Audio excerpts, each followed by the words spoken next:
Reborn into Naruto World with Tenseigan Chapter 520 to Chapter 610. On the moon. Bang! After completing the meteorite attack, Otsutsuki Samurai sat on the ground and gasped for breath. Although he has the purest Otsutsuki bloodline in the shinobi world, and although he has the highest authority of the giant Tenseigan, he is only 11 or 12 years old, he is still too immature to control the giant Tenseigan. Just controlling and correcting the speed and accuracy of the meteorite almost drained all of his chakra. And this is mainly the case of the giant Tenseigan. If he only relied on his own strength, not to mention controlling the meteorite to fall, he can't even move the meteorite slightly. Sure enough, it's still too difficult. After a sentence of self-reflection, Otsutsuki Samurai stood up and pressed his palm on the giant Tenseigan again. Although his body is a little overwhelmed, he must confirm the results of this attack. At least, he must find out whether the person who stole the Outer Path Demon statue is still alive or not.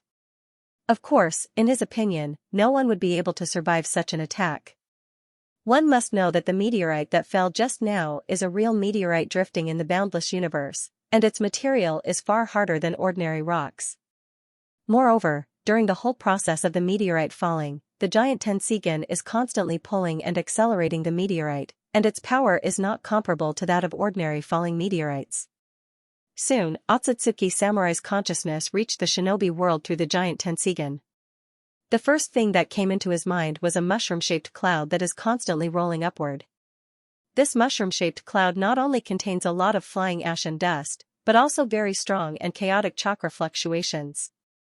Among them, there are both Tenseigan chakra and Rinnegan chakra, and high-quality chakra scattered everywhere, making the entire mushroom-shaped cloud look like an explosion of chakra, extremely chaotic. Even with the help of the giant Tenseigan, he can't clearly perceive the situation in this mushroom-shaped cloud. After discovering this, Otsutsuki Samurai's furrowed brows gradually relaxed. Although he did not have much combat experience, it did not hinder his basic judgment of some things. With the current situation, he did not think that anyone on the battlefield could survive.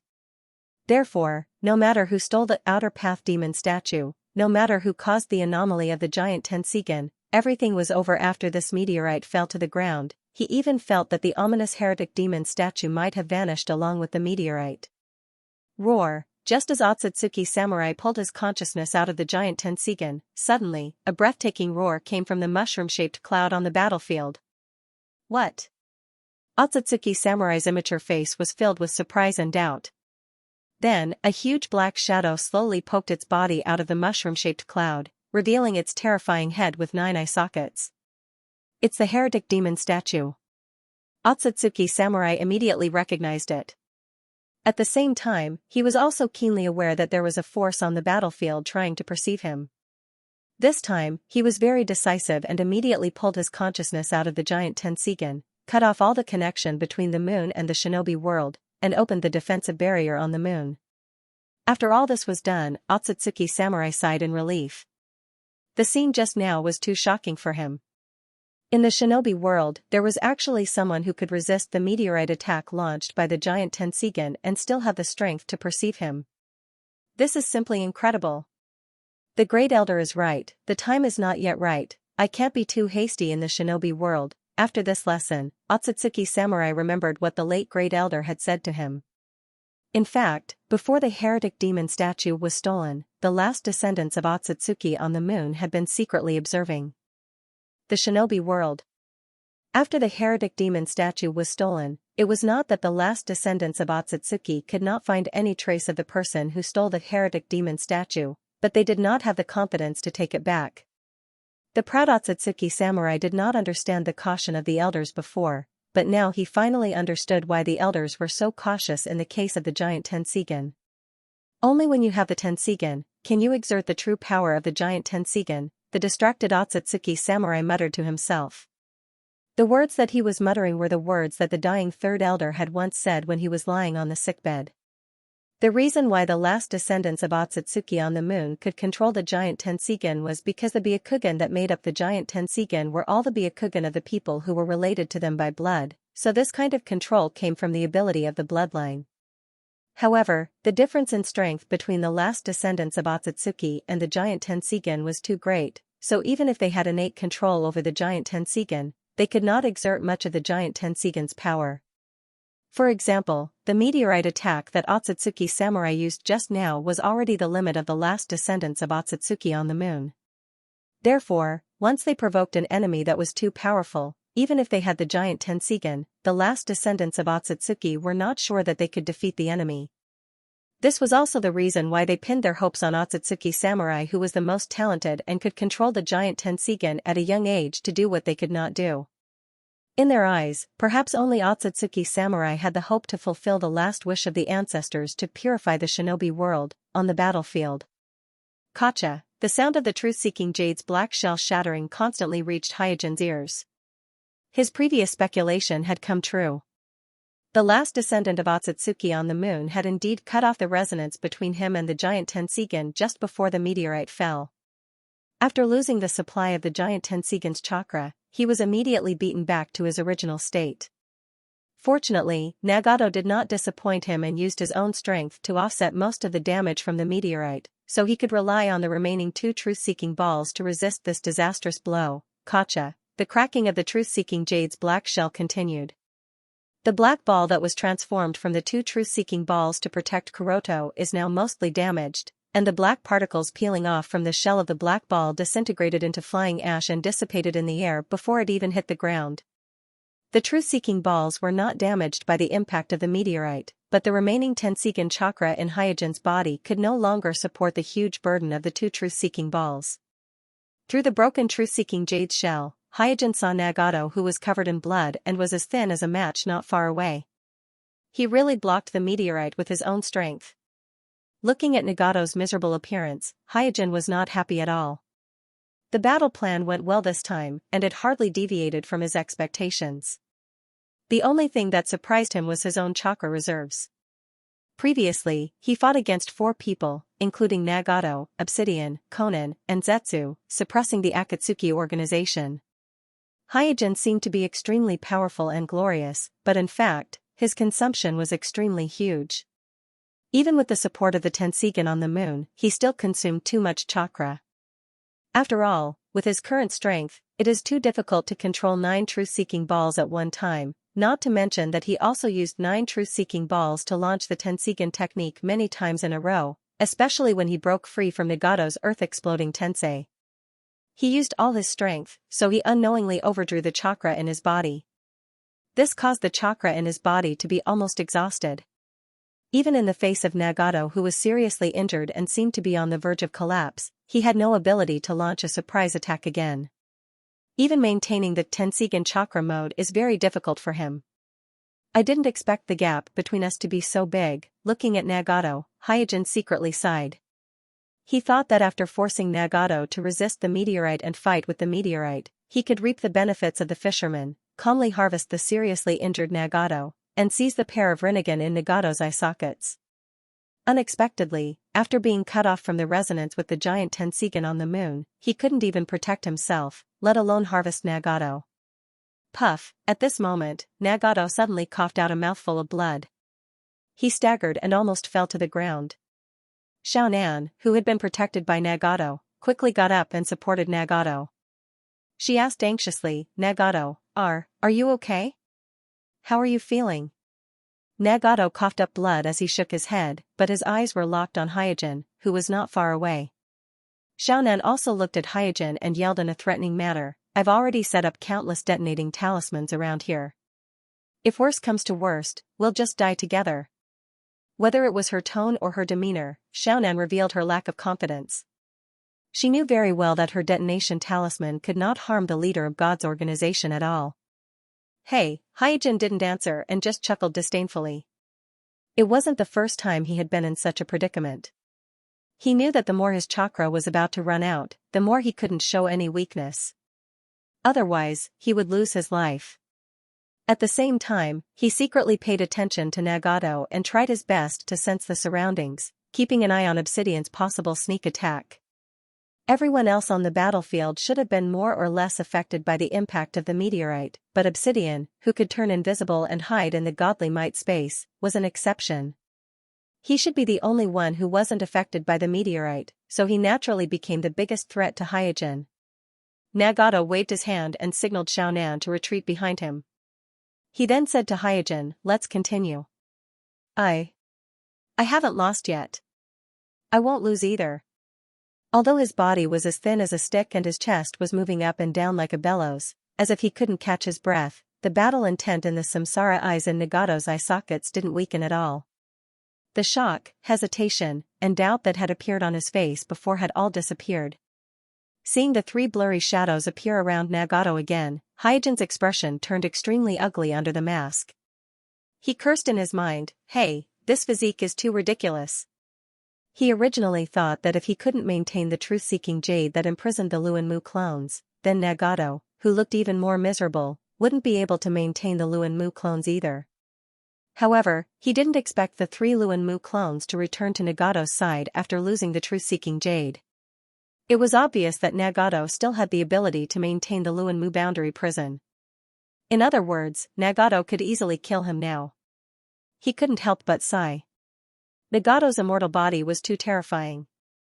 His endurance was too ridiculous. Seeing that Nagato, who had inherited the Samsara Sage's immortal body, had such a performance, it wasn't surprising that the Samsara Sage could fight with Kaguya for several months in a row. Putting away all his thoughts, Hyojin decided to absorb too much Dragon Vein chakra. Although this would make his body petrified, it was better than waiting for death. At this moment, a twisted whirlpool suddenly appeared next to Nagato. Obsidian's figure walked out of it. He looked at Hyojin with vigilance and grabbed Nagato's shoulder. At this time, Zetsu also drilled out of the ground in embarrassment. His face was full of fear, and even looked at Suijin with some fear, and advised Nagato, Nagato, retreat. Obsidian and Ju's appearance made Minami sigh in relief. She quickly said to Nagato, do you really want to die here? Did you forget Yahiko's request? After hearing the name Yahiko, Nagato sighed and didn't insist. When Konan saw this, he quickly helped Nagato up. The paper wings behind him spread, and as if they were being chased by something, they fled in panic with the injured Nagato. Obsidian and Ju, who stayed in the same place, silently confronted Hyojin, covering Nagato and Minami's escape. Their tightly clenched palms were full of sweat, and their hearts were beating fast. Because according to the situation of the fight just now, they were very clear that they were not the opponent of this King of Hell at all. Only Nagato, who had the Rinnegan, could barely fight with him. Seeing the Akatsuki's members appearing one after another, Hyojin's heart was in his throat. He was very clear that whether it was Nagato, Obsidian, Minami, or Ju, all of them had the ability to easily kill him one-on-one. When he saw the Akatsuki's members persuading Nagato, and Minami even took Nagato away, he let out a long sigh of relief and secretly said that he was lucky. At this time, Hyojin felt that he should at least say something. Otherwise, if he stayed behind to cover Nagato and Minami, Obsidian and Ju would definitely notice that something was wrong. So he took a step forward and said, you guys. As soon as Hyojin spoke, Obsidian's expression turned cold. His figure suddenly flashed backward and hid in the twisted vortex. Ju also plunged into the ground and disappeared without a trace. Whoosh, at this time a breeze blew, and in the blink of an eye, only Hyojin was left on the battlefield. He didn't know whether he should finish his words or not. Has my deterrent power already reached such a level? Hyojin was a little regretful just now. He felt that he should have been more cautious and meticulous in battle. If he could have kept a little more chakra, even if he couldn't defeat the enemy, at least he would have been able to ensure his own safety.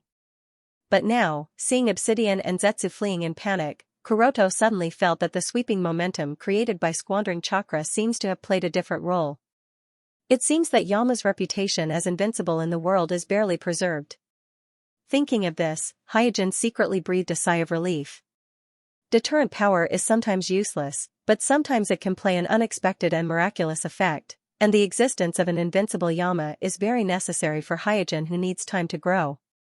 Because after this battle, the situation in the shinobi world has become clear. Nagato's strength has far surpassed the others, including Hyojin. In a one-on-one fight, there should be no one in the shinobi world who can be a match for Nagato, and even the number of people who can threaten Nagato can be counted on one hand. It can be said that the current shinobi world has officially entered the era of one super, many strong, and Nagato is that one super, the one who can instantly kill all the many strong with Chibaku Tensei. In this situation, the existence of Yama is very meaningful. Without the deterrence of Yama, the strongest person in the shinobi world, Nagato will have no scruples, and with the current strength of the 5 great shinobi villages, they won't be able to stop him at all. Sweeping the shinobi world and gathering the 9-tailed beasts is not a difficult task for the Akatsuki. Perhaps in just 1 or 2 years, the Akatsuki will be able to resurrect the Jubi. And Hyojin's Kekiai Net project obviously can't keep up with the speed of the Akatsuki gathering the tailed beasts. At that time, Hyojin will either face Nagato, who has become a Jubi's Jinchuriki, or Otsutsuki Kagaya, who has broken through the seal and returned to the shinobi world.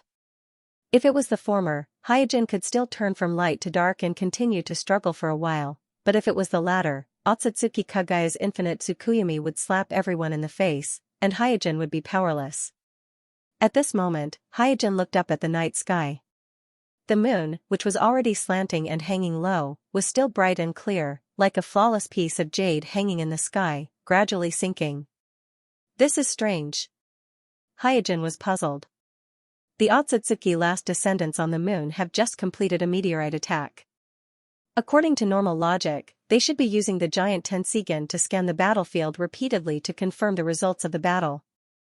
But for some reason, after the meteorite attack, the giant Tenseigan retreated as soon as it touched the shinobi world. Now, there is no movement at all. Hyojin can't even perceive the existence of the giant Tenseigan, as if there is some kind of barrier that blocks the connection between the shinobi world and the moon. Although he doesn't know the specific reason, Hyojin is sure that the Otsutsuki last descendant guarding the giant Tenseigan must have changed. This time, the Otsutsuki last descendant controlling the giant Tenseigan is definitely not the one from a few years ago, because this time, the Otsutsuki last descendant is obviously more radical and impulsive than the previous one. Hyojin's eyes narrowed. It seems that I can't use the power of the giant Tenseigan at will in the future. The hostility of the Otsutsuki last descendant towards the shinobi world was vividly demonstrated through this meteorite attack. From positioning to launching the attack, there was almost no hesitation, so if Hyojin casually uses the power of the giant Tenseigan in the future, maybe it won't just be a meteorite falling down. Suddenly, a faint ray of dawn appeared on the horizon, cutting through the gloomy and oppressive curtain of night.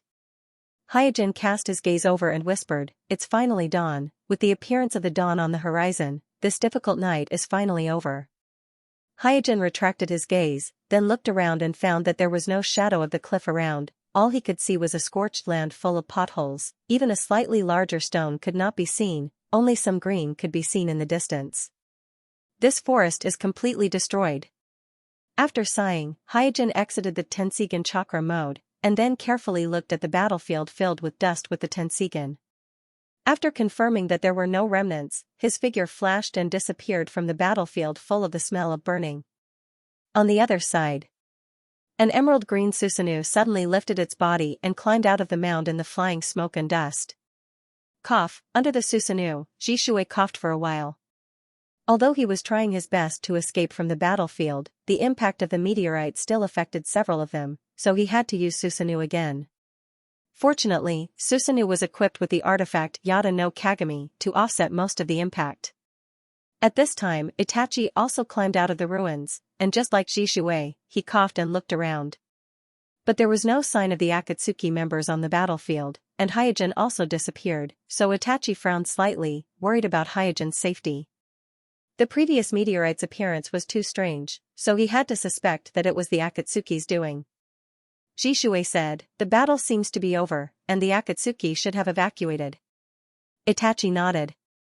At this time, Jishui glanced at Yugura and Chalabi who were still unconscious and said to Itachi, "Leave this place to me, you go back to the village and see if there are any problems."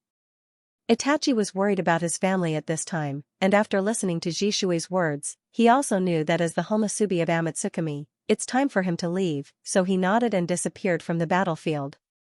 At the same time, the ninjas of the 5 villages who were affected by the impact of the meteorite also climbed out of the ruins. "Is everyone okay?" 3 generations Naruto shouted while deactivating the Earth Release ninjutsu. "Naruto-sama, we are fine. We are also fine here. Sensei, we are also fine here." Soon, the surviving ninjas of the 5 great shinobi villages responded one by one. Because everyone was originally on the edge of the battlefield, and they began to evacuate as soon as they discovered the meteorite, although they were also affected by the shockwave, most of them were only affected by the ordinary impact. Strong people like Sandaime Hokage even used defensive ninjutsu to resist the damage of the shockwave. At this time, the first rays of dawn shone. Looking at the unrecognizable surroundings, 3 generations Naruto looked particularly old. With the help of the Tenseigan, Hyojin easily avoided all obstacles and returned to the village quietly. Standing on the towering outer wall, Kuroto looked at the village that survived the disaster in front of him. At this time, only the outer wall and a few blocks near the outer wall of Mai are relatively intact, and the closer to the center, the more serious the tragedy. The blocks located in the center of the village have all turned into sunken pits. Not a single building could be seen nearby. Not to mention broken fences and walls, even bricks were hard to find. It was all mud and dust. It can be said that 90% of the buildings in the entire Mai were completely destroyed overnight, including Hyojin's courtyard. However, at this time, Mai is not a desolate place. On the contrary, the village is full of people, rows of neatly arranged tents were erected on the ruins, and the villagers are lining up to receive food in an orderly manner. Unlike Nagato's attack on Mai in the original timeline, Nagato launched a sudden attack, Mai was caught off guard, and the villagers didn't have time to take refuge, so the Shinra Tensei instantly caused thousands of casualties. Last night, Mai was prepared for the Akatsuki organization's raid. When Akatsuki broke into the village, the entire Mai has entered a state of emergency, and most of the villagers who have been rehearsed in advance have successfully entered the shelter to take refuge. Therefore, when Tendo used the large-scale Shinra Tensei to destroy the buildings on the ground of Mai, most of the villagers have safely moved to the shelter, and most of the ninjas of Mai have gathered on the outer wall of the village, so in terms of casualties, it is actually not as serious as imagined. After quietly replacing the shadow clone left in the village, Hyojin found you in the temporary hospital. Although Chakra has experienced several fierce battles in the shelter, as a medical ninja in the village, you still gritted her teeth and insisted on treating the injured companions and villagers. By the time Hyojin found her, her face was pale and her legs were trembling.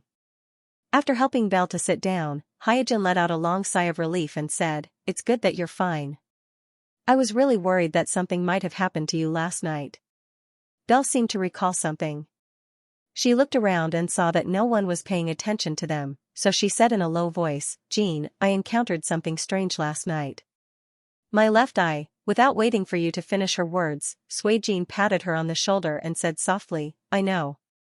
Using the transcription seal, to seal a part of the Tenseigan's pupil power into Yui's left eye was just a precaution, but Hyojin never thought that it would really come in handy. This is also the main reason why he is worried about Yui's safety. One must know that when he sealed the Tenseigan in Belle's left eye, he didn't tell her in detail, so Belle can't activate the Tenseigan on her own. She can only passively use the Tenseigan in her left eye when she is in the most critical and excited moment. She can only passively use the Tenseigan in her left eye. In other words, Belle must have walked on the edge of life and death last night. Listening to Hyojin's words, Belle suddenly understood that the strange scene that happened in the shelter last night was not a coincidence, so she said in surprise, "Jean, it really is related to you." Hyojin smiled and asked, "Who was there at the time?" Belle recalled and then reported the names one by one, and then said, "The light in the passage was very dim at that time. Everyone thought that someone was secretly doing it, so no one suspected me." Hyojin nodded. Rain Pull is the same as the Rinnegan Shinra Tensei and Ten Mammoth Tensei. They are all based on invisible repulsion and attraction, so it is not easy to detect. Belle asked curiously, "Jean, is that your newly developed ninjutsu?" "Kind of." After a pause, Hyojin said, "At present, this technique is not mature, so you must not mention it to anyone, even your sensei Tsunade-sama." Belle nodded gently, "I understand." There is no need for Hyojin to say it too clearly. Belle knows that this technique of Hyojin must involve some taboo or secret, so he needs to keep it a secret for the time being. So she is considerate and didn't ask much, because for a ninja, knowing nothing is the best way to keep a secret. At this time, Hyojin pressed his hand on Belle's left eye and withdrew the Tenseigan's pupil power sealed in Belle's left eye. The reason why Hyojin immediately showed weakness after losing the support of the giant Tenseigan on the moon last night is precisely because he also separated a part of his pupil power and sealed it in Bell's left eye with transcription seal, which greatly reduced his combat effectiveness. And this kind of sealing the pupil power of the Tenseigan in someone else's body is also a great burden and danger for Bell, who doesn't have a Tenseigan. After all, the quality of the pupil power of the Tenseigan is very high. Comparable to Nagato's Rinnegan, it is a kind of power that is above the Manjikyu Sharingan. For Bell, who only has the strength of a Tokubetsu Jonin, there is a great risk of losing control of this power for a long time. After withdrawing the Tenseigan pupil power stored in Bell's left eye, Hyojin's eyes became cold, and the chakra in his body also became a little more active. Bell also shook her head and gently covered her left eye and said, "I suddenly feel a lot more relaxed." Hyojin didn't mention the Tenseigan pupil power again, but turned his head and looked at the surrounding tents. Because the hospital was destroyed, the temporary hospital is composed of tents, which are full of all kinds of injured people.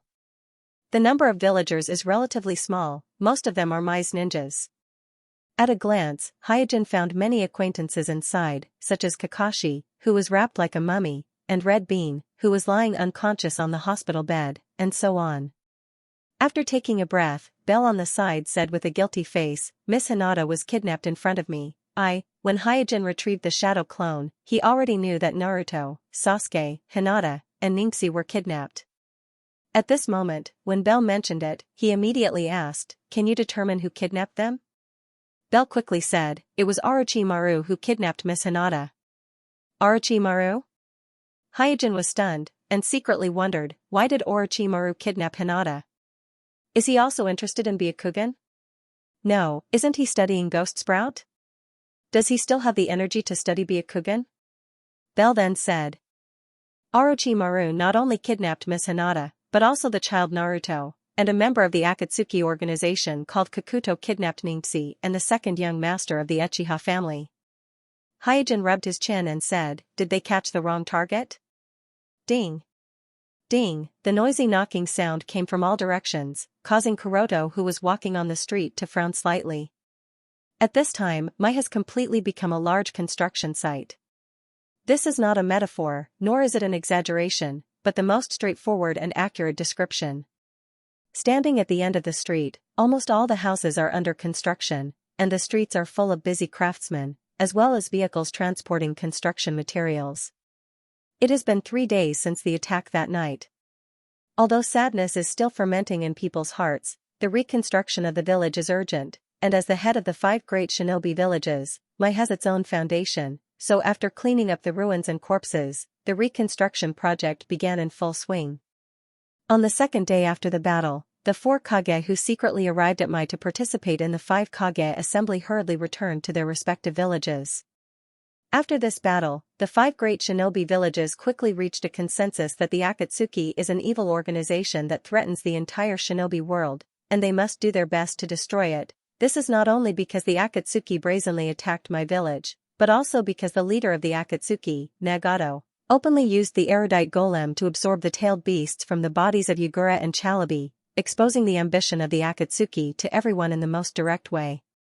Such behavior has undoubtedly touched the bottom line of the 5 great shinobi villages, and even Rock Village, which has never had a grudge against the Akatsuki, can no longer tolerate it. It is well known that the tailed beasts are the strategic weapons of the 5 great shinobi villages. The reason why Kumo village dared to provoke even Mai is because their village's Jinchuriki is in the best state and has the strongest combat power. It can be said that the reason why the 5 great shinobi villages are called the 5 great shinobi villages is because of the tailed beasts.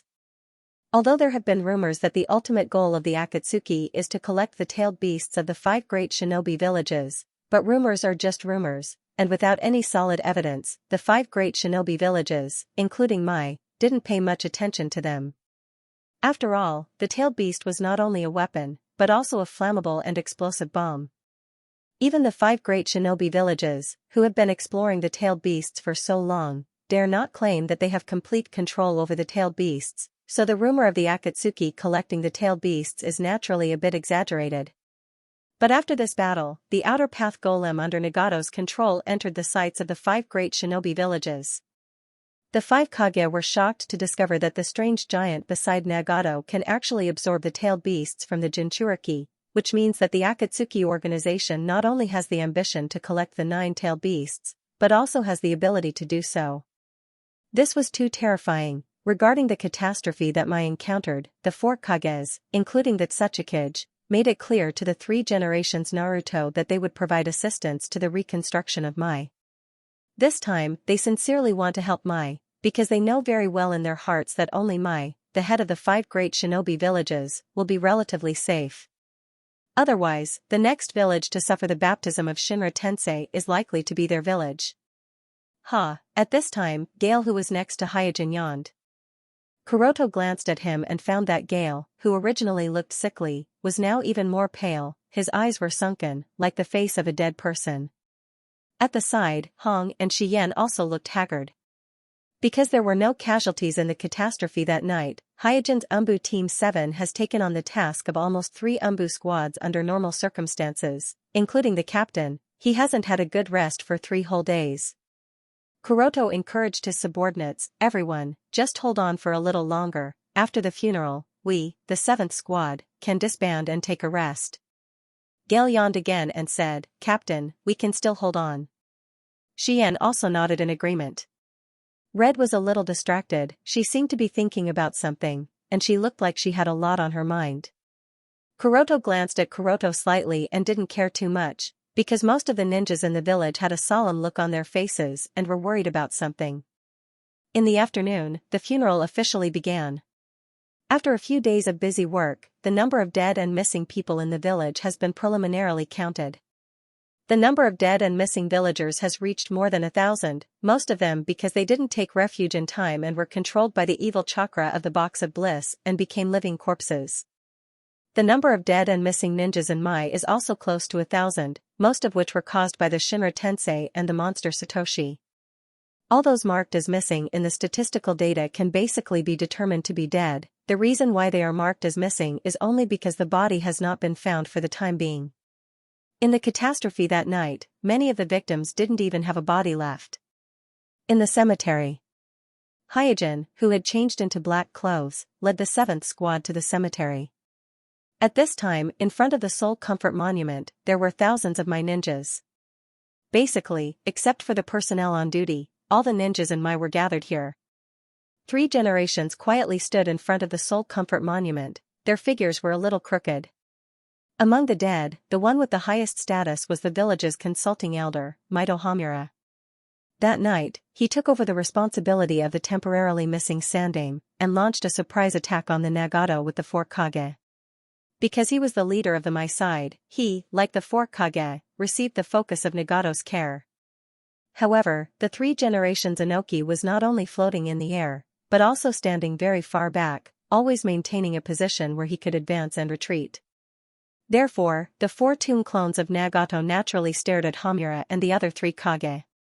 4 generations of Kazekage had the magnetic release golden sand body protection. 4 generations Lei-ing had the thunder release chakra mode protection. 4 generations Mizukage had the Jinchuriki force. Therefore, Hamura's name was engraved on the Soul Comfort Monument.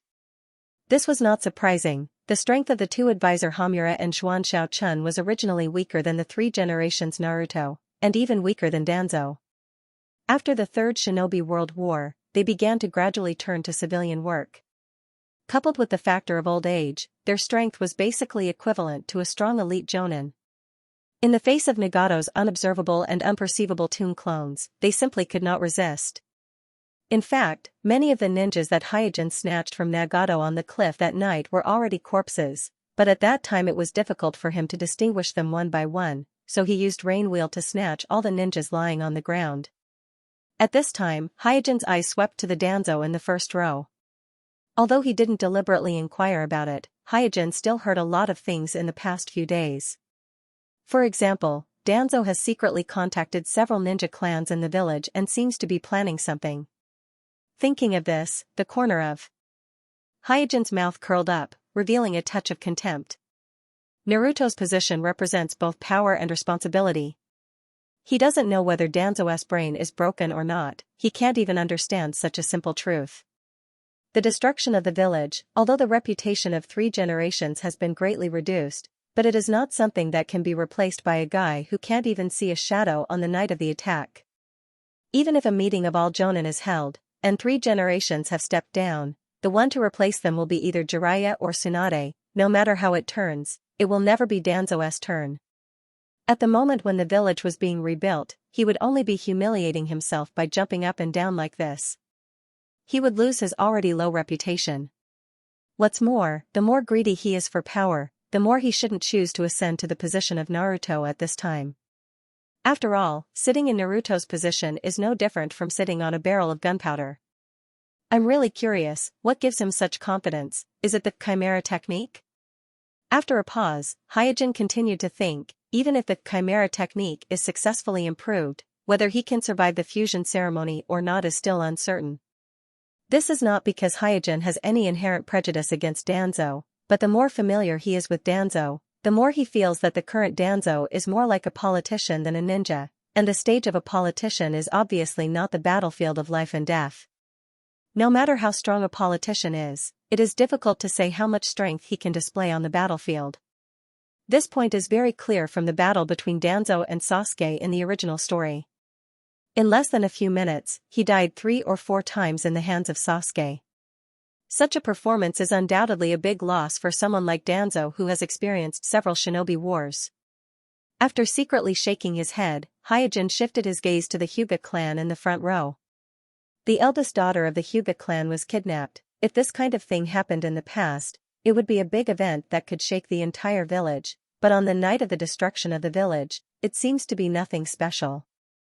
As the patriarch of the Hyuga clan, Hayashi is very sensible. He knows that the kidnapping of Hinata is not the responsibility of Hinata, because even if he was present at the time, he may not be able to defeat Orochimaru and Kakuzu.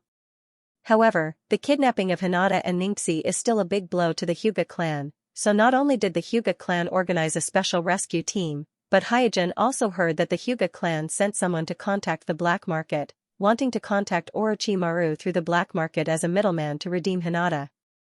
Thinking of Hinata and Ningxi who were kidnapped, Hyojin's gaze subconsciously moved to the Uchiha clan not far from the Hyuga clan. It is also ironic to say that Sasuke and Uchiha were also kidnapped in the chaos of that night, and they were kidnapped by the Akatsuki organization. As a result, the reincarnations of Otsutsuki Azura and Otsutsuki Indra were kidnapped at the same time and fell into a dangerous situation. Hyojin even thought that the Sage of Six Paths is probably a little anxious at this time. After the funeral, Hyojin's Team 7 was dismissed. At this time, Jishui and Itachi hurriedly found Hyojin and asked eagerly, "Hyojin-san, when are we going to act?" Hyojin knows what they mean by action. The information that Shinichi passed to Fuyue in the Genjutsu space, and Fuyue has already disclosed it to the top expert of the clan, Jishui, and the 3 generations Naruto.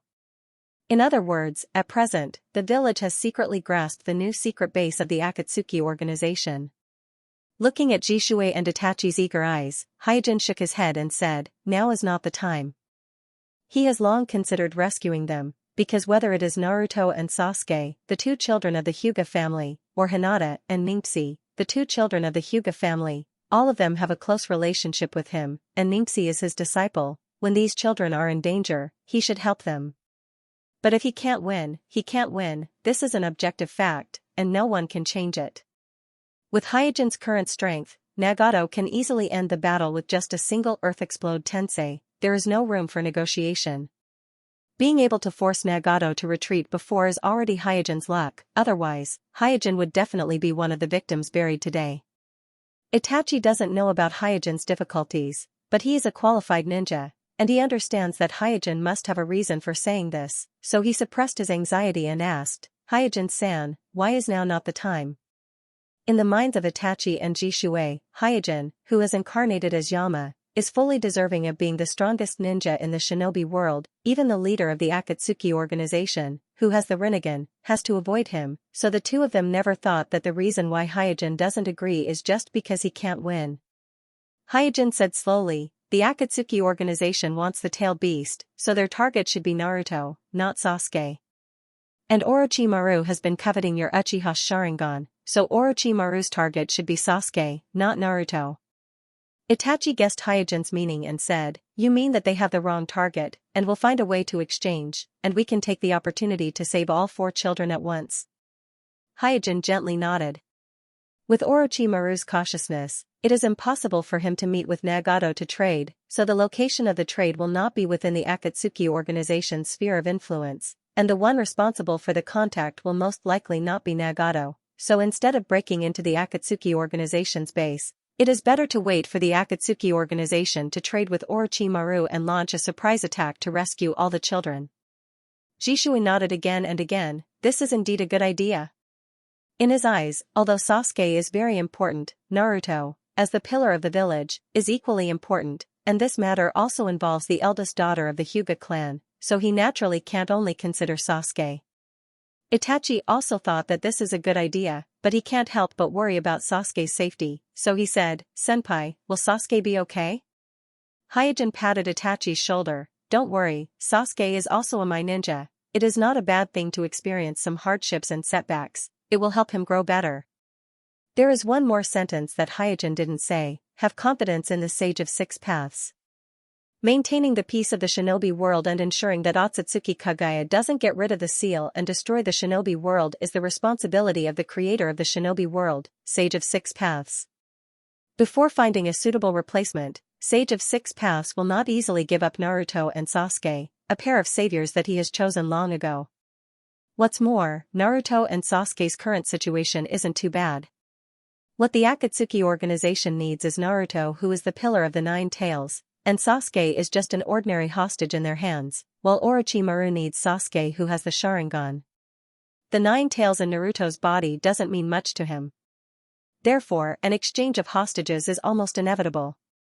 Therefore, before the exchange, the safety of Naruto and Sasuke should be guaranteed, but the Akatsuki organization and Orochimaru have long lost trust, so the exchange of hostages is not something that can be completed in a short period of time.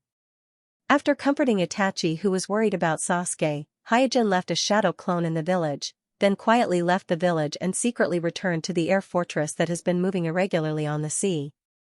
As soon as Hyojin returned to the air fortress, Gaara and Xianxia greeted him and said in unison, "Welcome back, Sama." Hyojin nodded and immediately checked the 4-symbol seal on Gaara's body with a serious face.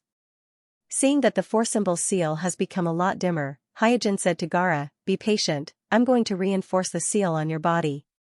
"Yes." Although Gaara didn't quite understand why Hyojin did this, he still nodded. Suijin didn't say anything more, and immediately mobilized all the chakra in his body, and seriously reinforced the 4-symbol seal on Ichijo's body. Under the intense pain, even the usually stoic Gaara couldn't help but let out a soft cry. Xianglin hurriedly supported Ailer and asked with concern, "Are you alright?" Ailer gritted his teeth and shook his head, "I'm fine. I've already completely sealed the tail in your body. In the future, without my permission, don't try to use even the slightest bit of its power, understand?" After completing the seal, Hyojin looked at Gaara and reminded him. His seal on first tail this time was different from before. This time, he almost completely sealed first tail inside Ailua's body, cutting off all spiritual connections between first tail and Ailua. It was also because of this that I, Ailer, felt so much pain when my spiritual world was invaded by the power of the seal. When Gaara realized that he had lost his connection with the tail in his body, he hurriedly said, "Sir, Shoha has been very obedient recently. It hasn't bothered me for a long time." Hyojin said faintly, "I sealed it for other reasons. You don't need to know too much at the moment. Just do as I say."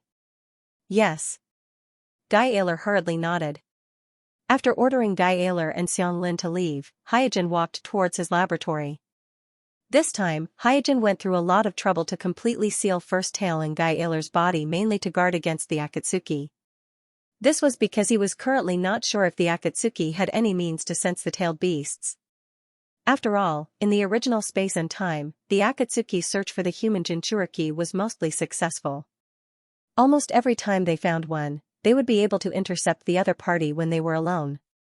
So, just in case, Hyojin had to completely seal first tail in Ailer's body. Only by ensuring that Shoha did not fall into the Akatsuki's hands could he delay the Akatsuki's plan to resurrect Ten Tails as much as possible. As long as Ten-Tails did not resurrect, the situation would not be completely out of control. After arriving at the laboratory, Hyojin immediately took out his storage scroll and took out the Wind Release A-type clone that was sealed inside. Placing it on the test bench, Hyojin used the apparatus to examine the Wind Release A-type clone's condition. He found that the Wind Release A-type clone's physical condition was extremely bad. Its body circulatory system was on the verge of collapse, and there were large areas of damage to its bones and muscles.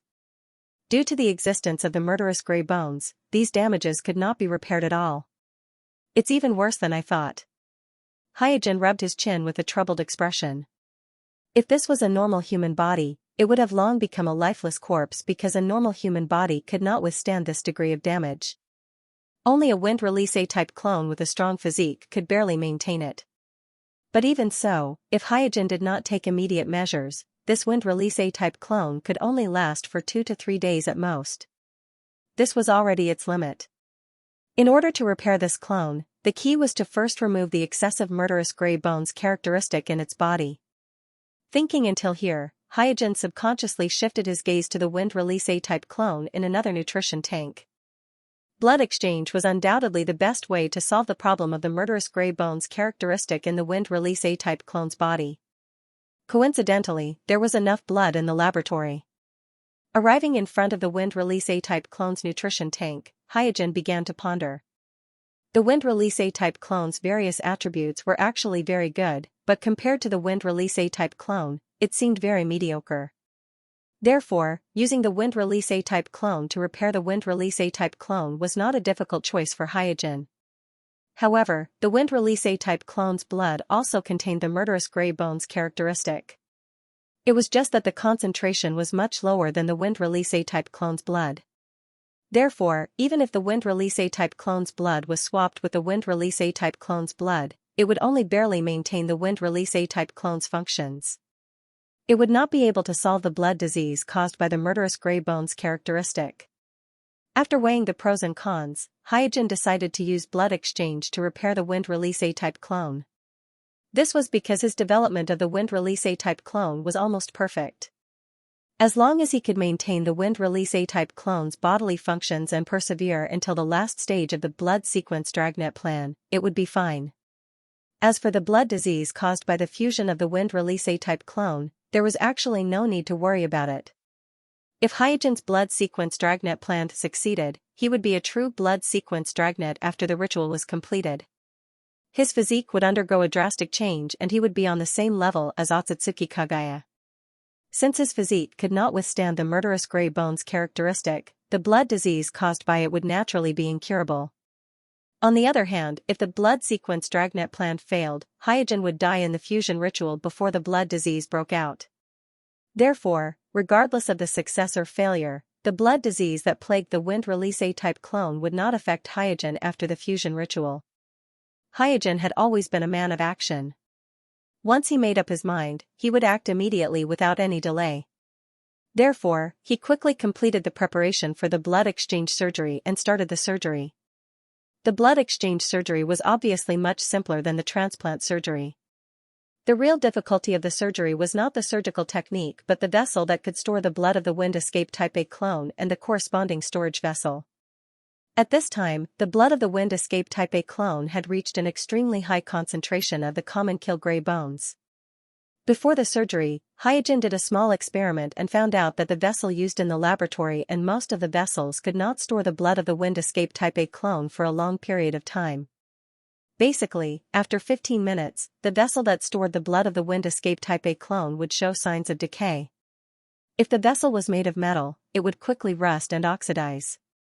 If it was made of glass, the structure would collapse and the vessel would crack. Therefore, he spent a lot of effort to find a material that could store the blood of the Wind Escape Type A clone. The material was a tree that secreted a colloid on its surface. The reason why it appeared in Hyojin's laboratory was that Hyojin had tested whether the colloid it secreted could replace the colloid used by Hiriko to create the ghost sprout. The result of the experiment was naturally disappointing. However, the fact that the tree could store the blood of the Wind Escape Type A clone that contained the common kill gray bones surprised Hyojin a little. A few hours later, the blood exchange surgery was finally completed. The surgery went smoothly and there were no accidents. As the blood was drained and transferred to the Wind Escape Type A clone, the vital signs of the Wind Escape Type B clone gradually disappeared. After receiving the new blood, the blood secondary illness that was threatening the Wind Escape Type A clone was immediately relieved. After storing the blood of the Wind Escape Type A clone, Hyojin disposed of the Wind Escape Type B clone that had lost all its vital signs. After that, he went to the Wind Escape Type A clone. In order to better understand the condition of the Wind Escape Type A clone, he once again performed the Soul Descend technique and sent his spirit into the Wind Escape Type A clone. Cough, cough. After he climbed down the operating table while coughing, Hyojin staggered and fell to the ground. After replacing all the blood in his body, although the characteristic of the common kill gray bones in his blood was greatly reduced, his already damaged bodily functions did not automatically recover. His internal organs, meridians, bones, and even muscles were severely damaged, causing him to almost lose the ability to move. Now that I think about it, I really went overboard in that battle. Feeling the sharp pain coming from all over his body, Hyojin shook his head and sighed. However, he didn't regret it. If he hadn't fought against Wu, Bailuhu, Heaven's Will, and Obsidian, the village's casualties would have been doubled. Saving so many familiar people at the cost of a damaged clone was not a bad deal. Moreover, this battle had also improved his combat skills. His physical skills, as well as the usage of the magnetic release and the corpse bone meridian bloodline, had improved to varying degrees. Don't underestimate combat skills. The reason why Kuroto is able to exert his combat effectiveness is inseparable from his frequent participation in high-intensity battles, and the strength of combat skills will directly affect the outcome of the battle to a large extent. The reason why Nagato was defeated this time was because he seriously lacked the experience of fighting against experts of the same level. He lacked the experience of life and death battles. Therefore, he made a lot of mistakes in the battle. He didn't see through the illusion of Hyojin's strength and was led by the nose by Hyojin. After sitting cross-legged on the ground and resting for a while, Hyojin ordered the 3 generations of Kazekage puppets to call Xianglin over. Hyojin himself didn't have any high-level medical ninjutsu, so although he temporarily solved the excessive concentration of the common kill gray bones in the Type A wind release clone's blood, he couldn't restore the damaged organs, bones, meridians, and muscle tissue. Fortunately, Xianglin was by his side. As long as she bit him, the problem would be solved. Under the guidance of the 3 generations of Kazekage puppets, Xianglin came to the laboratory with a curious look. This was the first time she set foot in Hyojin's laboratory, and she felt that everything was full of novelty. At this time, Hyojin, who was riding the Type A wind release clone, sat on the ground and waved towards Xianglin. In the Sky Fortress, Hyojin himself, as well as the water clone codenamed Suijin, the fire clone codenamed Homasubi, and the Type A wind release clone, Xianglin, and I have seen them before, but the 2 of them didn't know that these were all Hyojin himself. They thought that the water clone, fire clone, and the Type A wind release clone were just Hyojin's subordinates. After calling Xianglin over, Hyojin gasped and said, "I'm seriously injured, and I need your help." Xianglin didn't hesitate and took the initiative to stretch out her arm towards Hyojin, but her expression was slightly timid, as if she was thinking of her mother's experience in the Kusanaba village. Hyojin didn't say much and took a bite. In an instant, a gentle chakra passed through his mouth and entered Hyojin's body. This feeling was like soaking in a hot spring. His whole body was warm, and the unbearable pain in his body slowly dissipated. Even his breathing became smoother. At the same time, Hyojin, who had the Byakugan, could clearly feel that Xianglin's body had become thinner. After noticing this, Hyojin immediately stopped absorbing Xianglin's chakra. After all, Xianglin was still too young, and overusing chakra would seriously affect her health. Heaving a sigh of relief, Hyojin smiled and said, "It's all thanks to you." The physique of the Uzumaki clan was really enviable. Xianglin looked ignorant and didn't know anything, but in terms of medical ability, she was comparable to the #1 medical ninja in the ninja world, Tsunade Haim. Xianglin said, I can still hold on."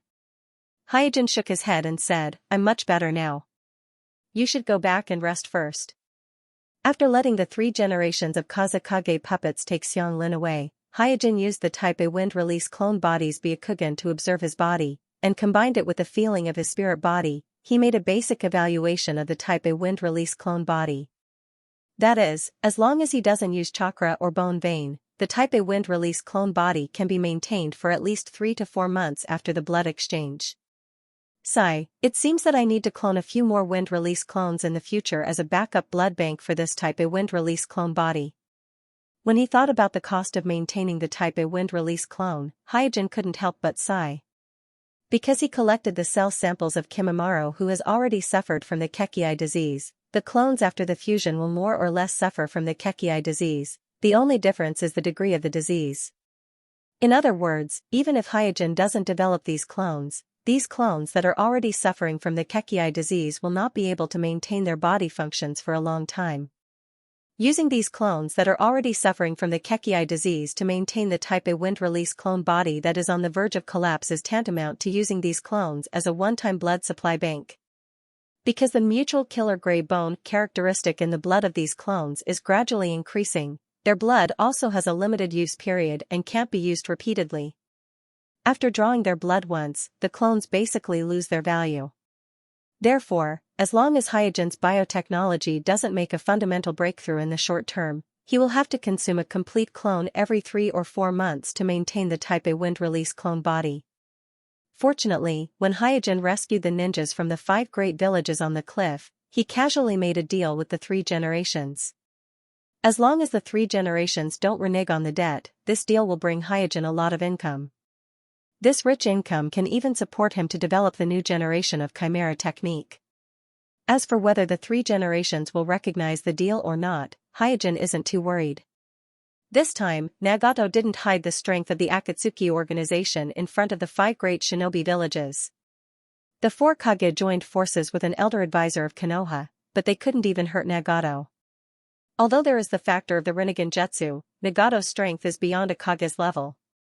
That was why as long as Hokage-sama was clear-headed, he wouldn't risk offending Amatsukami, who was on the same side as him, just because of the promised reward.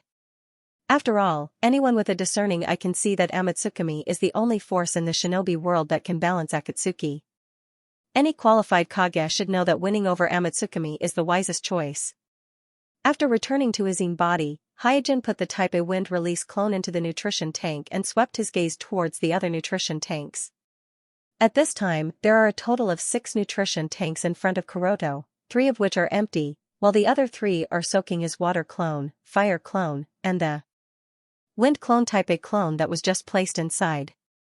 Naturally, Hyojin can't use his own body to complete the deal with the 3 generations, so he has to choose a clone to do this.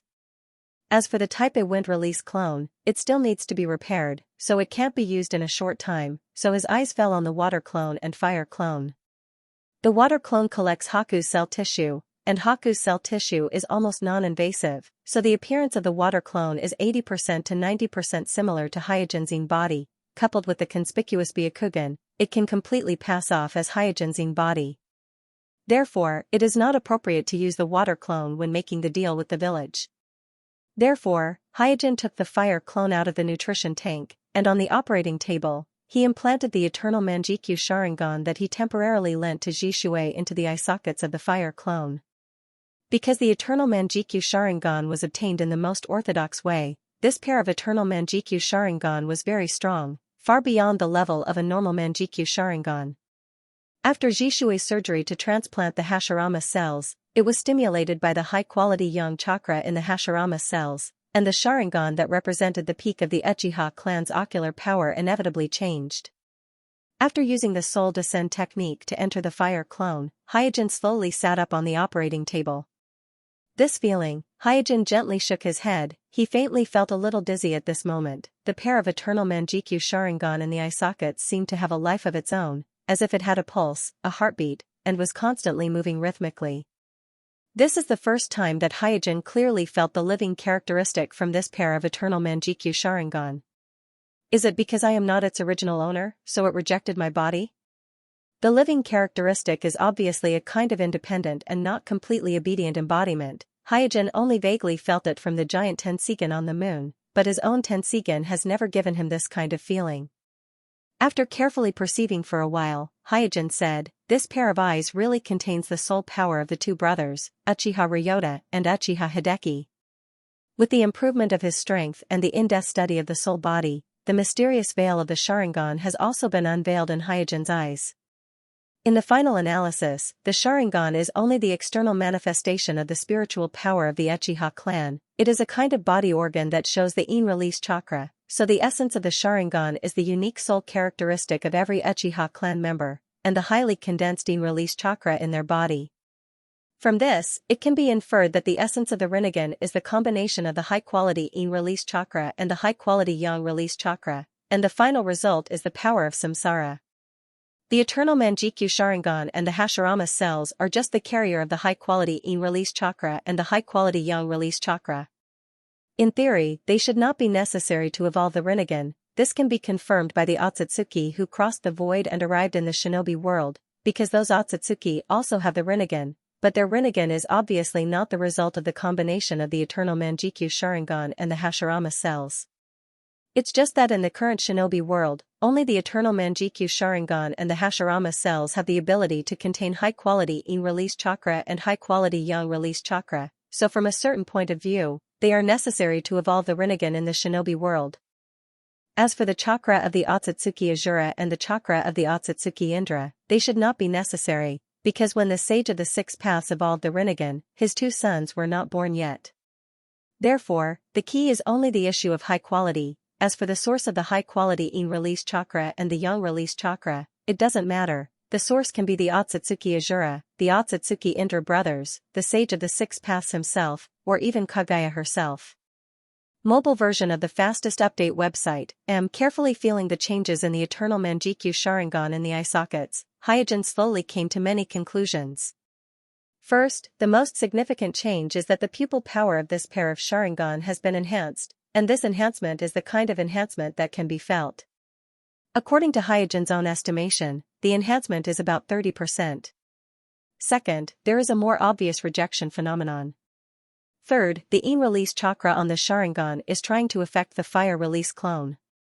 After recording these conclusions one by one in the experiment log, Hyojin fell into contemplation. The sudden rejection phenomenon on this pair of eternal Manjikyu Sharingan surprised him a little because there was no such phenomenon before.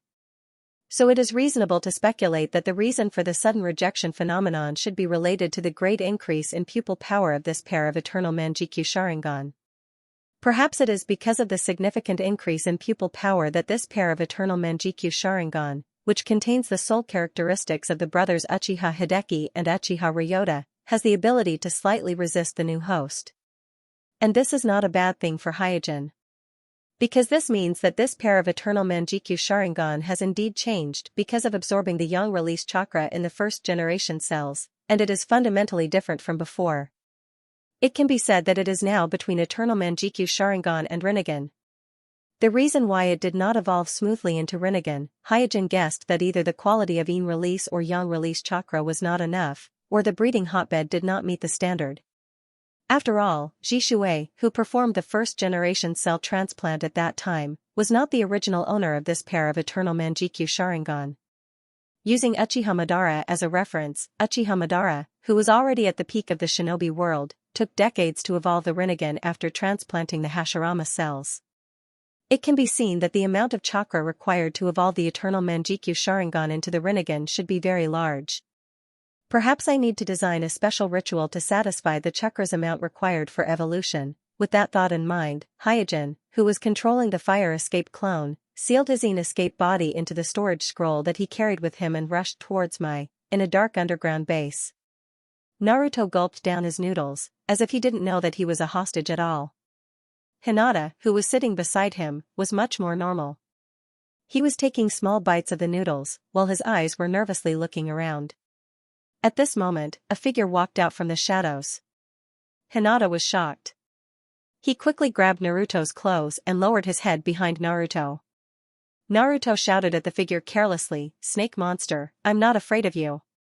The figure that walked out of the shadows was none other than Orochimaru, who had captured Naruto and Hinata.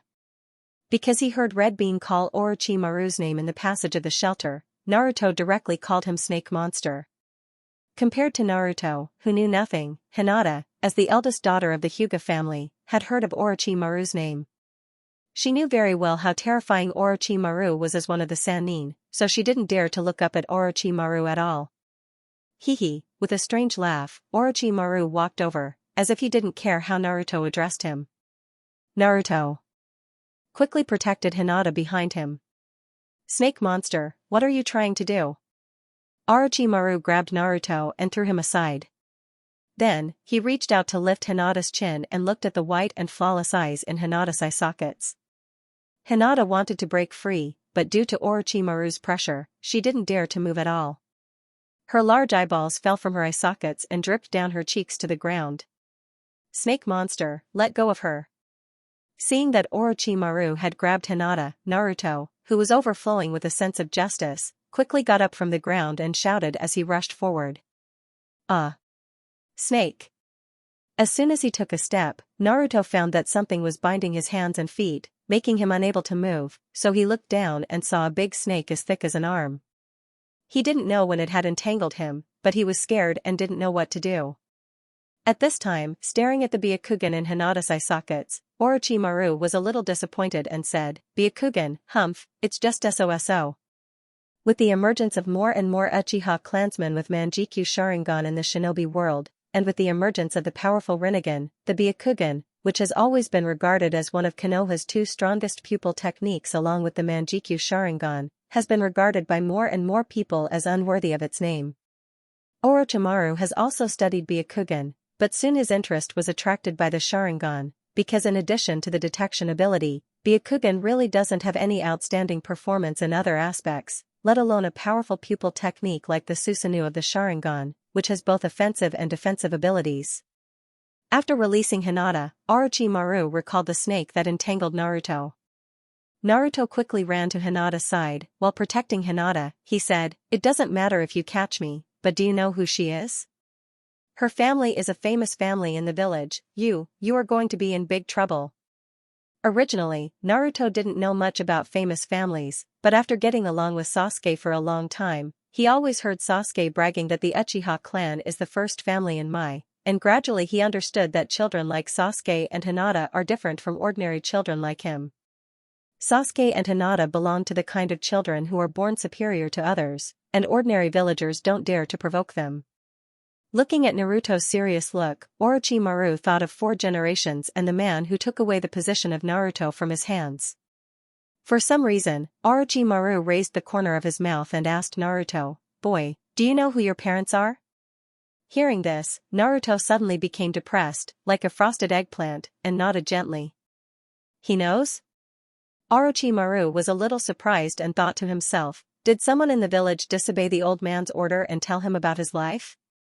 Covering up Naruto's life was an order personally issued by 3 generations Naruto, so Orochimaru thought that no one in the village would dare to blatantly disobey the order of 3 generations. He didn't expect that Naruto already knew about his life. Suddenly, Orochimaru became interested in the person who told Naruto's life, because this person must have some intention to deliberately tell this secret to the young Naruto. So he asked Naruto, "Who told you?" Naruto kicked the stones at his feet and answered absent-mindedly, "That's what everyone said." Orochimaru frowned. "Who are your parents?" Naruto whispered, "Fox Demon." The rumor of the son of the Fox Demon. Orochimaru smiled playfully at Kuroto. Because he defected earlier than in the original time and space, Orochimaru and Naruto had little interaction. His understanding of Naruto was only from the information passed by the spy lurking in the village. After this conversation, he found that Naruto was simpler than he thought. Or rather, he was stupider than he thought. He was not the son of that man. Seeing that Orochimaru was silent, Naruto shouted, "It doesn't matter if you look down on me now, but I will prove my talent to you in the future." Orochimaru smiled indifferently and said, "How do you want to prove your talent?" Naruto announced loudly with a serious face, "I will become the greatest Naruto in the village, and let everyone look up to me." Orochimaru's snake-like eyes stared at Naruto, and his thoughts gradually drifted away. It was true that Orochimaru was not interested in the position of Naruto. His real interest was to explore the mystery of ninjutsu and pursue the eternity of life. But this did not mean that he did not care about the favoritism of 3 generations and did not care about losing to 4 generations in the election. It can be said that what really bothers Orochimaru isn't the position of Hokage that he missed, but the fact that his teacher, Sandaime-sama, doesn't recognize him, and the resentment of losing to Yondaime-sama. In Orochimaru's view, he could not give up the position of Naruto, but they had to give it to him. It was also because of this that he gradually distorted his feelings for his teacher, Naruto of 3 generations, and Mai. In the original time and space, the reason why Orochimaru launched the seemingly childish Mai destruction plan was not so much to destroy Mai, but rather to vent some emotions to his teacher, Naruto of 3 generations. Forcibly creating a one-on-one fight, using the forbidden technique impure reincarnation to resurrect the previous generation of Naruto, and forcing his teacher, Naruto of 3 generations, to fight against his teacher, Naruto of the 1st generation and Naruto of the 2nd generation. These ritualistic behaviors were all mocking and venting by Orochimaru. Didn't you not give it to me? Then I'll destroy it in front of you. This was almost a portrayal of Orochimaru's mind at that time, because he did not care whether the Mai destruction plan would succeed or not. Otherwise, he would not have intercepted and killed the 4 generations of Kazekage. As a result, the moment the Mai destruction plan was launched, as an ally, the Sand Crypsis suddenly fell into an awkward situation without a leader.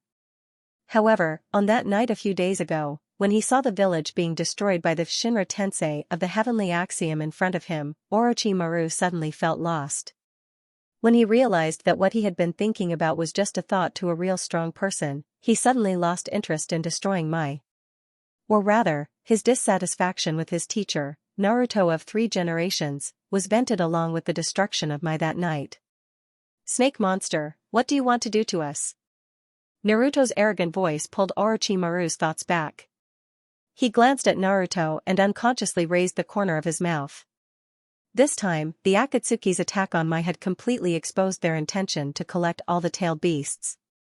No matter what they wanted to do with the 9-tailed beasts, it was certainly not a good thing for Orochimaru, who was unwilling to submit to the Akatsuki. So, he instinctively wanted to stop the Akatsuki from collecting the tailed beasts. At this time, Dolu walked into the cave and came to Orochimaru's side.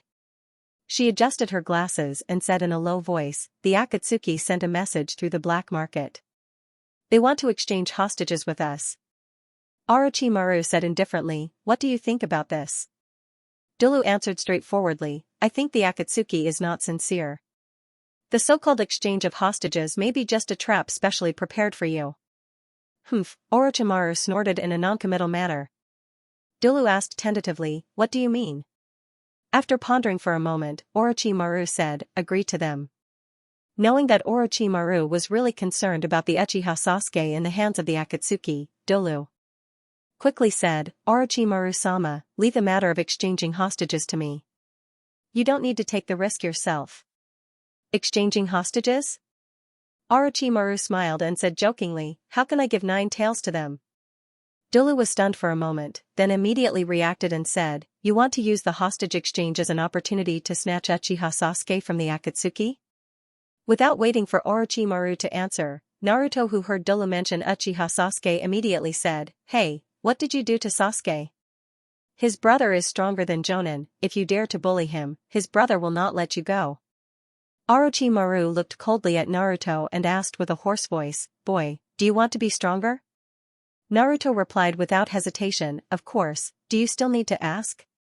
Orochimaru put his hand into his pocket and said, "Then come with me, from now on, I will teach you ninjutsu." For Orochimaru, teaching the 9 tails as Jinchuriki and letting the 9 tails as Jinchuriki have the ability to protect themselves is the best way to hinder the Akatsuki from collecting tailed beasts. Moreover, he is very confident in his ability to guide his disciples. After all, those who have received his guidance before, such as Hyojin, Dolu, Kimimaro, and so on, have all become excellent ninjas without exception. Naruto thought that he heard wrong and asked, "Orochi, do you really want to teach me ninjutsu?" In the village, there are only a few people who are willing to talk to Naruto, let alone someone who is willing to teach him ninjutsu. So although he didn't say it, he has always been envious of Sasuke, envious that Sasuke has a family that cares for him and guides him. Orochimaru nodded and immediately walked out of the cave. Naruto instinctively wanted to follow, but thinking about Hinata, he hesitated again. Dulu smiled and said, "Don't worry, it's not everyone who has the opportunity to get the guidance of Orochimaru-sama. As for Miss Hinata, I will take good care of her." Although Hinata was afraid, she also saw that Naruto was moved, so she let go of her hand holding Naruto's sleeve and said weakly, "Naruto-sama, go quickly, I'm okay alone." Naruto nodded, "Don't be afraid, your family will definitely come to save you." After Naruto chased Orochimaru out of the cave, Dulu said to Hinata, "Miss Hinata, your father has contacted us.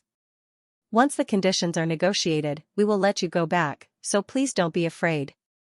Hinata didn't seem to care much about her situation. Her eyes glanced in the direction of Naruto's departure from time to time and asked, "Will Naruto-sama be okay?" Dulu smiled, "Naruto is lucky." In a dark and narrow room, Sasuke, who was tied up tightly, twisted his body and asked Ningxi, who was also tied up next to him, "Hey, why aren't you moving at all? Isn't your arm numb?" Ningxi glanced at him and didn't answer. "Humph."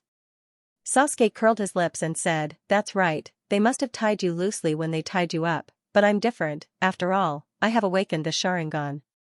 Ningxi said coldly, "It's not a big deal that you have awakened the Sharingan, aren't you tied up here like me?" Sasuke was speechless for a while and fell silent. Ningxi didn't say anything more. Suddenly, the room fell into an awkward silence, so quiet that they could even hear each other's breathing and heartbeat. After a long time, Sasuke broke the silence and said, "Don't be afraid, my father and brother will definitely come to save me, and then you will be safe." Ningxi opened his mouth and wanted to say something, but in the end, he only spat out 2 words, "Thank you." Although the 2 little guys regarded each other as strong enemies in the village, they did not forget each other's identity as companions after being in trouble. Communication is the best way to relieve stress and fear.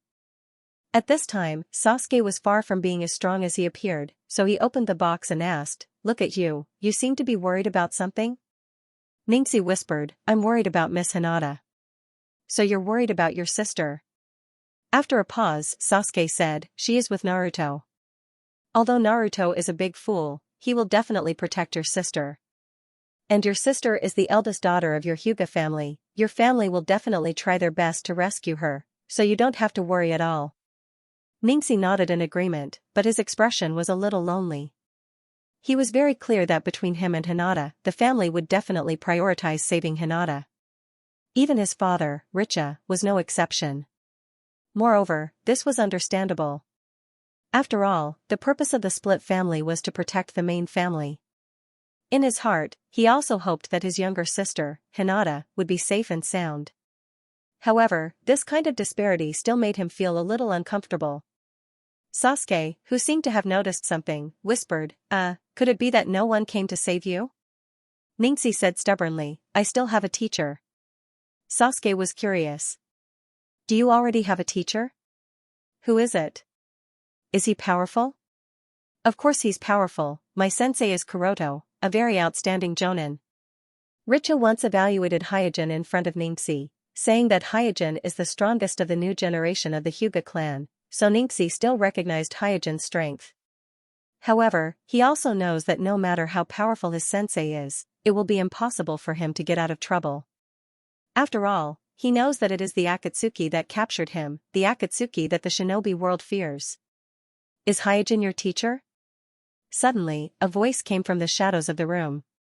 Sasuke and Ningxi were startled. The room they stayed in is not big, and they have been paying attention to the door, so they didn't expect that someone would be able to enter the room quietly. Looking towards the direction of the voice, they found that the person who spoke was a strange person wearing the Akatsuki red cloud suit and a whirlpool mask. The person who suddenly appeared in the room is naturally Obsidian. Originally, Obsidian just came to see Uchiha Sasuke, who was captured by Kakuzu, because he heard that Sasuke, who is less than 9 years old, had awakened his Sharingan not long ago, while he barely awakened his Sharingan when he was 13 years old and experienced a life and death battle on the battlefield. In the Uchiha clan, the age at which one awakens his Sharingan is basically the level of talent, so just from the fact that Sasuke awakened his Sharingan at such a young age, Sasuke is qualified to enter Obsidian's field of vision. However, what he never expected was that the child of the Hyuga family who was kidnapped with Sasuke turned out to be the disciple of Hyuga family. Ningxi looked at Obsidian and asked vigilantly, "Do you know my sensei?" Obsidian didn't answer, but looked at Ningxi. His cover identity to the outside world is Madara Uchiha, so naturally, he won't admit that he knows Hyojin Shinobi. But after learning that Hyojin Shinobi is the teacher of this child, a thought flashed in his mind. After the previous battle, Akatsuki has become more serious about the threat of Amatsukami. It can be said that all the members of Akatsuki, including the leader Nagato, have regarded Amatsukami as the biggest threat. Especially the leader of Amatsukami Yama, he has almost no weakness, and he defeated Nagato who has the Rinnegan twice. And the members of Amatsukami such as Wind Chime, the two Homasubi, and so on are also very powerful enemies. Among them, Obsidian has the deepest experience, because he was killed by the female Homasubi and the female Wind Chime, and was sealed by the male Homasubi once. It can be said that in the current Amatsukami, except for the leader Yama and the representative of Water Release Suijin, all the other members of Amatsukami have the achievement of killing Obsidian on him. Because of this, Obsidian is more eager than anyone to get information about Amatsukami, but Amatsukami is too mysterious, so mysterious that no matter how much information Akatsuki collects, they can't find any trace of Amatsukami. However, after this battle, the Obito had a new train of thought. Judging from the battle that night, Amatsukami sent people to intervene as soon as Akatsuki took action, which undoubtedly shows that Amatsukami must have reached some kind of agreement with Mai in private. In other words, Mai must have a lot of information about Amatsukami. If he can't get any information about Amatsukami from other sources, then it may be a good idea to start with Mai. And Hyojin is a member of the Umbu, directly under Naruto, and is also a squad leader in the Umbu, one of the most direct subordinates of Naruto. Obsidian believes that if Mai has information about Amatsukami, then as a direct subordinate of Naruto, Hyojin must have some information about Amatsukami as well. If I use his disciple to threaten him, will he submit? Thinking of this, Obsidian fell into memory. In the ninja school, maybe because of the close ranking, Obsidian and Hyojin were not close friends, but they could barely be called friends, or more accurately, brothers in hardship. Therefore, Obsidian has some understanding of Hyojin. In his eyes, Hyojin is a quiet person, and when he is in a good mood, he will occasionally make a joke or two. While recalling the past in the ninja school, Obsidian complained, "This kind of mediocre idiot can also become an Umbu squad leader, the village really has fallen." Obsidian wasn't the only one who came up with the idea of developing spies in the Mai village. Sasori, one of the members of the Akatsuki organization who once served as a senior member of the shinobi village, had long proposed the idea of planting spies in the 5 great shinobi villages. It's just that Nagato didn't put the 5 great shinobi villages in his eyes at that time, so the Akatsuki organization didn't attach much importance to the plan of planting spies in the 5 great shinobi villages. Now that he was defeated by Amatsukami again, Nagato has no choice but to learn his lesson and start to pay more attention to the collection of intelligence. After recollecting his thoughts, Obsidian secretly made up his mind. Since he managed to kidnap Hyojin's disciple by accident, then he can't let go of this opportunity easily. Not to mention, he didn't put a mere Hyojin from the Hyuga family in his eyes at all. In his opinion, Hyojin was only able to become the Umbu squad leader by relying on the Hyuga family's connections. Therefore, whether he succeeds or fails, there won't be much loss for him, and there won't be any additional risks. At this time, Obsidian moved his gaze to Sasuke who was standing beside Ningxi. The appearance of Manjikyu Sharingan in Amatsukami again and again made Obsidian vigilant, but at the same time, he was also puzzled. Since when did Manjikyu Sharingan become so worthless? Obsidian's doubts are not unreasonable. When he was a child, Manjikyu Sharingan was still a legendary thing. There was no news of Manjikyu Sharingan appearing in the entire Uchiha clan, or even the entire shinobi world. But now, including himself, Shinichi, Jishuei, and the 2 Homasubi of Amatsukami, there are as many as 5 Manjikyu Sharingan owners in the shinobi world. If there is only one Uchiha with Manjikyu Sharingan in Amatsukami, Obsidian can understand. After all, during the 3rd Shinobi War, there were many Uchiha clansmen like him who were lost in the chaos of the battlefield, and their corpses couldn't be recovered. Therefore, it's not entirely impossible that there was a lucky person like him who survived the battlefield and awakened the Manjikyu Sharingan. But the probability of such a thing happening is extremely low. One must know that the Manjikyu Sharingan is not something that can be awakened at will. One's own aptitude and external stimulation are indispensable, and even some luck is needed. Therefore, the existence of such a person is already a miracle in the field of probability, but the appearance of two at the same time is not a miracle. There must be some other reason. Therefore, there must be a reason why there are two Homusubi with Manjikyu Sharingan in Amatsukami. And the root cause is most likely with the Uchiha clan, because only the Uchiha clan, which has a large number of Uchiha clansmen, can cultivate multiple Manjikyu Sharingan Uchiha, and the probability of the Uchiha clansmen being able to cultivate two Manjikyu Sharingan Uchiha is almost zero. Itachi cares about his younger brother the most. If I use his younger brother to threaten him and ask him to investigate Amatsukami's information and the identity of Homusubi, I don't think he will refuse me. The reason why Obsidian chose Itachi as his spy is because Obsidian appreciates Itachi's talent, and he knows that Itachi cares about his younger brother Sasuke very much. Secondly, Itachi is the eldest son of Patriarch Fuyue. As long as Jishui doesn't compete with Itachi, Itachi will inevitably become the next patriarch of the Uchiha clan. Itachi will have a pivotal position in the Uchiha clan, and he can easily investigate a lot of secrets of the clan. As for the suspicion of Itachi, Obsidian also had it, but he quickly dispelled it. This is mainly because Itachi is not very old, only a little over 13 years old. At this age, Obsidian had just graduated from school and went to the battlefield as a rookie, so he didn't even open his Sharingan. Therefore, he doesn't think that Itachi's talent is high enough to open his Manjikyu Sharingan at this age. What's more, as the eldest son of the Uchiha clan, Itachi is born with the aura of genius, so he has never experienced any hardship or stimulation. I am afraid that there are only a few geniuses like Jishui in the history of the Uchiha clan, so how can there be a second one in the clan? This is not in line with common sense. From the three aspects of talent, external stimulation, and rationality, Obsidian denied the possibility of Itachi having Manjikyu Sharingan at the same time. After thinking about the use of Sasuke and Ningxi, Obsidian left the room with satisfaction. As for the matter of exchanging hostages, just like Orochimaru, Akatsuki didn't really consider it. Not to mention that Obsidian values Sasuke very much, even if it was an Uchiha clansman that Obsidian doesn't value, it's impossible for Obsidian to hand him over to Orochimaru, a traitor of Akatsuki. For Akatsuki, traitors are absolutely intolerable, and traitors like Orochimaru who have a certain level of strength and can influence the situation is even more intolerable. Therefore, just like what Kuroto guessed, Akatsuki's proposal to exchange hostages with Orochimaru is nothing more than a trap to catch a snake.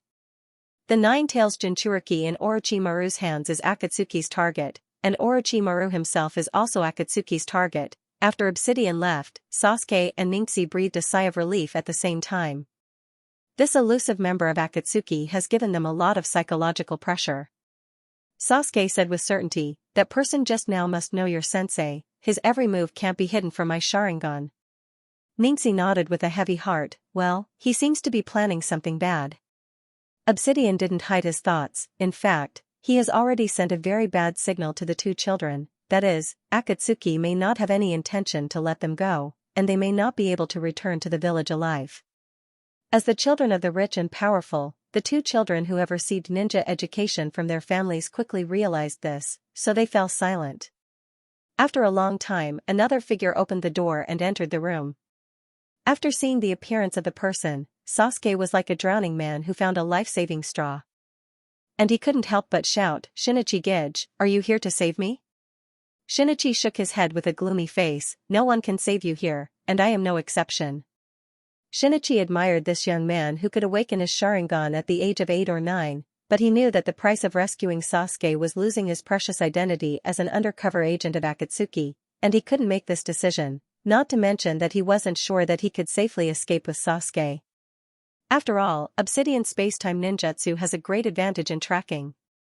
Seeing that Sasuke was a little disappointed, Shinichi comforted him, "You don't have to worry too much, after all, you are a member of Uchiha. I will try my best to protect your safety." After listening to Shinichi's words, a huge disappointment filled Sasuke's heart. He immediately thought of something and asked, "What about him?" Following the direction of Sasuke's finger, Shinichi looked at Ningxi, and then shook his head. "I can't guarantee his life."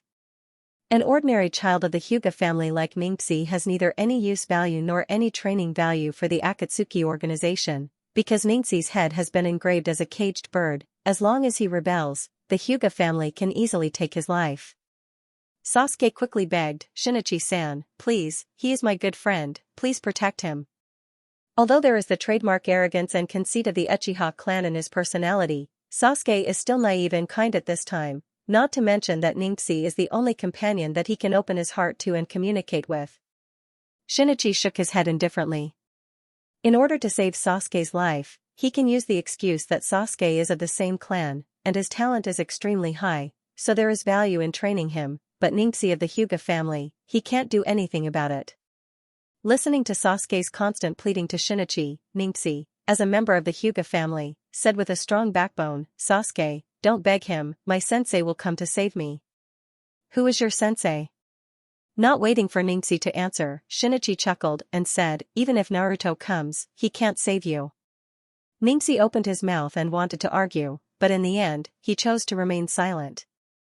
Such a debate is meaningless, and his sense of honor as a member of the Hyuga family makes him unwilling to do such a ridiculous thing.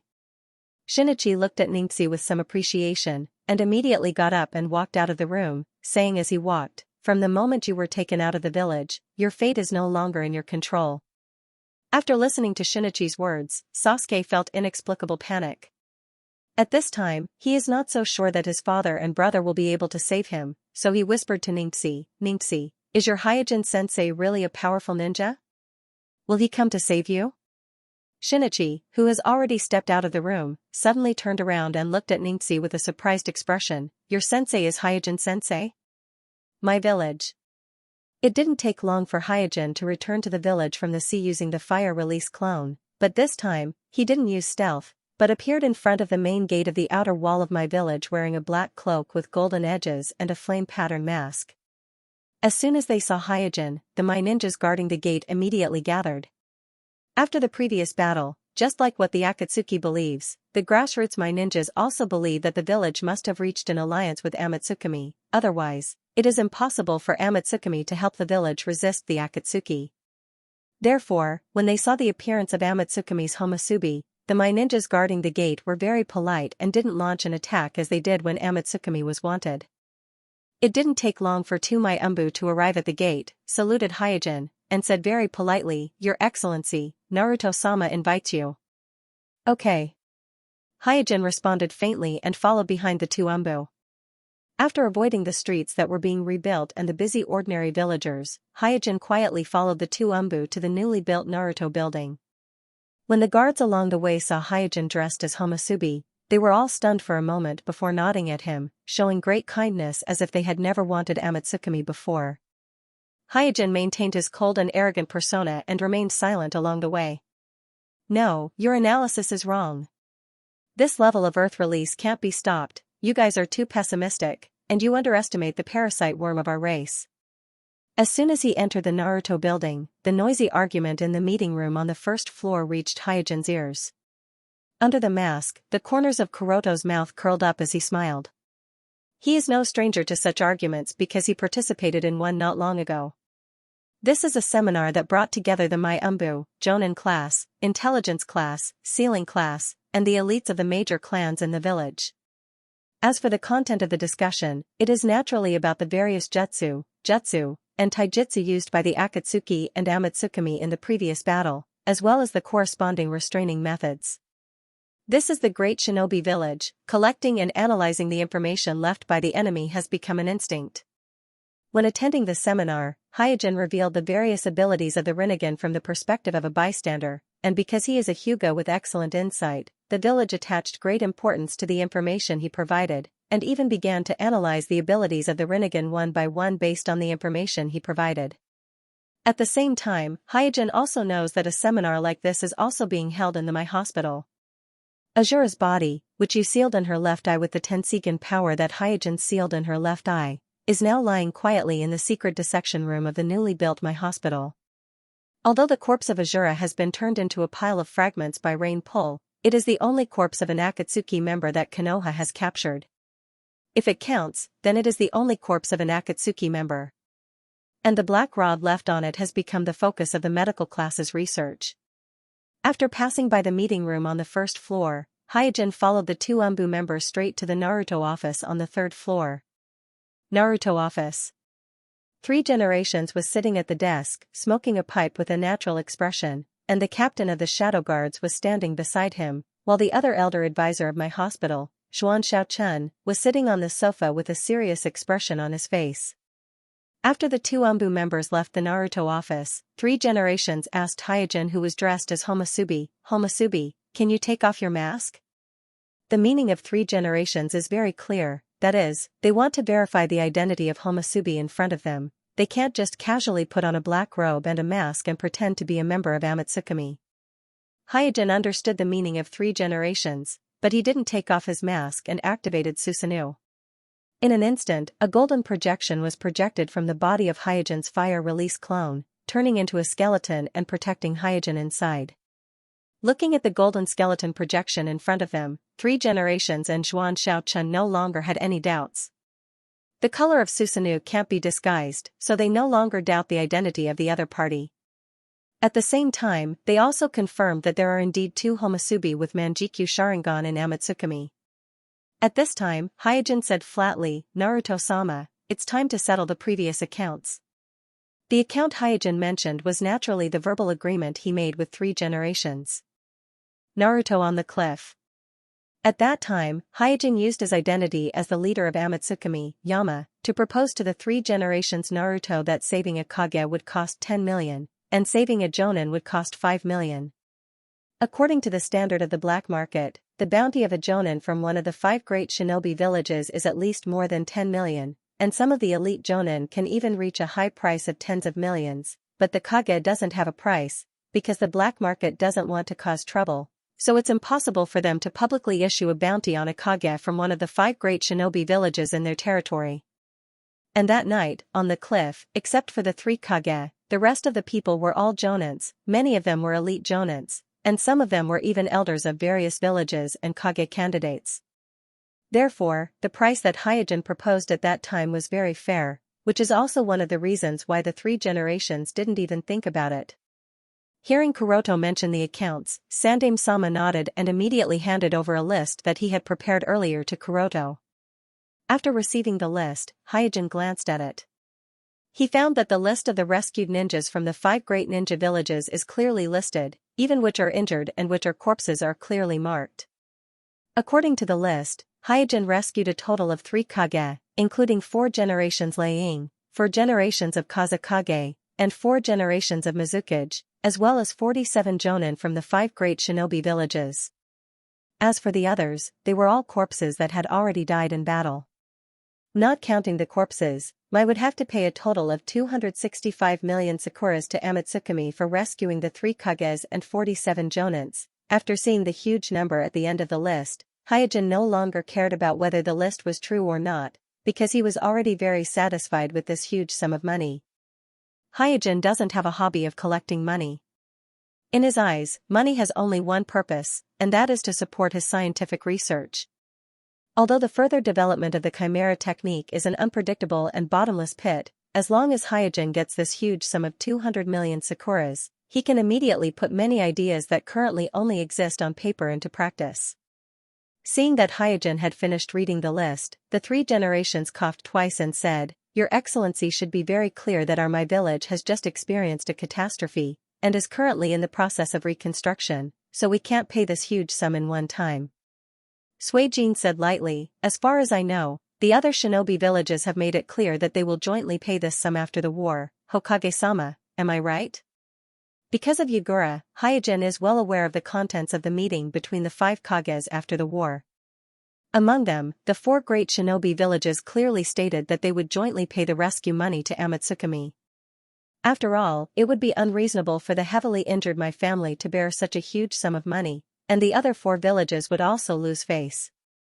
This is also the reason why Hyojin asked for this sum of money during the reconstruction of the village, because more than 200 million sakuras are divided equally among the 5 great shinobi villages, and each village would at most get 50 to 60 million sakuras. What's more, the richest land of Fire Daimyo will definitely strongly support the reconstruction of my village, And the other 4 great shinobi villages will also do their best to help, so this sum of money is not a problem for my village. 3 generations frowned, and tentatively said, it seems that your Amatsukami also cooperates with other shinobi villages. The post-war meeting between the 5 great shinobi villages was highly confidential, and many of the contents were only known to the 5 kage. Therefore, 3 generations immediately judged that there are other shinobi villages that cooperated with Amatsukami, and even leaked the contents of the meeting. However, it's difficult for 3 generations to determine which shinobi village it is. Hyojin said non-committally, this has nothing to do with the accounts, I have no comment. 3 generations and Xianxia, who was sitting on the sofa, looked at each other and immediately said, you are right, the other shinobi villages did express that they will bear their part of the money, but they have not yet sent the money, so my village is unable to pay the full amount to Amatsukami in one go. Hyojin glanced at 3 generations and saw some clues. Obviously, it's not that the village can't pay the money, nor do they want to renege on the money, but 3 generations want to use this as an excuse to achieve some other purpose. Old fox. After cursing in his heart, Hyojin said, Naruto-sama, if you have something to say, just say it. 3 generations looked at Hyojin and said in a deep voice, I want to meet your leader, Yama, and talk about the Akatsuki organization.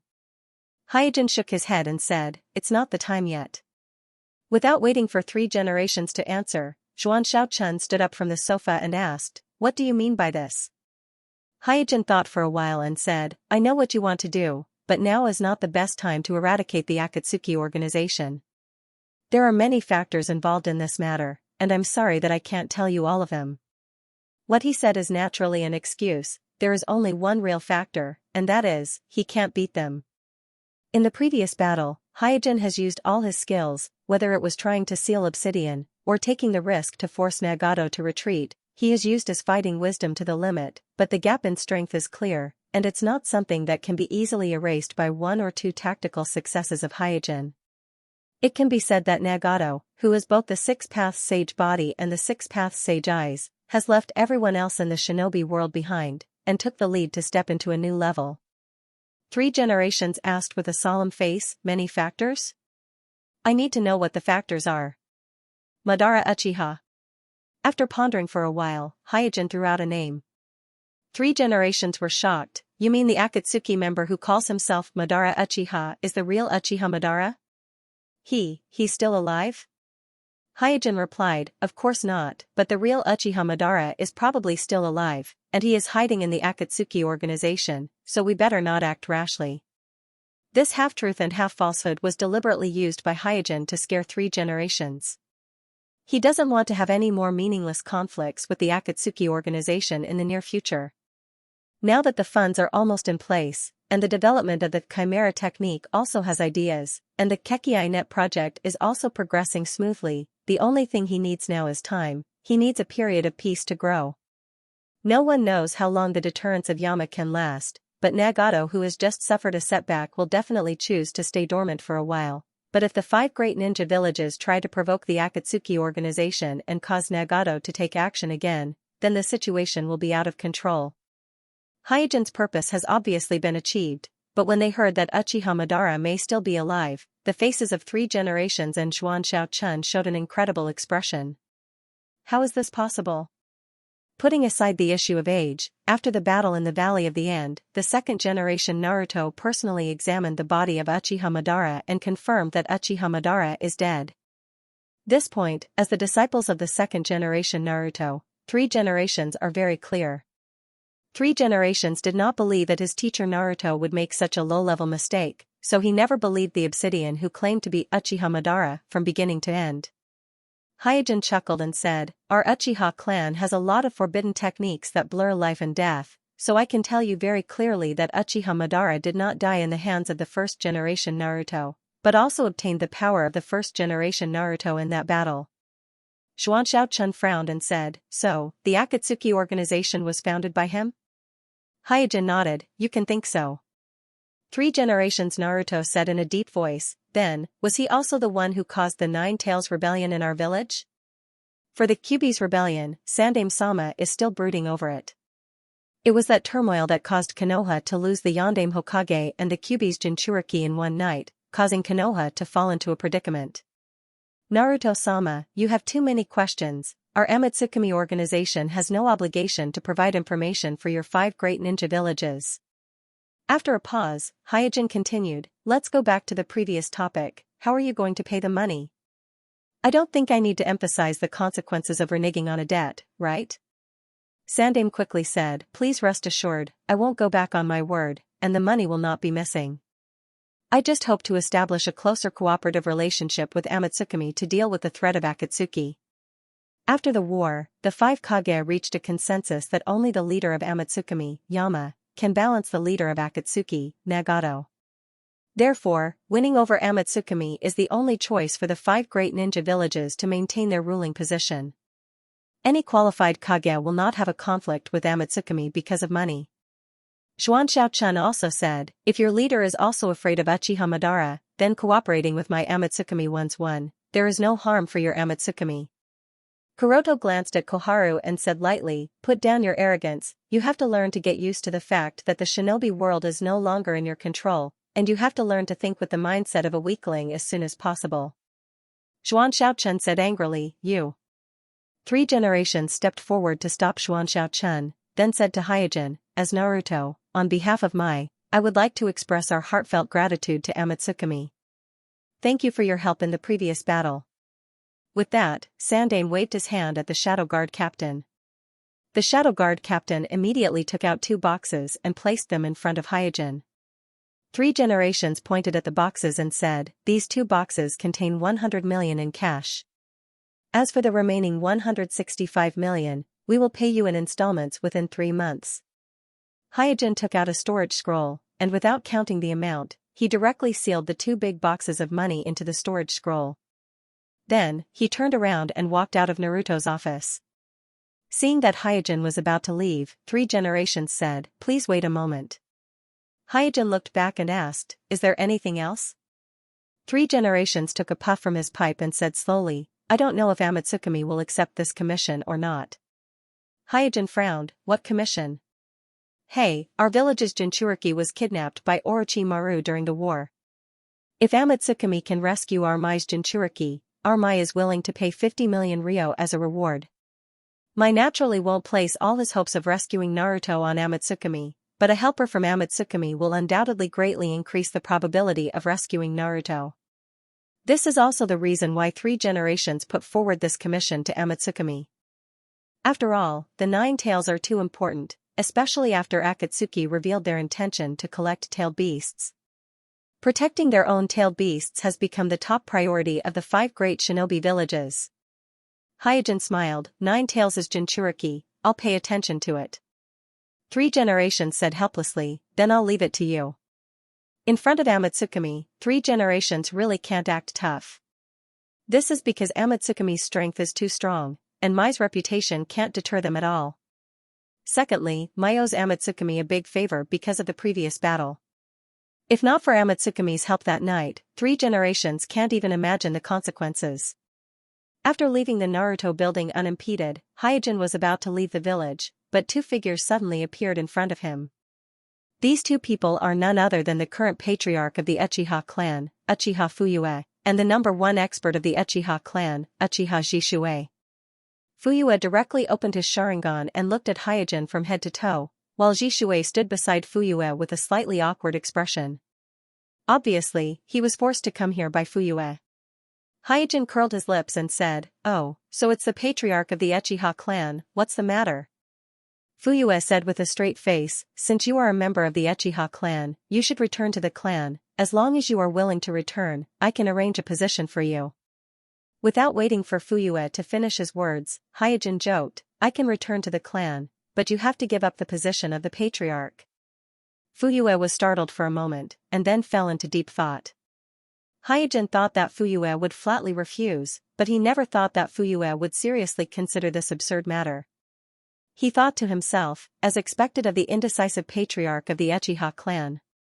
Fuyue hesitated subconsciously in the face of such a critical issue, which undoubtedly shows that he is indeed not a good candidate to be the patriarch. After a while, Fuyue said, come back, if you can defeat me and Jishue, the position of patriarch is not non-negotiable. Hyojin smiled and said, I'm sorry, I was just joking just now. I am not interested in the position of patriarch of the Uchiha clan. Fuyue frowned when he heard this. If even the position of patriarch can't tempt this fellow who possesses the Manjikyu Sharingan to return to the clan, then he really doesn't have any other bargaining chips. Just as Hyojin passed by Fuyue and Jishui, Fuyue said again, I have a request. If your Amatsukami organization can help me save my youngest son, I can pay you a satisfactory reward. Hyojin laughed as soon as he heard this. Whether it is the request of the 3 generations or the request of Fuyue, it undoubtedly shows one thing, that is, the invincible character of Yama is indeed deeply rooted in the hearts of the people. Uchiha and Sasuke, we don't even know if they're dead or alive. I'm afraid Amatsukami can't do anything about it. Without hesitation, Hyojin shook his head and refused Fuyue's request. If there's an opportunity, Hyojin will naturally go and save Ningxi and Sasuke, but it's impossible for him to rush into Akatsuki's base to save them. Fuyue's face changed. He didn't expect Hyojin to refuse so directly, so he said, I have a piece of information in my hand that might interest you. If Amatsukami is willing to help me save my son, I can share this information with you. What information? The location of Akatsuki's base. Fuyue looked at Hyojin with a calm face. He was sure that Amatsukami would be interested in this information. Hyojin glanced at Fuyue with a meaningful look and said, It seems that I have underestimated him. Hyojin has already guessed Fuyue's intention. Fuyue obviously wants to use the location of Akatsuki's base as bait to lure Amatsukami to attack Akatsuki. In this way, he can take the opportunity to save Sasuke and force Uchiha and Shinichi to betray Akatsuki and return to the Uchiha clan. This step can be considered as killing 2 birds with 1 stone. No, it should be 3 birds with 1 stone. At the same time, he can use Amatsukami to attack Akatsuki.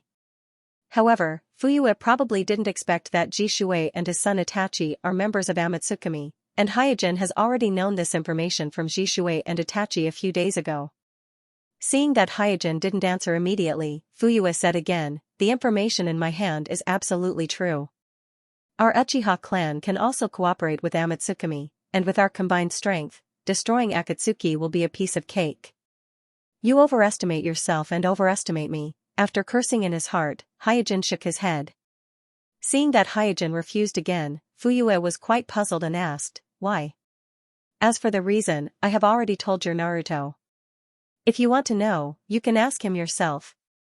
After walking past Fuyue and Jishui, before Hyojin reached the end of the street, another familiar person stopped him.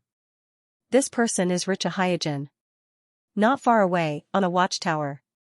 Seeing that Uchiha clan and Hyojin clan have contacted Homasubi of Amatsukami in private, Asuma complained with some dissatisfaction, Humph, these big clans always like to play dirty tricks in private. More and more rumors about the 3 generations are spreading in the village, making Asuma feel uneasy. Although there is no concrete evidence, he can keenly sense that there is an undercurrent surging in the village. Kakashi, who was still wrapped in bandages, said, Hyojin clan's eldest daughter and Uchiha clan's son were taken away during the chaos, and they contacted Amatsukami just to save them. Asuma curled his lips, I hope so. At this time, from the corner of his eyes, Asuma saw Kuroto who was also on the watchtower, staring at Homasubi of Amatsukami who was talking to Hyojin Richa not far away. He remembered some of the recent rumors about Kuroto and Amatsukami's wind chimes, and his face darkened. Kuroto, although Amatsukami helped us this time, they are not fundamentally different from Akatsuki. Don't be fooled by them. Kuroto frowned, what do you mean by that? I just, being stared at by Kuroto, Asuma was at a loss of what to do. Kakashi had no choice but to help Asuma out. What Asuma said is not completely unreasonable. So far, Amatsukami is still hiding their intentions, but with their strength, how can they not have any plans? Kuroto lowered her head. Asuma hurriedly said, I know that Amatsukami's wind chimes saved you, but he is still a member of Amatsukami, not one of Mai's people, so we should keep a distance from them. Kuroto didn't argue with Kuroto, but looked at Homasubi of Amatsukami again. As a ninja of Mai, Kuroto's vigilance is not worse than anyone. Just because someone saved her life, Kuroto will never repay the other party at all costs. The reason why she fell in love with wind chimes at first sight is not only because wind chimes saved her, but also because she saw Wind Chime's face and knew that Wind Chimes is a member of the Hyuga clan and was once a member of my. Especially that night when Wind Chimes tried his best to protect the village, Kuroto firmly believed that Wind Chimes must also love the village, and joining Amatsukami must have some unspeakable difficulties. On the street. Watching Richa slowly leave, Hyojin sighed softly. Richa came to find Hyojin on behalf of the Hyuga clan, and his purpose is also very clear, that is, he hopes that Amatsukami can help the Hyuga clan to rescue Hyuga Hinata who was kidnapped by Orochimaru. Obviously, it is much easier to rescue Hyuga from Orochimaru than from Akatsuki. What's more, with Hyojin's understanding of Orochimaru, he infers that Orochimaru will not do anything to Hinata, because Orochimaru has long lost interest in Byakuga. In fact, whether it is in my village or the entire shinobi world, with the emergence of more and more Manjikyu Sharingan, as well as the emergence of the Rinnegan, the evaluation of Byakuga has been falling all the way. The Hyuga clan, which was barely able to keep pace with the Uchiha clan in the past, has now been left far behind by the Uchiha clan in the village. But this is obviously not a bad thing for Hinata's situation. The more Byakuga is not favored by others, the safer she will be. And the reason why Hyojin sighed is that he can clearly feel that Richa wanted to propose a mission to rescue his son Ningxi, but for some reason, Richa was unable to do so in the end. Hyojin can clearly feel the torment in Richa's heart, but for the Hyuga clan, protecting the Hyuga clan is the top priority. Between Mrs. and his son, Richa has no choice. Even if he is worried about his son Ningxi, he must first ensure the safety of Mrs. In this regard, Hyojin, who is also a member of the Hyuga clan, feels the same. But he also understands that now is not the best time to make a move against the Hyuga clan, and for the vast majority of the Hyuga clan, the significance of Caged Bird is far more protective than restrictive. Because unlike the Uchiha clan, everyone of the Hyuga clan can use Byakugan, but not everyone has the qualifications to become a qualified ninja. Hyojin, who was dressed as Homasubi, didn't stay in the village for too long. After talking with Richa, he left the village quietly. Not long after, he arrived outside the Danzo's root base. This time, Hyojin used the fire release clone to appear in the public's eyes. Apart from asking for money from the three generations, he also wanted Homasubi to take over the role of Kazuma and participate in Danzo's plan to improve the Chimera technique. After all, the Type A wind release clone is too damaged and can't be used in a short period of time. Moreover, the improvement and development of the Chimera technique cannot be delayed, so Hyojin must participate in the whole process. This time, the improvement of Nagato's strength caused Hyojin to feel a sense of urgency. At the moment, no one can tell what Nagato's limit is, and no one can predict what Nagato's next plan will be. Therefore, Hyojin can't waste any time. Whether it's the improvement of the Chimera technique or the advancement of the Kekkei net plan, he must speed up the progress as much as possible. Whoosh, as if they had already expected Hyojin's arrival, two figures quickly landed in front of Hyojin and respectfully said, "Danzo-sama is waiting for you in the base, please come with us." Hyojin nodded indifferently. Following the two root ninjas, Hyojin met Danzo in the base. After dismissing the two root ninjas, Danzo first looked at Hyojin and said, "I hope Amatsukami can abide by the previous agreement." Hyojin froze for a second and asked, "What agreement?" Danzo frowned. "Amatsukami is trying to fool this old man?" Kazuma clearly told this old man that Amatsukami will support this old man to ascend to the position of Naruto. Hearing this, Hyojin suddenly realized, no wonder this guy has been jumping up and down in the village recently, so this is the reason why he is so confident. Hyojin was speechless. Previously, he went to Danzo with the identity of Kazuma to borrow Danzo's wealth and power to develop the Chimera technique. Supporting Danzo was just an excuse to cooperate with Danzo. After all, he needed a suitable reason to get close to Danzo. But he didn't expect Danzo to take this seriously. Moreover, the village was destroyed, and 3 generations were facing a crisis of trust, which gave Danzo an opportunity. Seeing that Kuroto was silent, Danzo snorted coldly, "What's wrong, did Hyzen give you a new offer?" With Danzo's influence, he naturally knows that Hyojin just met 3 generations Naruto. Thinking for a moment, Hyojin deliberately didn't answer, tacitly agreeing to Danzo's speculation. Danzo then said, "Humph, what can Hyojin give you?" "I know his Character, he can't give you anything, but this old man is different. As long as Amatsukami supports this old man to ascend to the position of Naruto, this old man can give the entire country to Amatsukami. Huh? Hyojin was startled, thinking that he heard wrong.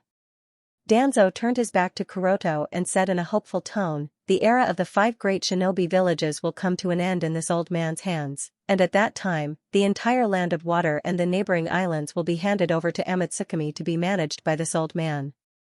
I believe you can feel this old man's sincerity. I don't feel it at all. The country of water is not yours. What right do you have to make decisions? Trying to tempt me with this kind of empty promise, do you think I'm an idiot? Hyojin couldn't help but curse inwardly. Seeing that Hyojin was still silent, Danzo looked back at Hyojin and said with confidence, Hyojin can't offer such a price, you won't refuse me. Hyojin suddenly realized that what Danzo said just now seemed to be serious, so he said, I didn't expect him to have the ambition to unify the shinobi world. This guy is really. For a moment, Hyojin couldn't think of how to describe Danzo. After a moment, Hyojin said, this time, I am here to replace Kazuma to complete the improvement of Chimera Jutsu. As for your proposal, I will report it to the organization. Danzo frowned, and his face became gloomy. Ignoring Danzo's ugly expression, Hyojin directly said, take me to the laboratory. Danzo hesitated for a moment, but finally nodded and ordered a root ninja to lead Hyojin to the laboratory. Although he is very dissatisfied with Homasubi's attitude, but reason tells him that now is not the time to fall out with Amatsukami, not to mention that the Chimera Jutsu has not been completed yet, he still needs Amatsukami to provide technical support, and use Amatsukami to keep Orochimaru in check. After Hyojin left, Orochimaru's figure came out of the shadows and said with a playful smile, it seems that Homasubi doesn't like you very much. Humph. Danzo snorted and said, this is the reason why this old man hates Uchiha. Uchiha should not exist in the shinobi world. Danzo is deeply influenced by the second-generation Naruto, and he has an indelible hostility towards the Uchiha clan. Orochimaru said thoughtfully, Amatsukami should know about the grudge between you and the Uchiha clan, and at this time they actually sent an Uchiha. I am afraid that it will be detrimental to our plan. Danzo said, we need to contact Kazuma as soon as possible. Orochimaru shook his head, I was also there at the time, and the injuries on Kazuma's body didn't seem to be a disguise. Although Orochimaru didn't intervene much in the battle that night, but he was watching the whole process, and it can be said that he has a clear grasp of the situation. Danzo sighed, this old man has already warned him not to interfere too much, but he didn't listen, this result is also his own fault. Obviously, Danzo has already regarded Kazuma as the side that supports him in Amatsukami, and Homasubi as the side that opposes him. He thinks that there must be different factions in Amatsukami, and with Kazuma's injury, the faction that supports him is temporarily at a disadvantage. As for why Homasubi of Amatsukami is hostile to him, he isn't surprised at all, because his attitude towards Uchiha is well known, and as a member of the Uchiha clan, it is normal for Homasubi to be hostile to him. With a smile on his face, Orochimaru asked, are we still going to continue with our plan? Danzo heavily hit the ground with his cane and said, of course, no one can stop this old man. The aging of Danzo's body didn't diminish his ambition, on the contrary, his ambition is increasing day by day, and it has reached a point where it is difficult to contain. At this time, even if there is a cliff in front of him, he will not stop. Hearing Danzo's answer, Orochimaru smiled lightly, he wasn't surprised. Orochimaru knows Danzo better than anyone else, because he has witnessed the whole process of Danzo's degeneration from an elder who maintained my stability in the dark to a slave of power. It can be said that Orochimaru is the first person in Konoha to realize that Danzo has lost his way, and for Danzo who has lost his way in power, this opportunity is too rare, he can't miss it. As the head of the 5 great shinobi villages, this is the first time he has experienced such a thing. Such a disaster, no matter which Naruto generation, Naruto will fall into the whirlpool of public opinion. One must know that in the previous 3 great shinobi wars, no matter how cruel they were, none of them affected Konoha, let alone razing Konoha to the ground overnight. In the minds of most Mai shinobi, they still maintain the idea that Mai is the strongest shinobi in the world and the head of the 5 great shinobi villages. Therefore, although they can understand the difficulties of the 3 generations Naruto, and know that this disaster was caused by the enemy being too strong. Emotionally, they still subconsciously blame the 3 generations for the destruction of their home. After all, the name Naruto represents responsibility, and no matter how many reasons and excuses there are, the destruction of Konoha is something that Naruto can't escape from. After thinking for a moment, Orochimaru asked again, if Amatsukami really falls to the old man's side, our next plan will be greatly affected. Danzo shook his head and said with certainty, don't worry, this old man knows Hikari better than anyone, he can't offer a higher price, Amatsukami will not choose to cooperate with him. This old man now suspects that Amatsukami sent Homasubi to force this old man to take a step back and maximize their benefits. I'm afraid that the country of water is not enough to satisfy them.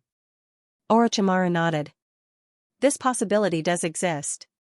Danzo glanced at Orochimaru and said, the progress of the Chimera technique must be accelerated. Orochimaru smiled in a boastful manner and said, I've already made a major breakthrough on my side. Right now, what's limiting our progress is the part that Wind Chimes is in charge of. I hope that the fire demon who replaced Wind Chimes won't disappoint us. In terms of scientific research, Orochimaru has the capital to be proud. Hearing Orochimaru mention Homasubi again, Danzo frowned unconsciously. He always felt that it was inappropriate to let an Uchiha interfere in his core plan. At this time, Orochimaru's eyes narrowed as he asked tentatively, now you can start choosing your targets. Are you going to fuse with those Kekkei limit boundaries? Danzo said lightly, I haven't decided yet. Knowing that Danzo wouldn't tell him the truth, Orochimaru didn't ask any more questions, turned around and walked into the shadows, in the underground laboratory of the root. Hyojin glanced at the progress report handed to him by the lab assistant, and his pupils shrunk slightly under the mask. From this report, during the days when he was not around, the part that Orochimaru was in charge of had advanced a lot, and several difficult scientific research problems were solved one by one. It seems that Orochimaru and Danzo are still working together. It was not difficult for Hyojin to come to this conclusion because when the Yakuza organization attacked the village, he and Orochimaru were both in the laboratory, so they were clear about each other's experimental progress. Now that the part that Orochimaru was in charge of had a major breakthrough, it undoubtedly showed that the cooperation between Orochimaru and Danzo did not stop because of the previous war. These days, Orochimaru was still carrying out the improvement experiment of the Chimera technique. Thinking of this, Hyojin's face changed, and a guess came to him. Orochimaru secretly kidnapped the Nine-Tails human Jinchuriki from the village. Logically speaking, even if the Danzo did not completely fall out with him, they would at least suspend their cooperation. But the fact is not so, Danzo still maintained a cooperative relationship with him. This shows that Danzo and Orochimaru may have reached some kind of agreement in private, and thinking that Danzo is actively seeking the position of Naruto in the village, Hyojin feels that Naruto and Hinata in the hands of Orochimaru are likely to become the bargaining chips for Danzo to seek the position of Naruto. Just imagine, if Danzo and Orochimaru conspire to rescue the Nine-Tails human Jinchuriki and the eldest daughter of the Hyuga clan, then Danzo's reputation in the village will inevitably increase greatly, and the Hyuga clan will also have to lean towards him on the issue of Naruto. At that time, as long as he has the support of other great clans, it is not impossible for him to replace 3 generations and sit on the position of Naruto. Will Orochimaru hand over Naruto to Danzo? Does he not want to exchange Naruto for Sasuke in the hands of the Akatsuki? Or did Danzo make some conditions that Orochimaru can't refuse?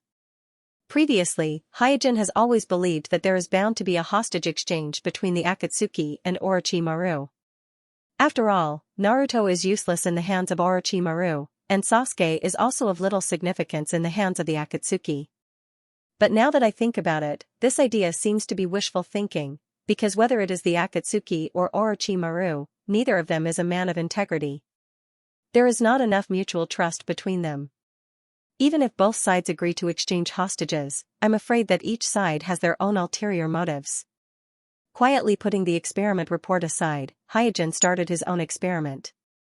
Although he didn't conduct any experiments in the past few days, his brain was not idle.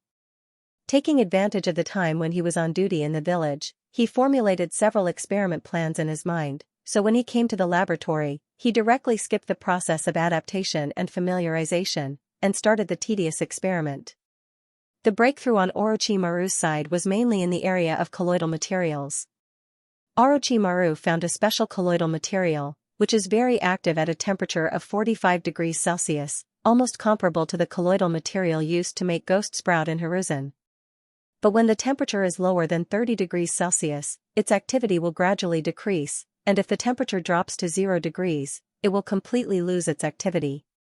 This colloidal material affected by external temperature, to some extent, is a natural and controllable colloidal material. As long as the temperature is artificially controlled, the risk of it going out of control can be fundamentally eliminated. And such a breakthrough can be said to be a key.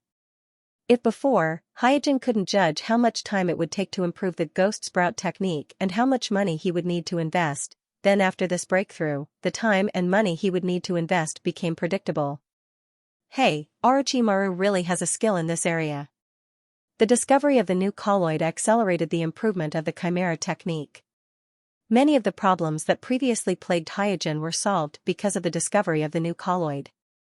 In the next few days, Hyojin redesigned a set of Kekkei Genkai fusion ritual according to the characteristics of the new colloid. On the original basis, he added a set of temperature control system to the ritual. By adjusting the external temperature, the activity of the new colloid can be enhanced or weakened, so that the new colloid can always be in a controllable state. At the same time, he also carried out a round of limit tests on the new colloid. The test results were even better than he expected. The limit values of the new colloid reached the standard of the old colloid, fully possessing the ability to replace the old colloid. In addition to conducting experiments in the root base, Hyojin, who received a huge sum of 100 million ryo, also used the shadow clone to purchase various instruments and test materials from all over the shinobi world, and built a brand new colloid cultivation laboratory in his own laboratory in the Sky Fortress. This new laboratory alone cost Hyojin more than 70 million ryo. However, because of the high price, the equipment in Hyojin's new laboratory is almost comparable to the equipment in the Danzo's root-based laboratory. Therefore, any research results in the Danzo's root-based laboratory can be perfectly replicated by Hyojin in his new laboratory. Time flies, and in the blink of an eye, a month has passed.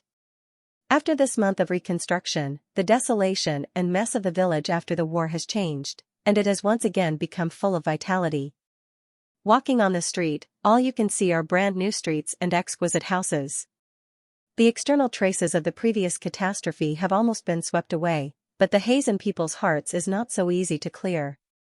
All kinds of unfavorable remarks about the three generations began to circulate among the villagers. Even Hyojin, who doesn't pay much attention to this aspect, can feel that there is a pair of hands secretly manipulating the public opinion. This method of creating momentum, there is no need to guess to know that it is the Danzo. But this time, Danzo used an overt scheme. He did not create rumors, nor did he distort the truth. He only aroused the emotions hidden in the hearts of the people, revealing the doubts and dissatisfaction that the people suppressed in their hearts towards the three generations. Hyojin's courtyard had also been restored. Although the interior was not completely renovated, it was barely livable. After completing the Umbu patrol mission, Hyojin returned home, threw the Umbu mask on his face aside, and then lay on the sofa to think about the next step of the experiment plan. For the past few days, he had been using his fire escape clone to participate in the development of the Oniyaro technique. While trying to improve the Oniyaro technique, he was also closely monitoring the progress made by Danzo and Orochimaru. Thanks to Danzo's lack of trust in Orochimaru, as the party that Danzo uses to balance Orochimaru, Hyojin can timely know all of the experimental progress of Orochimaru.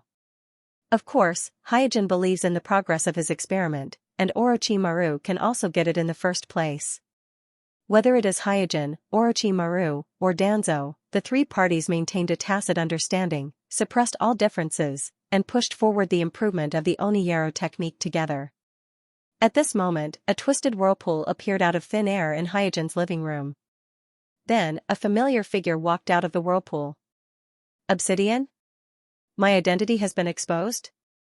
Hyojin was secretly surprised. He didn't expect that Obsidian would suddenly come to find him. Walking out of the whirlpool, Obsidian crossed his arms over his chest and said in a low tone, "Hyojin, you don't have to worry, I just came to talk to you about a deal." A deal? Hyojin's eyes slightly narrowed, and his mind quickly analyzed the purpose of Obsidian's visit. Judging from Obsidian's expression and behavior, Hyojin felt that Obsidian shouldn't have discovered his identity as the leader of Amatsukami, otherwise, it would be impossible for him to be so indifferent.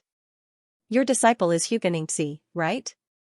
After a pause, Obsidian said with a playful smile, you should also know that he is in our hands. I have no interest in killing an innocent child. If you are willing to do one thing for me, I can return him to you. This idiot wants to use Xianxia to threaten me. Hyojin's expression changed. He roughly guessed the purpose of Obsidian's visit. And the moment he guessed the purpose of Obsidian's visit, Kuroto showed his rich acting experience. His face immediately showed a look of surprise and anger, and his hand slowly reached for the ninja bag on his waist. Glancing at the small movements of Hyojin's hands, Obsidian grinned and said, don't force me to kill you. Hyojin stopped his hand from reaching for the ninja bag at the right time, and the expression of anger on his face became even more intense. Looking at Hyojin's angry expression, Obsidian was secretly proud. Kuroto, this idiot, he is still the same as when he was in the ninja school, he didn't make any progress at all. Hyojin stared at Obsidian, while acting helpless and angry, while secretly analyzing the success rate of a sneak attack. Kuroto has many means to kill Obsidian, but because of the forbidden technique Izanagi, he doesn't have the means to kill Obsidian with a single blow. What's more, this is a village. Once he makes a move, his identity as the leader of Amatsukami will be exposed. This is one of the reasons why he didn't act in a hurry.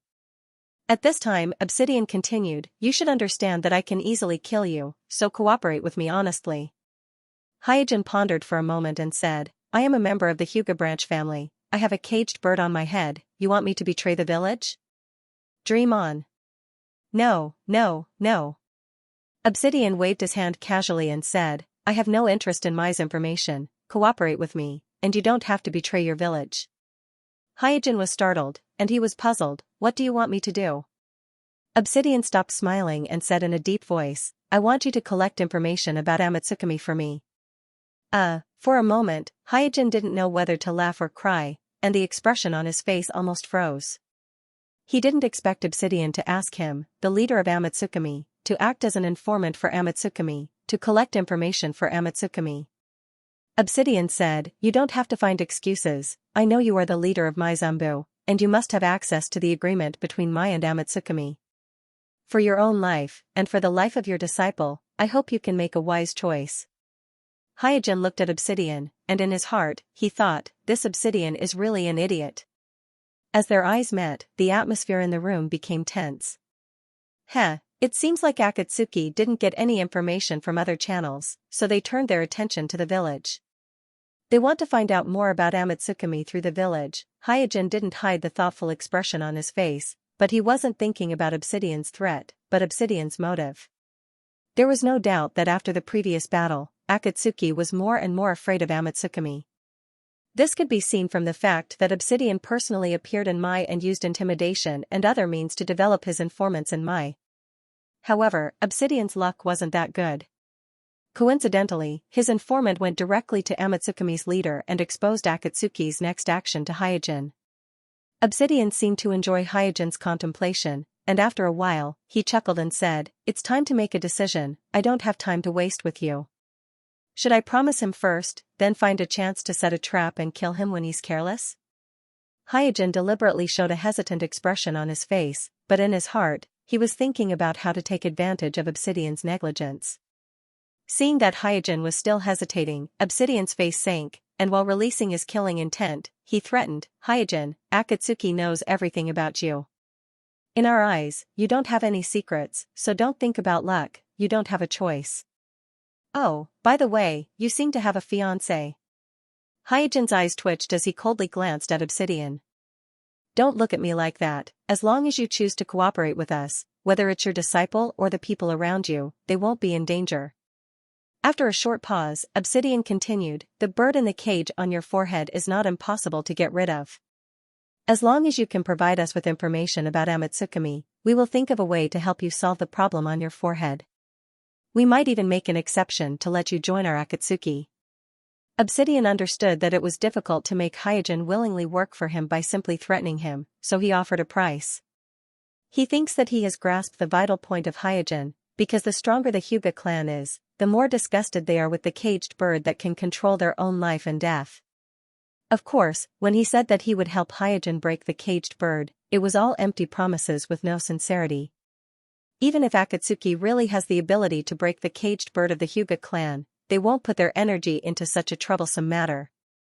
At least in the eyes of Obsidian, a trivial Hyojin is not worth the effort of Akatsuki. Hyojin pretended to be surprised and asked, "Can you really help me get rid of the caged bird on my forehead?" Obsidian gently nodded and said in a confident tone, "Of course, there is nothing that Akatsuki can't do." Hyojin immediately said, "Well, I can try to help you inquire about Amatsukami, but I can't guarantee that I will be able to get any information about Amatsukami." Obsidian smiled with satisfaction, "You have made the right choice. As long as you can provide us with information about Amatsukami, we will immediately return your disciple and help you get rid of the caged bird." Hyojin felt that the time was ripe, so he asked, "Then how should I address you? Also, if I get any information, how should I contact you?" As long as he could actively contact Obsidian, he could set up a trap in advance, so the only thing that Hyojin really cared about was the way to contact Obsidian and mobilize Obsidian. Obsidian deliberately mystified and said, "Who I am is not important, you only need to know that my eyes are always on you. And you don't have to take the initiative to contact me, I will come to you again." After saying that, without waiting for Hyojin to ask again, Obsidian stepped back and disappeared into the twisting vortex. There was no doubt that Obsidian also understood that Hyojin might pretend to agree to his threat, then turn around and report to the village, and then lead to Amatsukami's trap. Tisk, watching the vortex in the room slowly disappear, Hyojin spat softly after confirming that Obsidian had left. With his current insight and perception, even if Obsidian had holy aura, it would be difficult for him to get close to him without being noticed. This time, he was caught off guard by Obsidian. Firstly, he really did not expect Obsidian to come to him directly, and secondly, he was completely focused on thinking about the experiment plan, so he was completely distracted.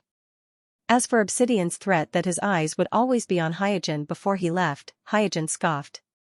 If Obsidian really had the guts, Hyojin had 100 ways to trick him, in a practice field outside the Uchiha clan's territory. Whoosh whoosh, with the sound of sharp weapons cutting through the air, a few shurikens hit the bullseye in different positions without a single mistake. At this time, Itachi pulled off the black cloth covering his eyes. His younger brother, Sasuke, was kidnapped, and there was no news of him until now. Although Itachi believed in Hyojin's judgment, he was inevitably anxious, so he could only force himself to maintain his state of mind by practicing throwing techniques. Clap clap clap. Suddenly, a crisp applause came from the side of the field, followed by a deep and hoarse voice, as expected of Itachi Uchiha. Itachi turned his head abruptly and looked at Obsidian, who was wearing a vortex mask, and the 3 Sharingan in his eye socket slowly rotated. "Don't be nervous, I'm just here to talk to you about a deal." Obsidian, who had just left Hyojin's house, immediately found Itachi, but unlike the arrogance and pride he had when he was in Hyojin's house, Obsidian maintained a state of nothingness at this time. Obviously, Obsidian is still quite vigilant near the Uchiha clan's land. After all, Jishui, who has the Manjikyu Sharingan, is also currently in the clan's land. Itachi doesn't have as rich acting experience as Hyojin. He instantly judged that there was no chance for him to make a move, so he asked blankly, "What deal?" "There are 2 fire demons in Amatsukami's organization, I think your Uchiha clan also knows about it, right? Why, aren't you curious about their identities?" Obsidian threw out a topic that he thought Itachi would be interested in. Itachi said calmly, "I'm more curious about your identity." Hee. With 2 chuckles, Obsidian said, "Uchiha with 2 Manjikyu Sharingan can't appear out of thin air. They must have left traces in the Uchiha clan. I suspect that they are among the group of Uchiha clansmen who disappeared during the 3rd Shinobi World War. You are the eldest son of the clan leader, so you have the right to read the genealogy and investigate various documents. As long as you help me find them, I will return your brother Sasuke to you." Itachi's expressionless face showed some expression. "You want me to help you find the fire demons of Amatsukami?" Under the vortex mask, the corners of Obsidian's mouth rose slightly. "Not bad, using the information about Homasubi in exchange for your brother's life. This is the deal I want to discuss with you." "Good." Itachi looked at Obsidian and nodded without much hesitation. Itachi doesn't know why this mysterious Akatsuki member in front of him suddenly came to find him, but this doesn't prevent him from taking the opportunity to keep Sasuke safe for the time being. I'll come to you again. After leaving this sentence, Obsidian retracted into the vortex and disappeared without a trace. A moment later, Obsidian appeared in a remote grove outside of my village. At this time, Zetsu poked his body out of the ground and said, "The reconstruction of my village seems to have changed the perception barrier. I can no longer enter and exit as I did before. As one of the 5 great shinobi villages, my village has always been under the protection of the perception barrier. It's just that because the previous perception barrier has been running for a long time, the frequency of the barrier is well known to many people, so in the original timeline, people like Orochimaru and Itachi can easily bypass the perception barrier and enter and exit Konoha at will.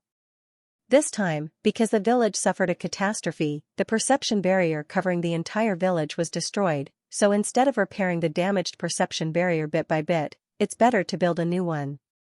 Therefore, the village took advantage of the reconstruction to design a new perception barrier." Obsidian chuckled lightly, "Don't worry, it won't be a problem soon." Zetsu looked at Obsidian and said, "It seems that your operation this time went very smoothly." "Well, I developed 2 informants in my village, one of them is the Umbu of my village, and the other is a member of the Uchiha clan." With a smile, the masked man continued, "They should be able to find out something that I'm interested in." Zetsu asked doubtfully, "Can they be trusted?" Obsidian recalled the scene when he first came into contact with Hyojin and Itachi. Hyojin's anger when he was threatened, his surprise when he heard that the caged bird could be freed, and Itachi's worried expression when he heard about Sasuke. These scenes flashed past Obsidian's eyes like a lantern. Collecting his thoughts, Obsidian said lightly, "They are just 2 mediocre people who are bound by boredom. They can't do anything." "I hope your informant can help us find out more about Amatsukami," Jushao said. Obsidian then asked, "Is there any news from Orochimaru? The 9 Tails Jinchuriki must be mastered as soon as possible. We can't delay any longer."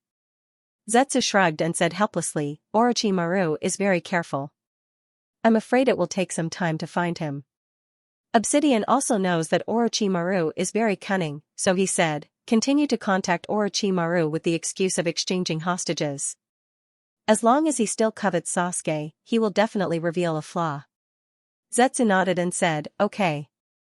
Obsidian pondered for a moment and said, "Pick another clone to be responsible for the 2 informants that I will develop today." In the village. After Obsidian left, Itachi quickly found Jishui and told Jishui about the Akatsuki organization looking for him. Immediately, the 2 of them went directly to Hyojin's house. They weren't worried that the masked man would spy on them since they were on full alert. Even with his divine aura, the masked man wouldn't be able to get close to them without them noticing. As soon as he saw Jishui and Itachi coming together, Hyojin smiled and welcomed them into the house. After sitting down, Hyojin asked Itachi, "If I'm not wrong, the Akatsuki organization should be looking for you, right?" Obsidian can use Ningxi to threaten Hyojin, so naturally, he will also use Sasuke to threaten Itachi. This is something that can be expected. Itachi was a little surprised. "Senpai, how did you guess it?" Hyojin smiled casually and said, "Because they also found me." "I see." After a short pause, Itachi said, "The one who found me is the Akatsuki member wearing the vortex mask. Because he is in the state of hibernation, I can't find a chance to attack him, so I can only pretend to agree to his request and help him investigate Amatsukami's Homasubi." Jishui asked, "Senpai, don't tell me that they are looking for you to help them investigate Amatsukami?" Kuroto nodded while sipping his tea leisurely. Obsidian is looking for Hyojin because of his identity as a member of the Umbu, but in fact, only Hyojin, 3 generations, Xuanxiao Chun, and a few other people know that Mai and Amatsukami don't have any written cooperation agreement, only a verbal agreement. Therefore, Mai doesn't know much more about Amatsukami than the Akatsuki, so it's impossible to get information from Mai. Jishui and Itachi looked at each other and were speechless. The Akatsuki's informants are all Amatsukami's people, and even Amatsukami's leader is among them, which makes them not know whether to laugh or cry. Itachi then asked, "Senpai, what should we do next?" Putting down the teacup, Hyojin said slowly, "This is an opportunity for us. They want Amatsukami's information, and we can use this method to give them the information we want them to know." Jishui added, we can also set up an ambush. Hyojin nodded. Obsidian has suffered a lot in the hands of Amatsukami, so he will be very careful at the beginning, and he will even ask others to do it, but once he is sure that Hyojin and Itachi are not a threat, he will definitely let down his guard, and at that time, Hyojin can set up an inescapable net and easily get rid of him. Thinking of this, Hyojin glanced at Itachi. At present, Itachi's sword of Tatsukami is the best means to restrain Obsidian. When Itachi and Jishui found the two artifacts, Sword of Tatsukami and Yugami no Kagami, Hyojin asked them about the ins and outs of these two artifacts in detail. After learning that these two artifacts are really in a spiritual state, and that they are bound to the user's spiritual body, Hyojin felt quite regretful. At the same time, this also made him understand why Itachi, who was about to die in the original world, entrusted everything to his younger brother Sasuke, even leaving his Manjikyu Sharingan to Sasuke, but he didn't give Sasuke the Totsuken and the Yagami mirror, these two powerful artifacts. It turns out that it's not that Itachi didn't want to give them to Sasuke, but these two artifacts are bound to Itachi's spiritual body. Only when his spiritual body is completely destroyed can the artifacts change owners.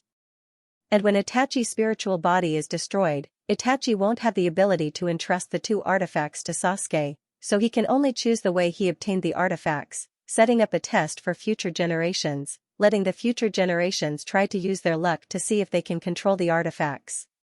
Shadow Clone Jutsu. Bang bang in the midst of the two youthful voices, white smoke rolled out of thin air, and when the white smoke dissipated, whether it was Sasuke or Ningxi, both of them had an identical copy of themselves beside them. Looking at the shadow clone jutsu displayed by Sasuke and Ningxi, Shinichi smiled and said, not bad, although there are still some flaws, but it should be more than enough to fool the average Chunin. As soon as the two children heard this, they were immediately overjoyed. Shadow clone jutsu is not an ordinary ninjutsu, its difficulty level has reached B level, and among all B-level ninjutsu, it is also one of the most difficult to master. Often only when the ninjas reach the Chunin stage will they try to practice it. Because it involves the consumption of a huge amount of chakra, Shadow Clone Jutsu has a certain degree of risk for children who have not yet fully developed, and its advanced version Multiple Shadow Clone Jutsu has been listed as a forbidden technique by the village and recorded in the Book of Seals. Therefore, whether it is Sasuke or Ningxi, they haven't been allowed to learn this ninjutsu by their elders, so they won't be able to use Shadow Clone Jutsu until now. Shinichi doesn't have such concerns in this regard. In his eyes, the shinobi world is a battlefield where only the fittest survive, and if you want to survive, you must have the ability to protect yourself. However, Shinichi was a little surprised, because he didn't expect that Sasuke and Ningxi would have such high talent. After just a little practice, they have basically mastered the essentials of Shadow Clone Jutsu. Looking at the triumphant Sasuke and the happy Ningxi, Shinichi secretly sighed. Sasuke is indeed a genius who awakened his Manjikyu Sharingan at the age of 8. If he is carefully trained, it shouldn't be difficult for him to awaken his Manjikyu Sharingan. Ningxi's talent is also not ordinary, no wonder the boss accepted him as a disciple. Ahem.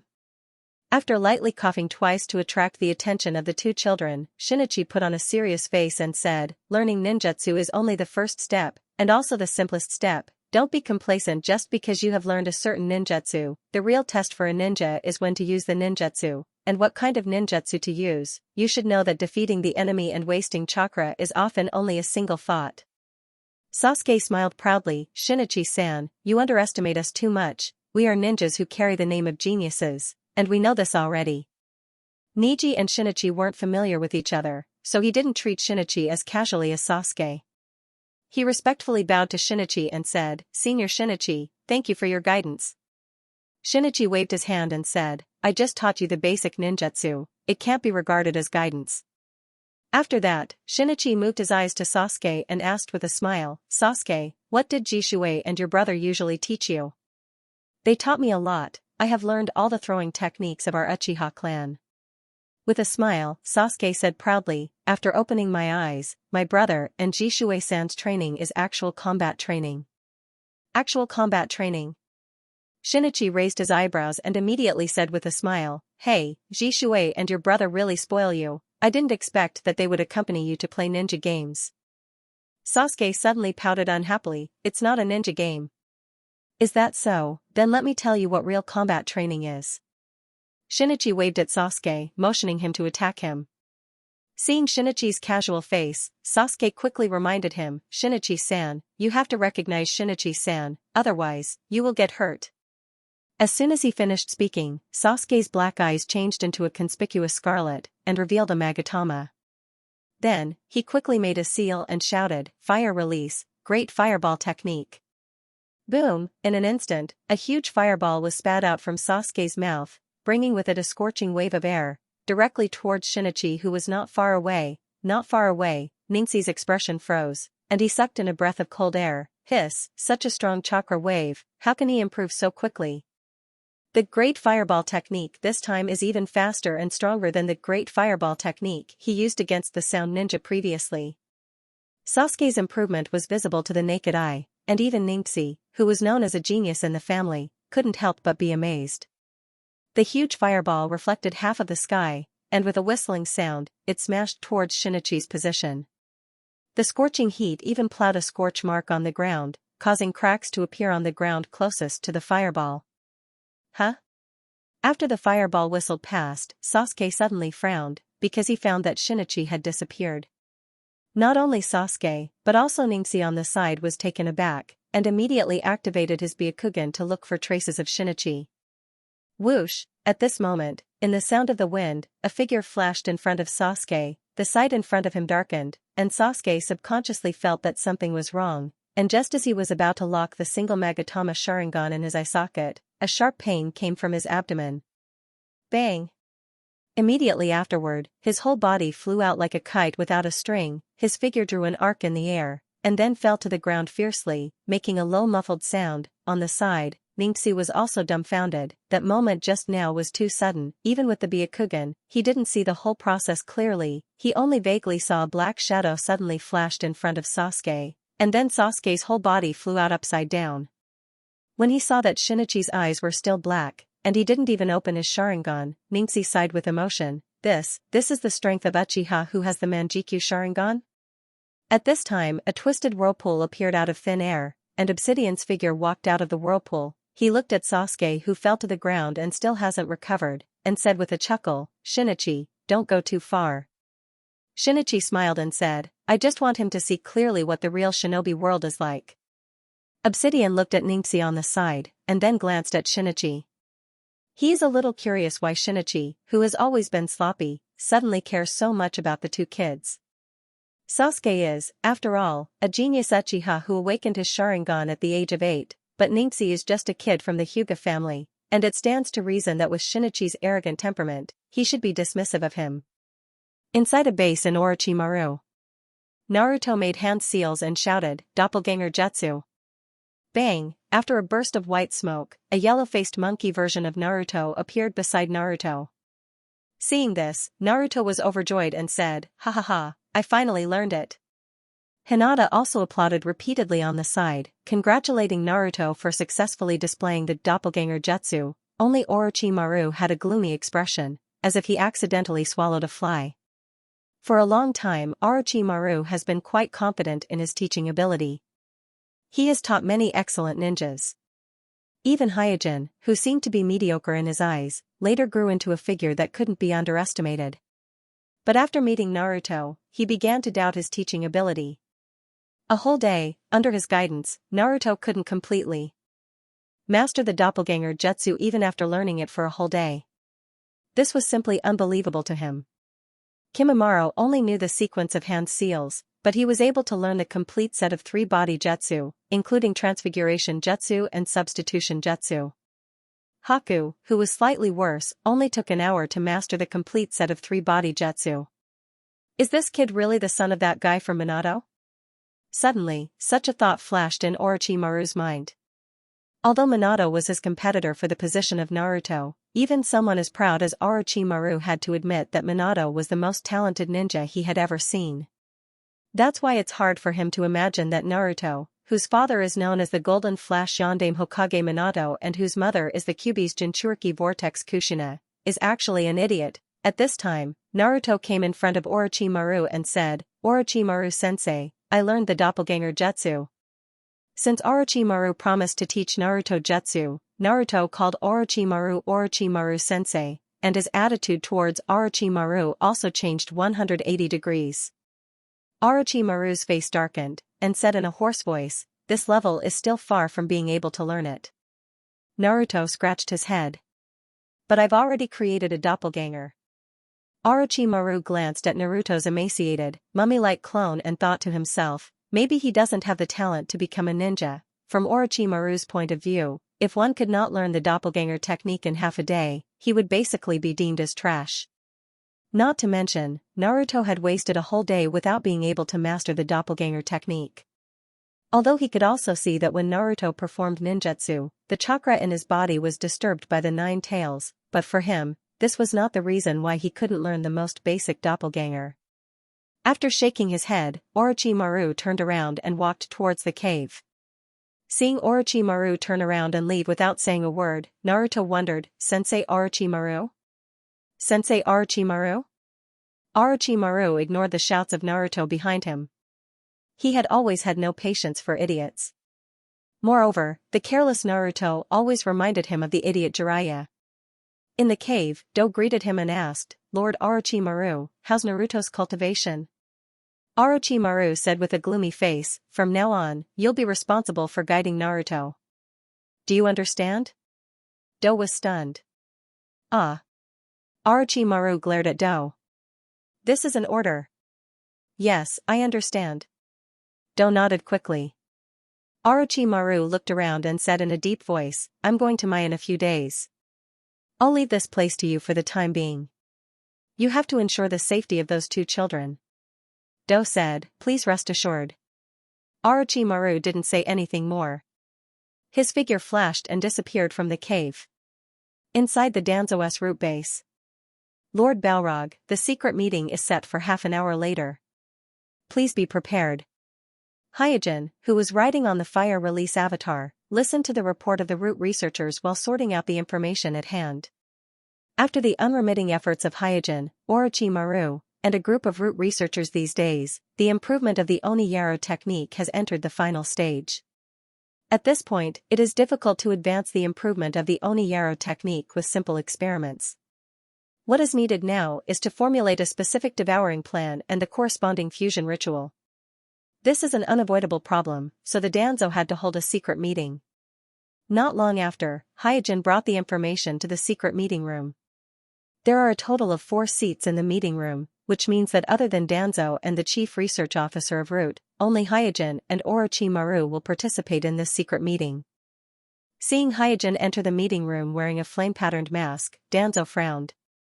Kuroto has been trying his best to prevent Homusubi of Amatsukami from meeting Orochimaru in his base because he is worried that Homusubi, who is hostile to him, will leak the news of him colluding with Orochimaru to Sandaime at this sensitive time, but today's meeting is about the success or failure of the Chimara technique, so he had no choice but to let the 2 meet.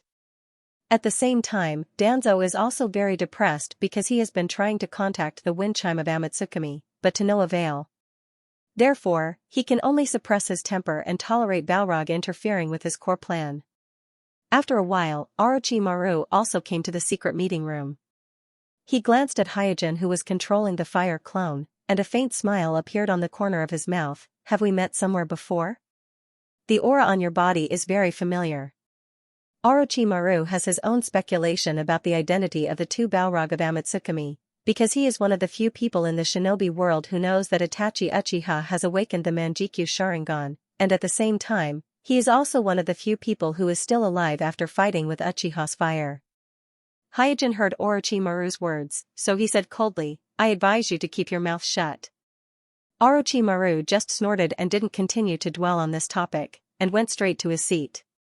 Amatsukami has more than 2 Balrog. There is also the powerful wind chime, and Yama, who is currently recognized as the strongest shinobi in the shinobi world. Therefore, Orochimaru doesn't intend to use the information in his hands to threaten Hyojin, because he knows better than anyone that if he offends both Amatsukami and Akatsuki at the same time, even he will die without a burial place. At this time, Danzo said, "Well, let's talk about this later. This old man wants to know why you 2 strongly requested to hold this meeting." Hyojin spread out the information in his hand and said to Danzo, "I need to know which Kekii Genkai you want to fuse with." Danzo frowned. This old man hasn't decided yet. Danzo naturally won't easily tell Hyojin and Orochimaru about his most important secret. Hyojin didn't budge an inch, then make a decision immediately. Orochimaru also agreed. This is related to the improvement of the final part of the Chimara technique, as well as the design of the fusion ritual. We must figure it out in advance, otherwise, the next step of the plan will not be able to be carried out.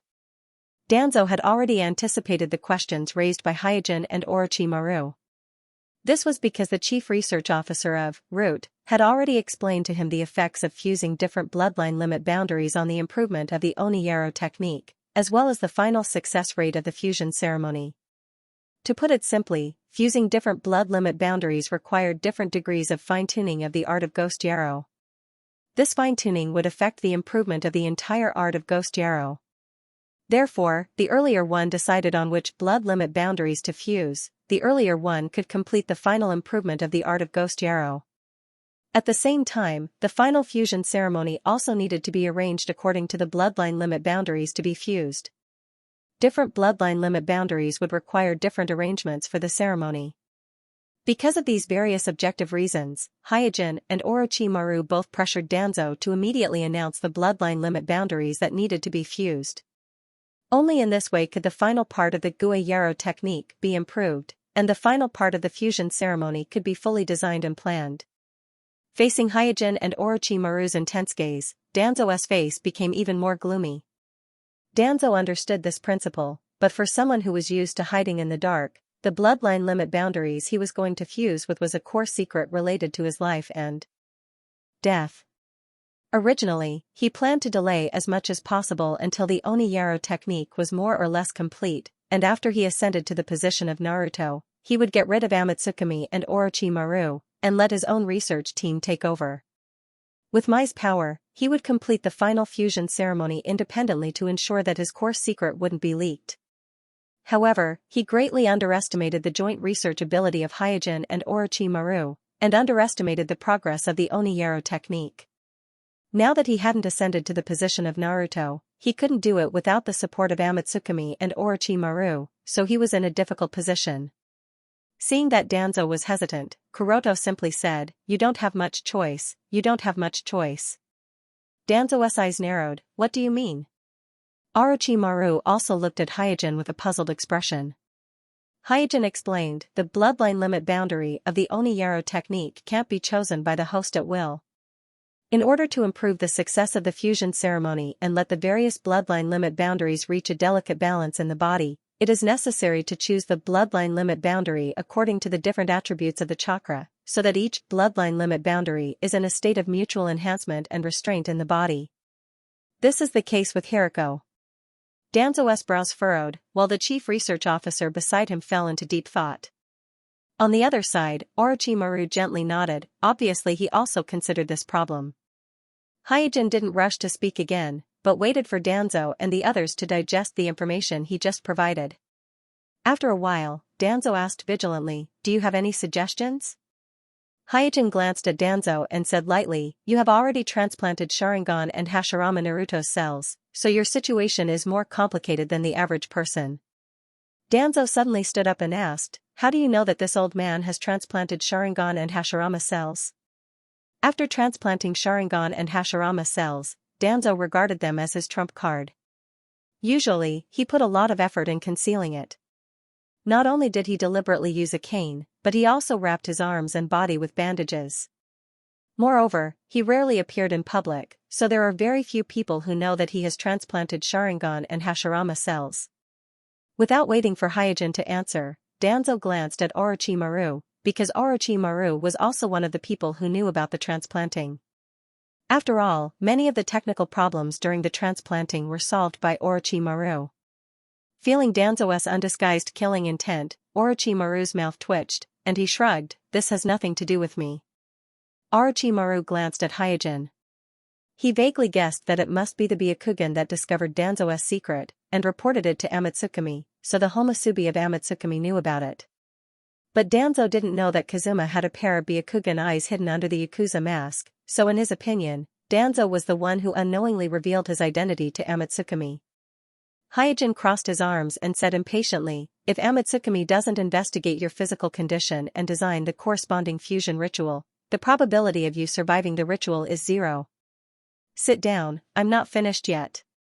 Danzo's suspicious eyes swept through Hyojin, Orochimaru, and even the CRO next to him, and finally sat down with a gloomy face. Hyojin flipped through the information and said, your physical condition is very complicated, but from a certain point of view, this is also a big advantage for you. Handing a document to Danzo, Kuroto continued, the Kekutsu limit that Hirako chose are Sharingan representing the fire attribute, Steel release representing the earth attribute, Nether release representing the water attribute, Hakushin representing the wind attribute, and Mist release representing the lightning attribute. These 5 Kekutsu limit correspond to the 5 chakra attributes. Danzo nodded, but because of what happened just now, his face was still gloomy.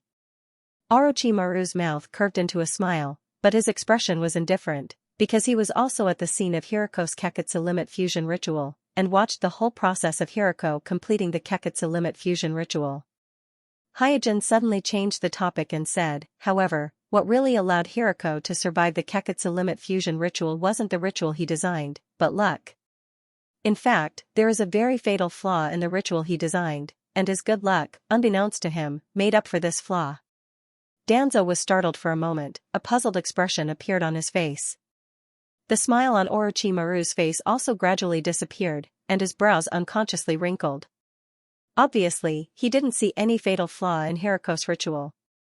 Hyojin didn't keep Danzo in suspense, and directly explained, just fusing the 5 basic attributes of fire, water, earth, wind, and lightning chakra is actually not a good choice.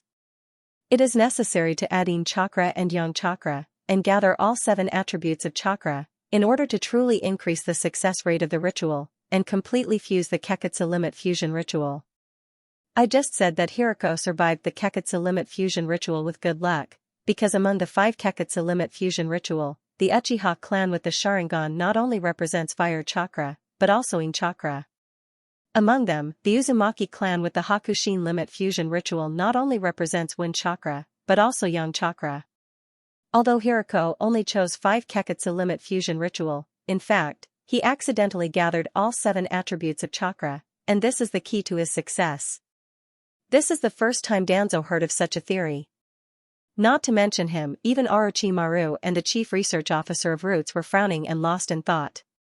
Whether it is Orochimaru or the chief research officer of Roots, limited by their own vision, they did not pay enough attention to the importance of completing the attribute chakra.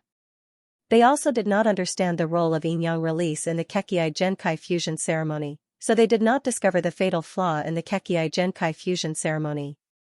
After listening to Hyojin's explanation, they were shocked and realized their previous negligence. Only now did Orochimaru put away the calm expression on his face, his snake-like eyes swept towards Hyojin and secretly thought, I didn't expect that Amatsukami's research on the Chimera Cure technique has reached such a deep level. In the field of scientific research, Orochimaru has never admired anyone, but the theory proposed by Hyojin has convinced him. At the same time, it also made him more vigilant against Amatsukami. Knock. Knock. Danzo broke the brief silence in the conference room and asked Hyojin, you said that this old man has an advantage in this aspect. Do you mean that this old man already has the Yin and Yang attribute chakra and chakra in my body, so I don't need to worry about completing the 2 chakra attributes? Hyojin nodded. Danzo's brows relaxed, and said with a slightly lighter tone, in that case, what else is there to worry about? It's not that simple. Shaking his head, Hyojin explained, I have said before, your body is a bit special. Although you have transplanted the cells of Sharingan and Naruto, the method is too rough, leaving a lot of hidden dangers. Humph, instead of saying it's a fusion, it's better to say that these 2 forces are temporarily residing in your body. I think you know this better than me. As he spoke, Hyojin's gaze landed on Danzo's right arm. Due to the limitations of the previous technique, the Danzo's technique was considered the most basic and unstable fusion of limbs. Danzo's right arm that is filled with Sharingan doesn't even belong to him, and the way he transplanted the Hashirama cells is also very crude. Instead of transplanting the cells at the cellular level, he directly transplanted the flesh and blood of the Hashirama cells into Danzo's body. Just like his right arm, it's also a kind of limb fusion. And among all the fusion methods, the gene fusion is the most thorough. Although the failure rate is extremely high, once it succeeds, it will be very stable. For example, Hyojin first fused with all the recessive genes of the Hyuga clan, and with his own weak physique, he forcibly opened the Tenseigan without any signs of rejection or rampage. Cell fusion is second, but after it succeeds, it will also tend to stabilize. The Hashirama cells that Hyojin performed on Jishui's body is a typical fusion at the cellular level. Limb fusion can be said to be the most basic and the most unstable. Even if Danzo succeeds by a fluke, the body will always be under the threat of rejection and rampage. This can be seen from the battle between Danzo and Sasuke in the original space. In that battle, because of chakra, Danzo consumed too much energy, causing the balance between the yin and yang release in his body to be broken, and the flesh and blood that was implanted in his body instantly went berserk, almost turning him into a tree without a will. How dare you? Hearing Suijin's impolite evaluation of his transplantation, Danzo's face was gloomy as he was exposed. But at the same time, because of Hyojin's frankness, in the depths of his heart, Danzo actually has a little more trust in this homosuke Amatsukami who has a sharp tongue. Hyojin didn't care about the Danzo who was embarrassed into anger, and still said coldly, considering that there are too many flesh and limbs in your body, especially the flesh and blood of Naruto, when choosing the bloodline limit that represents the earth and water attribute, the bloodline limit that represents the two attributes of chakra must be slightly weaker. At the same time, you need to find out the main attribute of the original owner of your right arm, and only then can you ensure the balance of all the attributes of chakra. Regarding this key issue, Hyojin didn't hide anything and told Danzo everything he knew. Because Danzo had both manpower and financial resources, as well as the courage to carry out a bold and decisive transformation of his own body, it was rare in the entire shinobi world. Therefore, Hyojin had to maximize the value of Danzo's pathfinding ability, and let Danzo explore the rugged road leading to the bloodline net. After experiencing the initial shock, Orochimaru also slowly recovered from his shock. He was keenly aware of Hyojin's thoughts, and guessed that Amatsukami didn't hide anything from Danzo. Most likely, they are using Danzo as a guinea pig just like him. Therefore, a playful smile appeared on his face again, and he said to Danzo, I can use my technique to carry out a comprehensive examination and transformation of your body, so that your body can become more stable before the ceremony. Orochimaru can be said to be the best in the shinobi world in terms of human body transformation. Taking Orochimaru as an example, his body has almost been transformed to the point that there are no vital points, and coupled with his unique Orochimaru-style substitution technique, it is almost impossible to kill him with ordinary taijutsu and ninjutsu. But Orochimaru's attitude and tone when he spoke were too playful, especially with his snake-like vertical pupils. It gave people the feeling that the word conspiracy was written on his face. Kuroto furrowed his brows and glared at Orochimaru fiercely, using his eyes to convey a message to Orochimaru. Hey, why are you using Danzo as a lab rat, acting so blatantly? Orochimaru smiled and looked back at Hyojin, as if saying, don't worry, even if Danzo knows that we are using him as a guinea pig, he won't refuse. Looking at Hyojin and Orochimaru's eyes, Danzo's face sank. Just as Orochimaru expected, Danzo may not be clear about Amatsukami and Orochimaru's intentions, but he has a rough idea of it. But he doesn't care. As long as he can obtain supreme power and reach the peak of power, he doesn't mind being used by Amatsukami and Orochimaru. Moreover, in his eyes, whether Amatsukami and Orochimaru are using his power and body for experiments, or whether he is using the technology provided by Amatsukami and Orochimaru to achieve his own goals, based on the current situation, no one can say for sure. Everything can only be decided by time. After everyone had spoken, Danzo didn't bother hiding anything, and directly told everyone about the bloodline limit that he had in mind. Of the bloodline limit boundaries that he was interested in, there were two bloodline limit boundaries that Hirako had his eyes on, Hell Release and Swift Release. Underworld Evasion and Swift Evasion were both extremely functional bloodline boundary. Once you have Nether Release, you can basically be immune to most ninjutsu damage, and after you have Rapid Release, you have the ability to avoid most physical damage. If you only have one of them, the effect may not be too obvious, but if you have both at the same time, then your survivability will be greatly improved. Hiriko is a good example. Apart from the underworld release and swift release, Danzo also proposed a bloodline limit that surprised Hyojin. That was the crystal release. Crystal release is a relatively rare Kekkei Genkai in the shinobi world. Not only does it have both offensive and defensive capabilities, but it also has the ability to control a large area of effect. Coupled with the fact that it can create a mirror that uses the refraction of light to block the vision of a pupillary Kekkei ninja, preventing the pupillary Kekkei ninja from using their line of sight to cast Jinjutsu, it has an obvious restraining effect on Sharingan, Byakugan, and other such pupillary Kekkei ninjas. He actually chose the crystal release. Does he think that Jutsu Kekkei is an imaginary enemy? Under the mask of the flame pattern, Kuroto thought calmly. On the other side, Orochimaru narrowed his eyes. He is the one who knows the most about crystal release, because one of his subordinates is a Kekkei Genkai ninja who possesses crystal release. At this time, Danzo said, among the 3 bloodline limit boundaries that this old man chose, Nether release represents the water attribute chakra, swift release represents the wind attribute chakra, and crystal release represents the earth attribute chakra. As for the remaining 2 bloodline limit boundaries that represent the fire attribute chakra and the thunder attribute chakra, this old man hasn't decided yet. Do you have any suggestions? Hyojin said bluntly, there is no need to worry about the thunder attribute. Mist release is the most versatile bloodline limit boundary. Hiriko's talent in ninjutsu is very poor. Even after fusing 5 bloodline limit boundaries through the Kekkei Genkai and completed the transformation, there are still obvious flaws in using ninjutsu, so he couldn't display the true power of the mist release. In other words, in the current shinobi world, there is no one who can display the true power of the mist release. Because mist release is a bloodline limit boundary that has a very high upper limit, and at the same time, it is extremely difficult to use. Not only does it require the caster to have a huge amount of chakras amount, but it also requires the caster to have extremely fine chakra control, and only a handful of people in the entire shinobi world possess both of these points. Therefore, so far, there has never been such an excellent talent among the shinobi who can use the mist release. Orochimaru also put forward his own opinion. In the case of considering crystal release, boil release may be a good choice among the fire attribute bloodline limit boundary. With the crystal release, Danzo can easily create a sealed space, so in a sealed space, the boiling release, which can exert the greatest power, is undoubtedly the best combination. After thinking for a moment, Danzo nodded and said, yes, mist release and boil release are indeed the best choice. As if thinking of something, Orochimaru added, but in this way, there will be a problem with the balance of the various attributes.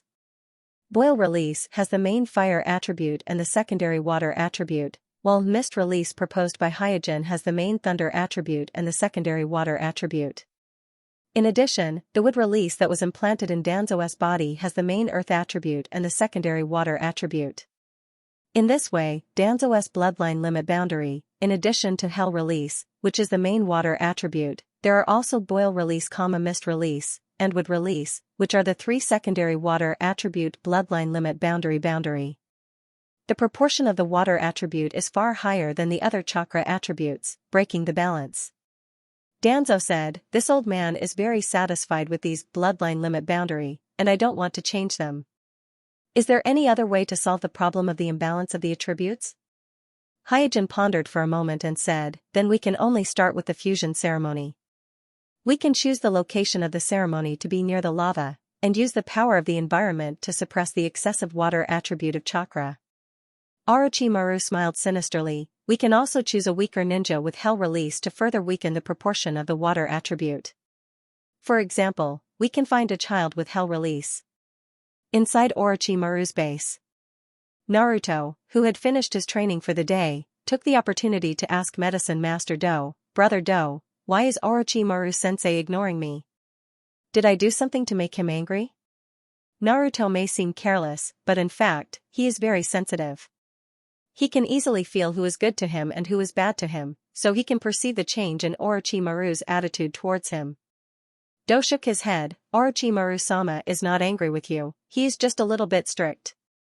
After defecting, Orochimaru took in a lot of war orphans, but those who can really interest Orochimaru are only outstanding children like Kimimaro and Haku.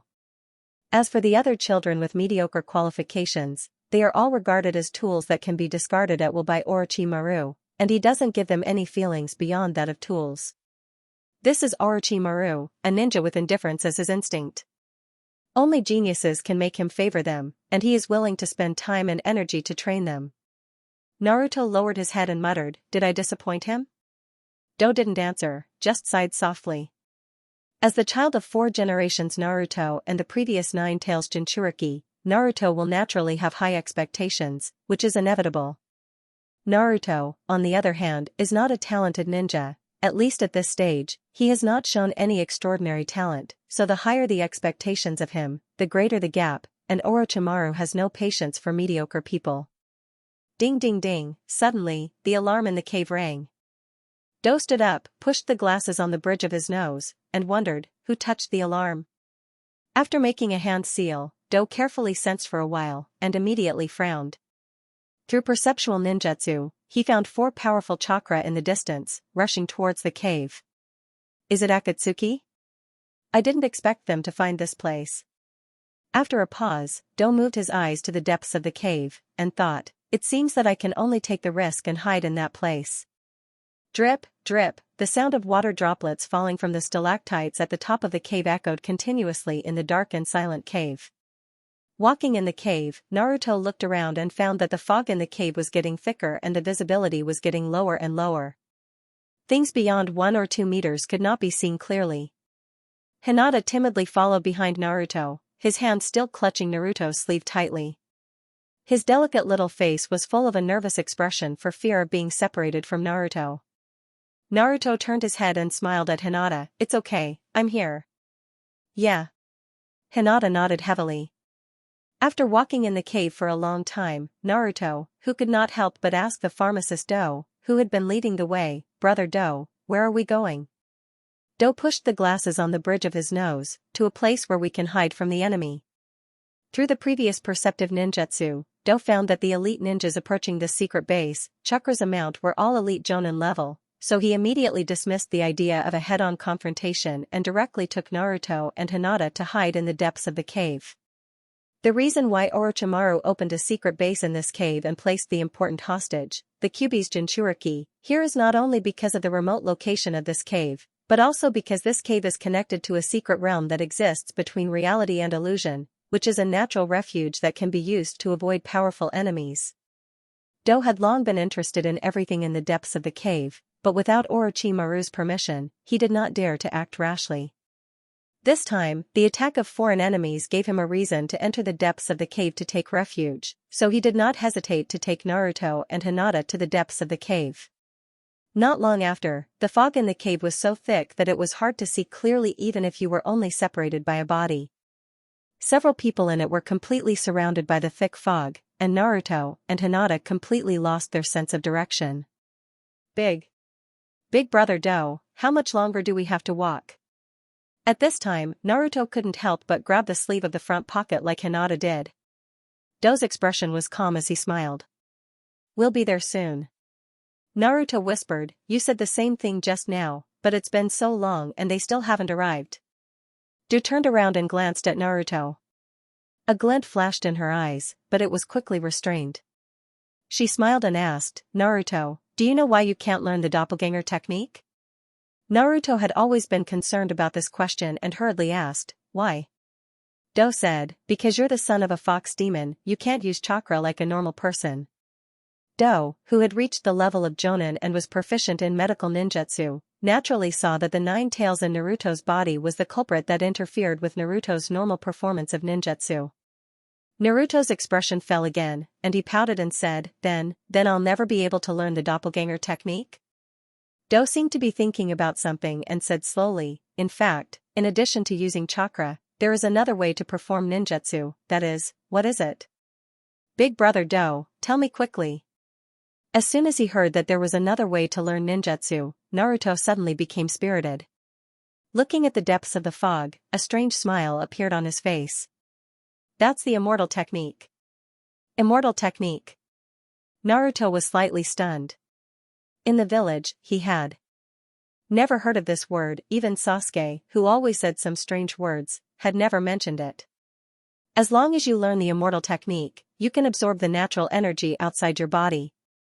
Then even if you can't use the chakra in your body, you can still become an excellent ninja, and it's not impossible to become Naruto. Do chuckled, and the corners of his mouth were also raised higher and higher. Because of Yugo, Orochimaru's research on natural energy had been very in-depth, and the curse seal was the result of this research. However, because Orochimaru had used the forbidden technique undead reincarnation and changed his body, there was a certain problem with his physique, so there was some kind of obstacle in practicing the immortal technique. In addition, practicing the immortal technique was very risky.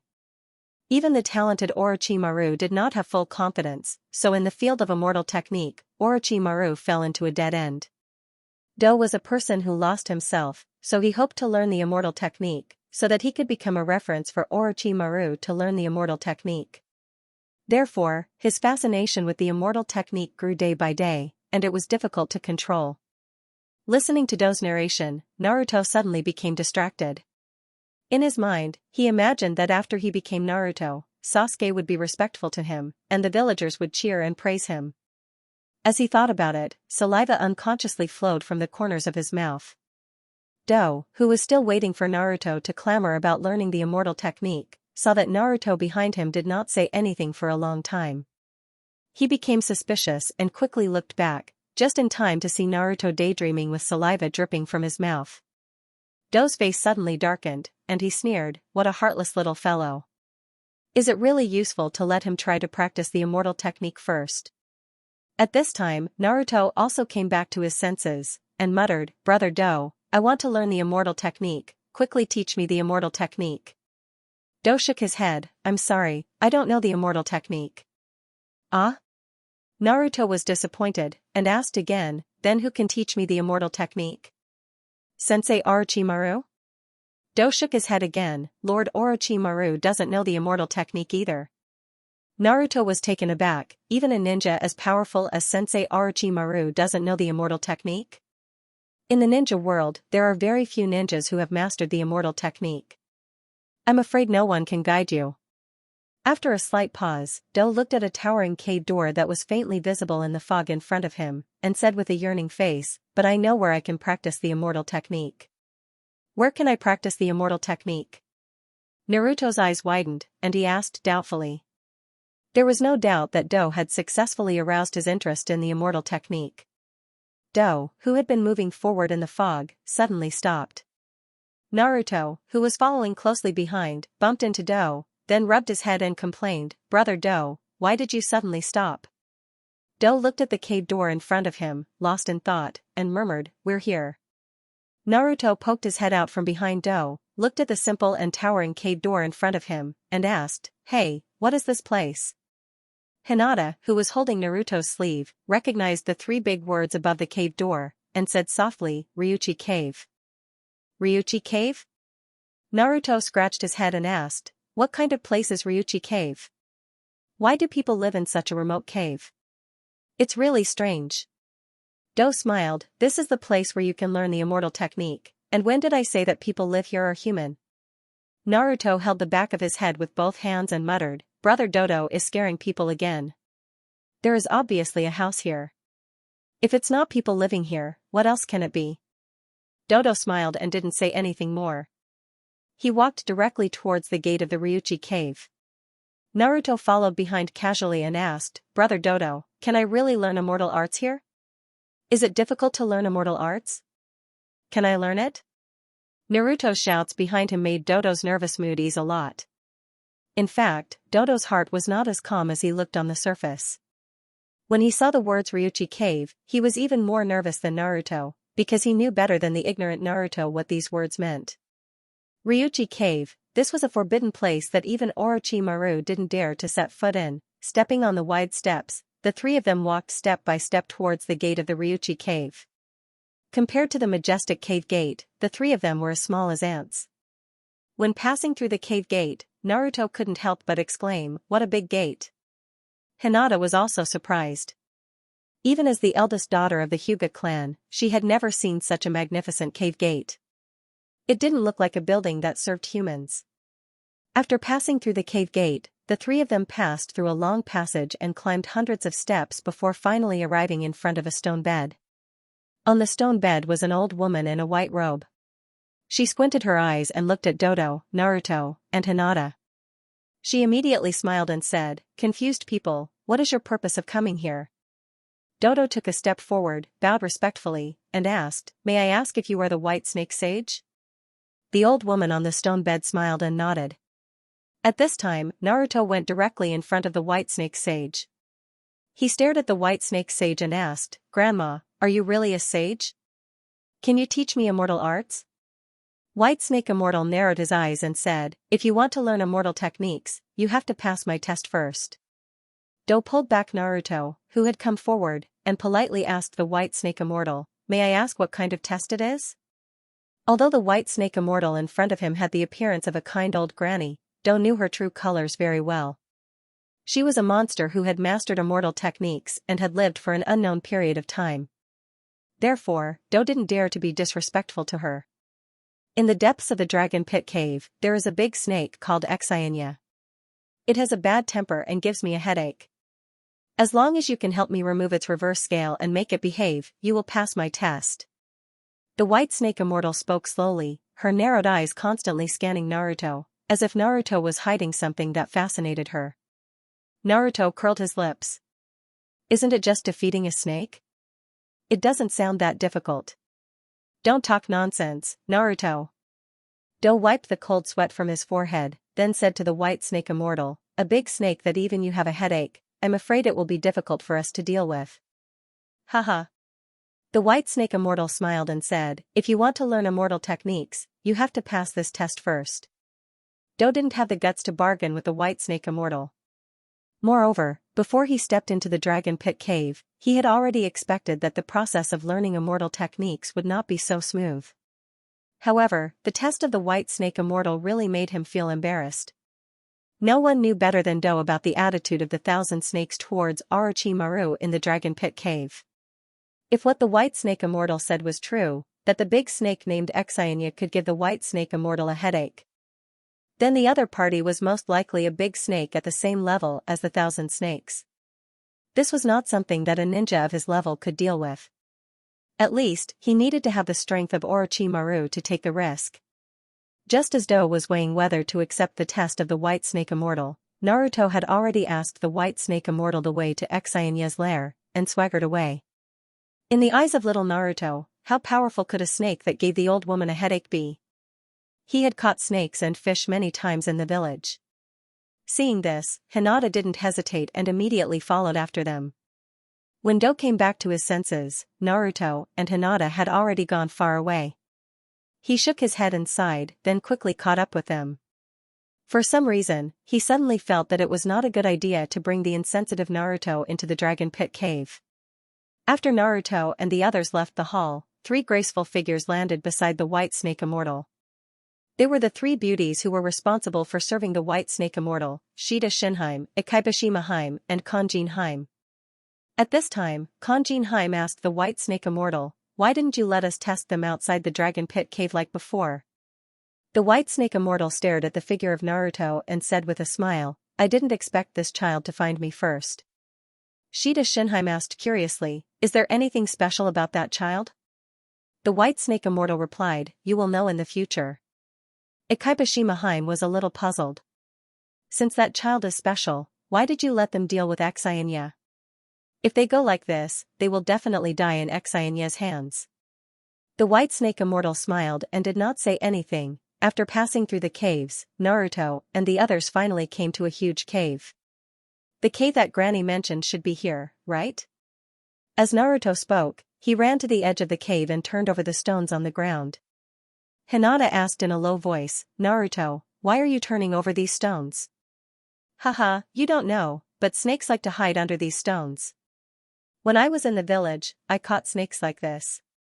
After smiling proudly, Naruto said, "Hinata, don't you have the Byakugan? Help me find it."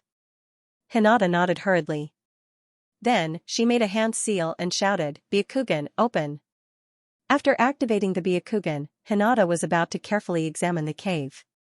Suddenly, a huge chakra mass rushed into her eyes, scaring her so much that her legs went soft and she fell to the ground.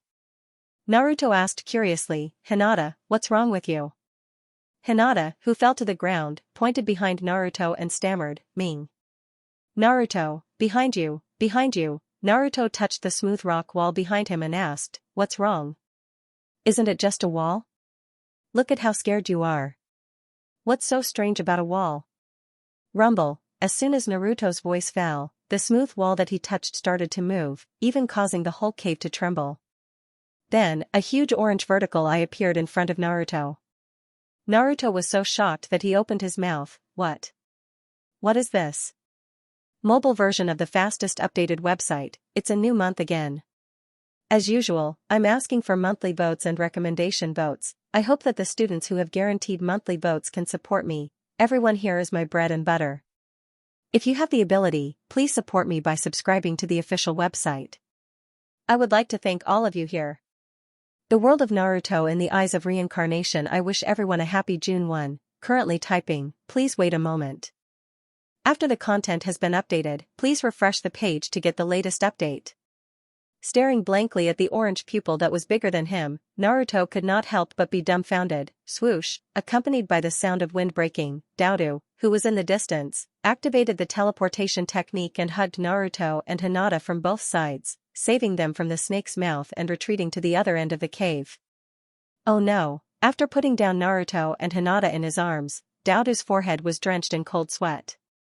When he saw the huge snake named Xianxia with his own eyes, and saw its size clearly, Duba no longer had the slightest bit of fluke in his heart. Without a doubt, this Xianxia was just as he had expected. It was indeed a summoning beast on the same level as Manda. It was a powerful summoning beast that could only be tamed by a ninja on the same level as Orochimaru. How dare you break into my territory? You've got some guts. Xianxia raised his head, his single vertical pupil staring at Naruto and the others, the huge tongue in his mouth swaying up and down. After dispelling his wishful thinking, Dodo decisively gave up on the test of seizing Xianxia's reverse scale. His gaze swept across the cave passageway that they came from. However, Dodo, who was proficient in camouflage, did not reveal his intentions in terms of expression, but the desire to fight on his body revealed his thoughts. As a snake, Xianxia was the most sensitive to this. He did not need to judge Dodo's expression to sense that the adult ninja in front of him had no desire to fight at all, and only wanted to escape. Humph. With a heavy snort, Xianxia opened his mouth and spat out a black ash-like substance towards the exit of the cave. Hua hua hua. In an instant, the entrance of the cave turned into a rock wall. After sealing the entrance, Xianxia flipped his huge body and said, "I haven't tasted the taste of a ninja for a long time. Since you've sent yourselves to my doorstep, it's just the right time for me to satisfy my craving." Seeing that the escape entrance had been sealed by Xianxia, Dodo's heart sank. He did not care much and quickly formed a seal with both hands, shouting, "Water release, water dragon bullet technique." In an instant, a huge water dragon appeared out of thin air and pounced towards Xianxia. Rumble. Under the attack of water dragon bullet jutsu, Xianxia was hit on the rock wall, shaking the cave. The water dragon formed by ninjutsu also exploded. Damn it! In the splashing water, Xianxia was completely enraged. His body swayed, and his huge snake tail swept towards Dodo like a whirlwind. Bang! Like a fly hit by a fly swatter, Dodo was instantly shot out and hit the rock wall heavily, making a low muffled sound. Cough, cough. Soon, Do got up from the ground while coughing up blood. The wounds on his body and the obvious fractures on his ribs were rapidly recovering in a puff of green smoke. Naruto and Hinata quickly ran over and asked, "Brother Do, are you okay?" Do shook his head with a dignified expression. With his medical ninjutsu attainments, this degree of injury would not kill him, but at the same time, he also understood that his own chakra would eventually be exhausted. If he did not think of a way to escape as soon as possible, the final result would be to die in the snake's mouth. In the blink of an eye, Do came up with the only way to escape, and that was to summon 1,000 snakes. But unlike Orochimaru, although Duru also has the ability to summon 1,000 snakes, there is no guarantee of success rate. Whether he succeeds or not depends entirely on the mood of Snake Dowager at the time. Only when Snake Dowager is in a good mood will he be able to summon her successfully. Unfortunately, Snake Dowager is short-tempered and rarely has a good mood. I can only bet on it. Biting his finger, Do did not care about his own chakra, and desperately pressed it to the ground. Bang! A huge plume of white smoke rose up and almost filled the entire cave. At the same time, Do and Naruto and Hinata beside him suddenly rose, as if there was a huge object under their feet lifting them up. Who is summoning me? Without waiting for them to recover, a rough roar echoed in the cave. Then, a huge purple figure appeared from the white smoke, causing the originally spacious and huge cave to seem slightly crowded. Success! Do let out a long sigh of relief, and immediately spoke politely to Thousand Snakes. Lord Thousand Snakes, it is I who summoned you. Please help me escape from here. Thousand Snakes' vertical pupils rolled up, glancing at Do's head, and coldly snorted, "Humph, so it is Orochimaru's subordinate. You dare summon me? Do you want to be swallowed into my stomach?" Do said helplessly, "Lord Thousand Snakes, please rest assured. After this, I will definitely prepare a satisfactory offering for you." Thousand Snakes shifted his gaze to Xianxia. "Oh, so it is Xianxia." Xianxia did not expect Do to summon Thousand Snakes, and said with some fear, "Thousand Snakes, it was these humans who trespassed into my territory first. Are you trying to hinder me?" Thousand Snakes said to Do, "Hey, kid, don't forget about the offering you promised me." With a bang, the Snake Dowager turned into a puff of white smoke and disappeared from the cave. Just like Xianxia was afraid of Thousand Snakes, who was known as the strongest snake in the Dragon Pit Cave, was also afraid of Xianxia. Therefore, she had no intention of fighting with Xianxia for a small fry like Do. Following Thousand Snakes' departure, Do fell to the ground with a sluggish expression. He hadn't expected that the Snake Dowager would run off so confidently. She didn't even forget to remind him about the sacrificial offerings before she left. Xianxia's one eye stared at Do, his heart boiling with anger. Oh. Oh no, Do was completely at his wit's end. The summon just now had used up a large amount of his chakra, but not only did it not have any effect, it even angered Xianxia. Instantly, Xianxia moved. He was like a dark red rolling rock, fiercely pouncing towards Do and the others. But just as Xianxia was about to touch them, a dense fog suddenly surged out from Naruto's body. Xianxia immediately stopped in his tracks, as if he had become sluggish, and froze on the spot. The moment the fog surged out, Naruto also froze, as if he had lost his soul.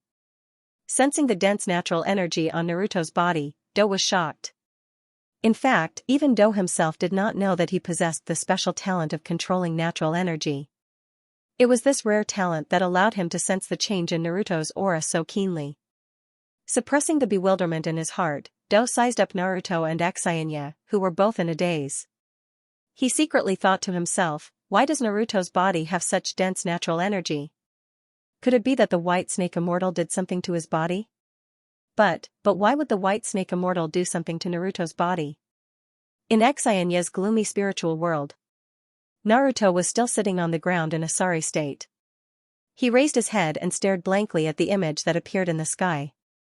This image was like a real scene, and Naruto was like a bystander who was there.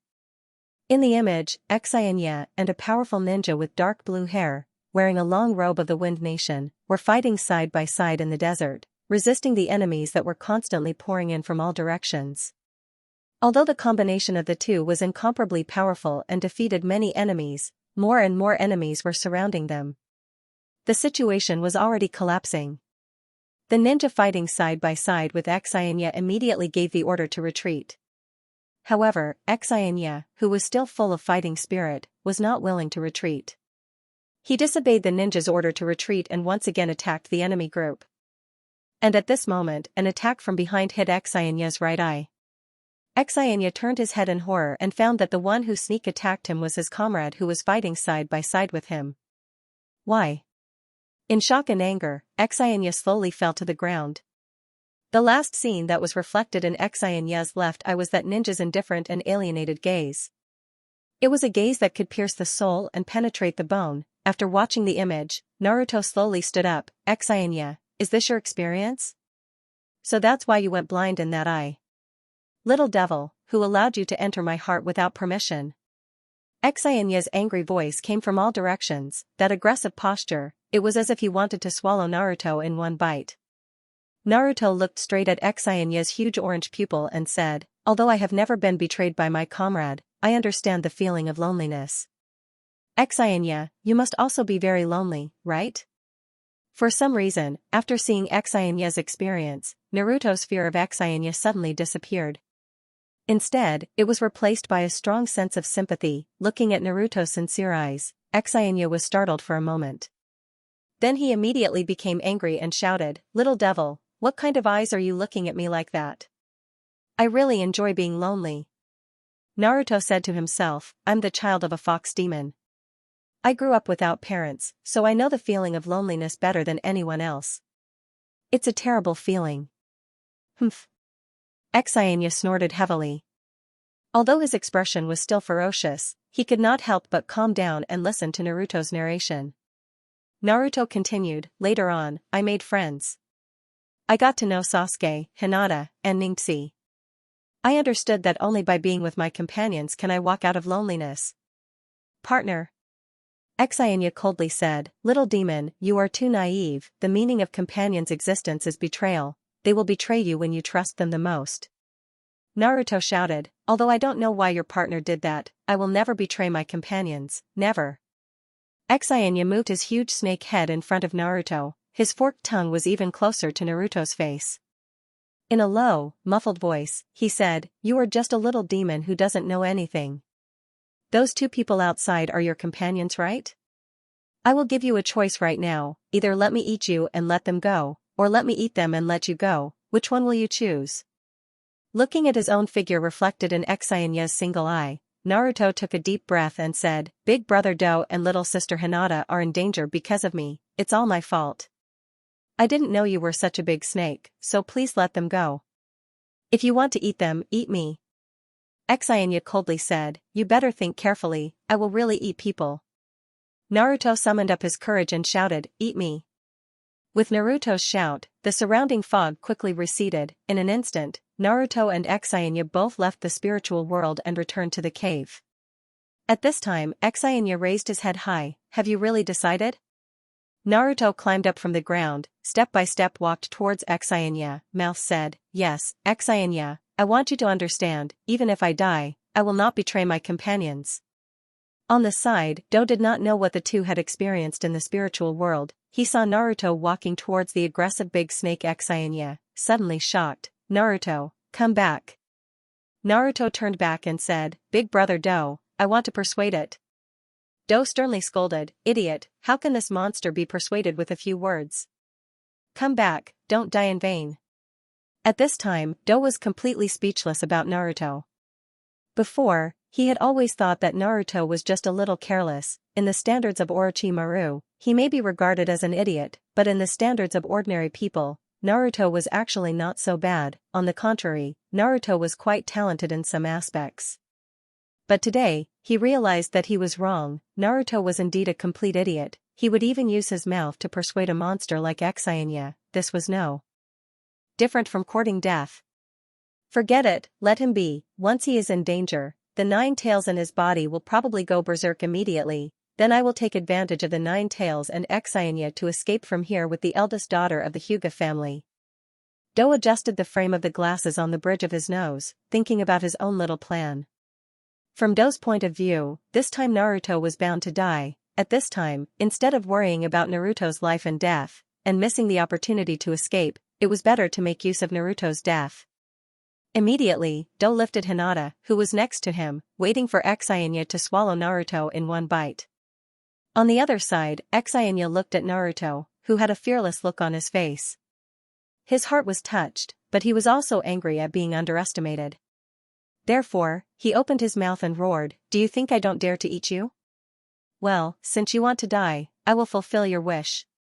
At this time, Naruto stretched out his right hand to Xianxia and said, "Xianxia, I want to be friends with you."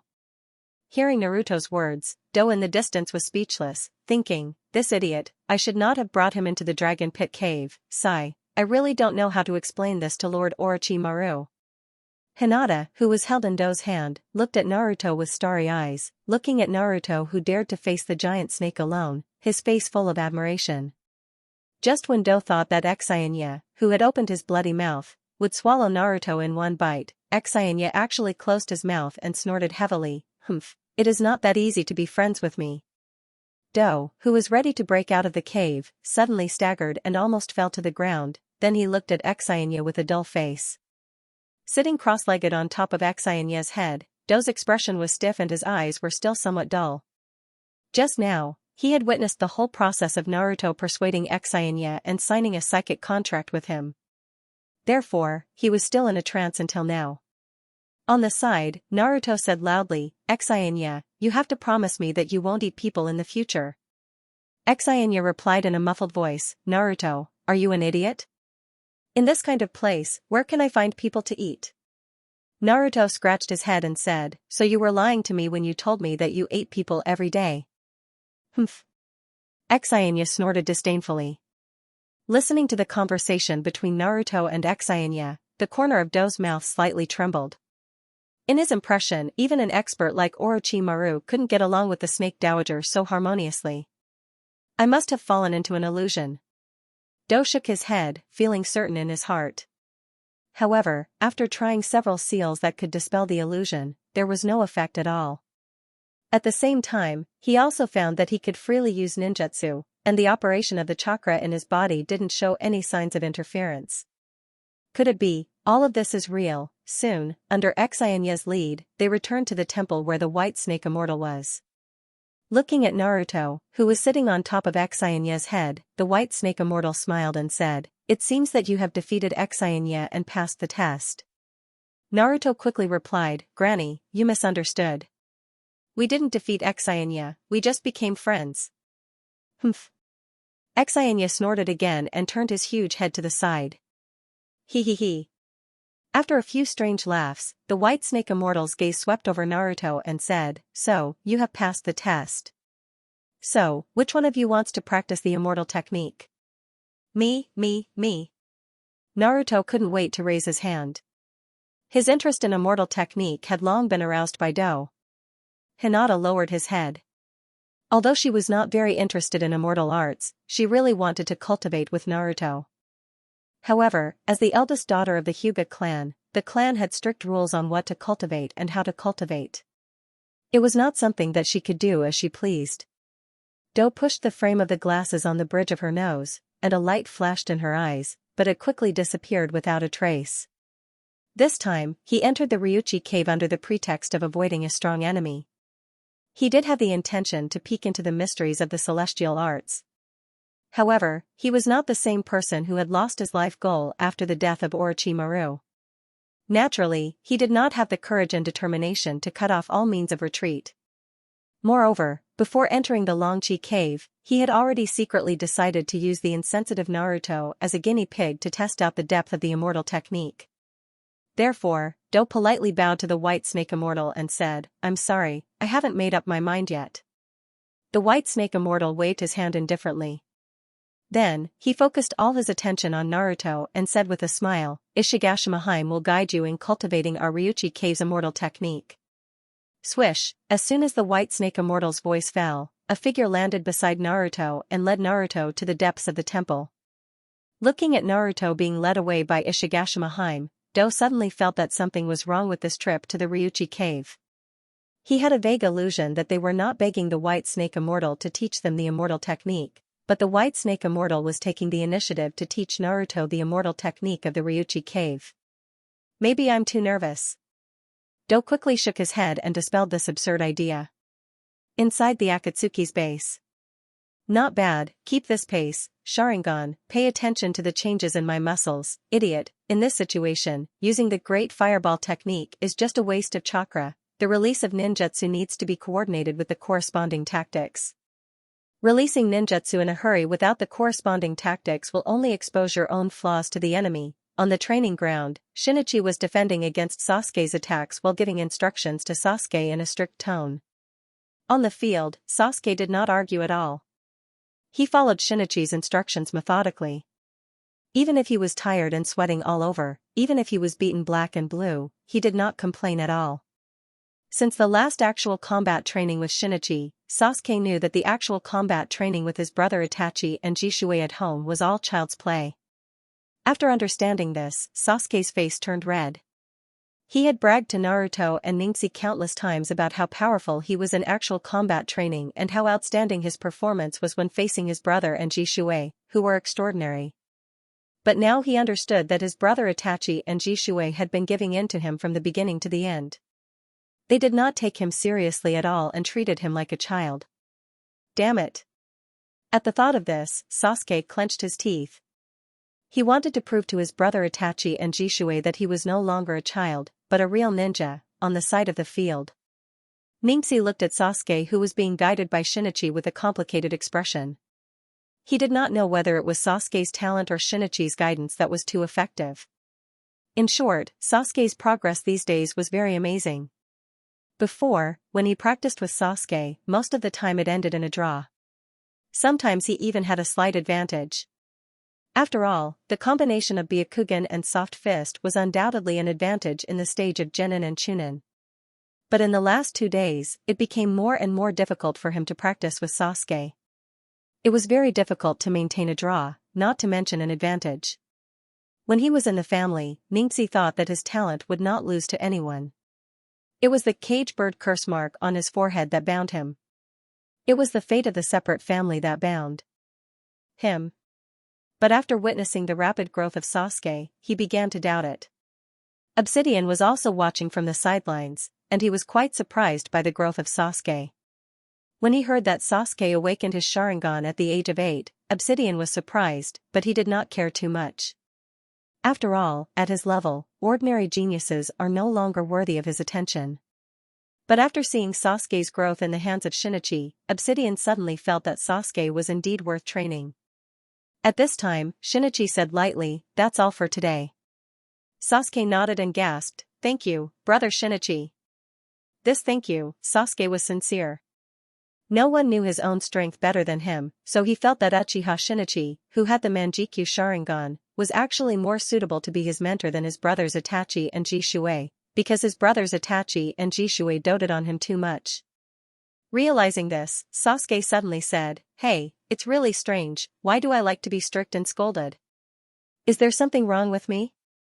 Mobile version of the fastest updated website. In fact, ninjas need to be taught according to their aptitude. If a teacher with different styles instructs the same student, the final result is likely to be very different.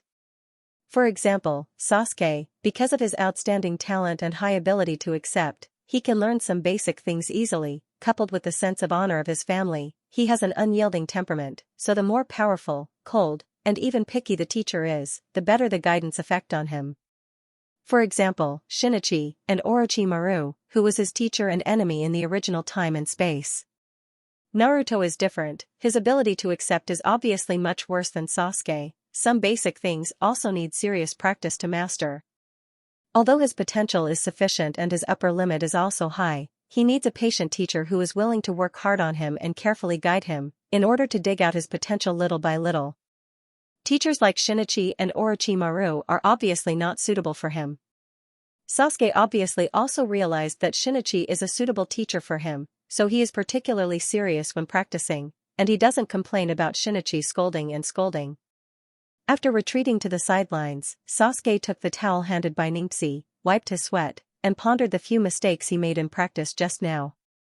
Shinichi also walked slowly to the sidelines, glanced at Sasuke, who was gasping for breath, and thought to himself, "This kid has the talent to awaken Manjikyu Sharingan." Awakening Manjikyu Sharingan does indeed require intense mental stimulation, but the higher the talent, the smaller the stimulation required, and the higher the probability of awakening. Jishui awakened his Manjikyu Sharingan after witnessing the sacrifice of his companions on the battlefield, and this degree of stimulation is very common for ninjas. At this time, Xianxia came in front of Shinichi, first bowed respectfully, and then asked, "Shinichi-san, can you guide me?" Shinichi frowned a little embarrassedly. Xianxia's talent is actually not low, but he is not Uchiha's people, so Shinichi can't guide him like Sasuke. After all, Shinichi himself is not a teacher, so he can't teach him according to his aptitude. More importantly, Hyojin has already accepted Ningxi as his disciple, and Shinichi is not sure if Hyojin has any special plans for Ningxi, so he doesn't dare to guide Ningxi indiscriminately. Seeing Shinichi frown, Ningxi thought that Shinichi was impatient, so he quickly said to Shinichi, "I'm sorry, I was too rude." If it is not an elder who has a very close relationship with the younger generation, it is not easy to guide the younger generation. One must know that whether it is a variety of ninjutsu or techniques, they are precious wealth for a ninja, and even involves the inheritance of the family, so it is not easy to show it to others. This is also the reason why the children of noble shinobi are often better than the civilian shinobi, because the knowledge that the civilian shinobi can learn from the elders is far less than the children of noble shinobi.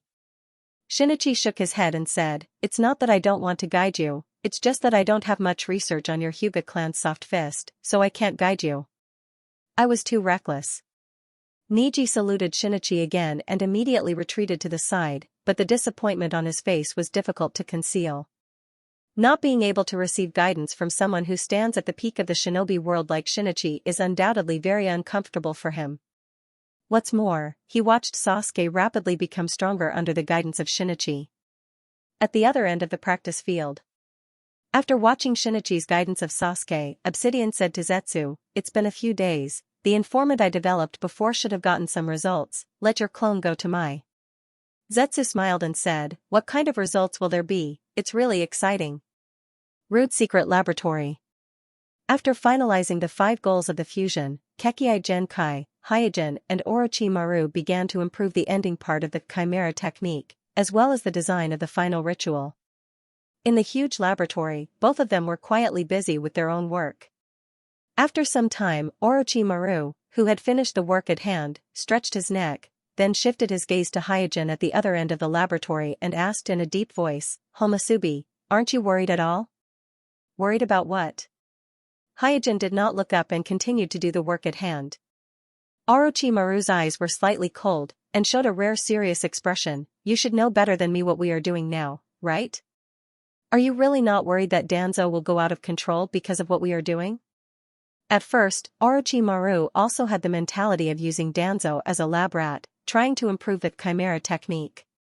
But seeing the Chimera technique, which could fundamentally fuse Kekkei Genkai with the Kekkei Genkai, was gradually perfected, and the scientific problems and design flaws were solved one after another, Orochimaru did not know why, but he was a little afraid.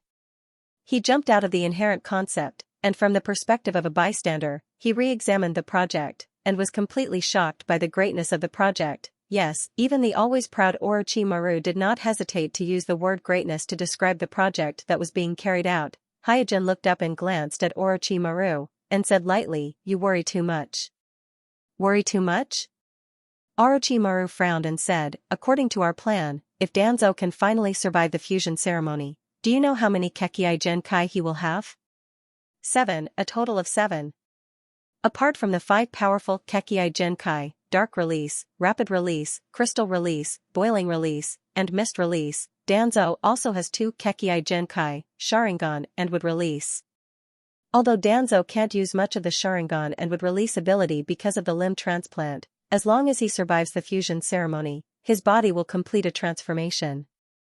At that time, Danzo will completely master the power of Sharingan and Wood Release. As long as he survives the fusion ceremony, his body will complete a transformation, and at that time, Danzo will completely master the power of Sharingan and Wood Release. Sharingan, Wood Release, Dark Release, Rapid Release, Crystal Release, Boiling Release, Mist Release, and Yin-Yang 5 elements, a total of 7 Kekkei Genkai's Kekkei Genkai, including all the attributes of chakra. Just thinking about the combination of these 7-foot Kekkei Genkai would inevitably make one's scalp tingle. Orochimaru felt that they were trying to peek into a realm that belonged to God. If everything went smoothly, and Danzo completed the final Kekkei Genkai fusion ceremony, then Danzo would probably become a new god, a god created by humans. Thinking of this, Orochimaru found that it seemed that only the word God creation could really match the project they were currently promoting. 7 different types of Kekkei, 7 different types of chakra, what will happen after they fuse? We're not fusing with the bloodline limit, we're trying to create a god. Orochimaru seemed to be in a daze, muttering to himself as if he was talking to Suijin, but at the same time, he seemed to be talking to himself. Hyojin then looked at Orochimaru with a profound gaze and said to himself, as expected of Orochimaru.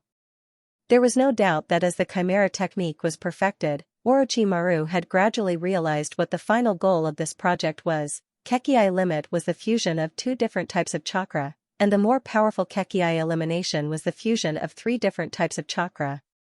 So the question was, what would happen after the fusion of 7 different types of chakra? The subordinates of Danzo's root were still arguing about which type of Kekii limit was stronger, which type of Kekii limit would work better with which type of Kekii limit would work better with which type of Kekii limit.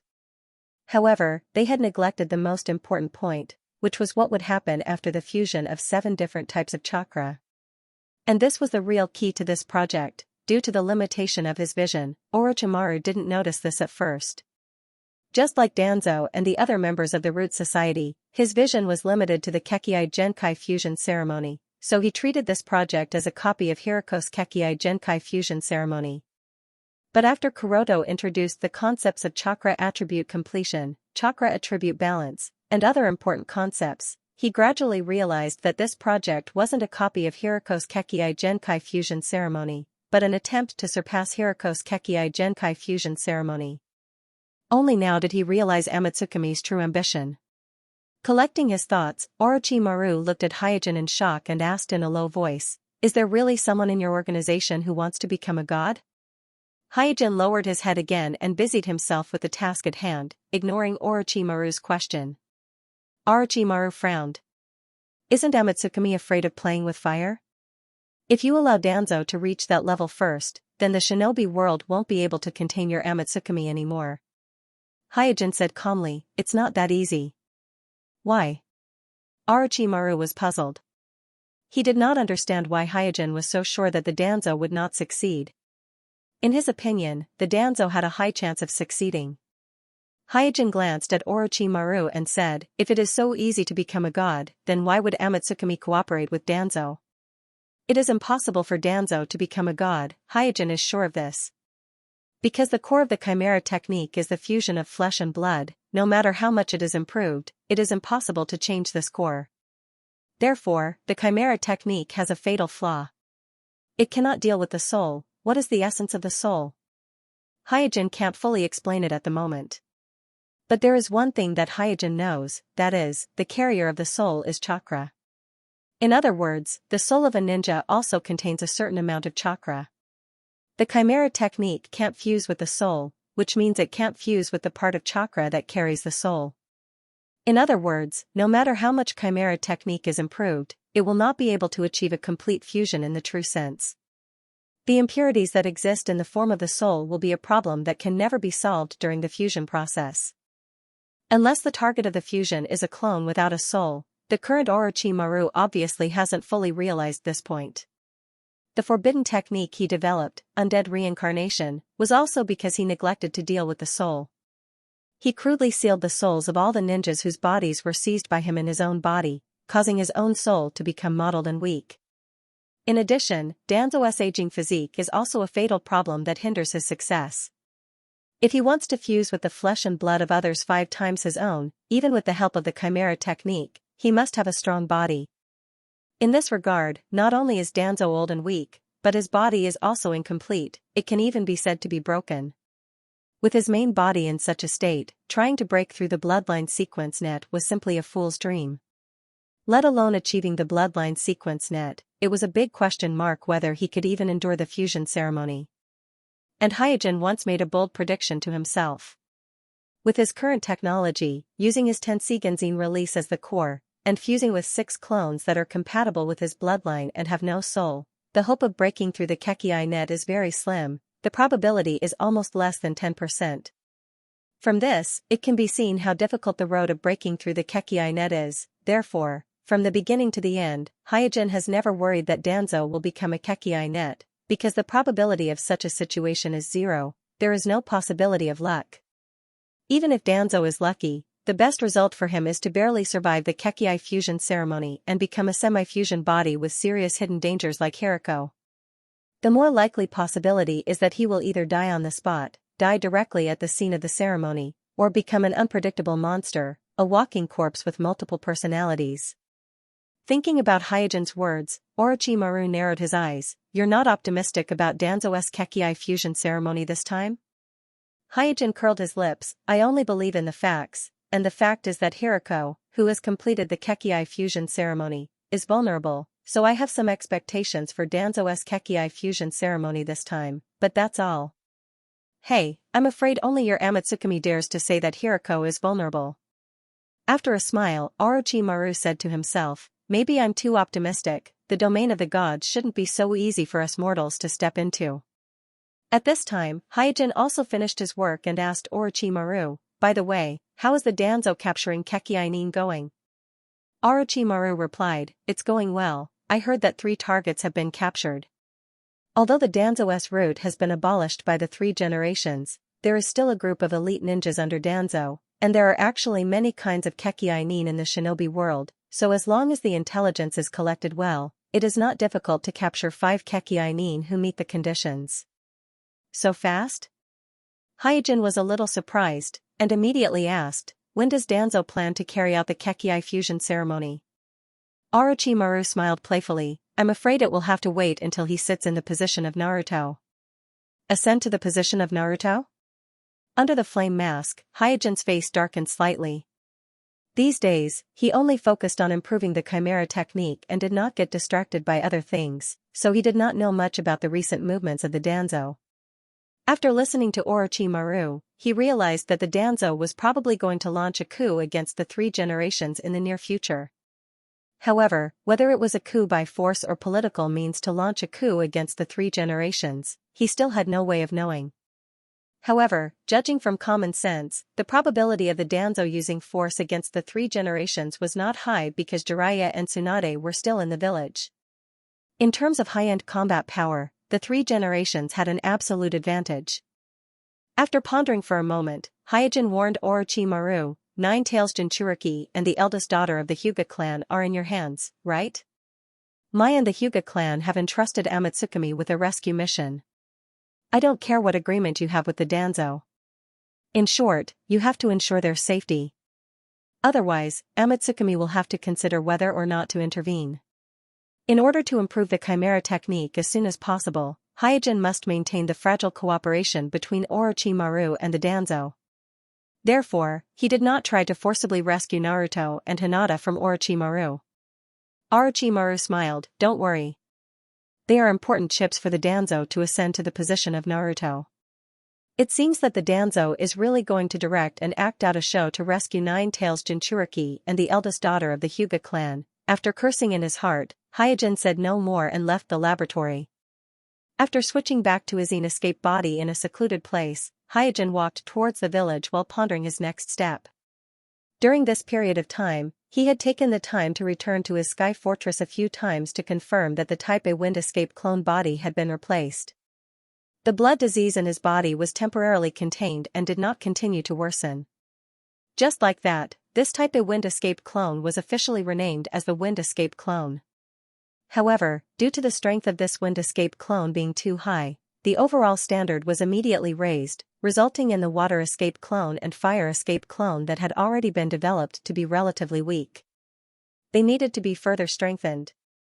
However, these were not the most pressing issues for Hyojin. To Hyojin, the pressing issue was which type of clone he should develop next after the development of the wind escape clone.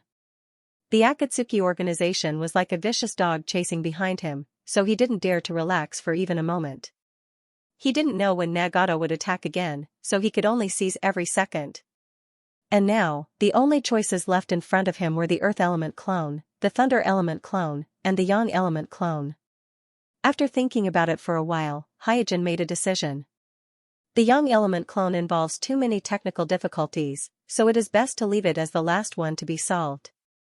The Thunder Element chakra is the most unstable, and the difficulty of self-fusion is the highest among the 5 elements of chakra. So, according to the principle of easy first, the best choice right now is undoubtedly the Earth Element clone. Whose cells should I choose this time? After deciding to clone the Earth Element clone, Hyojin thought about it. The first candidate that flashed in his mind was undoubtedly the 3 generations Inoki. Dust release is the most well-known Kekkei Genkai elimination in the shinobi world, and it can be said that it is the strongest representative of the Earth Kekkei Genkai. But soon Hyojin rejected this idea. It's not that he was worried about not being able to get the cells of the 3 generations Tsuchikage, but that the vitality of the 3 generations Tsuchikage has long declined, and the 3 generations Tsuchikage is not like the first Naruto, who has an unparalleled sage body, so the cells of the 3 generations Tsuchikage are not the best choice for Hyojin. After eliminating the 3 generations Tsuchikage, Hyojin thought about it and found that there are not many candidates for him to choose from, because the most representative of the Earth Kekkei Genkai are Dust Release and Wood Release. Thinking about it, Hyojin suddenly thought of a person, and the corner of his mouth twitched slightly. Hyojin thought of no one else, it was the member of the Akatsuki, one of the art duo, Dedale. As the disciple of the 3 generations Tsuchikage, Dedale's talent is unquestionable, and his age is also very suitable. His cells are in the most active stage, plus his main earth attribute and secondary fire attribute Kekkei Genkai. It can be said that in all aspects, he perfectly meets the standard of Hyojin to clone an earth element clone. Moreover, as long as he mastered explosion release, it is not completely impossible to cultivate dust release. Because in theory, as long as the wind attribute is added to the earth and fire attributes of explosion release, the 3 chakra attributes of earth, fire, and wind are perfectly integrated, then he can use dust release.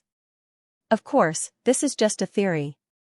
In the actual practice, there are bound to be many difficulties, otherwise, in the rock village, only the 3 generations Tsuchikage Inoki can master dust release. Thinking along the way, Hyojin quietly returned to the village. After returning home, he found that there is an extra scroll in the room. When he opened it, he found that there is only one coordinate on the scroll and nothing else. Putting away the scroll, Hyojin chuckled and said, "Contact from the Akatsuki? It's only been a few days, Obsidian is really impatient." For the scroll that suddenly appeared in his home, Hyojin was not surprised, because he has already told the Obsidian about the frequency of the new perception barrier, so Ju and his clone can once again freely enter and exit the Mai village. The reason why he did this is because even if Hyojin didn't say it, Obsidian can easily kidnap an Umbu of Mai and use Genjutsu to torture any information he wants. After all, for a master like Obsidian, this level of information is easy to get, so instead of letting Obsidian harm other Umbu, it is better to tell Obsidian directly. Not long after, Hyojin arrived at the coordinates on the scroll, which is a dense forest outside the village. After finding that there is no one around, Hyojin knew that because it is the first contact, Akatsuki can't completely trust him, so he directly left his information scroll and left the dense forest. After a while, a white figure poked out from the ground, looked around for a while, and finally picked up the information scroll that Hyojin put on the ground and retreated back into the ground. At the same time, in the dense forest at the other end of the village, Itachi, who received the contact from Akatsuki, also put an information scroll on the ground, and then quietly left like Hyojin. In the Akatsuki's base, Zetsu's avatar passed the 2 scrolls of information he got from Mai to Obsidian and said, "These are the information you got from the informants you arranged in Mai." Obsidian asked casually, "Did it go well?" As for Uchiha Itachi, he doesn't have much to worry about, but for some reason, he always feels that he can't see through Uchiha Itachi. Perhaps Itachi's performance was too calm when they met before.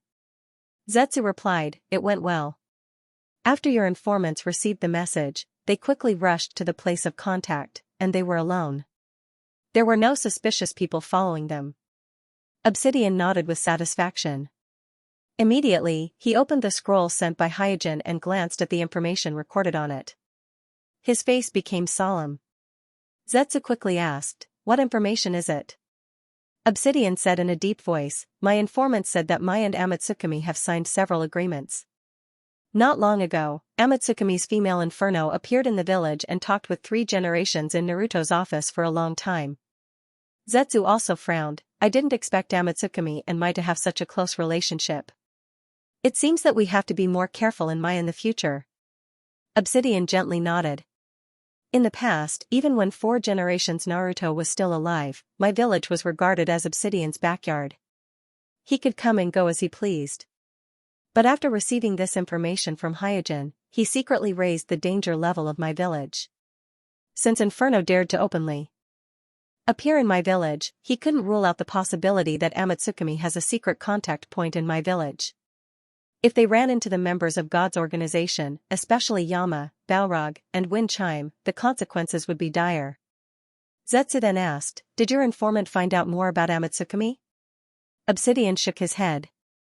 He said that Amatsukami only has contact with the 3 generations of Naruto.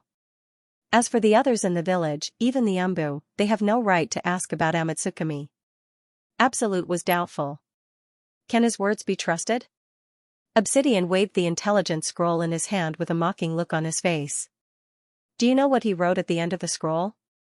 Not only did he ask me to release the child of the Hyuga clan immediately, but he also asked me to keep my promise and provide him with the method to remove the cage bird curse. Humph, do you think such a greedy fool would dare to lie to me? Ju Xiao said, looks like you found his weak spot.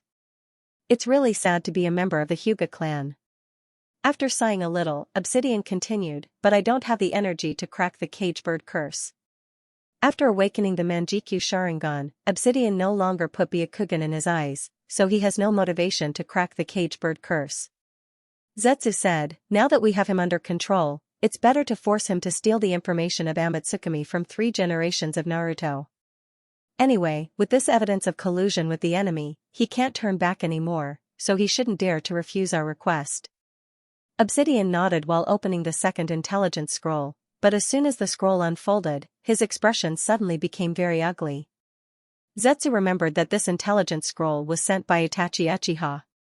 Seeing Obsidian's expression, Zetsu asked, did he find out the identity of Homusubi of Amatsukami? Obsidian threw the scroll to Zetsu with a black face. Zetsu opened the scroll and saw that it clearly wrote Uchiha Obsidian is suspected to be Homusubi of Amatsukami. Obsidian said angrily, I didn't find Homusubi, but he found me. Ryuchi Cave. Ichikari Shimahime smiled and touched Naruto's head and praised, Naruto, you learned so fast. Really? Naruto, whose face was covered with snake scales, was pleasantly surprised. Ichikari Shimahime counted with her fingers and said, yes, among all the people I've taught, you're the fastest at learning senjutsu. Haha. Naruto, who was rarely praised, suddenly laughed heartily. As a member of the Uzumaki clan and the reincarnation of the Otsutsuki Azura chakra, Naruto's physique was very special. He was born with the talent to absorb and use natural energy. Coupled with his simple mind, he didn't have any mental baggage, nor did he have any messy ambitions and evil thoughts. His mentality was very compatible with natural energy. This was even better than him in the original time and space. In the original time and space, he went to Mount Mayaboku to learn senjutsu with the selfish intention of improving his strength, defeating the Akatsuki organization, and finding Sasuke. He also knew that if he failed to learn senjutsu, he would become a mindless stone statue.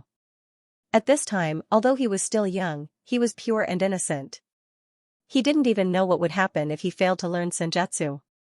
Therefore, he was more in tune with nature, and his cultivation speed was very fast. Even Ichikari Shimahime, who was responsible for teaching him, was shocked.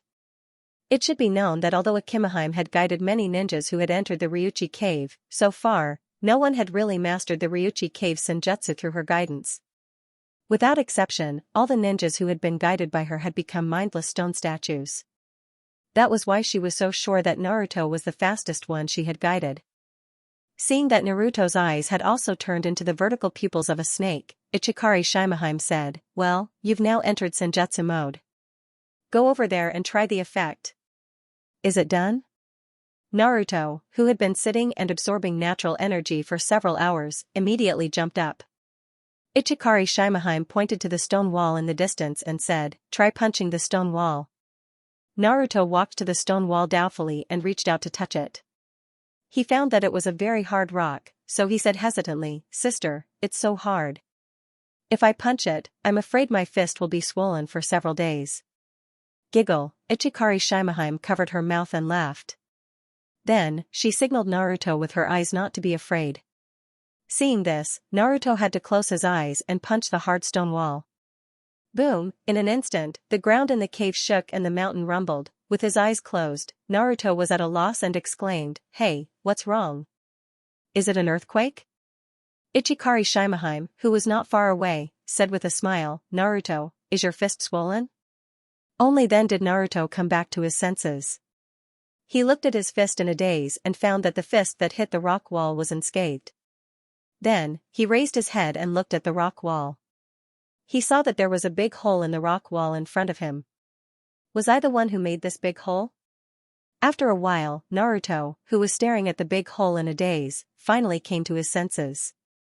Ichikishimahime came over with a smile and explained, under the sage mode of our Ryuchi cave, your speed, strength, perception, and even your body's recovery ability have all improved by leaps and bounds. You are no longer an ordinary person. Naruto exclaimed, wow, that's great. Breaking a wall with one punch was a common occurrence for Naruto, but that was only limited to his dreams.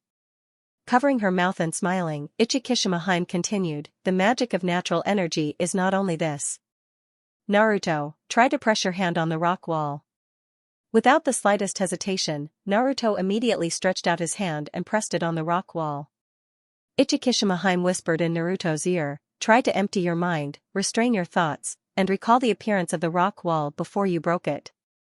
Following Ichikishimahime's instruction, Naruto closed his eyes and tried to recall the original appearance of the rock wall. Unbeknownst to Naruto, the rock wall that was just broken by his punch seemed to be endowed with life. It slowly wriggled, and the broken hole was being repaired bit by bit as it wriggled. After a moment, Naruto opened his eyes and found that the rock wall in front of him had been restored to its original state, and the big hole he just broke was completely gone. Huh? Naruto scratched his head, looking puzzled. Ichikishimahime smiled and said, this is the power of the sage.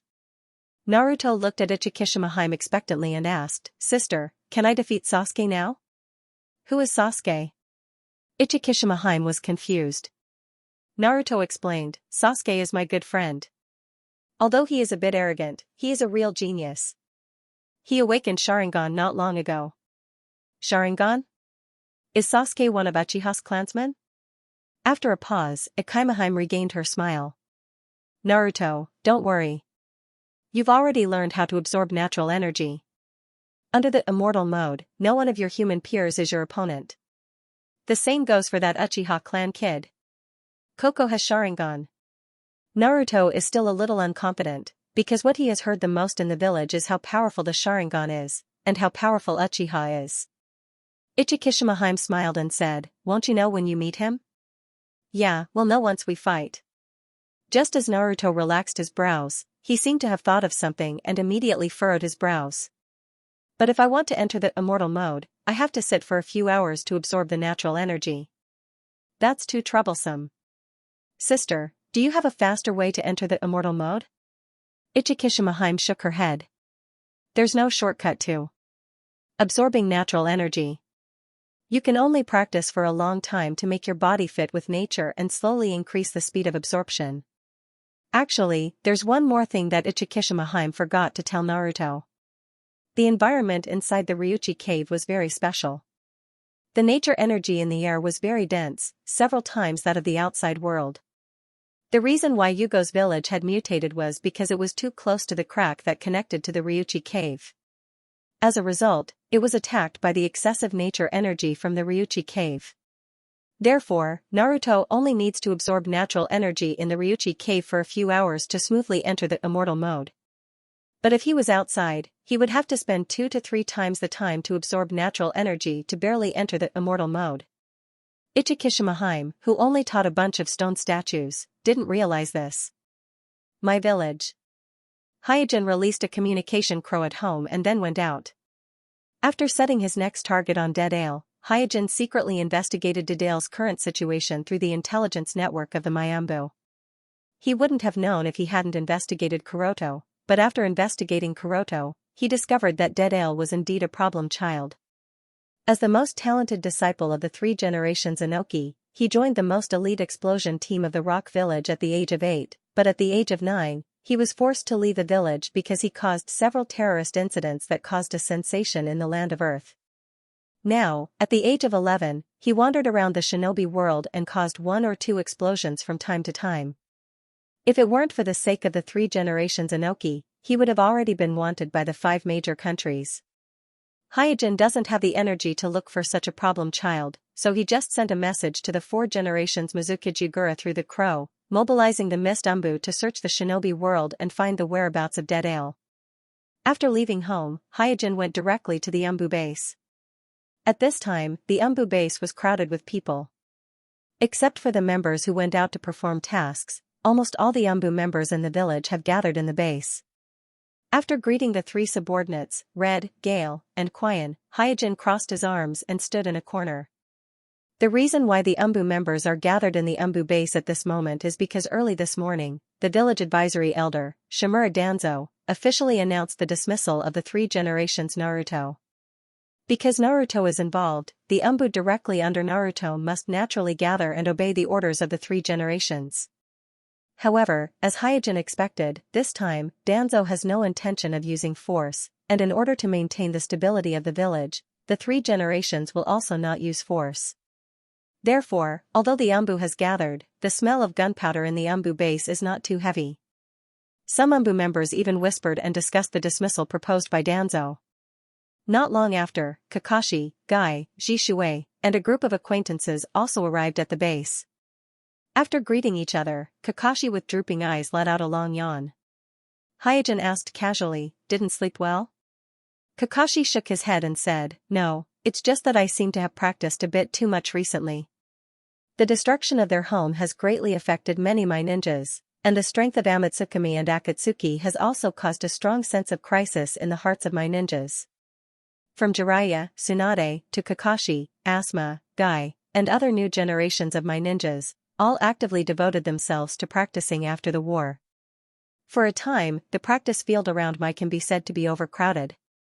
Unlike the dispirited and undisciplined person he was in the original spacetime, the current Kakashi, although he still looked indifferent on the surface, those who knew him knew that he had completely changed.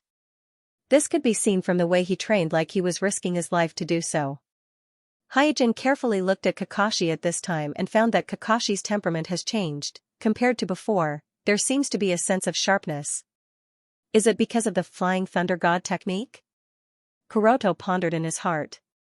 He has also done some research on spacetime ninjutsu in private, and after research, he found that spacetime ninjutsu has an unusually huge burden on the body of the caster. It is difficult to determine whether this burden is squeezing or tearing. In short, under normal circumstances, almost no one's body can bear this degree of burden. It is also because of this that anyone who can practice spacetime ninjutsu is a rare genius, even 1 in 10,000, for generations Naruto is the same, and so is Kakashi. At the same time, because of the huge burden on the body caused by traveling through space and time, the ninjas who practice spacetime ninjutsu is also unknowingly tempering their own physique and honing their own control of chakra, so Kakashi practicing Flying Thunder God technique is actually a kind of tempering for himself. And this kind of tempering belongs to a relatively high-end way of practice. This was because in the process of traveling through space and time, every joint and every muscle in the body had to withstand the compression and tearing of space and time. There were no blind spots or blind spots. Therefore, this kind of cultivation was far more efficient than the current ordinary cultivation methods of physical skills. It was a dangerous and highly effective cultivation method. It's only been a little more than a month, and I feel like I've been reborn. Kakashi's talent is really, retracting his gaze, Hyojin secretly sighed. At present, it is difficult to say whether the loss of the Manjikyu Sharingan is a good thing for Kakashi.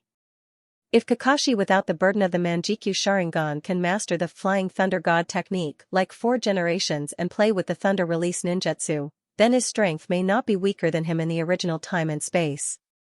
One must know that Kakashi in the original time and space is a copy ninja who will collapse after using Chidori 3 or 4 times. At this time, listening to the whispers of the surrounding Umbu members, Guy asked everyone with a worried face, "Do you think Naruto-sama will be in trouble this time?" Kakashi sighed faintly. Because he was close to Asuma, Kakashi had a clearer understanding of the political game between the village's top officials than the general assassination unit. He knew that the 3 generations were facing great trouble. The first to bear the brunt was not the internal troubles of the village, but the pressure from the daimyos of the Fire Nation. This time, the daimyo of the Land of Fire bore more than half of the cost for the reconstruction of the village. It was also because of this huge expenditure that the daimyo of the Land of Fire was extremely dissatisfied with the three generations. And no one knows what means Danzo used to persuade the daimyo of the Land of Fire, who has always supported the three generations, to switch to his side. Secondly, the large number of casualties in the village caused the dissatisfaction of the families of the victims to continue to accumulate. As for the Naruto of the three generations, even if he has done his best, he still has to bear the responsibility for the destruction of the village and bear the emotions of the families of the victims. Finally, Hinata, Sasuke, and the Nine Tails Jinchuriki were captured by the enemy during the war, causing the three generations to lose a lot of points in front of the Uchiha clan and the Hyuga clan. Although the Uchiha clan and the Hyuga clan did not explicitly support the Danzo, but they did not immediately stand up to support the three generations, which in fact has already explained their position. The accumulation of various factors has led to the current situation of the three generations being very unfavorable. Jishui also said with some worry, "I hope that Naruto-sama can get through this crisis." Danzo once attacked Jishui and tried to seize his Manjikyu Sharingan, so Jishui has a very bad impression of Danzo, and on the issue of which side to support, he clearly expressed his attitude to Patriarch Fuyue.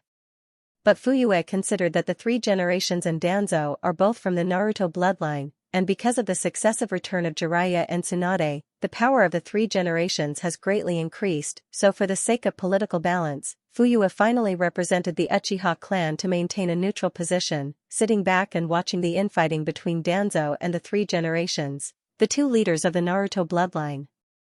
Today's Uchiha clan is different from the original time and space. Because Jishui is still alive, coupled with the active activities of the Uchiha clansmen in Amatsukami and Akatsuki, the name of Uchiha clan has become more and more resounding in the shinobi world. And because of the pressure of external enemies, the Naruto bloodline, who is in power in the village, had to compromise and change the policy of suppression of the Uchiha clan, making the Uchiha clan's power and reputation in the village grow day by day. Therefore, the Uchiha clan maintained a neutral position, playing a bad role in leading the other clans to follow suit. Not long after, Xianxia, as the village's advisory elder, came to the Umbu base and conveyed to the gathered Umbu members the decision of the village's top management, that is, the village will hold a vote of confidence in Naruto 6 days later. Shinobi and above are eligible to participate in this vote. Kakashi muttered to himself, "Sigh, I didn't expect things to get to this point." Although he was a little worried before, he still trusted the three generations and felt that the three generations must have a way to get through this crisis, but he didn't think that things would deteriorate to this point. One must know that once a vote of confidence is held, no matter what the result is, it will be a serious blow to the prestige of the three generations. Dai and Jishui on the side looked even more worried. They are obviously surprised and uneasy about this result. In this regard, Hyojin doesn't have any attitude, and he doesn't intend to intervene in this matter.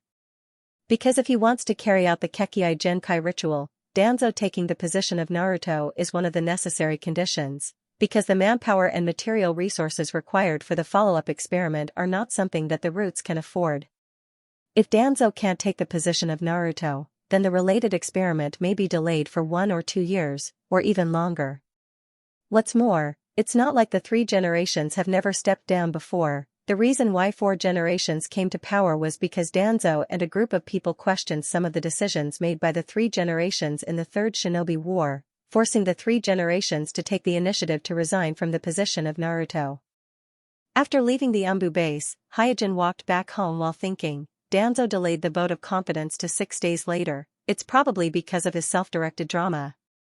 With the current situation in the village, if the vote of confidence is held immediately, the probability of Danzo taking the position is actually not high, because although everyone has various doubts about the 3 generations, in the face of a strong enemy like the Akatsuki organization, everyone knows what it means to have an experienced and powerful Naruto. So before a strong person can replace the 3 generations, the position of the 3 generations is relatively stable. But if Danzo's self-directed drama to save the Nine Tails Jinchuriki and the eldest daughter of the Hyuga clan, then the result will be difficult to predict. After returning home from the Umbu's base, Hyojin found an inconspicuous scroll in his house. Another communication scroll? Frowning slightly, Hyojin thought to himself, Tisk, they only come every few days, this Akatsuki organization is too impatient. Slowly opening the scroll, Hyojin found that there was still only one coordinate inside. After pondering for a moment, he decided to go to the coordinates. Contacting with the Akatsuki organization can not only temporarily guarantee Ningxi's safety, but at the same time, he can also find out the movement of the organization. This is especially important since Shinichi is under strict surveillance and can't send any information to the outside. Just like the last time, the coordinates are near the village, so it didn't take long for Hyojin to arrive at the contact point. Rustle, as soon as Hyojin arrived, a sound came from the grass not far away. He opened Byakugan and found that chakra was coming out from the ground, so he smiled and said, "Hey, they finally arranged for someone to meet me." Akatsuki arranged for a contact person to meet with Hyojin, which means that they have begun to trust him. This is undoubtedly a good start. In the blink of an eye, a white figure came out of the bushes and reflected in Hyojin's eyes. This person didn't wear any clothes, and his whole body was covered with white muscles, which looked a bit gelatinous, unlike normal muscle tissue. There is no doubt that this is a special avatar of Baiju. "Who are you?" Hyojin asked. Baiju's avatar looked at Hyojin and immediately said, "Hyojin, I am your contact person, you can call me Ju." Hyojin's expression was indifferent. "When will you give me the thing I want?" Baiju's avatar shrugged and said, "The organization is not satisfied with the information you provided last time. If you want to get a reward, you have to provide more valuable information to the organization." Hyojin's face darkened. "Are you messing with me?" "No, no, no." White Zetsu's doppelganger waved his hand and said, "Akatsuki has always been fair. If you want a reward, you have to give us information that is worthy of our reward. Last time, you said that only the Hokage of your village knows about Amatsukami. In that case, you should find a way to get information about Amatsukami directly from the Hokage." Swish, a sword light flashed, and Baiju's doppelganger's right arm was cut off at the shoulder, and it fell to the ground. "You." Baiju's doppelganger took 2 steps back. He looked at Hyojin with bewilderment. After slowly sheathing the Kusanagi sword at his waist, Hyojin said in an indifferent tone, "Who do you think you are? How dare you point your fingers in front of me? Go back and tell that guy wearing the vortex mask that if you want our cooperation to continue, immediately release my disciple. If your organization can't show me your sincerity, then don't mention the cooperation again." Baiju's doppelganger didn't expect that Hyojin would be so strong. He was startled for a moment and then said, "Don't forget, the information scroll you sent last time is still in our hands. Think about it, if we give that scroll to Naruto, what will happen to you?" Hyojin pressed his hand on the hilt of the Kusanagi sword and said coldly, "Threats are useless to me. I know it won't be that fast to crack the caged bird, but releasing my disciple is the premise of our cooperation. If you won't even release my disciple, why should I believe in your sincerity? Why should I take the risk for you?" Baiju's doppelganger was speechless for a moment. Breaking up with Hyojin isn't the best choice for Akatsuki, because even if they get rid of Hyojin, they won't get any benefits. If they find another informant, not only will it arouse Mai's vigilance, but they will also encounter the same problem as Hyojin. "Alright, I'll report your conditions to the organization, but if you really want to get rid of the caged bird on your forehead, you must provide us with real and effective information. There's no room for negotiation on this point."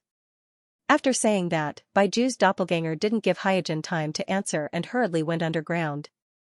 Kuroto couldn't say why, but when facing Kuroto, he always felt panic in his heart for no reason, and he felt that Kuroto wasn't as bad as the Obito said. After confirming that Baiju's doppelganger has left, Hyojin stepped forward and picked up the right arm of Baiju's doppelganger that he had just cut off. The sudden attack just now was actually intentional, because if he wants Danzo to last longer in the Kekkei Genkai ritual and provide him with more and more detailed experimental data, he must first solve the problem of Danzo's body. Although the right arm that Danzo transplanted has the characteristic of not rejecting any transplanted organ, it is still not Danzo's own flesh and blood, so it will inevitably become an uncertain factor in the ritual. To make up for this loophole, the best way is to change the right arm, a right arm that can only be in line with Danzo's body. Hyojin once considered using the cells of Baiju's doppelganger to clone a right arm, but not only is it time-consuming and laborious, it will also expose his cloning technology to Danzo and Orochimaru. So when he saw that the Akatsuki organization's contact person was a special Baiju clone, he naturally thought of cutting off the right arm of Baiju. Because Danzo has already transplanted the Hashirama cells, transplanting the right arm of Baiju's doppelganger is not a problem for him, and it can further strengthen his aging body. But how to put this right arm into Danzo's hands, Hyojin needs to spend some time thinking. Fortunately, this place is very close to the village, and not far from the new base of Danzo's route. As long as he casually set up a trap, he can lead the root ninja to discover this unique right arm. Another contact point. Just like Hyojin, Itachi also received a communication scroll from the Akatsuki organization. Because he is worried about Sasuke's safety, Itachi rushed to the coordinates on the scroll early, and seeing that there is no Akatsuki organization's contact person around, he leaned against a tree and waited quietly. After a while, Baiju's doppelganger, whose arm was cut off by Hyojin, appeared in front of Itachi. Seeing that the Akatsuki organization's contact person is not the mysterious person wearing a vortex mask and claiming to be Uchiha Madara, but a strange person with a missing right arm, Itachi frowned. Baiju's doppelganger didn't try to be mysterious and directly said, "You can call me Zetsu, I will be responsible for contacting you from now on. We have been following up on the information you sent last time, but we still need you to provide us with more suspects." Itachi calmly said, "According to your request, I have read the relevant records of the clan. Although many clansmen went missing in the Third Shinobi War, but either their corpses were found one after another, or there were eyewitnesses of their deaths. The only one who was really judged as missing is Uchiha Obsidian.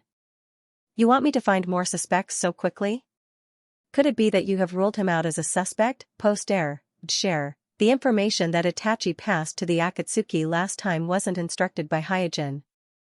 As one of the Homosubi of Amatsukami, Itachi is very clear about who the Homosubi are, and he also knows that the missing Uchiha clansmen from the Third Shinobi World War aren't among the Homosubi, so he followed Obsidian's instructions and checked the files of the missing clansmen from the Third Shinobi World War.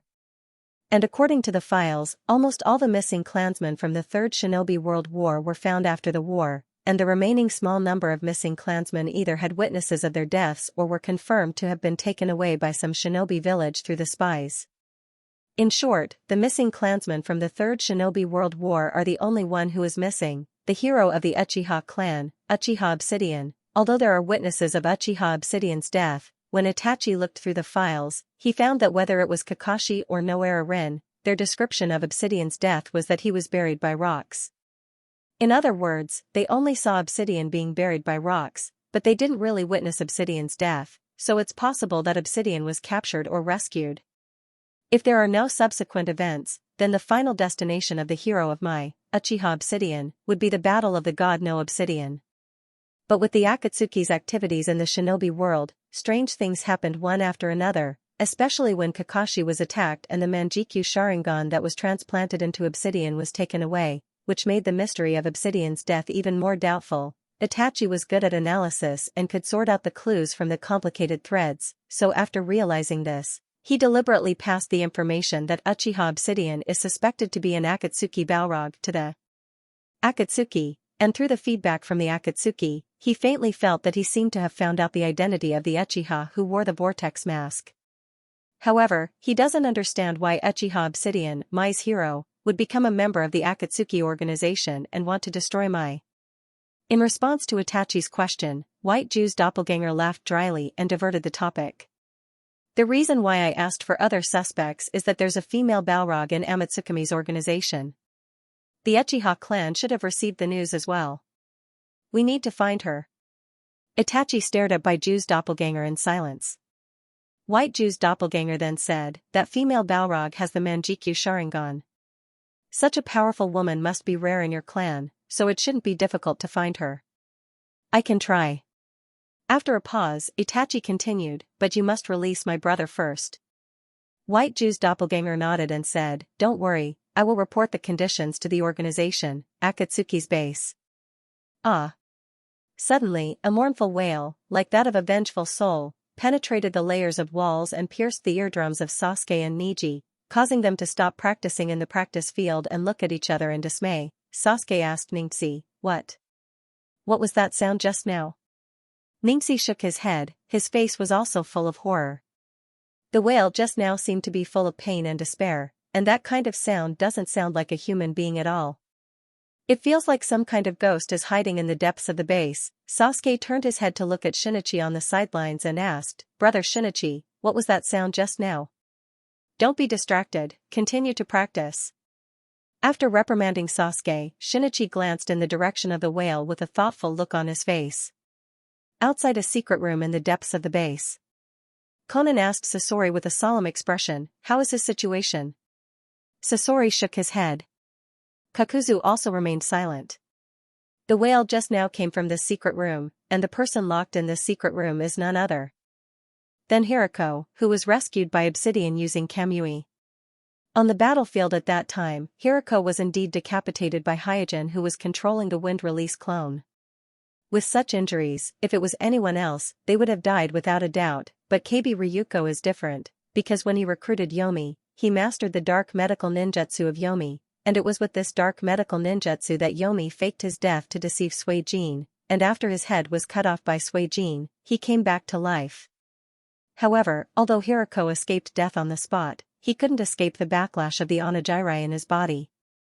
After being decapitated, Hirako's organs began to deteriorate, and his chakra gradually collapsed, which directly caused the demon sprout in his body to lose its restraint, and in just a few dozen minutes, Hirako's body was twisted into a mess. When Kuroto returned to the Kamui space after the battle, he was surprised to find that Hirako's body was in a complete mess.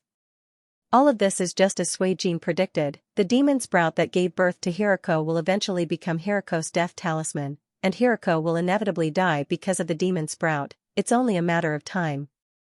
This is also the reason why Hyojin worked together with Danzo and Orochimaru to improve the Onigiri technique.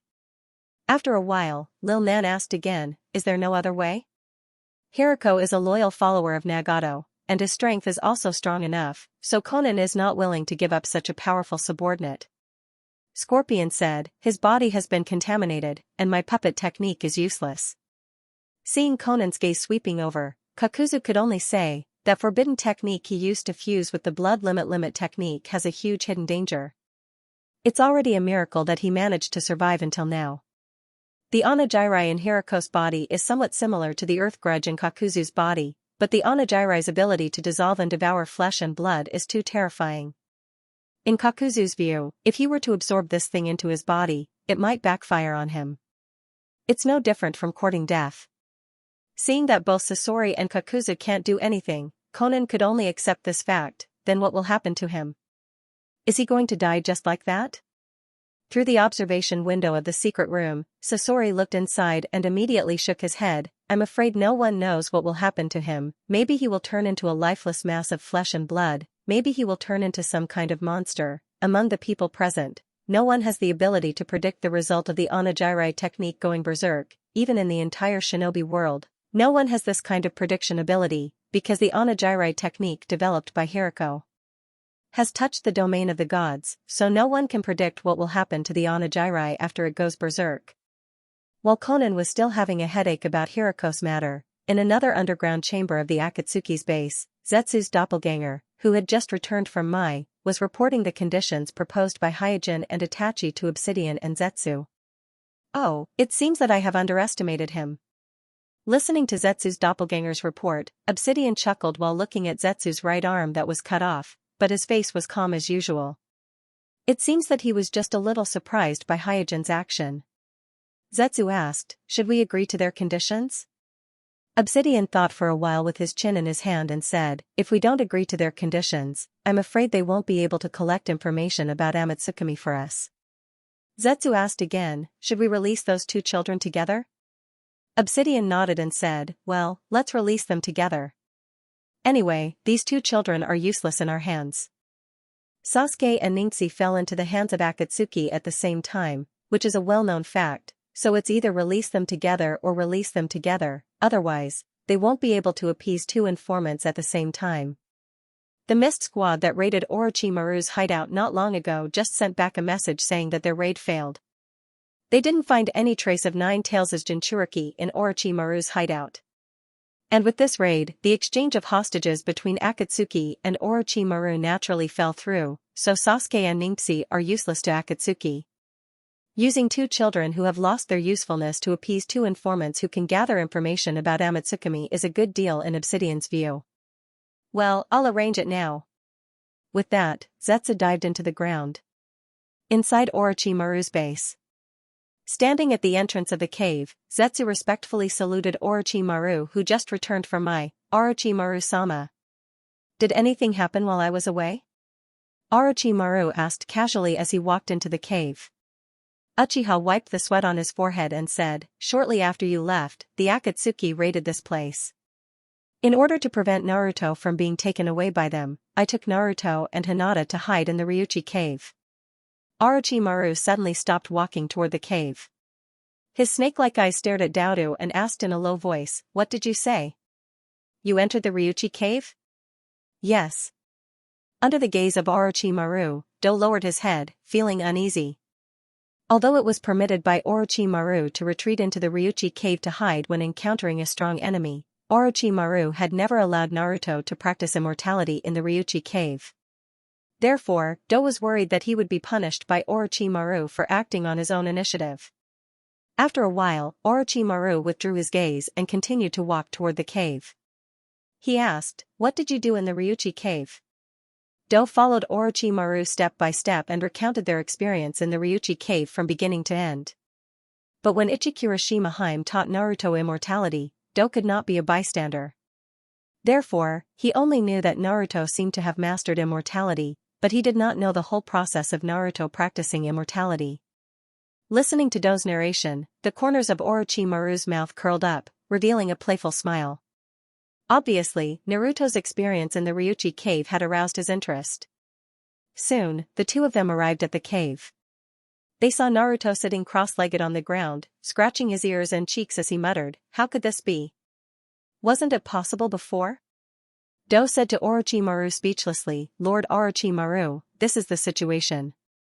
The reason why Do told Orochimaru that Naruto seemed to have mastered immortality was because in the Ryuchi cave, not only did Naruto claim to have mastered immortality, but even Ichikura Haim, who was responsible for teaching Naruto, clearly said that Naruto had mastered immortality. But for some unknown reason, once they left the Ryuchi cave, Naruto could not enter immortality mode no matter what. This made Do have a whole new understanding of Naruto's unreliability. It even gave him an unreliable impression of Ichikura Haim, who was responsible for teaching Naruto immortality. Orochimaru stepped forward and carefully observed Naruto for a while. Then, he asked Naruto a few more questions and smiled. Do asked doubtfully, Lord Orochimaru, have you found the problem? Orochimaru glanced at Do and explained, the foundation of immortality is the natural energy that is dispersed in the air. Yugo has accumulated too much natural energy in his body, so he has the ability to communicate with birds and beasts. And the reason why Naruto cannot enter immortality mode should be that he has not absorbed enough natural energy. Unlike Do, who had experienced all kinds of shocks and influences in the Ryuchi cave, Orochimaru, as a bystander, had a more objective way of thinking. Coupled with his many years of research on Yugo and natural energy, he quickly discovered the reason why Naruto could not enter immortality mode after leaving the Ryuchi cave. After listening to Orochimaru's explanation, Do suddenly understood.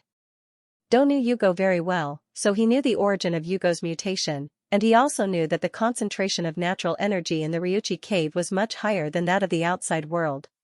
It was just that he had encountered too many things in the Ryuchi cave that had subverted his worldview and rendered him speechless. So, his thoughts were a little chaotic, and he could not immediately notice this point.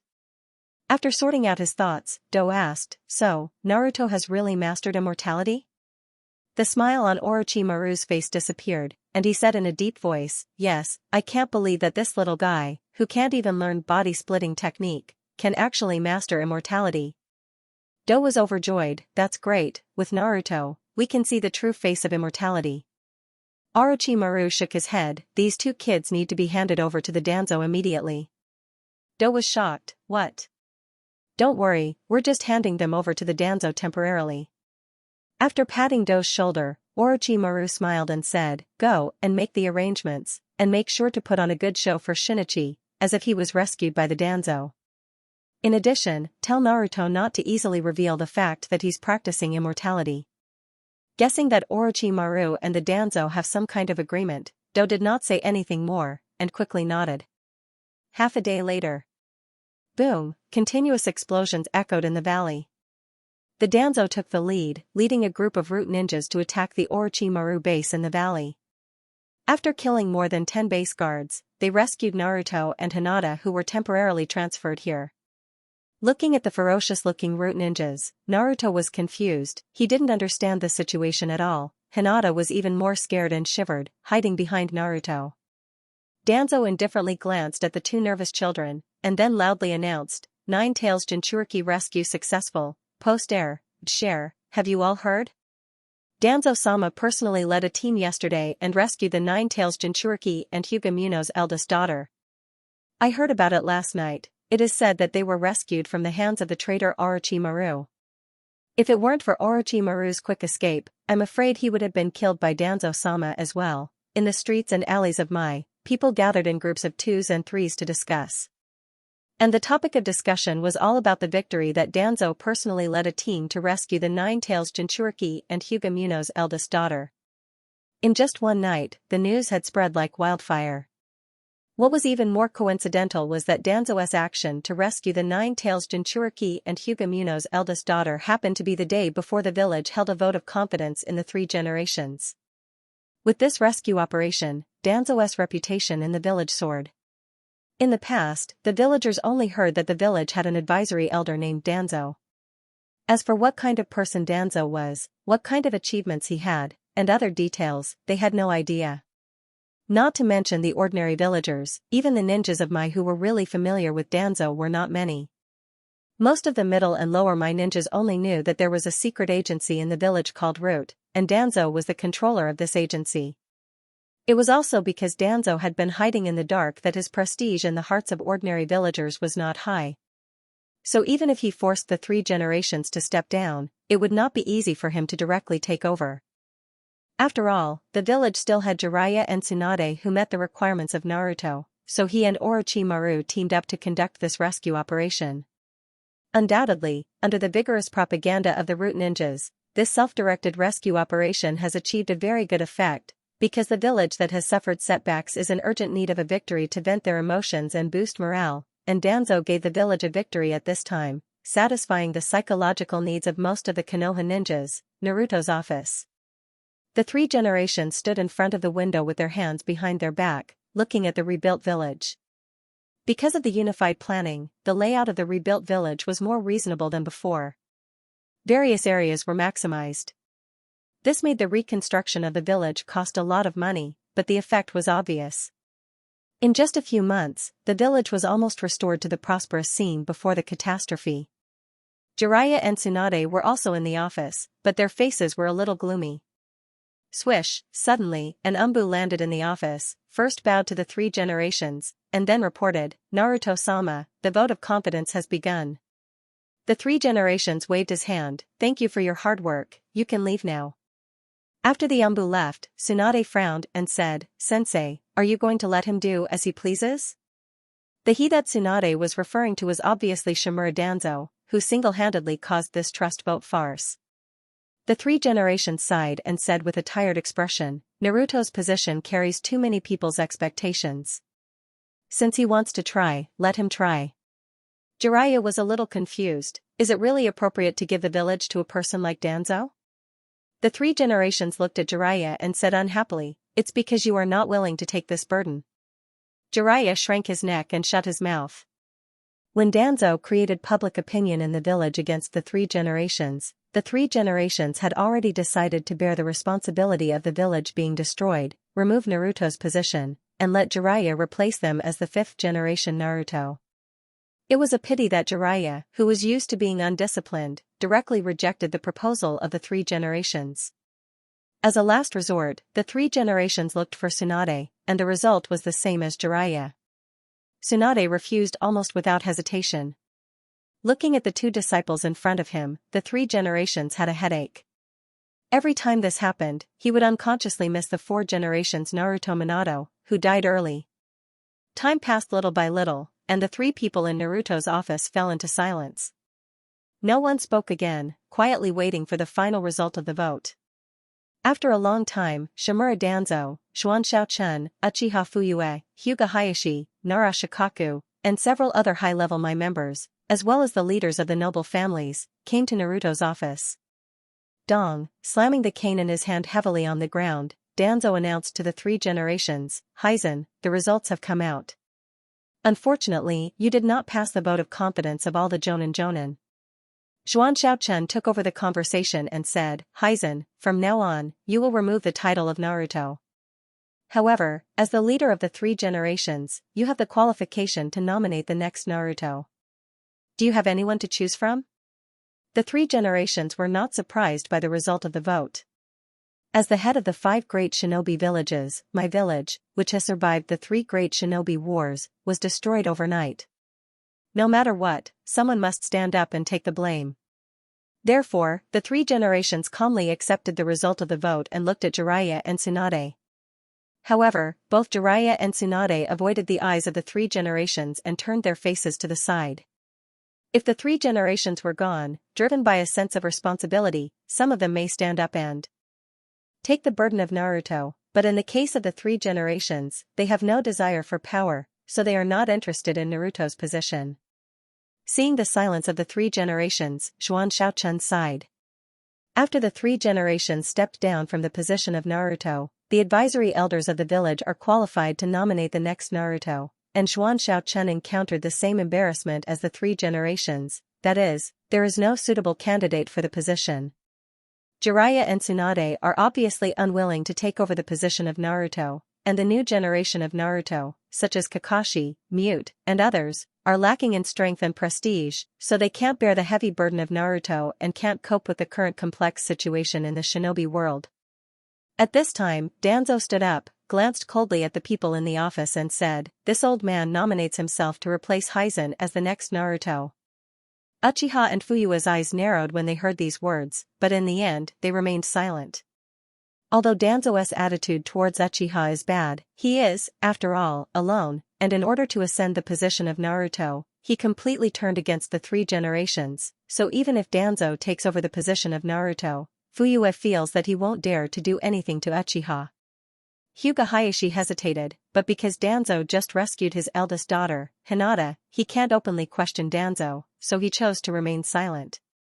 Seeing the 3 generations, Xuan Xiaochun, Jiraiya, Tsunade, and the powerful patriarchs like Fuyue and Hayashi all chose to remain silent, the patriarchs of the other clans represented by Shikaku had to remain silent.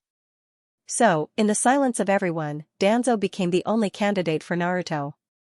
As Hyojin walked slowly on the busy street, he heard the discussion about the 2 consecutive votes of confidence yesterday. The reason why there were 2 votes of confidence yesterday is because according to the village practice, even if Danzo is the only Naruto candidate in the village, he must accept a vote of confidence from the shinobi before taking office. And only by passing this vote of confidence can he officially replace the 3 generations and become the 5th generation Naruto of Mai. However, something ridiculous happened. Danzo was defeated in the vote of confidence without any competition, which unfortunately became the hot topic of the village today. Listening to the discussion of the villagers, Hyojin's mouth slightly raised, and he chuckled. From the moment he became the root hidden in the darkness, Danzo has actually drifted away from the position of Naruto. Although the Mai ninjas feel that the village was destroyed, as the 3 generations of Naruto, they do not want the unfamiliar Danzo to replace the position of the 3 generations and become the new Naruto of Mai. Even before this, Danzo has been trying his best to build momentum for himself, but in such a short time, it is impossible to change the impression of most of the Mai ninjas on him. However, Danzo is the only Naruto candidate in the village, so although he failed to pass the vote of confidence and officially become the 5th generation Naruto of Mai, he still took over the power of the village as the temporary acting Naruto. As for whether he can become the official Naruto, it will depend on the new vote of confidence a year later. After becoming the temporary Naruto, Danzo made a series of moves. First, he cleaned up the Umbu under the jurisdiction of the 3 generations, including Hyojin, Guy, Jishui, and others, and completely changed the Umbu directly under Naruto. Hyojin is on the way to the Umbu base at the moment, ready to handle the handover. The change of position, Hyojin has long expected, because he, Guy, and Jishui were promoted by the three generations, and they have long been labeled as the direct descendants of the three generations, so unless it is the direct descendants of the three generations, otherwise, whoever becomes Naruto will be removed from the Umbu and replaced with their own direct descendants. Currently, the identity of the Umbu is no longer of much help to Hyojin. On the contrary, the frequent missions of the Umbu have taken up too much of his energy, so leaving the Umbu is not necessarily a bad thing for him. After the handover in the Umbu base, the moment Hyojin walked out of the base, he met Red, Gale, and Xian. "Are you guys waiting for me?" Looking at the solemn faces of the three, Suijin smiled casually. Cough cough. After coughing twice, Gale took a step forward and said, "Captain, we have decided to apply to be transferred out of the Umbu." After Gale finished, Red and Xian nodded. Danzo cannot remove all the Umbu at once, and he does not have that many direct descendants to replace them, so the ones who are removed are only middle-level officers like Hyojin. Hyojin's subordinates are temporarily not affected. "If it is because of me, you don't have to do this." With a smile, Hyojin said indifferently, "Although 3 generations is no longer Naruto, he is still the advisory elder of the village. He needs your support, so you should stick to your position." After retiring, 3 generations, like when 4 generations took over, retreated to the position of the advisory elder. At the same time, he also used the death of the advisory elder Mito Hamura as an excuse to add Tsunade Heim to the advisory elder group. Therefore, the current Mai still maintains the conventional power structure of 1 Naruto and 3 advisory elders. Red frowned, but, without waiting for Red to finish speaking, Hyojin waved his hand and interrupted her, then turned his head to look at the Umbu base behind him, and said softly, "That person will not sit in the position of Naruto for long, you can rest assured." After saying that, without waiting for his subordinates to reply, Hyojin waved his hand and walked past them. Looking at Hyojin's departing figure, Red whispered, "Kuroto is becoming more and more unfathomable." Gale said, "Since the captain has ordered so, let's forget about applying for a transfer." Xian nodded and immediately said, "Anyway, there is no task today, let's go to practice now. If we are late, there will be no space in the practice field." Red immediately became energetic, "Well, let's go." Gale followed with a sad face, "Hey, it's not easy to have a day off, shouldn't we take a good rest?" On a bridge in the country of grass. Deadale, with his yellow hair tied in a ponytail, stood on the bridge, supporting his chin with his hand, constantly looking at the pier under the bridge, his face showing a thoughtful expression. After a moment, he said to himself, "I finally found it." His eyes stopped on a brick under the pier. This is the weakest link in the structural balance of the entire bridge. It only takes a slight explosion to easily destroy the bridge. At this time, Deadale put his hand into the ninja bag on his waist, and after feeling around for a while, he opened his palm, and a small pure white spider appeared in his palm. He gently tossed the tiny white spider into the air. The white spider rose and fell a few times before accurately landing on the brick below the pier. "Huh!" It was accompanied by Deadale's shout. The white spider immediately exploded like a detonator, the brick shattered, and the pier collapsed. In just a moment, the bridge was reduced to a pile of rubble. What a perfect piece of art! Deadale, who jumped to the side, was proud of his accurate explosion. In the distance, several figures were hiding in the grass, watching Deadale's every move. When they saw Deadale easily blow up the bridge, they no longer had any doubts and said, "Immediately report to Mizukage-sama, we found the target." In the country of grass. There is no doubt that these people are the Umbu of the mist sent by Yagura to search for Deadale. Suddenly, Deadale in the distance seemed to notice something and turned his head, casting his gaze at the grass where the Umbu of the mist were hiding. The few hidden mist members immediately felt that something was amiss. One of them even discovered that a small white spider had unknowingly crawled on his shoulder. Its appearance was exactly the same as the spider that Deadale had just blown up the bridge. Boom! Without waiting for the Umbu of the mist to warn, the grass suddenly exploded, and thick smoke billowed out. Looking at the smoke floating in the air, Deadale smiled and left without looking back. It seemed that he had no interest in seeing who was spying on him in the distance. My village, Naruto building. 3 generations put aside the pipe in his mouth and glanced at Hyojin, Guy, and Jishui, who were standing in front of the desk, and said in a gentle tone, I hope you can understand the matter regarding the Umbu's transfer. Although they moved away from the Naruto office on the 3rd floor, 3 generations still worked in the Naruto building as the village's advisor elder. On the contrary, as the acting Naruto, Danzo did not move into the Naruto office, but moved his office to the underground fortress of the original root base. But this is understandable, because Danzo not only had a large number of Sharingan transplanted into his body, but also the flesh and blood of Hashirama. Not to mention the Dojutsu Kekkei Genkai, even the average perception-type ninja can easily perceive the chaotic chakra in his body, so his body can't be exposed to the public at all. Every time Danzo appears in public, he has to apply a temporary seal on his body in order to conceal the chaotic chakra fluctuations in his body, as well as to shield himself from the prying eyes of the village's Dojutsu Kekkei Genkai, so his public exposure didn't increase much even though he became the acting Naruto Kekkei Genkai. On Hyojin's side, in the face of the 3 generations' personal comfort, the 3 of them expressed their understanding. Then, Guy eagerly asked the 3 generations, do you have any arrangements for us? Suddenly being idle makes me feel uncomfortable. Don't worry, the village will not let you excellent ninjas stay idle. After teasing Guy, the 3 generations looked at Jishui and asked, I heard that your Uchiha clan's rescue team encountered the Akatsuki members, and even rescued the 2 children, Sasuke and Ningxi? Jishui nodded and reported, well, the rescue team coincidentally encountered the people sent by the Akatsuki to exchange hostages with the Orochimaru, and fortunately rescued Sasuke and Ningxi. After Sasuke was kidnapped, the Uchiha clan formed a rescue team to search for Sasuke's whereabouts, and the so-called luck this time is naturally a tacit understanding between the Akatsuki, Hyojin, and Itachi.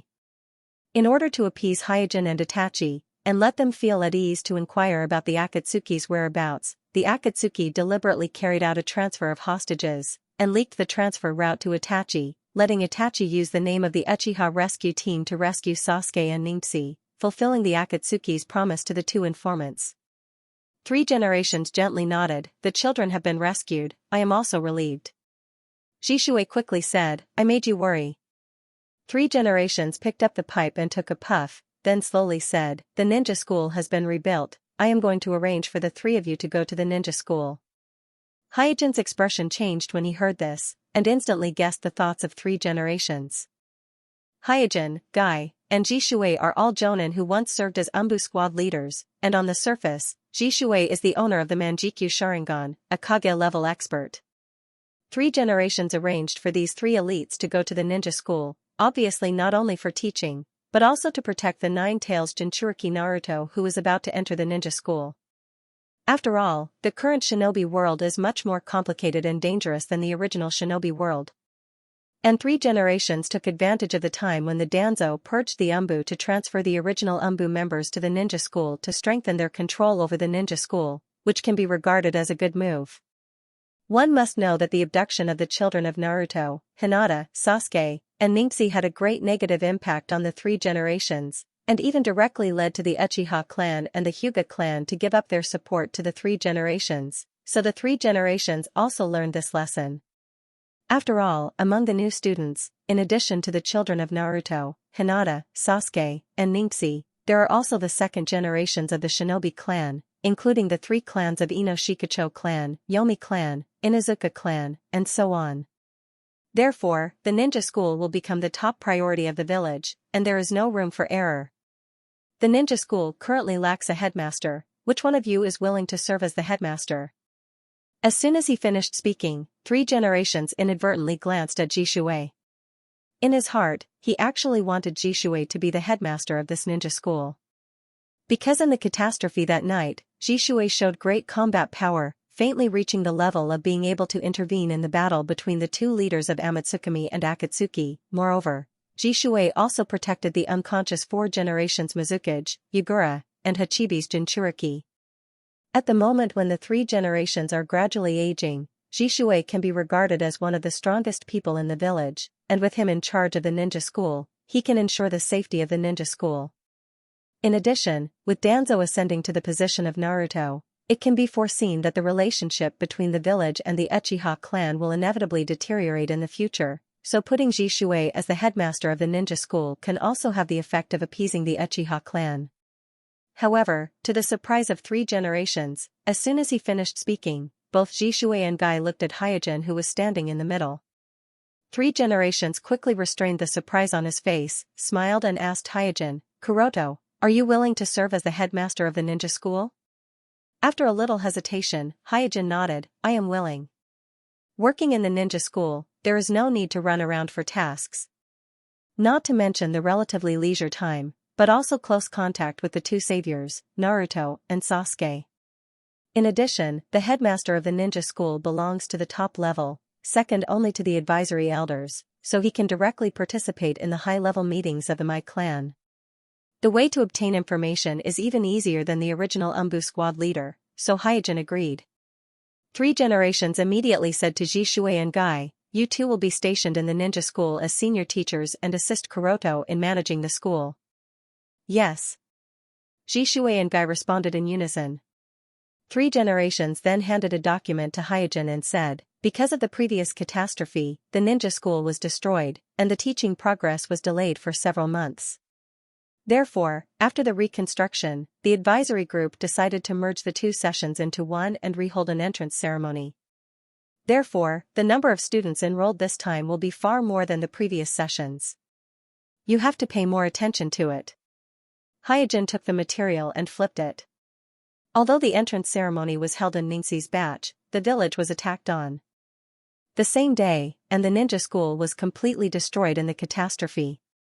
Therefore, the students of Ningxi's batch did not formally enter the ninja school to study, and several months were wasted. Now that the ninja school was rebuilt, the village decided to merge Ningxi's batch with the next one, and then rehold a grand entrance ceremony.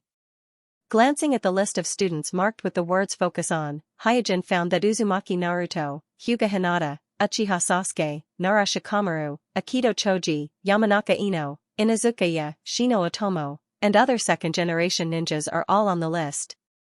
"Hey," Hyojin chuckled and put away the materials. Even in a ninja school, there is no complete sense of equality. Students with family backgrounds will naturally receive extra attention and care.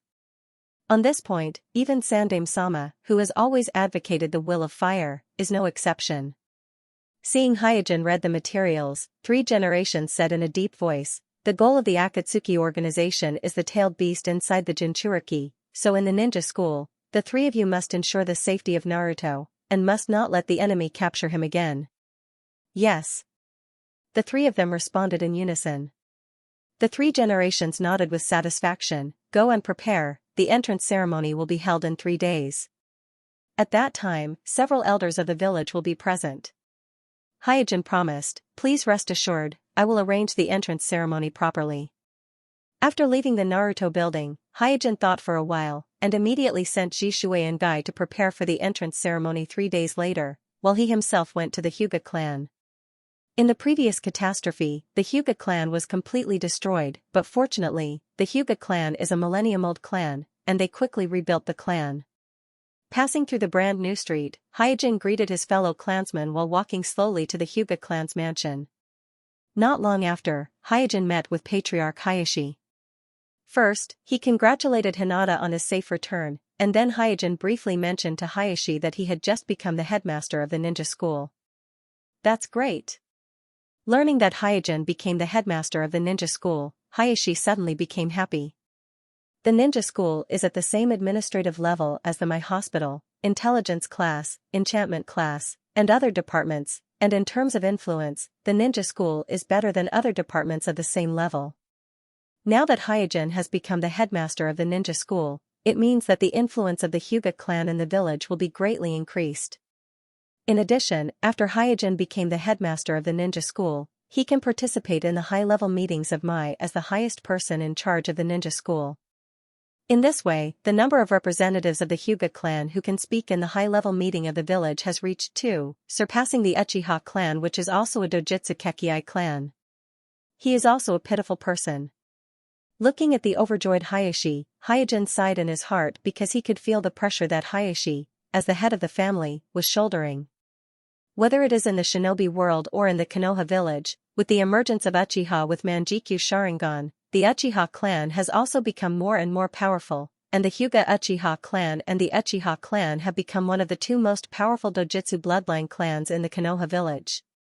Not to mention Patriarch Hayashi, even the ordinary Hyuga clansmen have vaguely felt the strange gazes of others in their daily lives, and heard the sarcasm and ridicule of the Hyuga clansmen such as exaggerating and only showing off. In fact, as long as the Hyuga clan is not compared to the Uchiha clan, it is still a respectable shinobi clan. But the problem is that in the past 1,000 years, the Hyuga clan has always been on the same level as the Uchiha clan. Even if the Hyuga clan is not as powerful as the Uchiha clan, the two sides are still at the same level. But now, especially in the last 100 years, the Hyuga clan has not produced any amazing geniuses, and with the recent turbulence in the shinobi world, the Uchiha clan has become more and more active, and the weakness of the Hyuga clan is particularly obvious. After Hayashi calmed down, Hyojin said, "Patriarch, I would like to consult the ancient books of the Hyuga clan, can I?" Hayashi's eyes narrowed, showing a bit of doubt. However, with the current status of Hyojin, even if it is just out of curiosity, Hayashi has no reason to object, so he replied, "Well, of course, I will arrange someone to take you to the newly built secret vault." Hyojin smiled and nodded. In addition to informing Hayashi that he has become the headmaster of the ninja school, Hyojin's other purpose of visiting the Hyuga clan is to consult the ancient books of the Hyuga clan. In the previous war, the actions of the last descendant of Otsutsuki on the moon made Hyojin a little upset. According to Hyojin's vague impression, Otsutsuki samurai on the moon seemed to have contacted Hayashi privately before launching the world-destroying attack, so Hyojin does not rule out the possibility that the Hyuga clan knows that there is a close relative on the moon. Therefore, the ancient books of the Hyuga clan are likely to contain information about the Otsutsuki on the moon. At the same time, Hyojin also has the same doubts as Hayashi. That is why the Hyuga clan, which can be compared with the Uchiha clan in thousands of years of history, is getting weaker and weaker. One must know that because of the continuous reincarnation of Indra, every few decades, a strong Uchiha like Uchiha Madara or Uchiha Sasuke will appear in the Uchiha clan, and they will stand at the peak of the shinobi world. And the fact that the Hyuga clan was able to maintain the same echelon as the Uchiha clan for thousands of years, this alone shows that in the history of the Hyuga clan, there has definitely been a strong Hyuga whose strength is comparable to that of the Manjikyu Sharingan Uchiha, and such a strong Hyuga clan should not be in the minority, or it should be said that there should be one every 1 or 2 generations. Only in this way, logically speaking, can the Hyuga clan barely maintain the same echelon as the Uchiha clan. Otherwise, with the current performance of the Hyuga clan, an Uchiha who can activate the Susanoo can almost sweep the entire Hyuga clan, because the current Hyuga clan has no means to break the Susanoo. With this kind of worrisome combat power, in thousands of years of history, the Hyuga clan should have been left behind by the Uchiha clan long ago, and it is simply impossible for the Hyuga clan to have the same prestige as the Uchiha clan. So the question is, what exactly is the reason why the Hyuga clan is getting worse and worse from generation to generation? Is it some kind of lost skill? Or is there some other deeper reason? With such thoughts in mind, Hyojin came to the newly built secret vault in the mansion.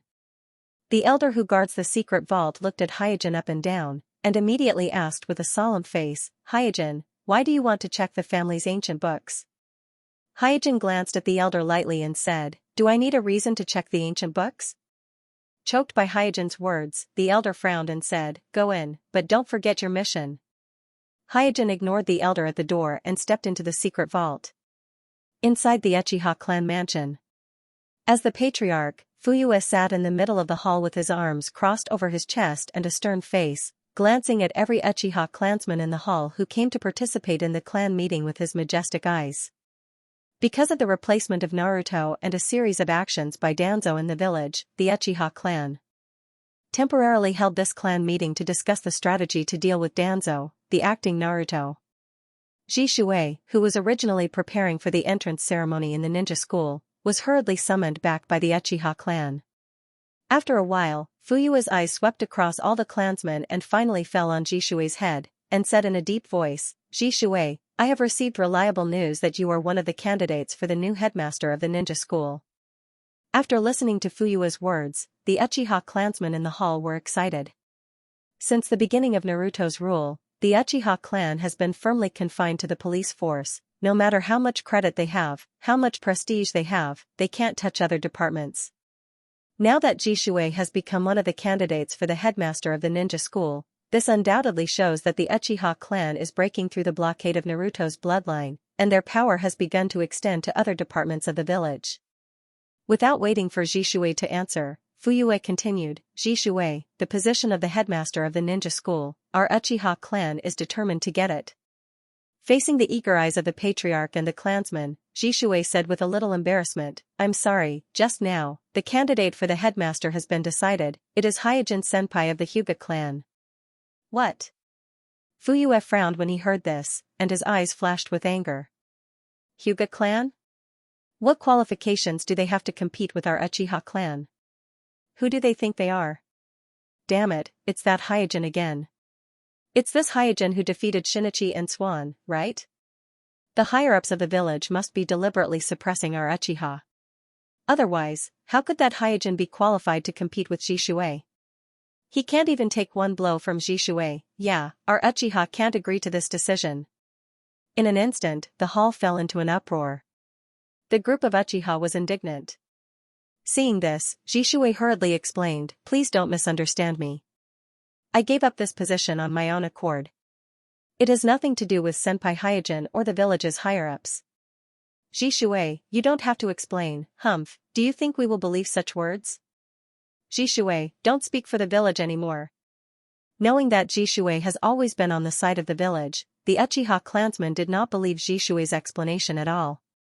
They all stubbornly believed that Jishui was deliberately taking the blame on himself to dispel everyone's dissatisfaction with the village's higher-ups. Seeing this, Jishui had no choice but to sit back helplessly. At this time, a radical Uchiha clansman said to Fuyue, Patriarch, we must not accept this decision of the village. The headmaster of the ninja school should be our Uchiha. Another Uchiha clansman stood up and said, yes, this is what our Uchiha clan deserves. Now, our Uchiha clan has 6 pairs of Manjikyu Sharingan, the village should learn to respect us. Undoubtedly, this Uchiha clansman is the 2 Homusubi of the Kamikaze organization, the mysterious whirlpool masked man of the Akatsuki organization, Shinichi Uchiha, and Fuyue and Jishui. However, the Uchiha clansmen in the hall nodded in agreement and didn't seem to care about the fact that the 6 pairs of Manjikyu Sharingan belonged to 3 different factions. Fuyue, who had his hands crossed over his chest, also had a sullen face, his expression was very unhappy. The thought of a junior of the Hyuga family becoming a department head on the same level as him, the captain of the police force, made him very unhappy. In the corner, listening to the contempt and ridicule of the Hyuga clan, as well as the complaints and dissatisfaction with the village elders, Itachi's face showed a look of uneasiness. No one knows the true strength of the Hyuga clan better than him and Jishui. In his mind, the Byakugan Kekkei that can evolve into the Tenseigan is a powerful Kekkei that can rival the Rinnegan that has the title of Sage's Eye. The reason why the Uchiha clan can now proudly be called one of the 2 great Kekkei is only because Hyojin, a true strong person, doesn't care about these empty titles. Looking at the people around him who were constantly clamoring, Itachi couldn't help but think about the expressions on their faces if they knew that 4 of the 6 pairs of Manjikyu Sharingan active in the shinobi world were actually Hyojin's subordinates. Sigh. Fortunately, Senior Jing is broad-minded and doesn't care about these things. Otherwise, thinking of this, while rejoicing, Itachi also felt a faint fear in his heart. At the same time, the short-sightedness and arrogance of the people of the Hyuga clan also made him feel extremely annoyed. In the noisy hall, Jishui and Itachi looked at each other at this time, and then showed a helpless expression at the same time. Compared with the fanatical and radical people of the Hyuga clan, the 2 of them seemed so out of place. After the end of the clan meeting, Jishui and Itachi immediately left the hall together. It seems that they don't want to stay in this hall full of dissatisfaction and arrogance for a moment longer. After coming to a practice field next to the clan land, Itachi said to Jishui, I asked Sasuke, when he fell into the hands of the Akatsuki, Shinichi has been taking care of him, and he also specially guided him to practice.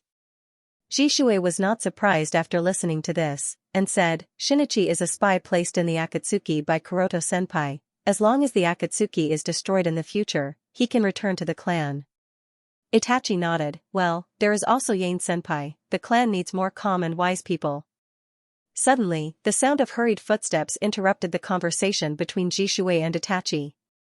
Then, a small figure passed through the grass and rushed to Itachi. Itachi held Sasuke, who was out of breath, and asked, "Sasuke, what's wrong?" After catching his breath, Sasuke pointed in the direction of the clan land, and said eagerly, "Brother, many people went to the Hyuga clan together, saying that they want to teach Xianxia sensei a lesson." Sasuke was actually not familiar with Hyojin, but because he had the experience of being kidnapped with Xianxia, he knew that Hyojin was Xianxia's sensei. In the mansion, after eavesdropping on the clansmen who attended the clan meeting clamoring to find trouble with Hyojin, out of the spirit of brotherhood with Xianxia, Sasuke immediately ran out of the clan land to find Itachi and Jishui. What? Jishui and Itachi were both shocked. Sasuke continued, "It's true, a total of 7 or 8 people went." Jishui frowned, "What nonsense."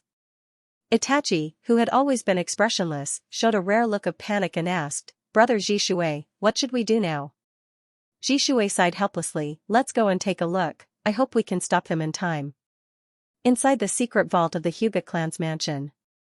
Sure enough, looking through the genealogy of the Hyuga clan, Hyojin found that during the Warring States period, there were a lot of marriage records between the Hyuga clan and the Kagaya clan, but most of the women of the Kagaya clan married into the Hyuga clan, and almost no women of the Hyuga clan married into the Kagaya clan, so there was no record of the Hyuga clan being the Kagaya clan. And from the few words in the genealogy, it can be clearly seen that the Hyuga clan and the Kagaya clan have a bloodline relationship, which should belong to the same ancestor. But with the establishment of Mai, Kirin, and other shinobi villages, the relationship between the Hyuga clan and the Kagaya clan quickly cooled down. Suddenly, Hyojin, who was reading the genealogy page by page, suddenly realized something.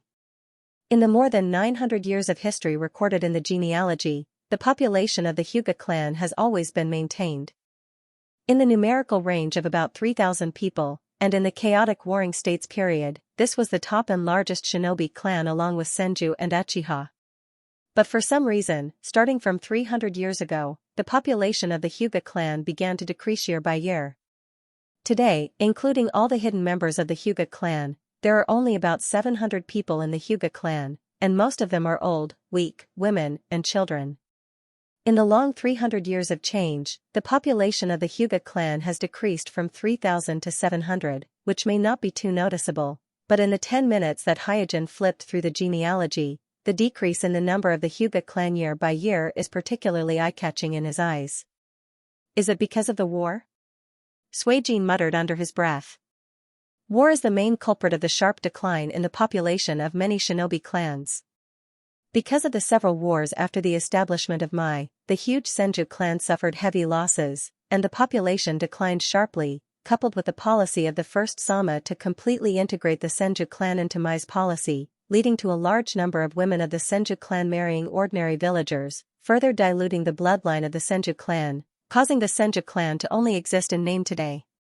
However, Hyojin quickly denied his speculation. Because when he looked through the genealogy records, he discovered that apart from a few hundred clansmen mysteriously dying 300 years ago, there were no other records of a large number of clansmen dying within a short period of time. However, this is also a matter of course. Even in the war, the Hyuga clan mostly plays the role of reconnaissance and garrison. They are neither like the Senju clan who always takes the lead, nor are they as warlike as Uchiha, so the number of casualties is undoubtedly far lower than the average. It's not because of the war. There has never been a large-scale rebellion or internal strife in the family. Why is the family's population decreasing? Moreover, it's decreasing so smoothly that it doesn't attract any attention. It's as if there's a pair of hands controlling it in the dark. The doubts in Hyojin's heart grew stronger and stronger. In the cognition of ordinary people, the Hyuga clan is already the top clan of Mai, and the Uchiha clan, which is equally famous, seems to only have half of the population of the Hyuga clan.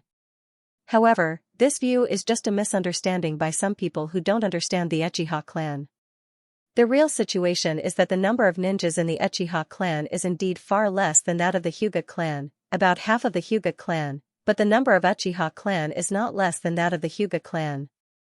On the contrary, if you count all the clansmen, the Uchiha clan is far more than the Hyuga clan. However, most of the Uchiha clansmen have not awakened the Sharingan, nor do they have the qualifications to become ninjas. They are almost no different from ordinary villagers, so it seems that the number of Uchiha clan is less than that of the Hyuga clan. One must know that the area of the Uchiha clan is the largest among all the ninja clans in Mai, and it is far more than the other ninja clans. All kinds of shops are available inside, and it is almost self-sufficient. It is completely like a village within a village, but because the location is too remote, in the corner of Mai, it doesn't look very eye-catching. The demise of Senju was caused by the decision of Hashirama, it was caused by human factors. And the Uchiha clan has experienced the departure of Uchiha Madara, the internal strife when developing Izanagi, and a large number of casualties in several wars, but the number of clansmen is still maintained at a normal value. On the contrary, the number of clansmen is slowly decreasing. This is too strange. The more Hyojin thought about it, the more strange he felt. At this time, he suddenly thought of the Otsutsuki clan on the moon.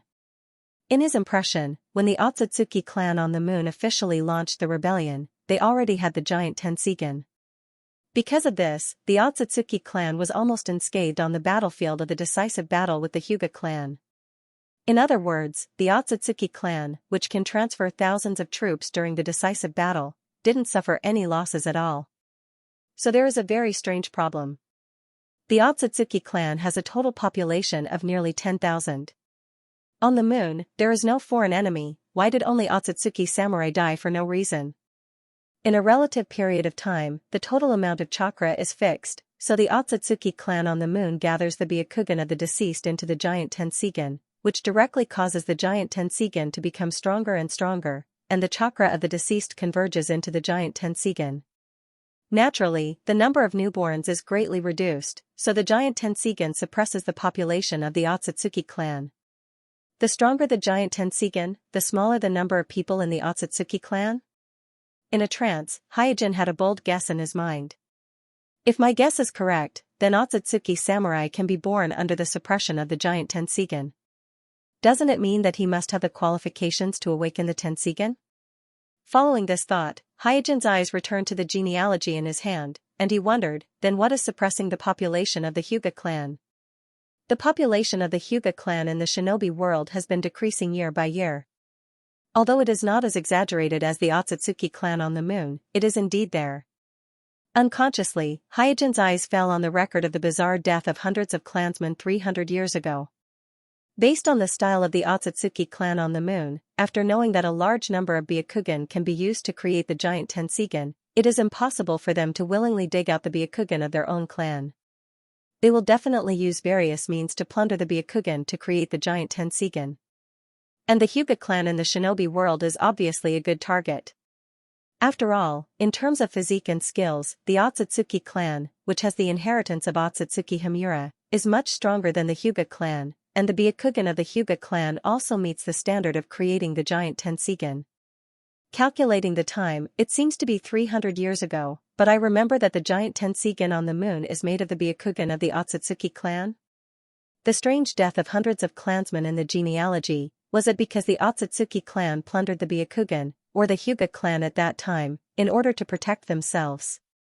After knowing the history of the internal strife between the Otsutsuki clan and the Otsutsuki clan on the moon, Hyojin can almost conclude that the original intention of the Hyuga clan to develop the cage bird curse was to prevent the Otsutsuki clan from plundering the Byakuga clan on the moon. But there is a problem of time difference that cannot be ignored.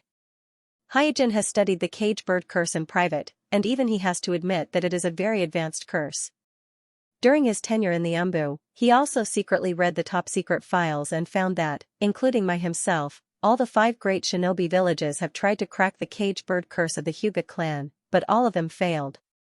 From this, it can be seen that the cage bird curse has indeed reached the top level of the shinobi world. If they can't find the right medicine, even the 5 great shinobi villages will not be able to crack it. And this raises a question: in a hurry, it is impossible for the Hyuga clan to develop such a high-end curse. The most optimistic estimate is that it will take at least 10 years to develop the initial version of the cage bird curse.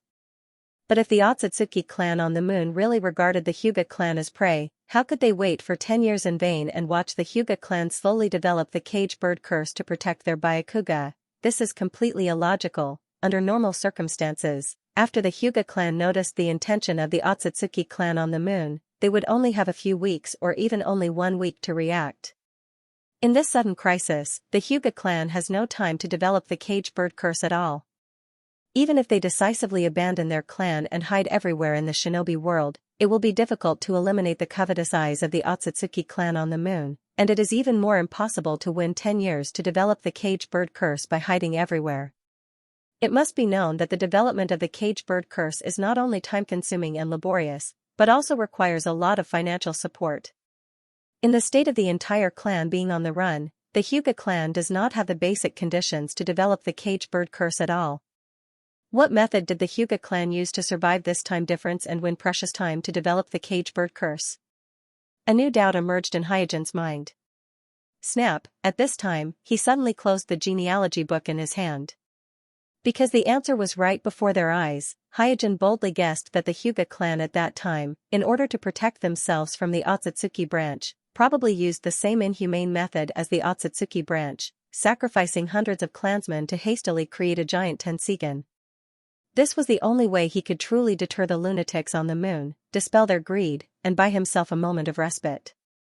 Then, the Hyuga clan could calmly start the development of the caged bird curse seal, cutting off the idea of Otsutsuki's separation from the root. Although it is an act of self-protection, this is undoubtedly a dark history for the Hyuga clan. Therefore, after spending more than 10 years to develop the curse of the caged bird, the Hyuga clan chose to cover up this dark history. Hiss.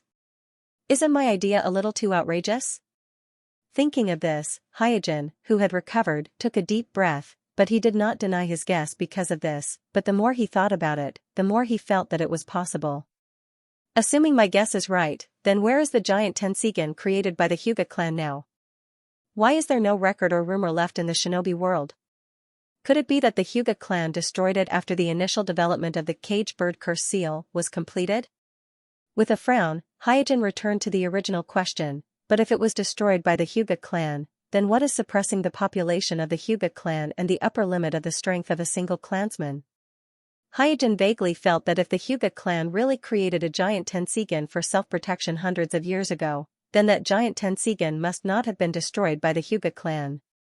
Otherwise, it is difficult to explain why the strength of the Hyuga clan has been getting weaker and weaker in the past 100 years, and the population has been slowly decreasing. If that giant Tenseigan really exists, it must continue to absorb the Byakugan chakra of the Hyuga clan somewhere. And its state must be very wrong, otherwise, it would be impossible for my Tenseigan not to perceive its existence. Hyojin narrowed his eyes and looked around the secret vault in front of him. With this suspicion target, he flipped through the various ancient books in the secret vault. However, to his surprise, there was no record of the giant Tenseigan in all the ancient books, not even a word about it. For a while, he couldn't help but wonder if his speculation was wrong. Did I guess wrongly? Or did the patriarch destroy all the information related to the giant Tenseigan? What is the purpose of doing this?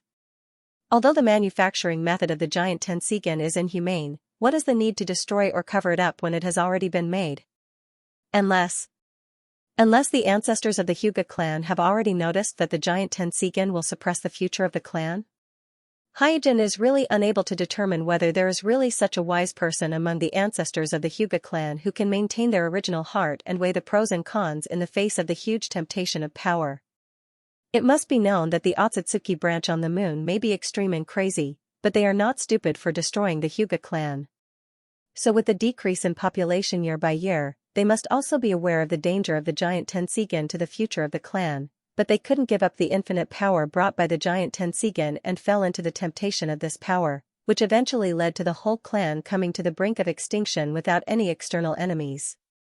In contrast, the ancestors of the Hyuga clan are much more rational, but there are various signs that the ancestors of the Hyuga clan should not be able to make up their mind to destroy the giant Tenseigan, so the giant Tenseigan is most likely sealed somewhere, and it is likely that because of the long-term seal, the giant Tenseigan is in an abnormal state. The ancestors of the Hyuga clan destroyed all the records about the giant Tenseigan in order to prevent the emergence of greedy and ambitious people in the younger generation, causing the clan to be destroyed, causing even the Hyuga clan to lose its understanding of this period of history. No, in order to prevent the comeback of the Otsutsuki branch, the ancestors must have left some kind of clue about the giant Tenseigan, and it should be hidden in these ancient books. Maybe it is some kind of code, some kind of password, or maybe it is a map of the location of the giant Tenseigan? Hyojin quickly converged his scattered thoughts and sorted out the clues he had at the moment. According to his speculation, if the ancestors of the Hyuga clan really created a giant Tenseigan and hid the secret of that giant Tenseigan in these ancient books, then from the time speculation, the secret should be hidden in the ancient books written in the period from more than 300 years ago to more than 100 years ago. This eliminated most of the ancient books in the secret vault, and narrowed the scope of the search from the entire secret vault to a bookshelf. Slowly walking to the bookshelf dedicated to the ancient books written in this period, Hyojin did not hesitate to open his Tenseigan, because he does not know in what form the secret left by the ancestors of the Hyuga clan, so opening the Tenseigan can maximize the extent to ensure that he will not miss any clues. But after flipping through more than 10 ancient books in a row, Hyojin's brows gradually wrinkled. He found that the ancient books written by the Hyuga clan during this period are particularly missing, such as the Chronicles of the Hyuga clan. From the bibliography, it can be seen that the Hyuga clan wrote a total of 7 books during this period, but there are only 3 books on the bookshelf, and 4 books are missing. Some other travel notes and miscellaneous notes are also missing to varying degrees. Strange, why are the ancient books missing from this period so serious? Ding, at this moment, a light bell sounded in the secret vault. Kuroto's lips twitched. He knew that the guardian elder of the Zone clan was urging him to hurry up. The secret vault is the top priority of the Hyuga clan. Even with the permission of Patriarch Hayashi, Hyojin, as a member of the branch family, can't stay here for too long at a time. Closing the Tenseigan, Hyojin strode out of the secret vault, and then met Hayashi again. Hayashi took a sip of the teacup, and then asked leisurely, "Did you get anything from the ancient books?" After pondering for a moment, Hyojin decided to test Hayashi. "Patriarch, when I looked through the genealogy, I found that the number of our clansmen seems to be decreasing year by year. What is the reason for this?" Hayashi slowly frowned and said with emotion, "Perhaps it is because of the war. You also know that the shinobi clans in the village were more or less affected by the war. Some were even directly destroyed because of the war." Looking at Hayashi, Hyojin found that the expression on Hayashi's face did not seem to be fake, and thought, "It seems that the Hyuga clan is also aware of this phenomenon, but they should not know the real reason for this, so they can only attribute the decrease of the clansmen to the war." The Senju clan perished, the Uzumaki clan dispersed, and the Kagaya clan was annihilated. In the context of the successive decline of the great clans of the shinobi world, the decrease in the population of the Hyuga clan is indeed not a shocking thing. The Hyuga clan was aware of it, but they did not care too much, which is also reasonable. And this point can also be confirmed from the side that the current Hyuga clan does not know the existence of the giant Tenseigan, and has completely lost control of it. Hyojin changed the topic, and after chatting for a while, he vaguely mentioned the serious loss of ancient books in the secret vault. Hayashi suddenly frowned. "Hey, when the secret vault was attacked last time, several ancient books were stolen. I never thought that this time the village was destroyed, the secret vault was damaged, and many ancient books were lost." Hyojin's heart skipped a beat. Hyojin did not pay too much attention to the previous attack on the secret vault and the theft of the Byakugan, but he knows that the culprit is most likely the traitor who has been lurking in the Hyuga clan. Because only a traitor who is familiar with the Hyuga clan's mansion would have the opportunity to plot against the Hyuga elder stationed in the secret vault. As for the others, not to mention committing the crime, even finding out where the Hyuga clan's secret vault is not an easy task. But to Hyojin's surprise, the traitor took advantage of the time when the Akatsuki attacked the village to steal some ancient books from the secret vault, and it seems to be targeted. Could it be that he found something in the ancient books? For a while, this thought lingered in Hyojin's mind. The traitor lurking in the family broke into the secret vault for the first time, and from the fact that he triggered the alarm of the caged bird curse, it can be seen that his main goal is the caged bird curse. As for stealing the ancient books, it should be a hasty act after triggering the alarm of the secret vault. After all, it is not easy to break into the family's secret vault, and if it was Hyojin, he would have taken something before leaving. But the traitor took advantage of the chaos in the village and the destruction of the clan land by the Shinra Tensei to steal the secret vault for the second time, and the goal became very clear. From this, it can be seen that the traitor must have found something in the ancient books he stole the first time, so there was a clear purpose to steal the second time. It is precisely because the purpose of the traitor's second theft is very clear, he only locked on a few ancient books and did not covet the other treasures in the secret vault, so it did not attract the attention of the Hyuga clan and did not trigger relevant investigations and searches. What a restrained and forbearing guy. Hey, our Hyuga clan still has some talented people. Analyzing this, Hyojin couldn't help but secretly sigh. If the traitor really found clues related to the giant Tenseigan of the Hyuga clan in the ancient books, and followed the clues to find the giant Tenseigan, then it is actually not a bad thing for Hyojin. Because the giant Tenseigan is not in anyone's hands, that person has the authority to control it. The authority to control the giant Tenseigan is determined according to bloodline and intimacy. Because the giant Tenseigan on the moon is composed of the Byakugan of the Otsutsuki branch family, so the last descendant of the Otsutsuki branch family, Otsutsuki samurai, is its highest authority. No one else, including Hyojin, who also has the Tenseigan, can compete with him in this regard. As long as Otsutsuki samurai is still alive, Hyojin will always be the second highest authority of the giant Tenseigan. And the giant Tenseigan of the Hyuga clan, whether it is bloodline or intimacy, Hyojin, who also has the Tenseigan, is worthy of the highest authority of the giant Tenseigan. If the traitor found the giant Tenseigan according to the clues in the ancient books and lifted the seal on the giant Tenseigan, then he should hide far away and never appear in front of Hyojin. Otherwise, once he appears in front of Hyojin with the giant Tenseigan, it will be no different from delivering himself to the door. After chatting with Hayashi for a few more days about the entrance ceremony, Hyojin got up and left. From the probing just now, Kuroto discovered that the patriarch of the Hyuga clan doesn't know much more than he does. Some of the secrets of the Hyuga clan were obviously lost in the history of the Hyuga clan, or it was deliberately covered up by an ancestor. Leaving the Zone family mansion, Kuroto strolled on the long street of the clan land, still thinking about the traitor and the clues of the ancient book. Kuroto!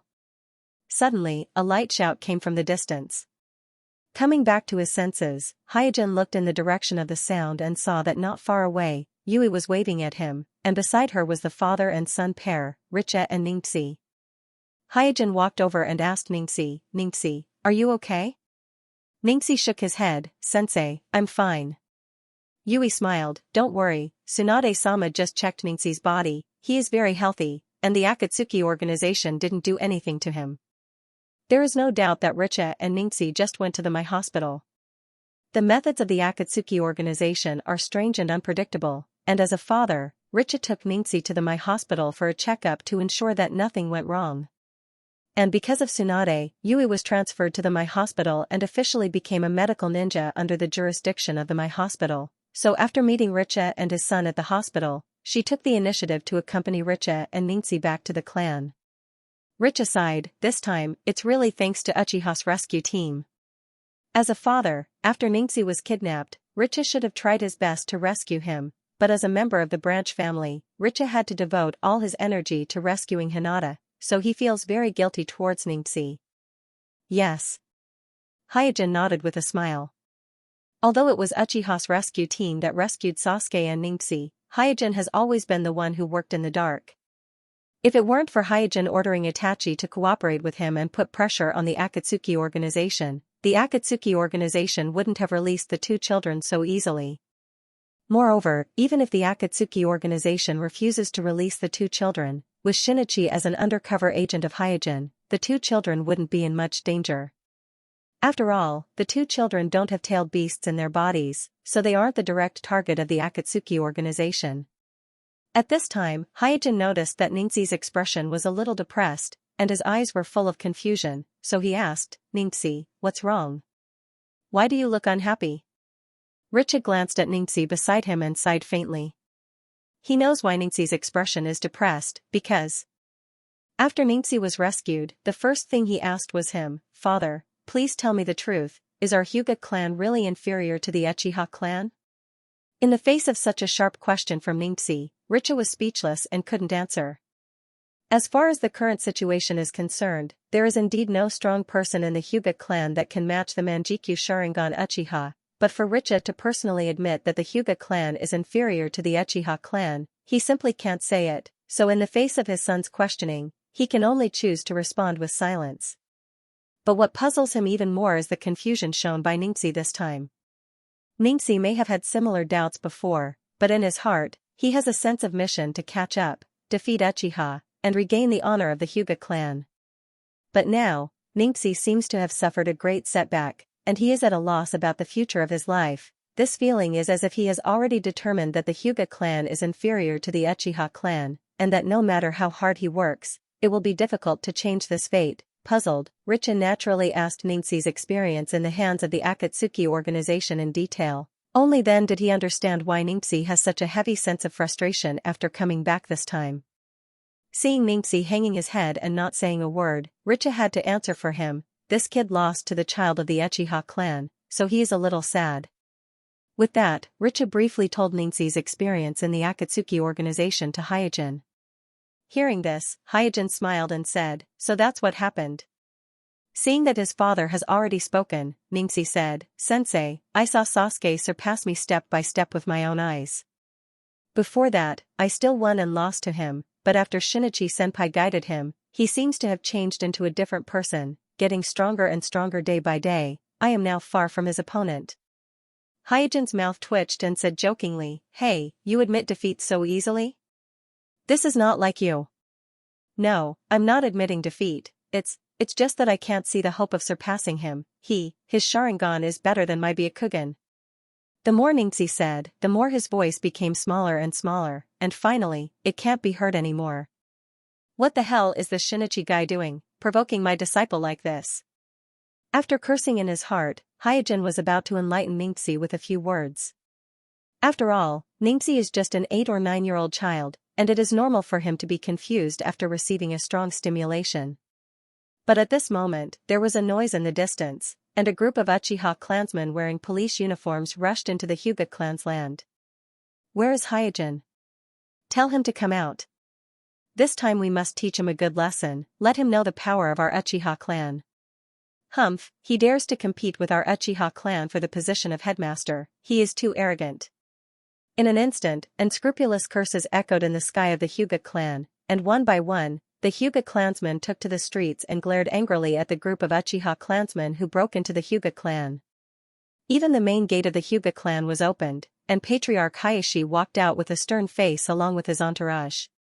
Hyojin frowned and was about to meet the group of Uchiha clansmen. Yu quickly grabbed Hyojin's sleeve and shook her head at him with a pleading look. "Kuroto, don't go." After becoming the disciple of Tsunade, Yu's vision has also broadened a lot. She knows that the Uchiha clansmen wearing police uniforms must serve in the police force, and the Uchiha clansmen who can serve in the police force must be at least a Tokubetsu Jonin, and the group of Uchiha clansmen who broke into the clan's land in front of them has a total of 8 people. A total of 8 Jonin-level experts, and they are all Uchiha Jonin. Even if a Kage-level powerhouse comes, it will take a lot of effort to deal with them, so Yu doesn't dare to let Hyojin have a head-on confrontation with these Uchiha clansmen. Richa also stood up at this time and said seriously, "Kuroto, let the clan deal with it. The other party pointed out my name, I can't pretend that I didn't hear it." After a pause, Hyojin smiled gently at Yu again. "Don't worry, it will be over soon." Under the gaze of many Hyuga clansmen on both sides of the street, Hyojin slowly walked towards the Uchiha Jonin who were clamoring. The expression on his face was very calm, as if it was just an ordinary stroll after a meal. Not far behind him, Yu clenched her hands in front of her chest, unable to hide the worry on her face. On the side, Richa also frowned, and the Byakugan in his eye sockets slowly opened, faintly preparing to intervene in the dispute. Little Ningxi stood on his tiptoes and looked into the distance. When at home, Ningxi often heard his father Richa praising Hyojin, and he has also heard Hyojin admit that he is the strongest person in the Hyuga clan, but he has never seen Hyojin in action, so facing the provocation of the Uchiha Jonin this time, his immature little face showed both worry and a hint of expectation. In front of the main house, Hayashi gave a few orders to the attendant beside him, and asked the attendant to immediately report this matter to the 3 generations. 8 Uchiha police force Jonin broke into the Hyuga clan together. This matter can be big or small, and if it is not handled properly, it is likely to cause the Hyuga clan and the Uchiha clan to become enemies. Especially at the moment when the Uchiha clan is in the limelight. Once they become enemies with the Uchiha clan, the prestige of the Hyuga clan is likely to suffer a heavy blow.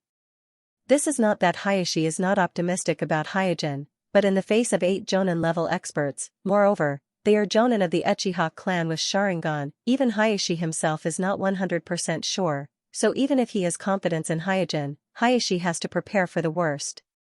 On the long street, seeing Hyojin walking over alone, an Uchiha clansman who knew him immediately laughed. "Yo, you finally dare to show up. I thought you would hide in your clan land and dare not come out to see people." Another Uchiha clansman who didn't know Hyojin glanced at Hyojin disdainfully and asked the clansman around him, "Hey, this guy can also defeat Shinichi?" Walking closer, Hyojin asked lightly, "What do you want from me?" At this time, the leader of the Uchiha Jonin stood out and said to Hyojin with a contemptuous look, "Hyojin, as long as you resign from the position of the headmaster of the ninja school to the village now, we will forgive your rudeness this time, otherwise, we will let you understand what will happen if you go against the Uchiha clan." One of the Uchiha Jonin behind him said indignantly, "Why are you saying this to him? Let him kneel down and apologize." The leader of the Uchiha Jonin said with a face full of ridicule, "Hey, he is also a member of the Hyuga clan, and he also has the pupil Kekii Genkai, we have to give him some face. The Hyuga clan is nothing, humph." With a light snort, the indignant Uchiha Jonin deliberately spat on the ground after provoking the Hyuga clansman around with his eyes. Hyojin's face darkened, and he said calmly, "I'm sorry, I'm busy with work, and I don't have time to tangle with you one by one." The leader of the Uchiha Jonin laughed sinisterly, "You want to escape? Ha, no way. If you refuse to resign from the position of the headmaster of the ninja school, I'm afraid you will have to spend the night in my hospital today. Don't worry, the medical expenses will be paid by the Uchiha Jonin." Ha ha ha, the group of Uchiha Jonin also laughed loudly, without the slightest shyness and timidity of being surrounded by Hyuga clansmen in the territory of the Hyuga clan. "I think you have misunderstood. What I meant just now is that I don't have time to tangle with you one by one, so if you want to fight, it's better to fight together." As Hyojin said, he waved at the Uchiha Jonin. The surrounding Hyuga clansmen were all taken aback. No one expected that Hyojin would choose to fight 1 against 8, this is simply incredible. Yu was so shocked that she covered her mouth, her eyes were full of surprise. Hizashi, on the other hand, was thinking about Kuroto's intentions in doing this. He felt that Kuroto wouldn't act recklessly in such a dangerous matter, so there must be some other reason for him to do this. The leader of the Uchiha Jonin came in front of Hyojin and scratched his ear. "What did you say just now, you bastard? I didn't hear you clearly, say it again." The corner of Hyojin's mouth twitched, and immediately turned around and directly kicked the Uchiha Jonin in the chest. His whole body was kicked out fiercely, bang, after a beautiful arc in the air, the leading Uchiha Jonin smashed into a low wall with a muffled sound. In an instant, the whole long street was quiet. Whether it was the Hyuga clansmen on both sides of the long street or the Uchiha Jonin in front of Hyojin, all of them were stunned. None of them expected that Hyojin would suddenly attack, and in such a decisive and ruthless manner. "You are courting death." After being stunned for a few seconds, the group of Uchiha Jonin finally reacted. They all rushed towards Hyojin angrily.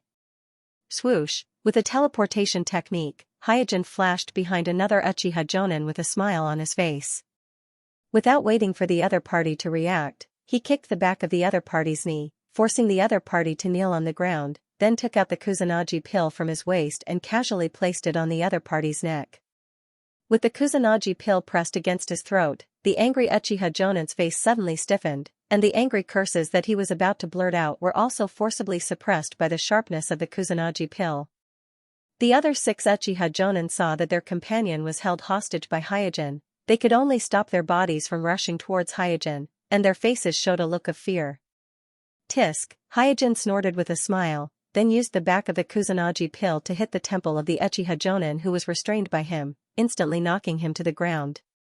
Then, Hyojin put the Kusanagi pill back into the scabbard and said, "Okay, let's continue." "Ah, I'm going to kill you. Go to hell. Damn it." The remaining 6 Uchiha Jonin were shocked and angry. One by one, they roared and rushed towards Hyojin again. Unlike before, after learning a lesson, they all put away their contempt, and in their hearts, they have already regarded Hyojin as a strong enemy on the same level as themselves. On the way to the Hyuga clan, Itachi and Jishui were in a hurry, and Sasuke followed closely behind them. Perhaps because he had never seen his brother and Jishui so anxious before, Sasuke also became worried, and pleaded to Itachi, "Brother, you must save Ningxi's sensei later. Ningxi is my good friend. If his sensei is injured by our Uchiha clan, how can I still be friends with him in the future?" In the Naruto building, 3 generations looked at the stack of documents on the desk. They sighed and put down the pipe in their mouths. Although he had retired from the position of Naruto, the 3 generations were still entangled with official duties. The daily affairs of the village, big or small, still needed to be decided by him. In fact, the 3 generations had also been confused. In order to become the Hokage, Shimura Danzo has racked his brains. It is reasonable to say that after successfully becoming the Hokage, he should have monopolized all the power, but what Sandaime-sama didn't expect was that after becoming the acting Hokage, although Shimura Danzo's actions were frequent, he had a sense of propriety. He didn't interfere excessively in many places, and some of the daily affairs of the village were directly delegated to the advisory elder group, which is really a bit abnormal. What is he trying to do? 3 generations couldn't figure out the Danzo's thoughts, but he had a faint feeling that the Danzo seemed to be plotting something in the dark, and this matter must be very important to the Danzo, so important that the Danzo couldn't even care about exercising Naruto's authority. Dong dong dong, suddenly, there was a hurried knock on the office door. The 3 generations collected their thoughts and said, "Come in."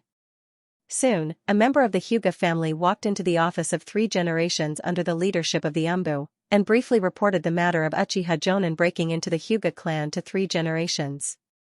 What? Suddenly, Sandaime stood up from his chair, his brows knitted into a frown. The position of the headmaster of the ninja school, the 3 generations initially wanted to use it to appease and win over the Uchiha clan, but at that time, Jishui was obviously modest, and the Hyuga clan represented by Hyojin is also a powerful family that the 3 generations tried to win over, so the 3 generations pushed the boat with the current and arranged the position of the headmaster to Hyojin. Who would have thought that the Uchiha clan would be so arrogant as to break into another clan's territory to cause trouble? At the thought of the possibility of a large-scale conflict between the Uchiha clan and the Hyuga clan, 3 generations couldn't sit still at all, and immediately ordered the subordinates around him, "Quickly arrange a team of Umbu to follow me to the Hyuga clan." On the long street of the Hyuga clan, in the blink of an eye, 2 of their companions were killed, and the remaining 6 Uchiha Jonin were all surprised, and there was no longer any contempt in their hearts. All of them were on high alert. And after entering the real battle state, the 6 Uchiha Jonin immediately showed superb tactical attainments. Swish swish swish, in a burst of wind-breaking sound, the 6 Uchiha Jonin instantly divided into 3 groups, 2 people in each group, and surrounded Hyojin from 3 sides. Seeing this, Hyojin smiled slightly. Deliberately leaving a path of retreat for the surrounded enemy is the usual trick of the Uchiha clan. Once the enemy can't bear the pressure and chooses to escape, then the ninjas of the Uchiha clan will become the most seasoned hunters, skillfully playing with the enemy who has lost the will to fight. At this time, the 2 Uchiha Jonin in the middle simultaneously printed the hand seals, and their chakra burst out. Fire release, great fireball technique. Wind release, tornado technique. The fire took advantage of the wind, and the wind helped the fire.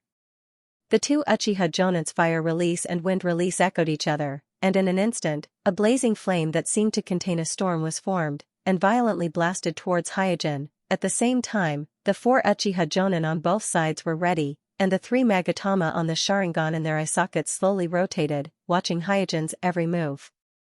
As long as Hyojin chose to retreat and dodge the joint ninjutsu, he would fall into their trap. Boom, the huge fireball surrounded by the whirlwind went straight towards Hyojin. Along the way, a deep, charred ravine was plowed on the ground of the long street. The hard bricks that paved the street, under the roasting of this ball of fire, melted like mud into a glass-like state, emitting bursts of green smoke. Feeling the heat and violence of the joint ninjutsu, the Hyuga clansmen on both sides of the long street exclaimed. Yu's heart was in her throat. She has been training with Tsunade for some time, so she is very clear about the power of the joint ninjutsu performed by two Uchiha Jonin in front of her. This level of ninjutsu is simply impossible to resist head-on. Hayashi, the patriarch of the clan in the distance, also showed a worried expression on his face. Previously, when Hyojin instantly took down two Uchiha Jonin, although it was amazing, but there was more or less an element of sneak attack in it, and now that the Uchiha Jonin are serious, the fighting style is instantly different. Hayashi thinks that even if he was in the position of Hyojin, I am afraid that he would also fall into an irreversible passive position. And Richard directly put on a soft fist posture, ready to intervene in the battle at any time. Many Jonin-level Hyuga clansmen around him also secretly prepared like Richa. After all, no matter what their relationship with Hyojin is, they can't just watch Hyojin being bullied by Uchiha Jonin in their own clan land. Ningxi, who was hiding behind Richa, narrowed his eyes and showed a look of horror on his face. The joint ninjutsu performed by the Uchiha Jonin is too fierce. The high temperature on the fireball formed a heat wave surrounded by the whirlwind, making it difficult for him to look directly at the white eyes in his eye sockets, and his body trembled involuntarily. At this moment, Hyojin moved. However, he did not dodge the joint ninjutsu of fire release and wind release as everyone expected, but his figure flashed and faced it head-on. Is he crazy? For a time, this thought flashed in everyone's mind. Boom, a roar suddenly exploded in everyone's ears, like an egg hitting a stone. Hyojin broke through the fierce fireball with no hindrance, and directly rushed in front of the two Uchiha Jonin who performed the joint ninjutsu. The two Uchiha Jonin who were side by side did not expect such a situation at all. When Hyojin came in front of them, their faces were still full of disbelief. And Hyojin did not say a word of nonsense, immediately stretched out his hands, grabbed the two Uchiha Jonin by the throat, and lifted them in his hands. At the same time, with the chakra in his palm, with surgical precision, lightly hit the arteries at the neck of the two Uchiha Jonin, causing the two to faint due to insufficient blood supply to the brain. Looking at Hyojin holding two of their companions in his hands like catching chickens, the remaining four Uchiha Jonin were extremely embarrassed and angry. Hyojin casually threw the two Uchiha Jonin in his hands on the Uchiha Jonin who was knocked out by his Kusanagi, piling the three unconscious Uchiha Jonin into a pile, then said to the remaining four, "Continue, I'm in a hurry." Surprise, anger, and even fear and other emotions filled the hearts of the four Uchiha Jonin. The scene just now was too strange in their view. They didn't expect Hyojin to be able to break through the joint ninjutsu performed by his two companions. Although Great Fireball Jutsu and Tornado Jutsu are not high-level ninjutsu, the caster is a real Jonin, and the cooperation between the two companions has always been tacit. The timing of the release of fire release and wind release is just right, complementing each other. The power of the joint ninjutsu is even far beyond ordinary A-class ninjutsu, according to common sense. In the face of such a powerful ninjutsu, let alone an ordinary Jonin, even a Kage-level expert would never choose to face it head-on. It is precisely because of this that the two Uchiha Jonin were caught off guard by Hyojin. Looking at the surprised and doubtful look on the faces of the several Uchiha Jonin, Hyojin's mouth slightly rose. The absolute defense of the Hyuga clan, 8 trigram palm revolving heaven, is actually a barrier made of chakra outside the body to resist external attacks by releasing their own chakra. The reason why the Hyuga clan needs to rotate rapidly when using revolving heaven is because the strength of the chakra is not strong enough, and it needs to use the rotational force generated by the rotation to further enhance the defensive power of revolving heaven to achieve a near-absolute defense. But if the strength of their own chakra is strong enough, like the previous generations of Laying of the Cloud Village, they directly cover their whole body with high-intensity lightning chakra and activate lightning release chakra mode, then there is no need to use any rotational force at all. Just now, Hyojin used the technique of 8 trigram palm revolving heaven, but he omitted the process of spinning and directly released the chakra, forming a high-strength chakra barrier on his right hand. With his right hand as the lead, he directly broke through the joint ninjutsu performed by the two Uchiha Jonin and caught them off guard. Although this consumed more chakra, to Hyojin who was controlling his escape body, this level of consumption was just a drop in the ocean. The reason why the 4 Uchiha Jonin were surprised is because Hyojin's skills are superb, and his movements are decisive and swift, coupled with the flames and airwaves of the joint ninjutsu that obscured their vision, so their Sharingan was unable to capture Hyojin's revolving heaven. What should we do? He's only one person while we have four. We won't lose. Well, don't be afraid, this guy is just a little fast. No matter how fast he is, he can't be faster than our Sharingan. Encouraging each other, the four Uchiha Jonin gradually reignited their fighting spirit, although they don't quite understand how they lost four of their companions, but the honor of the Uchiha Jonin doesn't allow them to retreat. Hyojin smiled, don't get distracted. Whoosh, as soon as he finished speaking, Suijin's figure disappeared from the spot. The four Uchiha Jonin were suddenly startled, and their faces tightened, their scarlet Sharingan flashed around in their eye sockets, searching for Hyojin's figure. At this time, one of the Uchiha Jonin was keenly aware of the change in the airflow behind him, and as soon as he turned around, he found Hyojin who was preparing to pounce on him from behind. Seeing this scene, the Uchiha Jonin immediately grinned, found you. But at this moment, the Uchiha Jonin frowned. He noticed that Hyojin's left hand that was pouncing on him was actually making hand seals in his sleeve, and because of the sleeve, he could only see the changes in the fingertips of Hyojin's left hand, but was unable to capture the details of the hand seals. Huh, he can actually make hand seals with one hand? What kind of ninjutsu is this?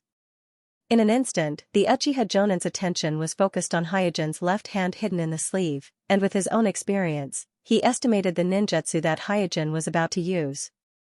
And just when the Uchiha Jonin was slightly distracted, Hyojin suddenly accelerated and appeared in front of him, his left hand hidden in the sleeve coordinated with his right hand to launch a round of fierce attacks. Bang bang bang. Because of the distraction, the Uchiha Jonin was barely able to parry 4 or 5 palm strikes, and was hit in the neck by Hyojin, and with a face full of unwillingness, he fainted. With a light kick with his foot, Hyojin kicked the unconscious Uchiha Jonin on the ground to the 3 Uchiha Jonin who had fainted before, and piled them into a pile. Then, Hyojin turned around and looked at the remaining 3 Uchiha Jonin with a smile. The remaining 3 Uchiha Jonin were shocked, angry, hateful, and afraid. They all saw the process of Hyojin playing with their companions. Damn, this guy knows our Uchiha Jonin very well, he knows our habit of using the Sharingan. He can accelerate in a short distance. That was not his full speed at all.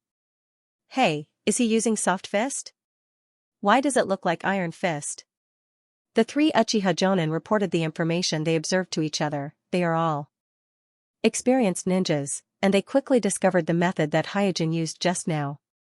Because of the Sharingan, the Uchiha Jonin are used to seeing through everything about their opponents, and this habit is engraved into their body instincts, and Hyojin just used this point. Through the false hand seals in his sleeve, he attracted the opponent to be distracted, and then instantly accelerated, and with sharp physical techniques, he instantly killed the Uchiha Jonin who is not weak in physical techniques.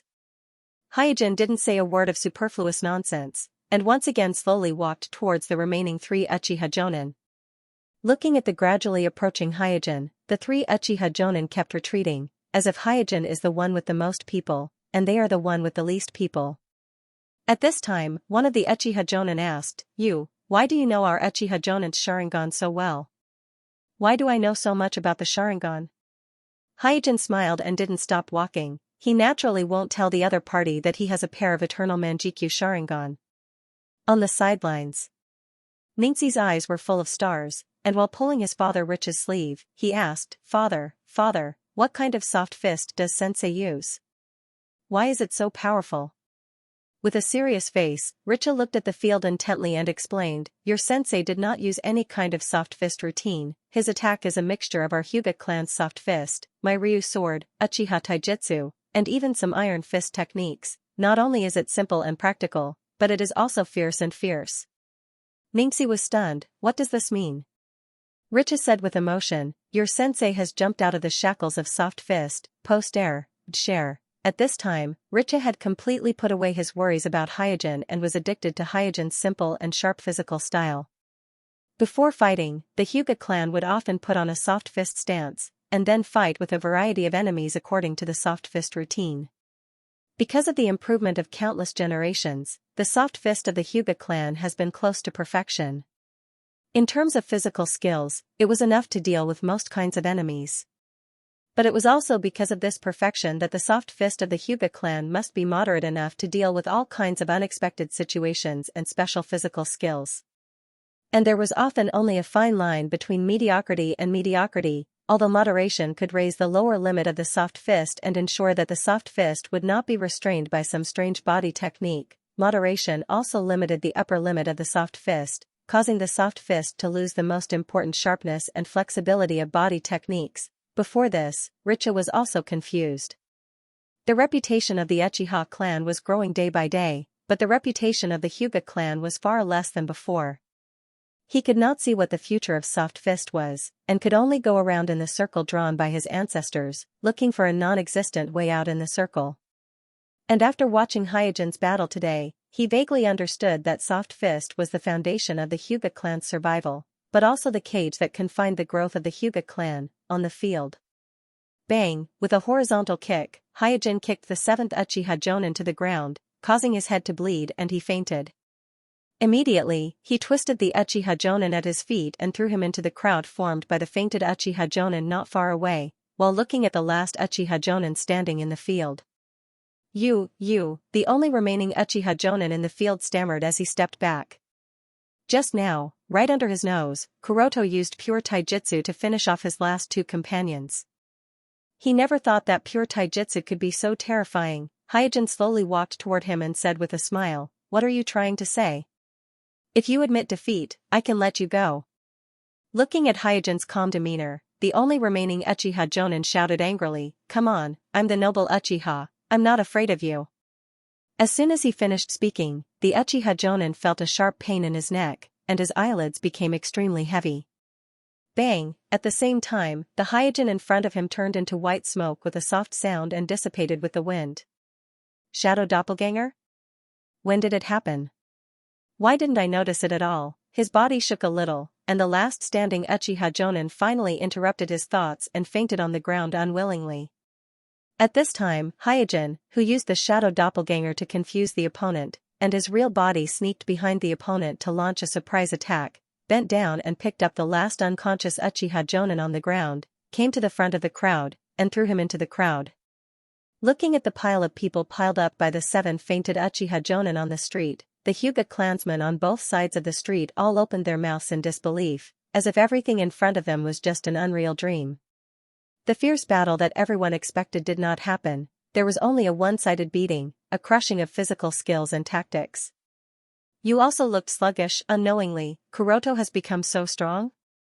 When he was in the ninja school, he couldn't beat me. Ningxi on the side looked at Hyojin with admiration, and said to himself, "Sensei is really the strongest in our Hyuga clan. I'm too stupid, how can I admit defeat so easily?"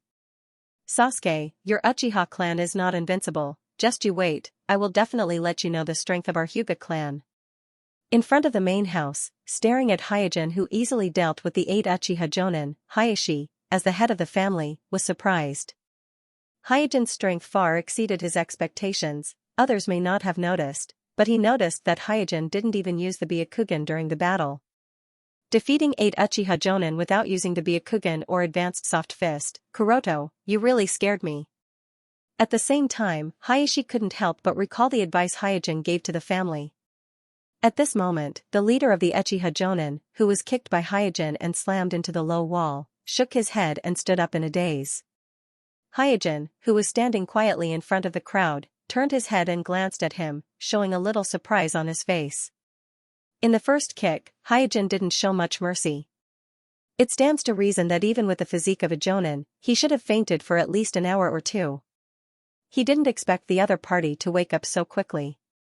It can be seen that the other party's physique has exceeded the level of ordinary Jonin. Feeling the gazes of the people around and recalling the experience of being kicked by Hyojin, the leader of the Uchiha Jonin who woke up was ashamed, and when he saw the 7 companions around Hyojin piled up, he was even more shocked and angry, and shouted, "Hyojin, I will kill you with my own hands." Bang! In the rage, the chakra on the body of the leader of the Uchiha Jonin broke out in an instant, and immediately his figure flashed, accompanied by a scream. He rushed towards Hyojin. So fast. Listening to the screams that sounded like sonic booms in their ears, many of the weaker Hyuga clansmen quickly covered their ears. At the same time, all the Hyuga clansmen sighed with emotion in their hearts. Even the Hyuga Hayashi who was standing in front of the Hyuga mansion was no exception.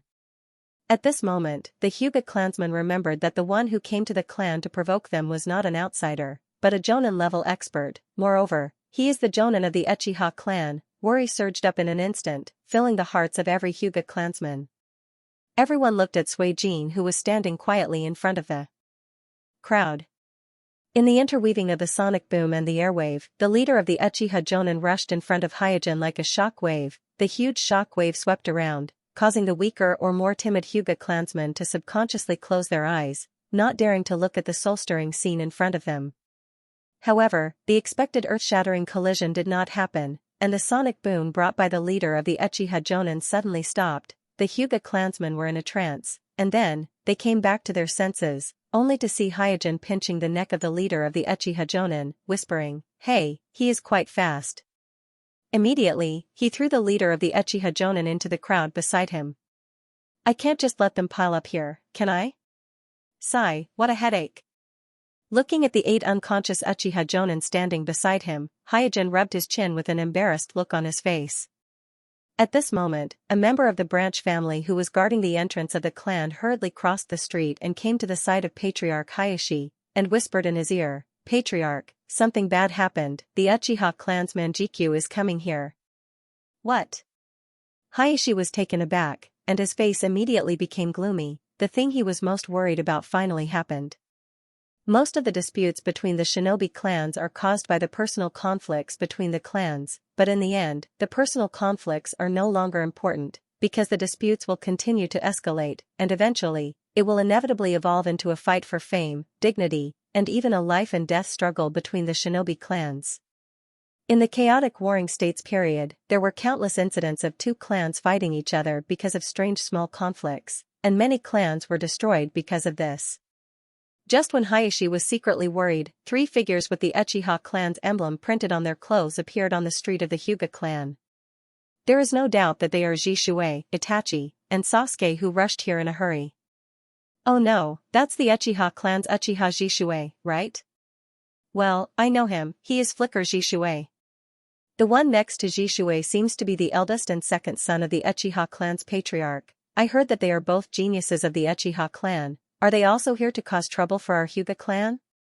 The Uchiha clan's Manjikyu is here, what should we do?"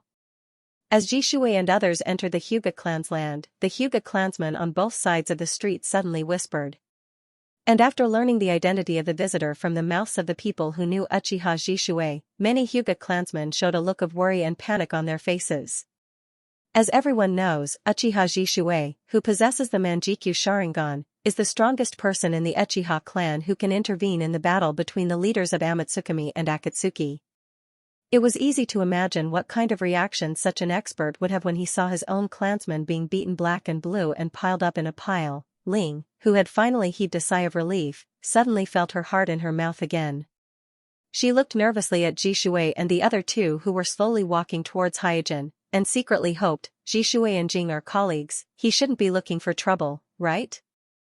Although she knows that Jishuei and Hyojin are good friends, but when it comes to the honor of their respective clans, Ling is not sure whether Jishuei will fight with Hyojin or not.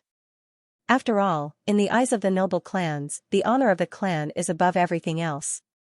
Richa, who had been watching the battle just now, no longer hesitated and immediately went to meet them. Uchiha Jishuei is a genius who can use the body flicker jutsu like the shadow clone jutsu, and he also has the Manjikyu Sharingan, which represents the highest pupil power of the Uchiha Sharingan. He is not a strong enemy that can be dealt with in a one-on-one fight.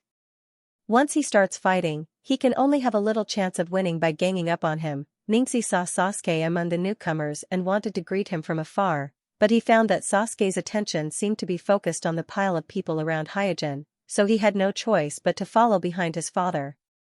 Hayashi, who was standing in front of the main residence, pondered for a while and also walked over. "I hope that the 3 generations can arrive in time, otherwise, the consequences will be unimaginable." While walking, Hayashi was secretly anxious.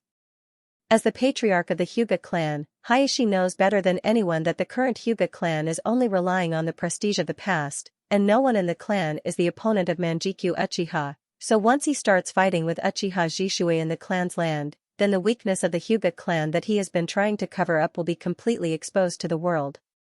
Hayashi must not allow the prestige of the clan to be ruined by himself, So he sent someone to inform the 3 generations early, hoping that the village can intervene in time and mediate the dispute caused by the position of the headmaster of the ninja school. Just like the anxiety of the Hyuga clan, Ji Shui and Itachi, who are walking towards Hyojin, are also feeling guilty at the moment, for fear that Hyojin will vent his anger on the entire Uchiha clan because of the stupidity and arrogance of his own clan. Sasuke, who was following behind Itachi, widened his eyes and looked at the pile of people around Hyojin with an incredible expression. How did they get beaten so badly?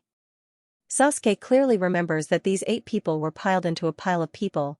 They were the same people who muttered to teach Xianxia's sensei a lesson after the previous clan meeting. And according to the rules of the Uchiha clan, those who can participate in the clan meeting must at least have the strength of a Tokubetsu Jonin, so the Uchiha clan members who were beaten black and blue are all Tokubetsu Jonin. With a puzzled face, Sasuke glanced at Hyojin, who was standing quietly next to the pile of people. Seeing that Hyojin's body didn't have any injuries, he didn't even have any traces of fighting, so he vigilantly looked at the Hyuga clansmen on both sides of the street and snorted, "Humph, it must be the Hyuga clan bullying the few. Xianxia's clansmen are too dishonorable." After a while, Ji Shui and the other 2 arrived in front of Hyojin. For a time, the eyes of the entire Hyuga clan were focused on them. Time seemed to freeze, and the expressions of worry, vigilance, and fear on the faces of the Hyuga clansmen on both sides of the street were fixed at this moment. No one knows what the Uchiha clan's Manjikyu will do after seeing the pile of people, but even the most optimistic estimate is that a battle is inevitable. Can Hyojin stop the Uchiha clan's Manjikyu? I hope he won't lose too badly. In an instant, this question surged in the hearts of all the Hyuga clansmen. Just at this moment when time seemed to freeze, the Hyuga clansmen saw Ji Shui and Itachi bowed to Hyojin together and said in a sincere tone, "Senpai, I'm sorry for the trouble." Huh? Richa and Hayashi, who were walking towards Hyojin, were taken aback. They have considered many ways to deal with the situation, but they have never thought of this kind of situation. The Hyuga clansmen on both sides of the street were also taken aback. The development of things is completely different from what they imagined. Hyojin said flatly, "Go back and tell your clansmen, if they want to challenge me, make an appointment first, don't rush into the clan's land, it's not good. Please rest assured, such a thing will not happen again." Ji Shui and Itachi bowed to Hyojin together. Hyojin waved his hand, "Take these guys away." "Yes, yes." Ji Shui and Itachi nodded quickly. Sasuke and Xianxia, who were looking at each other on the side, were dumbfounded. Share, following his brother Itachi and Ji Shui to help the people who were stunned by Hyojin, Sasuke's mind was suddenly in a trance. "Hey, what am I doing here?" Obviously, he dragged his brother Itachi and Ji Shui to rescue Xianxia's sensei, but Sasuke couldn't understand why things suddenly became like this. He curiously looked at Hyojin not far away and thought, is this person Xianxia's sensei? Did he defeat our Uchiha clan's 8 jonins by himself? How is this possible? Didn't the people say that there are no decent masters in the Hyuga clan? Seeing that Sasuke was struggling, Xianxia hurriedly stepped forward to help Sasuke lift a fainted Uchiha clansman. Sasuke took the opportunity to ask in a low voice, "Xianxia, these Uchiha clansmen, were they all defeated by your sensei alone?" Niji nodded with a proud look on his face. Sasuke pursed his lips and said insincerely, "Your sensei is very powerful." Originally, he wanted to help his friends and show off the strength of his family in front of his friends, but he didn't expect things to turn out like this. Not only the clansmen who came to make trouble were severely beaten up and lost the face of the Uchiha clan, even his brother and Ji Shui brother were respectful to Xianxia's sensei. Sasuke suddenly felt his face was hot. At this time, 3 generations led a team of Umbu and hurried to the Hyuga clan. Hayashi hurriedly led his people to greet the Hyuga clan, and while explaining the whole story to Sandaime-sama, he also expressed the gratitude of the Hyuga clan to Sandaime-sama, who came to mediate. Hearing that Hyojin alone defeated 8 members of the Uchiha police force, 3 generations frowned, and a strange light flashed in his eyes. In his impression, although Hyojin is an excellent Umbu and the representative of the new generation of the Hyuga clan, his strength should be between Jonin and elite Jonin, below Kakashi. One-on-one, it is not surprising that Hyojin can defeat a member of the Uchiha police force. But facing the siege of 8 members of the Uchiha police force, Hyojin can not only win, but also ensure that he is unscathed. this record is a bit dazzling. Temporarily suppressing the doubts in his heart, 3 generations came in front of Jishui and Itachi. Dealing with the Uchiha clansmen who broke into the Hyuga clan's territory and provoked them is only the first step. Next, how to appease the arrogant Uchiha clan and calm the storm is the key to the problem. Otherwise, once the Uchiha clan makes trouble, there will be no end to this matter. Just as 3 generations were brewing words and preparing to persuade Jishui and Itachi to resolve the dispute, Jishui and Itachi bowed to 3 generations and said in unison, "I am really sorry to trouble you to come here in person." "No. It's okay." 3 generations smiled and shook his head, feeling that something is not quite right. With this kind of dispute, it is reasonable to say that at this time, the Uchiha clan and the Hyuga clan should be at each other's throats, but looking at the expressions of Jishui and Itachi, there does not seem to be any resentment and anger, so he prepared a stomach full of persuasion words, but he held back all of them. Then looking at the 8 people of the Uchiha clan who were stunned by Hyojin, with the experience of 3 generations, it is natural to see at a glance that these people of the Uchiha clan are not seriously injured, and they will recover in a few days, so he said to Hyojin, "You handled this matter very well." Hyojin said with a smile, "It's just a small matter, I didn't expect to disturb you, I'm really sorry." 3 generations sighed and said with emotion, "The matter between your 2 clans, no matter how small it is also a big matter, the village does not dare to have the slightest negligence." Hyojin said politely, "I have troubled you. It's good that things can be solved satisfactorily." After a pause, 3 generations then said, "You must prepare well for the entrance ceremony, don't make any mistakes." "Okay." Hyojin nodded. Then, under the leadership of 3 generations, the 8 people of the Uchiha clan who were stunned by Hyojin were quickly sent to the Mai hospital, and the onlookers of the Hyuga clan gradually dispersed. Among the dispersing crowd, a member of the Hyuga branch family looked at Suijin with a meaningful look, and the corners of his mouth curled up into a strange smile. As if feeling something, Hyojin looked back and glanced at the dispersing group of Hyuga clan members, and said suspiciously, there was a feeling of being watched just now, why did it suddenly disappear?" At this time, Richa led Ningxi to Hyojin and said, "Kuroto, letting Ningxi worship you as a teacher is really the best choice I have ever made." Ningxi quickly bowed to Hyojin and said respectfully, "Sensei." Seeing that there was no confusion in Ningxi's eyes before, and his whole person seemed to be a lot more cheerful, Hyojin smiled, "The ninja school will reopen in a few days, this time you will be in the same class as Uchiha Sasuke, work hard." "Well, I will not let you down." Ningxi nodded heavily, for a child of his age, the power of an example is infinite. Hyojin finally glanced in the direction where he felt the inexplicable gaze before, but still found nothing, so he no longer thought about it, and after saying goodbye to Patriarch Hayashi, he left the clan with you. On the side of 3 generations. After returning to the Hokage building, Sandaime sat in his office and thought about it. The more he thought about it, the more strange he felt. The combat power displayed by Kuroto today was far beyond his expectations, completely beyond the level of a normal jonin, faintly resembling an elite jonin. At this point, 3 generations called Kakashi to his office. Coming to the office of 3 generations, Kakashi took off the Umbu mask on his face and asked, "3 generations, what can I do for you?"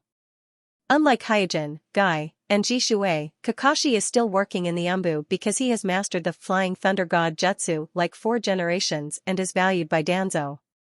Sandaime Sama pondered for a moment and said, "You and Kuroto are from the same generation and colleagues, tell me about him." "Kuroto?" Kakashi was stunned for a moment and said, "Kuroto is a very responsible and trustworthy partner. I didn't have much contact with him when I was in the ninja school, but in the Umbu, we got along very well." 3 generations then asked, "How much do you know about his strength?" Kakashi replied without thinking, "Very strong, not weaker than me." 3 generations frowned when he heard this. In the impression of 3 generations, as the disciple of 4 generations, Kakashi, who became a jonin at the age of 12, was the well-deserved leader of the new generation in the village. Except for Uchiha Jishui, Kakashi should be the strongest among his peers, and he is also the candidate for Naruto, so he did not expect Kakashi to give such a high evaluation of Hyojin. On the way to the ninja school, you pestered Hyojin and asked, "Hyojin, when did your taijutsu become so powerful?" Hyojin smiled proudly, "It's been so many years, do you think that I haven't made any progress? Besides, if I didn't have some strength, how could I have become an Umbu squad leader?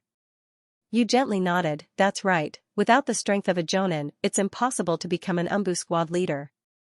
Ninjas at the level of elite Jonin are very rare even in the 5 great shinobi villages, so as long as they reach the level of a Jonin and have a certain skill, they are basically qualified to become an Umbu squad leader.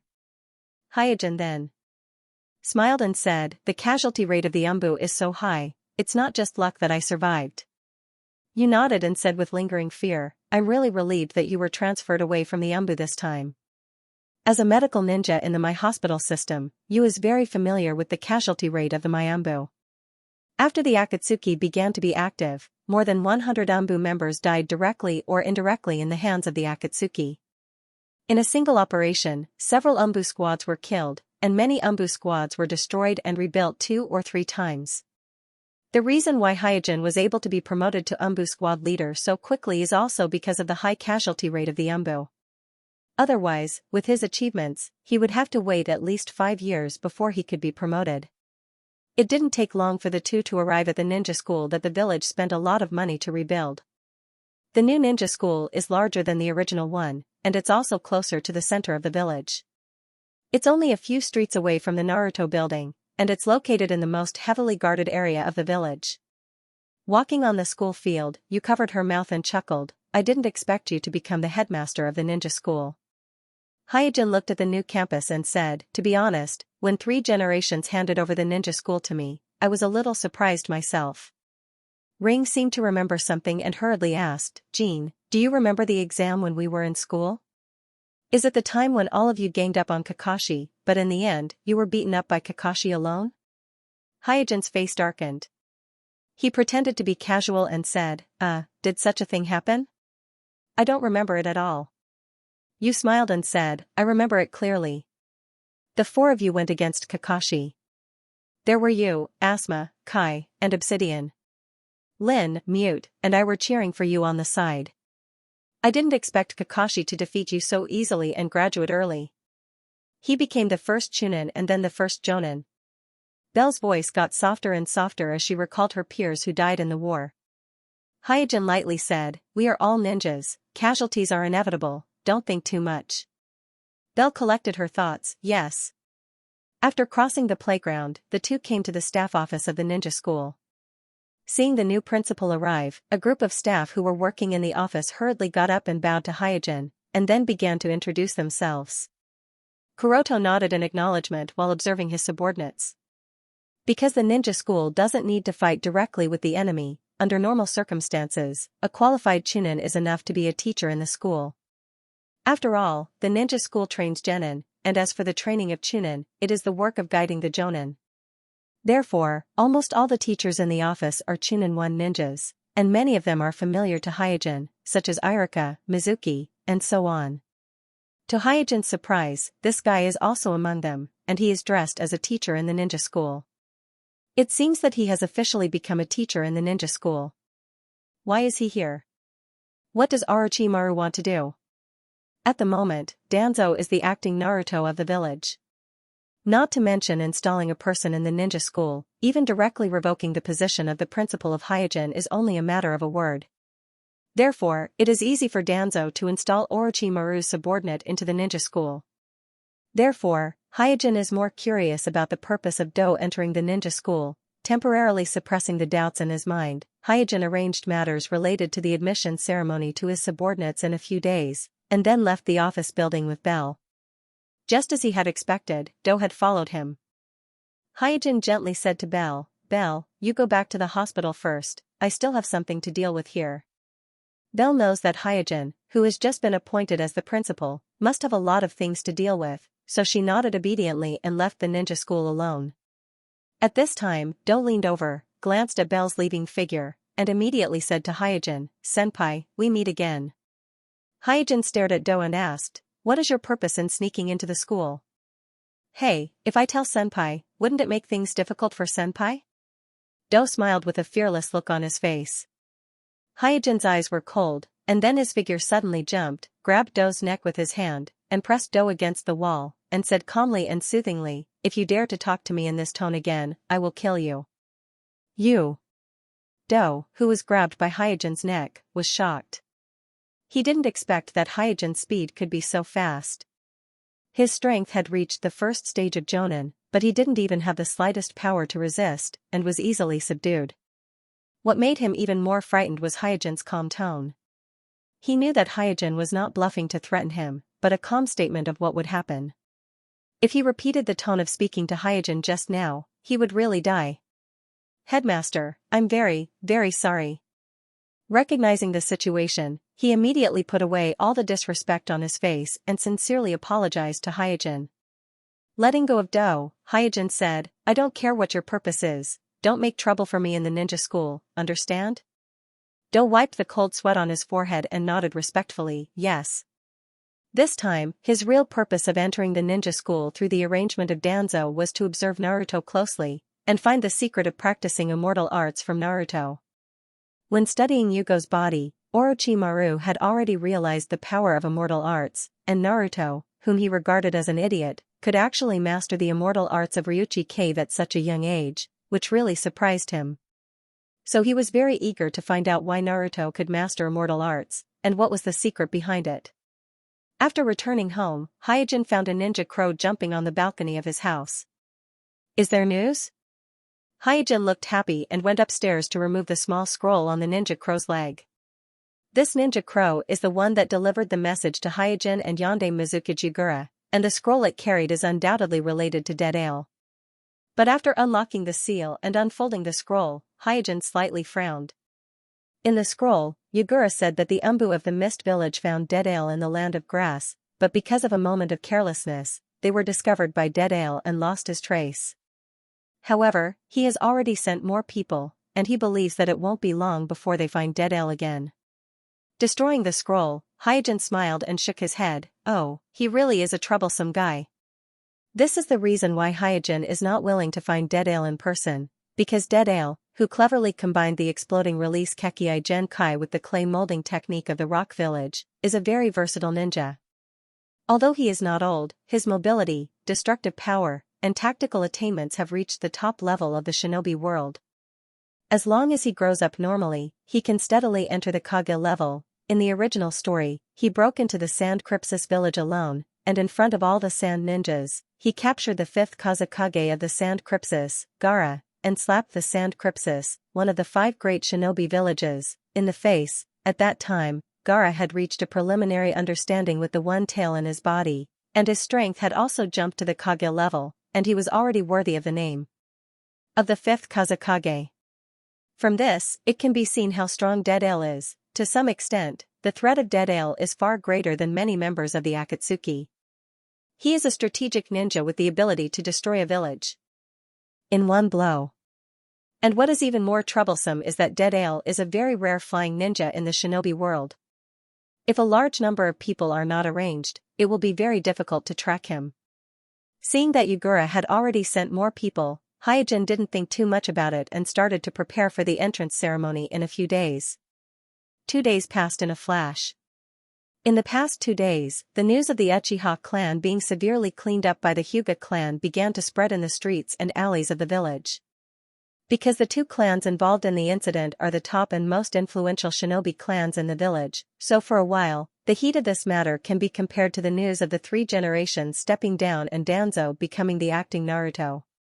And as the incident gradually fermented, the Hyuga clansmen also felt proud and elated. The previous discussions that questioned the Hyuga clan was not worthy of the name and only had a superficial appearance disappeared with this incident. The villagers inquired about the protagonist of the incident, Hyojin, while looking forward to the reaction of the Uchiha clan. However, the always arrogant Uchiha clan did not provoke the Hyuga clan again this time. And the villagers who inquired about the deeds of Hyojin were surprised to find that this member of the Hyuga clan named Hyojin also has a record of defeating the Uchiha Shinichi, although that was before the awakening of the Manjikyu Sharingan by Uchiha Shinichi. It was another early morning, the sun was shining brightly.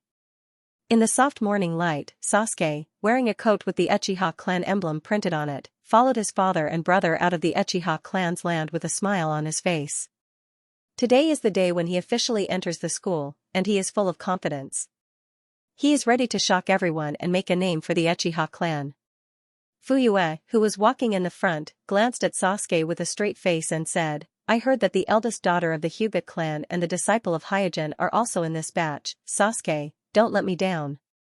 Although under the persuasion of Jishui and Itachi, Fuyue did not pursue the matter of the Uchiha clan being injured, but he still had the idea of competing with the Hyuga clan. Sasuke nodded heavily. Please rest assured, father, I will definitely become the first in the same batch as my brother.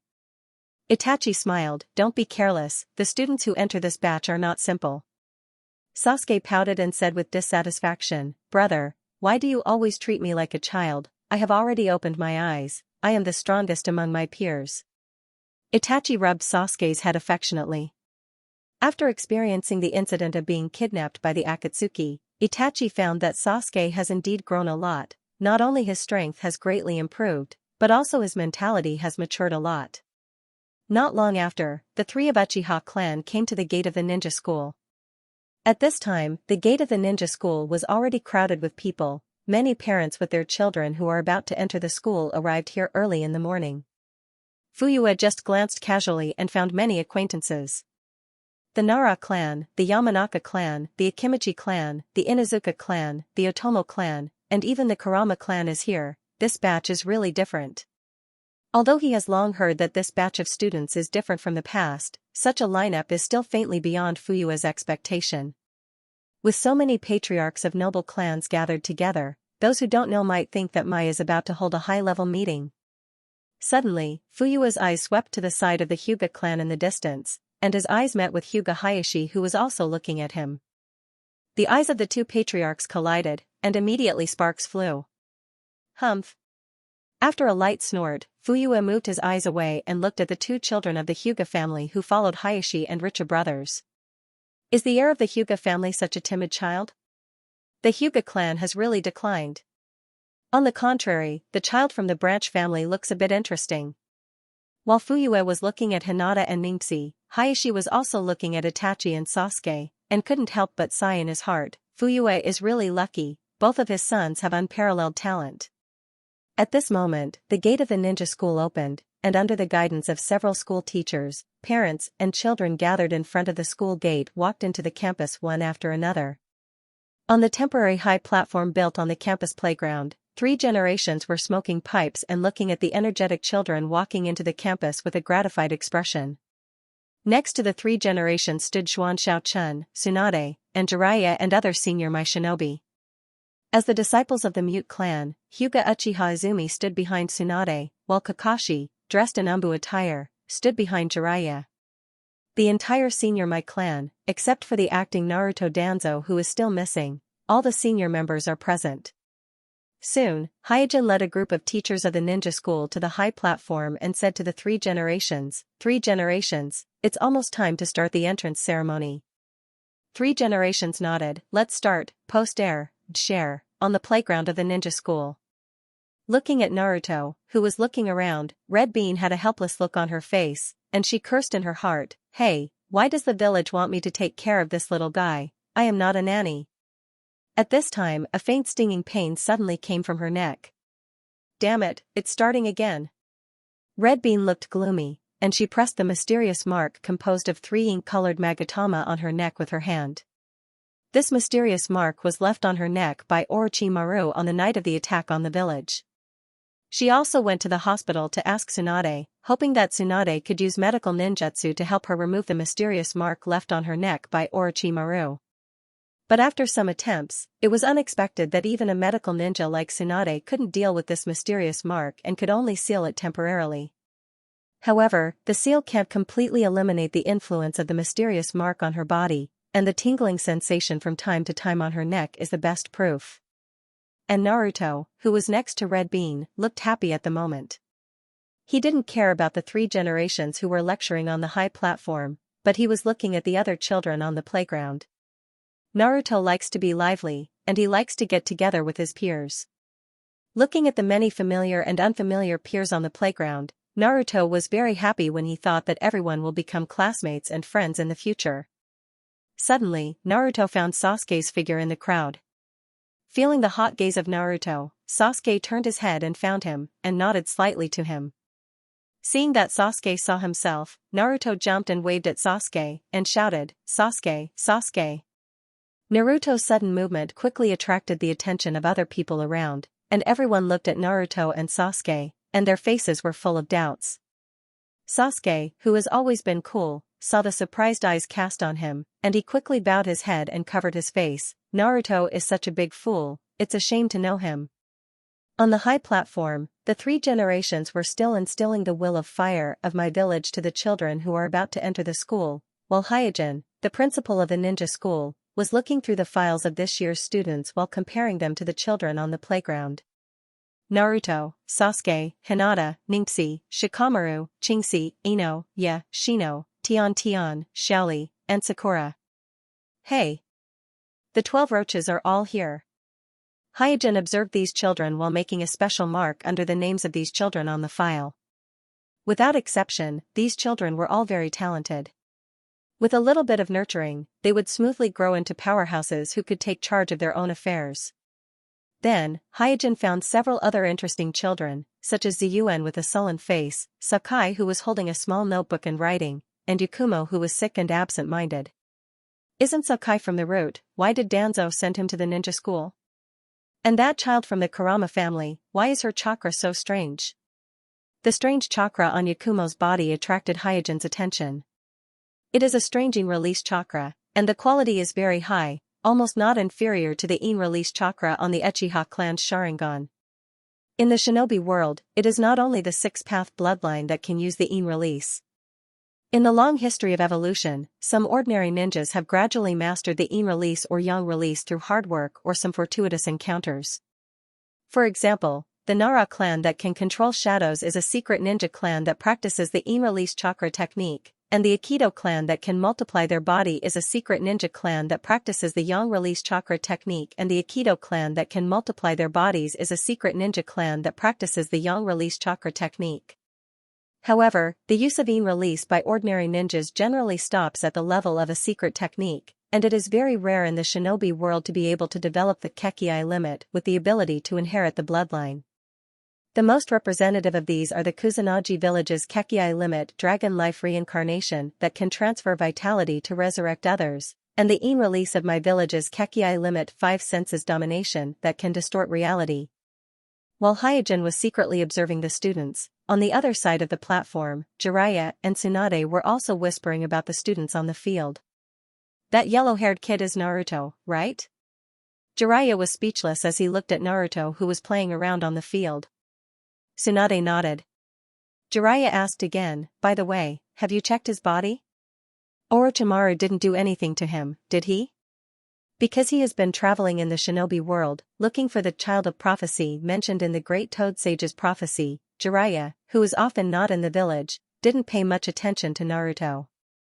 Now that Naruto, as the Jinchuriki of the Nine Tails, has become the target of the Akatsuki organization, Jiraiya, who has always been lazy, has no choice but to worry about Naruto's safety. Tsunade replied, I have checked, and found nothing, the seal of the Nine Tails has not loosened, everything is normal. Looking at the careless Naruto, Tsunade always feels like she is looking at her younger brother, so she is still very close to Naruto. After a long time, 3 generations finished the speech about the will of fire, and the entrance ceremony came to a successful end amidst the applause of the crowd. Just as the students left the field one after another, Naruto stopped Sasuke and announced loudly, Sasuke, I want to challenge you. Sasuke looked at Naruto as if he was looking at a fool and said impatiently, Naruto, don't make trouble. I am different from before, I have learned immortal jutsu. With his hands on his waist, Naruto continued, Sasuke, I have surpassed you, ha ha ha. Sasuke was stunned, immortal jutsu? What is that? Not only Sasuke, but other people in the field also showed a puzzled look, and the children gathered around, looking forward to the challenge between Naruto and Sasuke. So far, there are only a few people in the ninja world who can master immortal jutsu. Even Jiraiya has to rely on the assistance of the 2 Toad Masters to enter the Sage mode, so immortal jutsu is not a concept that everyone in the ninja world knows. On the high platform, Jiraiya raised his eyebrows after hearing Naruto's words, Naruto has learned immortal jutsu? Tsunade on the side was also very surprised, this kid must be talking nonsense. Feeling the attention of the children around him, Naruto, who had always been excluded and isolated, felt extremely proud. This was the highlight that he had been dreaming of. At this time, he gave himself a thumbs up and announced loudly, "Listen up, I, Uzumaki Naruto, will become Naruto's man in the future." In an instant, the surrounding area was silent. Ha ha ha. The silence was quickly broken, and the parents and children who had recovered from their shock were suddenly overjoyed. Sasuke covered his face, not wanting to admit that he knew Naruto at all. On the high platform in the distance, the three generations, who had pipes in their mouths, shook their heads helplessly. Jiraiya said to Tsunade, "I didn't expect this kid to have the heart to become Naruto, just like Minato." Tsunade looked at Naruto in silence. Whether it was her younger brother Joshu or her lover Kato Duan, they were all the same as Naruto. They all had the heart to become Naruto, but unfortunately, they all fell on the battlefield and fell on the road to becoming Naruto. Among the laughing crowd, only Hinata's eyes were shining, and she looked at Naruto with admiration. She firmly believed that Naruto would definitely become Naruto. Naruto didn't care about the ridicule of the people around him. He wanted to prove himself to everyone with his strength, so he looked at Sasuke seriously and said, "Sasuke, please accept my challenge." Sasuke glanced at Naruto and said coolly, "Naruto, even if you really learned some magic, you are no match for me. In front of my Sharingan, you have no chance of winning." "That's not it." With that, Naruto put his palms together and tried to enter immortal mode. He firmly believes that Kishimaheim of the Ryuchi cave did not lie to him. In the Sage mode, he is definitely the strongest among his peers, and he will definitely be able to defeat Sasuke, who has the Sharingan. Seeing how serious Naruto was, Sasuke became a little more serious, and the black pupils in his eyes turned scarlet. Beside Sasuke, Fuyue was still wearing a poker face. Itachi, on the other hand, was looking at Naruto curiously. He had heard of immortal spells. He had seen Jiraiya in immortal mode on the battlefield, so he knew the power of immortal spells. The onlookers also stopped laughing at this moment and looked at Naruto expectantly or curiously. On the high platform, Jiraiya looked serious because he faintly felt that Naruto was brimming with natural energy. On the other side of the high platform, Hyojin narrowed his eyes. He knew that Naruto did have the qualifications to practice immortal spells, but it was reasonable to say that Naruto had no way to practice immortal spells at this time.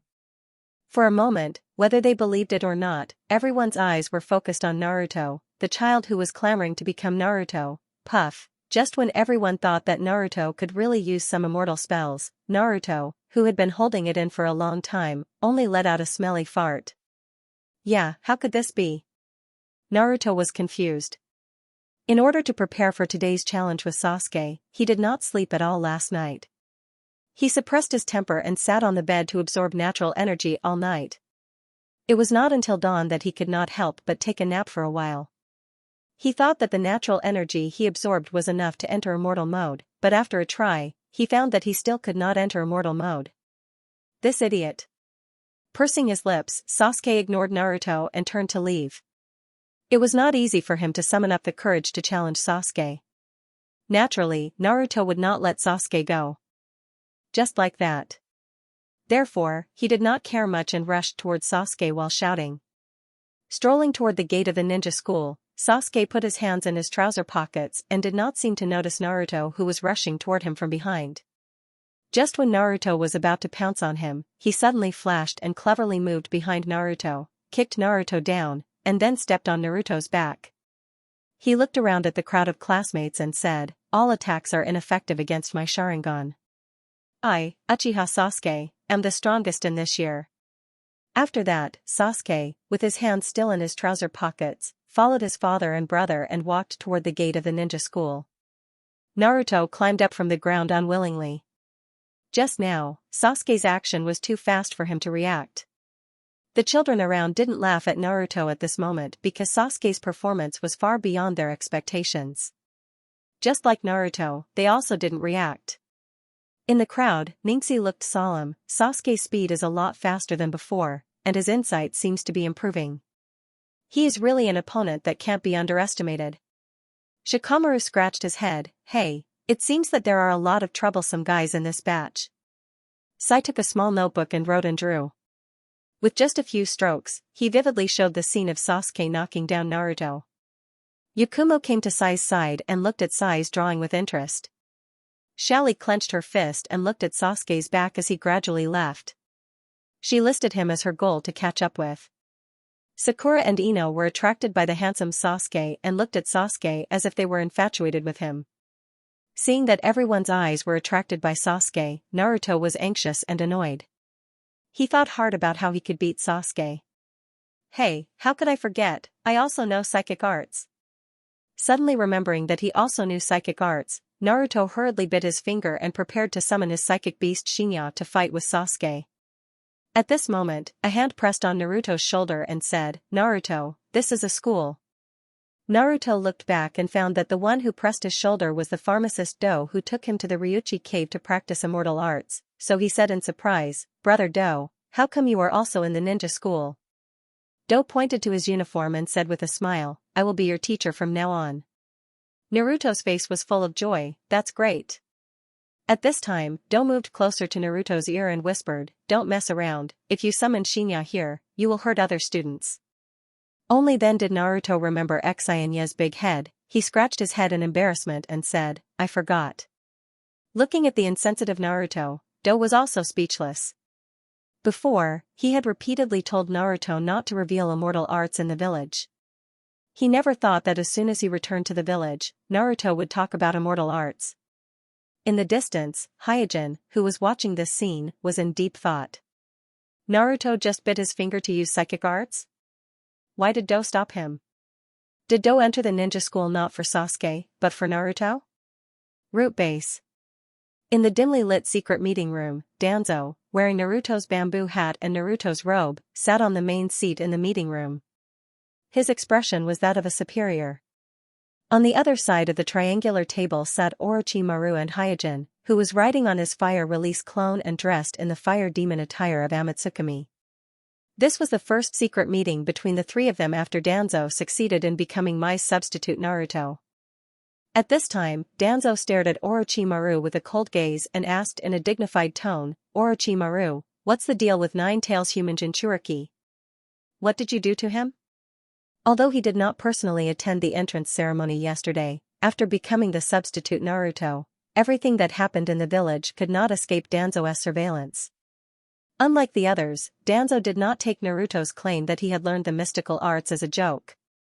Therefore, he questioned Orochimaru the moment they met. Hyojin, who was wearing a flame-patterned mask, also looked at Orochimaru. However, under the mask, his expression was very calm. When he realized that Naruto might have learned the mystical arts when he was kidnapped by Orochimaru, Hyojin went to look for Hinata, who was kidnapped together with Naruto. At first, Hinata did not want to reveal Naruto's secret. However, the little girl could not withstand Hyojin's persuasion. When Hyojin took the initiative to mention the three words Ryuchi Cave, she told him about their experience in the Ryuchi Cave with a surprised face. When he learned that Naruto had really learned the mystical arts in the Ryuchi Cave, Hyojin was also surprised. Because both the time when Naruto practiced the mystical arts and the place where Naruto practiced the mystical arts were completely different from the original time and space. In the original time and space, Naruto learned the mystical arts when pain attacked Mai. At that time, Naruto was already 16 or 17 years old, and he was practicing the mystical arts of Mount Myaboku. While feeling surprised, Hyojin gradually became vigilant. This change showed that his influence on this spacetime was getting more and more serious. It was very difficult for him to refer to the original spacetime for what would happen in the future. Therefore, he could no longer limit his thinking with fixed ideas and affect his own judgment. Facing Danzo's question, Orochimaru just shrugged and said, "It was just a small accident." A small accident? Danzo frowned and stared at Orochimaru gloomily, waiting for his further explanation. Orochimaru glanced at Danzo. There was no doubt that after becoming the substitute Naruto, Danzo's power had increased a lot, and the sense of oppression was also stronger than before. Even Orochimaru could not completely ignore it. After weighing the pros and cons, Orochimaru explained half-truthfully, "In order to avoid the Akatsuki's pursuit, my men brought Naruto into a secret realm by mistake.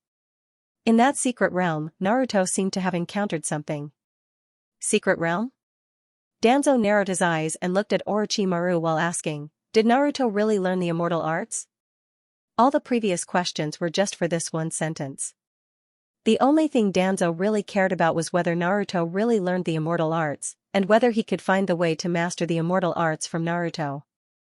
Orochimaru smiled and looked at Danzo playfully. Bang! Danzo suddenly slammed the conference table and said angrily, Orochimaru, answer this old man's question. Hyojin said calmly, if Naruto really mastered the immortal arts, he would not have been defeated by Sasuke. Your question is unnecessary. Orochimaru glanced at Hyojin and nodded, if the immortal arts were so easy to practice, Jiraiya would not have to communicate with the two-toed masters before entering the Sage mode. Because of the several battles, Jiraiya could enter the Sage mode, which was no longer a secret among the upper echelons of the Mai. Every time Jiraiya entered the Sage mode, he must communicate with the two-toed masters. Danzo glanced coldly at Hyojin and Orochimaru, you'd better not play tricks with this old man. Deep in his heart, Danzo did not actually believe that a young boy could master the immortal arts, but his personality of controlling everything made him used to meddling in everything.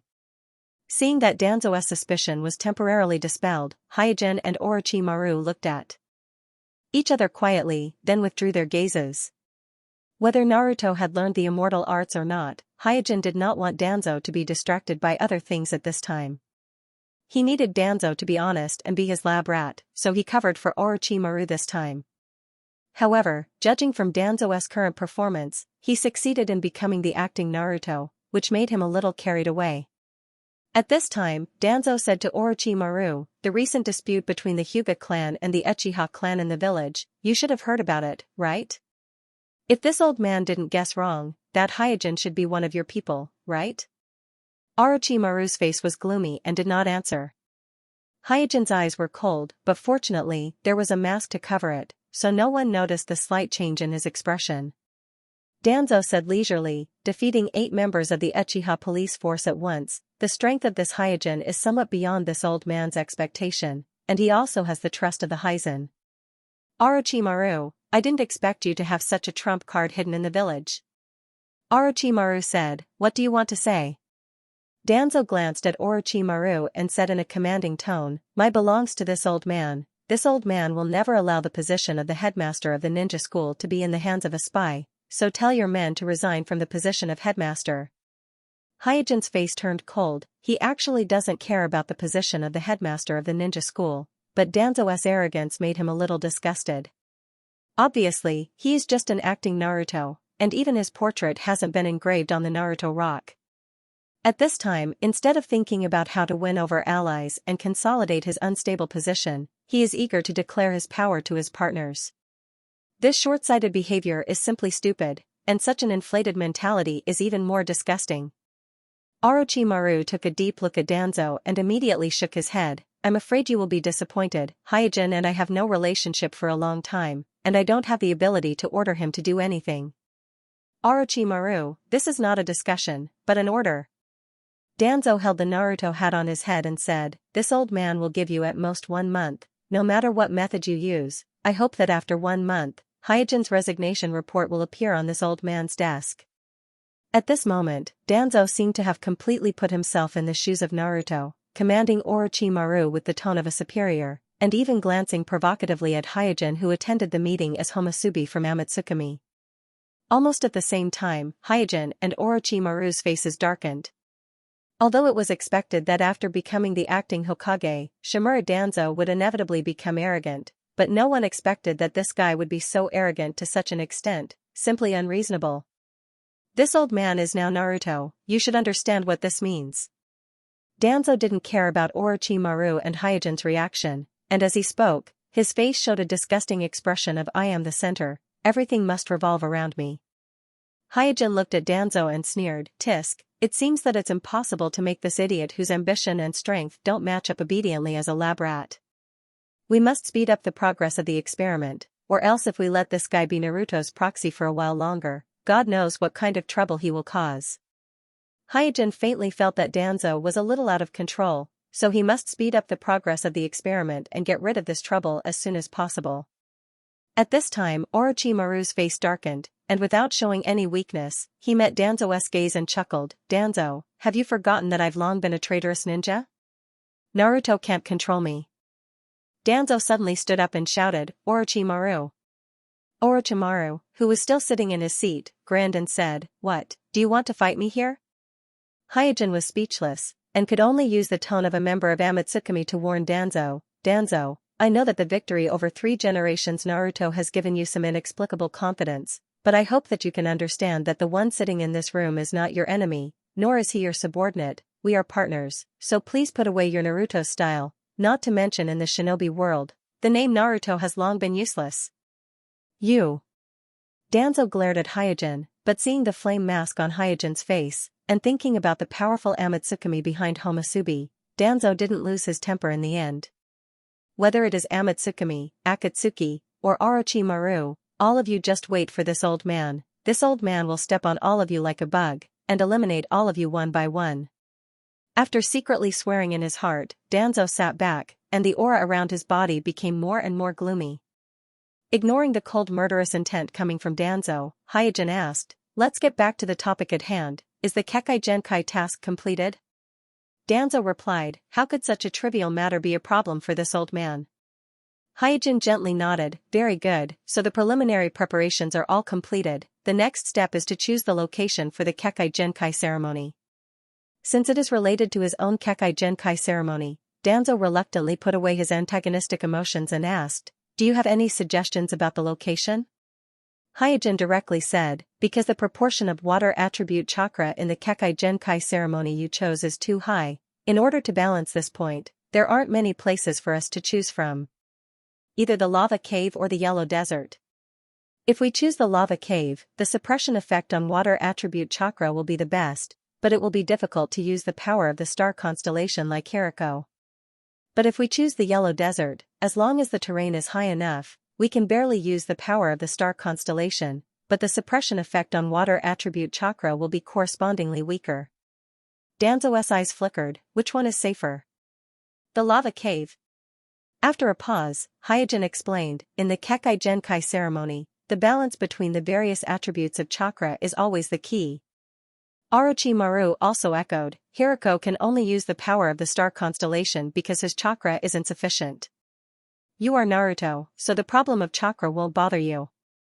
The chakra transmission technology between ninjas is not a high-end technology for the 5 great shinobi villages.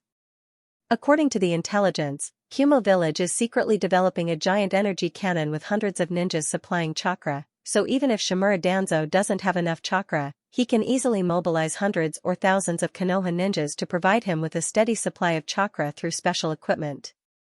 So, even if Shimura Danzo doesn't have enough chakra, he can easily mobilize hundreds or thousands of Konoha ninjas to provide him with a steady supply of chakra. Danzo nodded and took out a map of the shinobi world. All the lava caves on the map are marked with a red pen. It can be seen that Danzo has already begun to research and select the location of the Kekkei Genkai ceremony.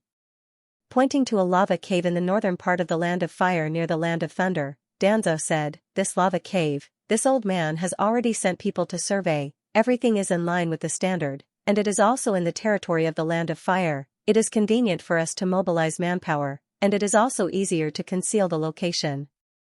Hyojin thought to himself, so, Danzo has already chosen the location. Humph, it seems that he has never relaxed his guard against me and Orochimaru. Orochimaru is obviously aware of this, and his face showed a disdainful expression. In fact, whether it is Hyojin or Orochimaru, they will not deliberately trick Danzo during the Kekkei Genkai ceremony, because even if they do their best, the probability of Danzo surviving the Kekkei Genkai ceremony is very low, so there is no need for them to play tricks. What they really need is the data of Danzo during the Kekkei Genkai ceremony. Also, through the Kekkei Genkai ceremony of Danzo, to prove whether the improvement of the Chimera technique is effective, whether the arrangement of the ceremony is reasonable, and so on. Danzo then said, In 2 weeks, this old man will be able to complete the arrangement of the ceremony. Orochimaru smiled and said, If you want to further improve your success rate, I suggest that you accept my body transformation, and that very interesting arm you recently obtained can also improve the strength of your body. I suggest that you replace that arm with your current arm before the Kekkei Genkai fusion ceremony. Orochimaru Sadanzo was a little hesitant. This old man needs to think about it. Then you better think about it as soon as possible. After a pause, Orochimaru explained, after accepting the body transformation, the body needs a period of recovery, so the earlier the transformation, the faster you can carry out the Kekkei Genkai ceremony. Hyojin also didn't want Danzo to continue to delay, so he said, you better complete the Kekkei Genkai ceremony before the Akatsuki organization makes their next move, otherwise, I'm afraid you won't be able to sit in the position of Naruto for long. Danzo stood up, walked out of the meeting room, and said, this old man will give you an answer as soon as possible. After the Danzo left, Hyojin and Orochimaru also left the meeting room. Walking side by side in the dark passage of the base, the two of them were silent. Only the sound of their footsteps echoed in the quiet and empty base. Not long after, the two of them passed through the secret passage that connected to the outside of the village and came to a small forest outside of Mai. At this time Orochimaru smiled and said, the Danzo has gone out of control. The second Sama really has a good eye. The Danzo's tolerance and style can't bear the name of Naruto. Hyojin slightly tilted his head and glanced at Orochimaru, a man about to die, bear with it. Orochimaru looked at Hyojin with interest. I'm surprised that Amatsukami can tolerate the Danzo to this extent. Now I believe that one of you really wants to become a god. Hyojin did not deny it, it's not a secret. Is it your leader Yama? After a short pause, Orochimaru asked in confusion, but isn't a strong person at his level considered a god? I'm curious, what is it that he is after? Can the Chimera technique really give him what he wants? Hyojin said lightly, you ask too many questions. Orochimaru smiled. My thirst for knowledge has always been strong. Hyojin asked in return, then why can you tolerate the Danzo? Being able to participate in this plan to create a god is my biggest goal. Looking back at Konoha village not far away, Orochimaru said with some emotion, I used to think about destroying Konoha in front of the old man, destroying the village he cherishes with my own hands, but now I don't care about that anymore. There is only one thing I really care about, and that is eternal life. This is also my pursuit. Hyojin said in his heart. A few days later, in the headmaster's office of the ninja school, Kuroto leisurely sat on an armchair, flipping through the Ghost Lantern clan's water release secret technique that he had obtained from the Mist Secret Technique archive. His brows were sometimes furrowed, and sometimes he was smiling. At the moment, all his plans are moving forward in an orderly manner. The Danzo who ascended to the position of Naruto doesn't trust anyone, so the preparations for the Kekkei Genkai fusion ceremony are in his hands. Others can't interfere at all, so Hyojin naturally doesn't need to worry about this. As for Dead Ale, the Umbu of the Mist Village is still searching for him. It's just that this guy is wandering in the shinobi world without any clear purpose, and he also has the ability to fly with high maneuverability, so it's not easy to find his trail. Therefore, this matter can't be rushed, so he can only wait for the news from the Mist Village with peace of mind. Therefore, with a short period of free time, Hyojin began to study the secret technique of the Ghost Lantern clan. This was also because the strength of his Wind Escape doppelganger, which had both the Bone Meridian and Magnetic Escape bloodline limits, had far exceeded his expectations. The average strength of the doppelgangers was pulled up by a lot, causing him to have no choice but to further increase the strength of the Water Escape doppelganger so that the strength of each doppelganger could be balanced again. After seriously studying the secret technique of the Ghost Lantern clan, even the current Hyojin has to admit that the water technique of the Ghost Lantern clan is indeed unique. For example, the water transformation technique that can turn part of the body into water, or even completely water. This water technique can almost double the combat power of the clansmen of the Ghost Lantern clan in an environment with abundant water. Second Mizukage Genjutsu is proficient in the water cannon technique, oil slide technique, and water balloon technique, which cover the various fields of attack, defense, and mobility. As for the vaporized danger burst technique, it is so powerful that even Second Mizukage, who has mastered the dust release, finds it difficult to deal with.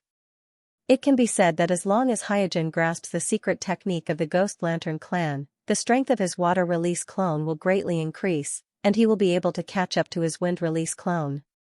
However, although the Ghost Lantern clan isn't a Kekkei ninja clan in the traditional sense, their physique is extraordinary.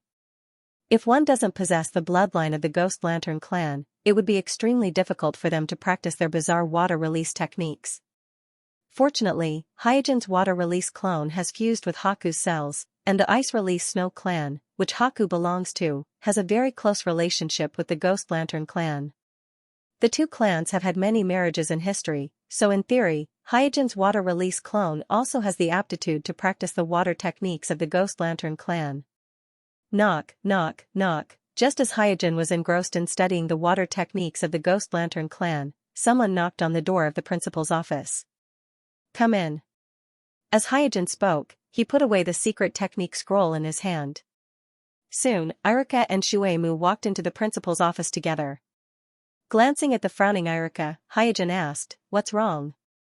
Iruka handed a report to Hyojin and said helplessly, "Principal, this is already the 9th time today. It's all my fault for not supervising, and it has affected the normal teaching of the school. Please punish me." Hyojin flipped open the report, glanced at it, and immediately said happily, "Naruto challenged Sasuke 5 times, Lilac challenged Sasuke twice, Ya challenged Sasuke once, and even Ding Ci challenged Sasuke once."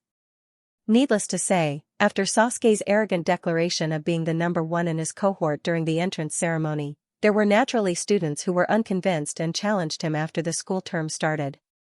However, Sasuke wasn't bragging.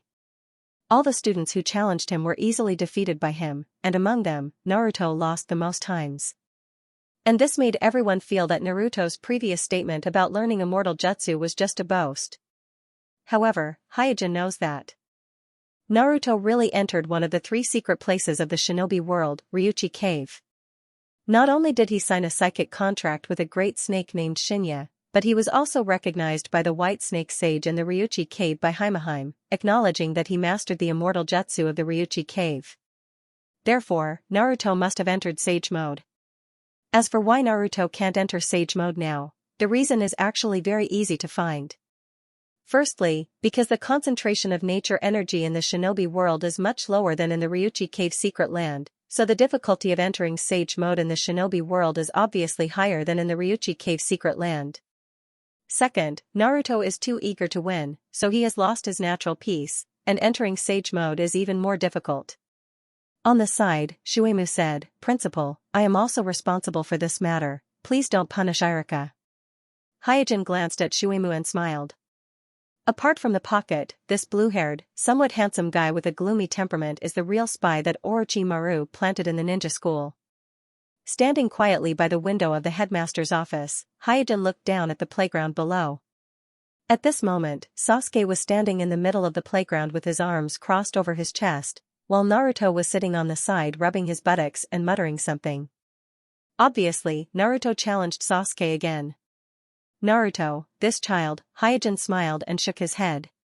Before, when Iruka reported to him that the students frequently fought in private, he didn't blame Iruka for his lack of supervision. On the contrary, he told Iruka not to restrain the students too much in this regard. After all, the ninja school teaches ninjas, and it's not a bad thing to let the students maintain a certain degree of competitive relationship.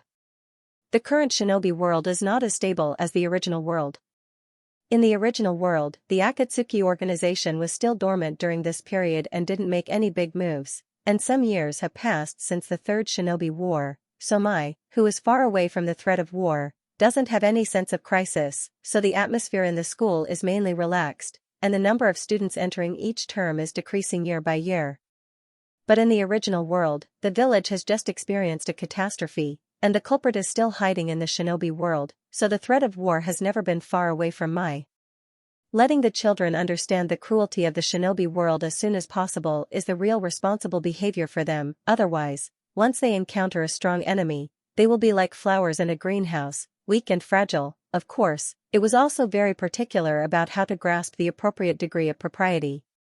Just like the Mist Village, giving their village the nickname of Blood Mist Village, endlessly promoting blood and cruelty, encouraging the ninjas of the same village to kill each other, causing the village to have rebellions and coups every few days. That would be too stupid. Thinking about this, Hyojin's eyes fell on Sasuke. The scene of Sasuke knocking down Naruto was seen by him, whether it is speed, strength, or skill. For this age, Sasuke is impeccable. What amazing growth, if I was at this age, I would also be beaten by this kid. Sasuke's progress is so dazzling that even Hyojin can't help but feel a little emotional. Sasuke, you can do it. Sasuke, you can do it. As Naruto climbed up from the ground again, the cheers of the girls immediately resounded throughout the playground. Sasuke's handsome appearance, coupled with his noble family background, is simply a fatal attraction to the little girls. At this moment, more than half of the girls gathered on the playground are cheering for Sasuke. This obviously caused the boys to feel the same hatred. They all cheered for Naruto, hoping that Naruto could avenge them. Only Neji stood far away, silently observing Sasuke. At present, it seems that Sasuke's strength should be unique. Compared with him, Xianxia is obviously inferior, and the other children are not at the same level as them.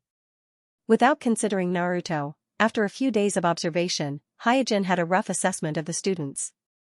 At this time, Koharu, who was one of the village advisory elders, led 3 children into the school with Takagi Shinobu on their heads.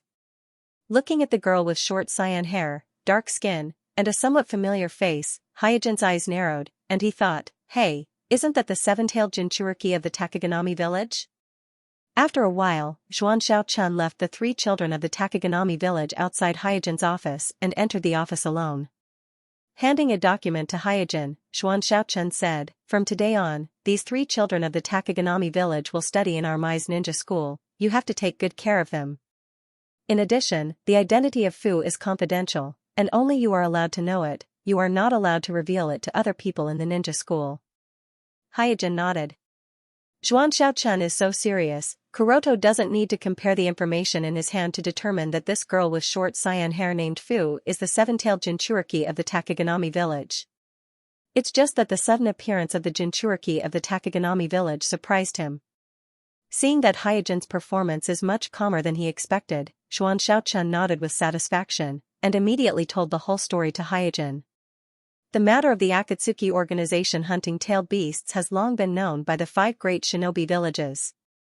Apart from the 5 great shinobi villages, only the Takeganami village has a tailed beast, but the strength of the Takeganami village is not enough to resist the attack of the Akatsuki organization.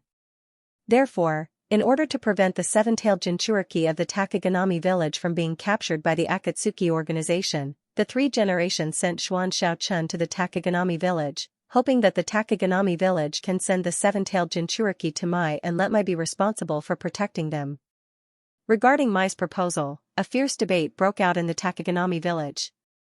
But the threat of the Akatsuki organization is too great, and the Takeganami village's senior management simply doesn't have the competence to protect the safety of their Jinchuriki, so after a stalemate, the Takeganami village finally made a compromise and sent a ninja team composed of 3 children to Mai in the name of learning exchange, and the 7-tailed Jinchuriki is hidden in this team.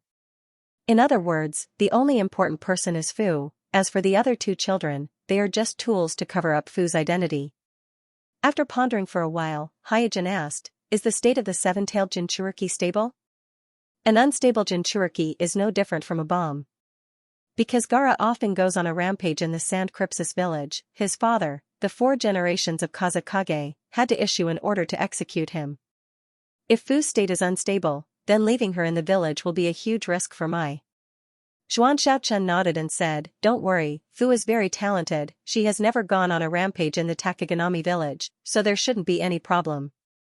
Moreover, Jishui is in the school. If she goes on a rampage, you can ask Jishui to temporarily restrain her with the Manjikyu Sharingan. Northwest of the Land of Fire. An Umbu of the Mist Village pointed to the distance and said, Captain, is that the target in front? The captain of the Mist Village nodded and said, height, age, hair color, and hairstyle all match the description. That guy should be our target, Dead Ale of the Rock Village. The Umbu of the Mist Village was puzzled and asked, Captain, where is he going? The captain of the Mist Village looked at the map of the Land of Fire that he carried with him, and immediately frowned and said, he is going in this direction. Is he going to the Fire Temple? Captain, let's follow him, we will lose him if we go any further. The Umbu of the Mist Village was about to get up. The captain quickly grabbed him and pulled him back. Don't mess around, the target is very vigilant and dangerous, we just need to follow him from a distance. Late at night, Hyojin, who was at home, received a scroll from a ninja crow. He opened it and grinned, the fire temple. Hey, didn't I hear a sound just now? Carrying a lantern, a monk of the fire temple muttered. His companion on the side carefully looked around the quiet temple and whispered, it should be a small animal, didn't a squirrel wander in before? Is that so? Let's go back. While talking, the two monks respectfully saluted the Buddha statue sitting on the main seat of the temple and then quietly left the temple. When the monks went far away, the light of the lantern gradually dimmed, leaving only the flickering candlelight on the candlestick in the temple. At this time, a shadow steadily fell from the beam to the ground. Lingering in front of the sculptures, the shadow couldn't help but praise, what a pleasing art, The shadow that sneaked into the fire temple is undoubtedly Dedale. Wandering in the shinobi world, if there is any purpose, it is to find art that can move him, and this is also the reason why he sneaked into the fire temple. Stroking the bronze sculptures, looking at the ferocious and terrifying Wisdom King, or the kind and peaceful Buddha, Dedale suddenly became interested and quickly reached into the ninja bag on his waist. Using a mass of white explosive clay, he pinched out a lifelike Wisdom King and Buddha clay puppet. Holding a pile of explosive clay puppets in his palm, Dedale looked at the sculptures in the temple and said, art that can't explode is imperfect art, let me sublimate you, After saying that, Dedale threw a pile of explosive clay puppets in his hand around. The white clay puppets drew an arc in the air, and under the illumination of the flickering candlelight, the shadows projected on the wall looked like a group of demons dancing in the air. In the flickering light, the corners of Dedale's mouth rose, and he made a hand seal, ha. Boom. Boom. Boom, in an instant, the roar resounded through the night sky, and the violent explosion almost instantly drowned the hall. In the soaring red light, the entire fire temple became red. What's going on? Is it an enemy attack? Quickly put out the fire. Quickly put out the fire. For a time, terrified cries and hurried shouts rose and fell. The originally tranquil and peaceful fire temple was suddenly plunged into a hubbub. The monks rushed out of their respective houses in groups. Some picked up sticks to patrol the area, while others carried wooden buckets to help put out the fire. Amidst the bustling crowd, the number one expert of the fire temple, Di Lu, frowned as he scanned the surroundings with his sharp eyes. Very soon, in an inconspicuous place in the temple, Earthworm found a footprint that was obviously different from that of the monks in the temple. This is? Humph, as expected, a thief has sneaked into the temple. Di Lu's face darkened. He followed the footprints and disappeared from the temple in a flash. In the forest outside the fire temple. He turned around and glanced at the soaring flames behind him. He had already left the fire temple, but he was still immersed in the joy brought about by the explosion. Swish, accompanied by the sound of breaking wind, a monk of the fire temple suddenly appeared in front of Dedale. He was Di Lu, who had followed the footprints. Without waiting for Dedale to ask, Di Lu asked, "Who are you? Why did you commit such a crime in the fire temple?" Dedale shrugged his shoulders and said, "I was just appreciating the art." Appreciating the art? Di Lu was startled and immediately said angrily, "Don't tell me blowing up the temple is also appreciating the art. Don't quibble anymore, just give up."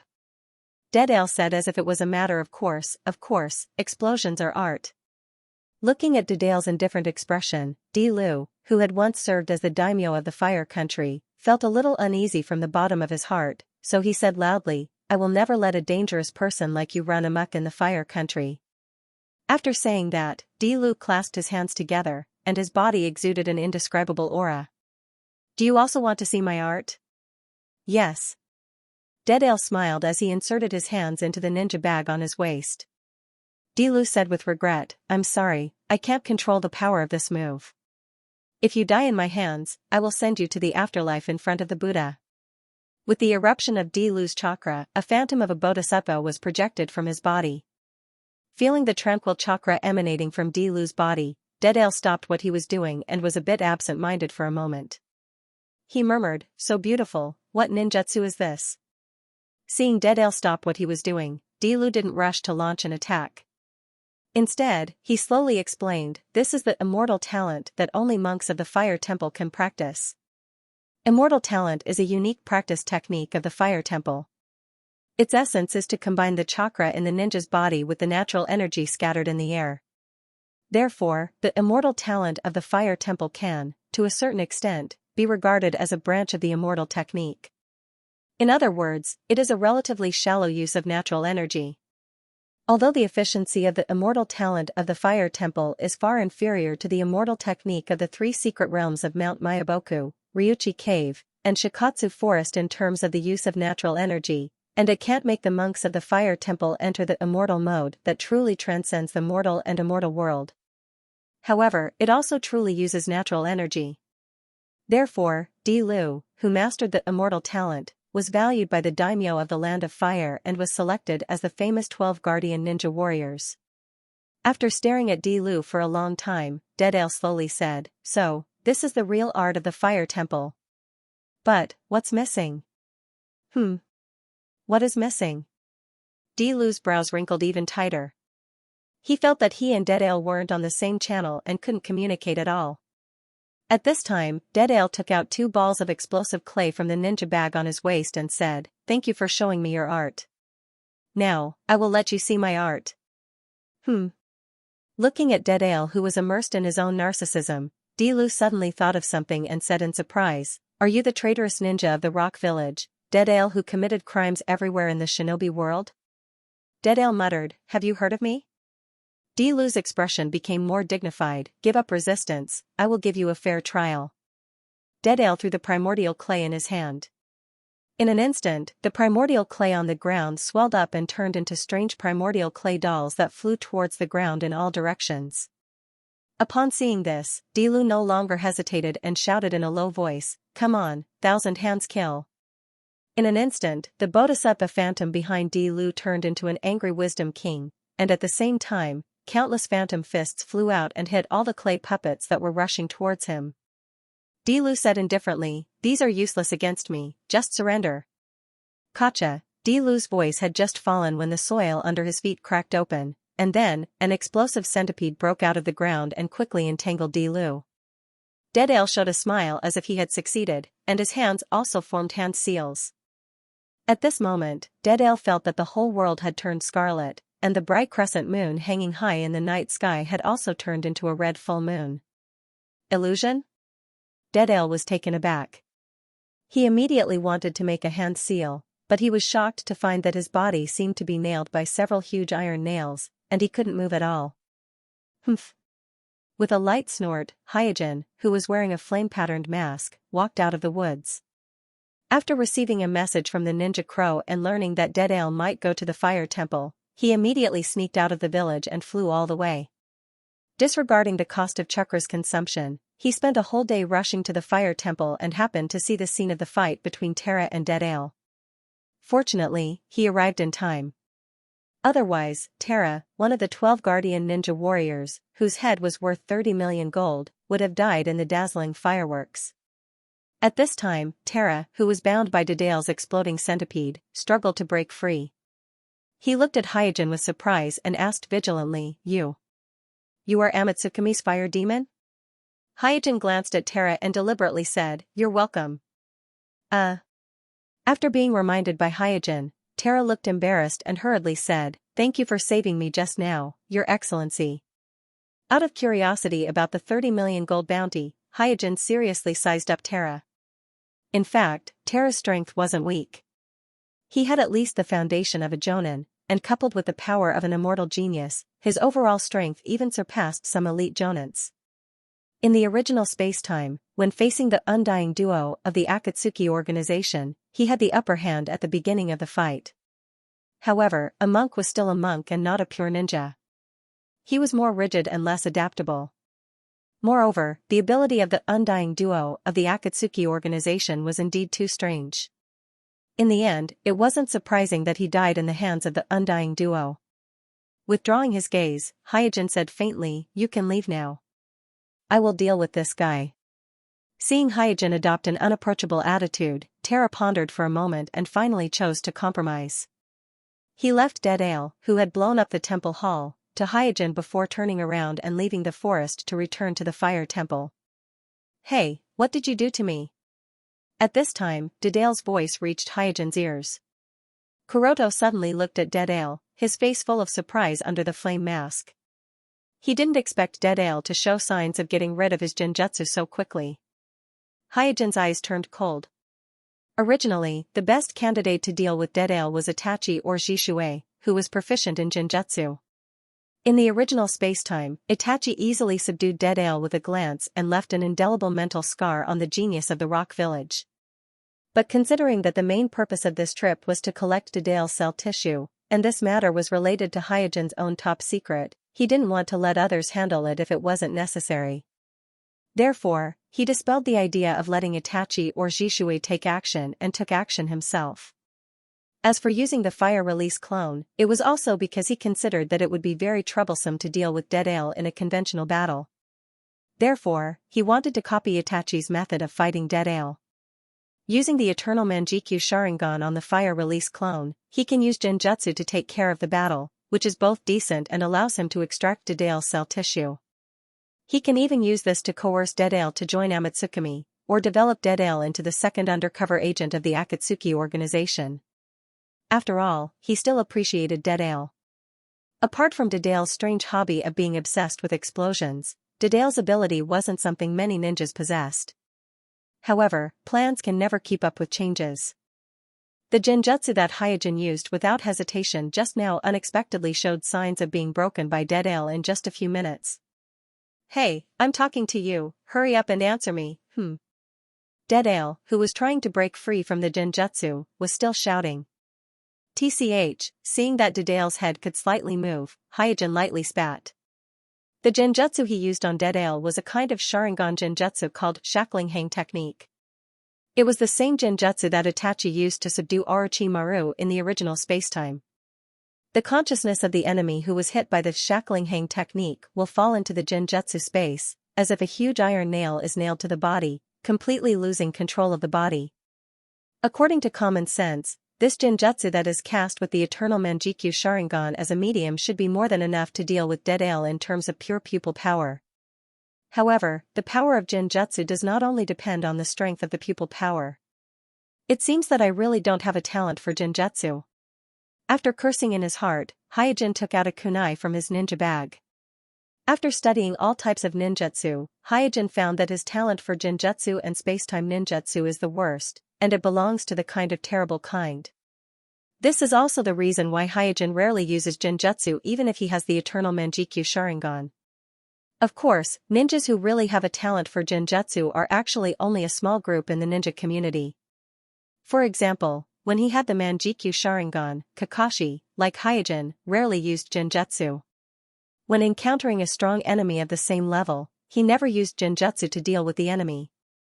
His use of the Manjikyu Sharingan of Obsidian was more for insight replication and genjutsu defense.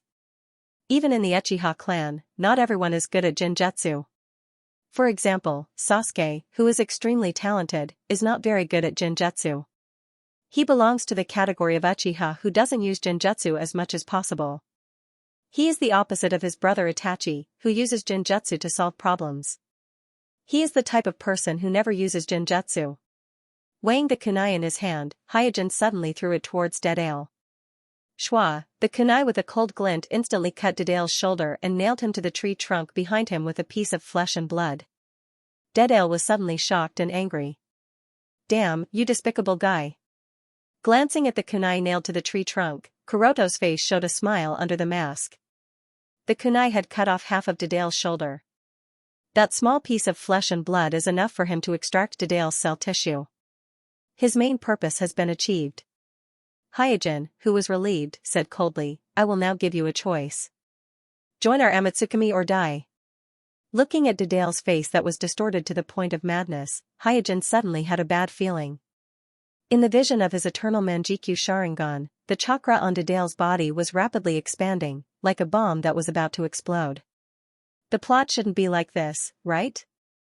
Hyojin's face darkened, and only such a thought flashed in his mind.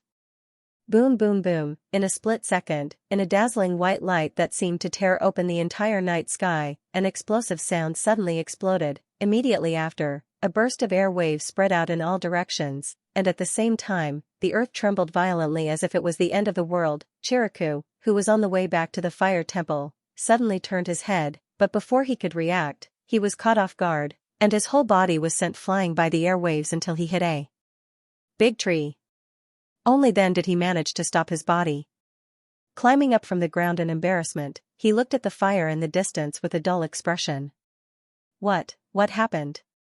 The site of the explosion was the place where he had intercepted the rock-hidden village's traitor Dead Ale, but he couldn't imagine that a fight between two ninjas could cause such a big movement.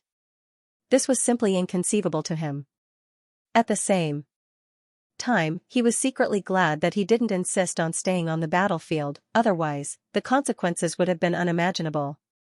In the messy forest. Cough, cough, Hyojin stood up from the ground, coughing lightly as he removed the golden Susanoo. At this moment, what entered his eyes were the tiny ashes that were still burning in the air, as well as the flickering flames that were scattered all over the place. Cell tissue. Hyojin hurriedly looked in the direction of the big tree that had nailed the kunai, but there was only a small section of the tree that was still burning. The piece of Dedale's flesh that had been cut off by the kunai had already turned into flying ash in the explosion, and even the kunai, which was forged from fine steel, had melted into a small black lump of iron in the high temperature of the deflagration. Hyojin immediately gnashed his teeth. Dead Ale, you bastard, are you deliberately targeting me? It had clearly been an illusion suppression. Itachi had only needed a glance and a few words to thoroughly subdue Dead Ale. But when it came to Hyojin, Dead Ale had actually self-destructed. Hyojin really couldn't understand why the difference was so big. A normal person like me really can't figure out the thoughts of a madman. After cursing under his breath, Hyojin looked at the forest that was almost flattened by the explosion and slowly frowned. Although the explosion just now was fierce, the scope of the impact seemed to be much smaller than Hyojin imagined, and the power seemed to be a little less. After Hyojin activated Susanoo, he easily blocked it. Something's wrong. In the distant sky. Sitting cross-legged on the clay owl, Dead Ale supported his chin with his hand and said, "That guy should be a member of Amatsukami, the organization that caused a sensation in the shinobi world. The mask on his face has a flame pattern. Is he the Homasubi of their organization? I heard that the two Homasubi of Amatsukami are Uchiha with Manjikyu Sharingan." The Jinjutsu of the Uchiha clan is only mediocre, He had long heard about the Jinjutsu of the Mai Uchiha clan in the village, how to deal with Uchiha in a one-on-one battle, and how to deal with Uchiha with Manjikyu Sharingan. But after seeing it today, Dead Ale felt that the elders in the village were exaggerating. Uchiha's Jinjutsu was nothing special. Dead Ale was a little proud for a moment. Wasn't Uchiha with Manjikyu Sharingan also dealt with by me? In front of my explosion, which can be called art, Sharingan isn't worth mentioning, While thinking, Dead Ale felt that the night sky around him seemed to have suddenly become a lot brighter, and a warning sign appeared in his heart. Swish, just as Dead Ale sensed something, a flaming longsword fiercely chopped down from above. He barely managed to lean to the side and narrowly avoided the slash of the flaming longsword, but the clay owl he was sitting on was cut in two by the flaming longsword. After losing his mount, Dead Ale, who was floating in the air, opened his eyes in disbelief and stared at the majestic and complete Susanoo in the air. Inside the Susanoo, Hyojin coldly said, "You were laughing just now, right? You wouldn't be naive enough to think that I would be killed by your lame trick, right?" Dead Ale, who was shocked by Hyojin's Susanoo, froze for a while before realizing that he was still falling. So, he hurriedly inserted his hand into the ninja bag at his waist and took out a clay bird to avoid falling to his death and safely land on the ground. At this time, Hyojin also rode the glittering Susanoo to land in front of Dead Ale and slashed his sword at Dead Ale. Boom, the huge flaming sword fiercely slashed down, leaving a deep gully on the ground. Dead Ale, who had used the body flicker technique to avoid it, looked excited. "This is your Uchiha clan Susanoo? It's really fascinating, but my art is also," swish. Without waiting for Dead Ale to finish his words, Hyojin's figure flashed and he directly separated from the Susanoo, launched the body flicker technique, and suddenly appeared in front of Dead Ale. The kunai in his hand instantly slashed down. At this time, Dead Ale's attention was completely focused on the dazzling Susanoo and he didn't expect Hyojin to use this move. He could only barely raise his arms to protect his face. Hua, a cold light flashed and blood splashed. The kunai in Hyojin's hand easily slashed Dead Ale's arm that was protecting his face and cut off a large piece of flesh. Dead Ale didn't care about the injury on his arm and hurriedly retreated. while retreating, he threw small clay spiders. Looking at Deadale, who was fleeing in panic, Kuroto didn't rush to chase after him, but quietly put the flesh and blood of Deadale into his wide sleeve, and immediately returned to Susanoo with a sway of his body. At this time, countless small clay spiders jumped towards Hyojin's Susanoo. Deadale, who was fleeing, saw this scene and hurriedly made a hand seal, ha. Boom boom boom, in an instant, all the small clay spiders that jumped towards Hyojin exploded violently. However, the smoke quickly dissipated, and the undamaged Susanoo came into Deadale's eyes again, which made him frightened. Inside the Susanoo, the corners of Hyojin's mouth rose, and he thought, the clay clone really has its own uniqueness. Just now, his eternal Manjikyu Sharingan captured a familiar wave frequency of chakra, which was almost exactly the same as when he was in the forest before. So, he could conclude that the Deadale in front of him at this moment wasn't Deadale's main body, but a clay clone cleverly replaced by Deadale taking advantage of the explosion of the small clay spiders. Deadale's clay clone is, to a certain extent, even more difficult to distinguish than ordinary shadow clones. Because whether it is his main body or his clay clone, the violent chakra fluctuations inside them are far beyond the scope of ordinary ninjas, and this extremely violent chakra attribute naturally covers up the details of chakra fluctuations, making it difficult to distinguish the authenticity from the fake by relying on experience. Previously, Hyojin made a mistake and was almost fooled by Deadale. It must be known that Hyojin, who is controlling the fire clone, not only has a pair of eternal Manjikyu Sharingan with amazing insight, but he also has a wealth of experience in distinguishing various cloning techniques. But even so, he still made a mistake. It can be seen that Deadale's clay clone has reached the point of passing off the fake as the real one in all aspects. At this time, Deadale's clay clone retreated while asking, "Hey, I don't have any enmity with your Amatsukami, why are you looking for trouble with me?" Inside the Susanoo, Hyojin's tone was indifferent. "Stop acting, do you think you can deceive me twice with this trick?" After saying that, Hyojin snapped his fingers lightly. Whoosh, in an instant, countless golden flames rose in the surroundings without warning. This is the Muji flame release Kekai ninjutsu that Hyojin developed not long ago. Once activated, it can instantly create a sea of fire in an area with a radius of 30 meters with Hyojin as the center. Inside the Hell Lotus, Deadale's clay clone immediately melted and deformed, its structure was destroyed, and it lost the ability to explode, turning into a mass of useless soft mud. In the distance, Deadale's main body, who was hiding underground, broke out of the ground and drilled his head out of the ground. He looked at Hyojin, who was bathed in the golden sea of fire under the Susanoo and looked like a god of fire. Can burning also be so beautiful? Soon after, Deadale covered his eyes and angrily said, "No, how can I be obsessed with other people's art? Explosions are the ultimate art." But despite saying that, Deadale still couldn't help looking at Hyojin through the gap between his fingers and exclaimed, "Such extreme power, as expected of Amatsukami's Balrog. Damn, just you wait, I'll let you witness my ultimate art one day." After making up his mind, Deadale immediately shrunk into the hole and hastily used Earth Dragon concealment to flee into the distance in a sorry state. In the field. "I'll let you off this time. Consider it as me returning the favor for using your cells. If I meet you again, humph." Sensing Deadale's chakra fading away, Hyojin didn't pursue. He only snorted and extinguished the surrounding golden flames before withdrawing the Susanoo above his head. As far as he was concerned, collecting Deadale's cells was the highest priority. As for everything else, it was secondary. And if he forces Deadale, that lunatic might really self-destruct. In a situation where his own genjutsu can't completely subdue the other party, Hyojin isn't willing to take such unnecessary risks. It must be known that in the shinobi world, capsivity and caution are always the most valuable qualities of a ninja.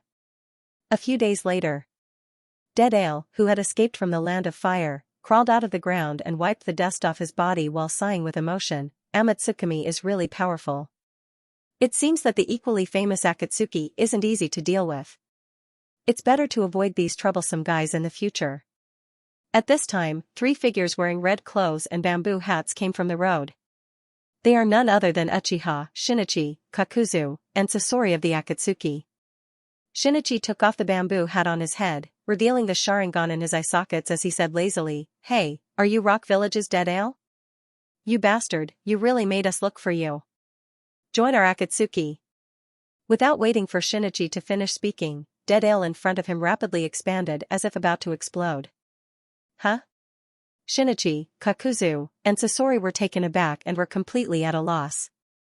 Boom. Boom, in an instant, a huge explosion resounded throughout the world, coupled with the sweeping shock waves. The surroundings were in a mess as if they had just experienced a level 10 storm. After a long time, the smoke of the explosion slowly dissipated. Shinichi half knelt on the ground, panting heavily while putting away the Susanoo that was destroyed by the explosion, and cursed, "Is there something wrong with this guy's brain? Why did he self-destruct as soon as we met?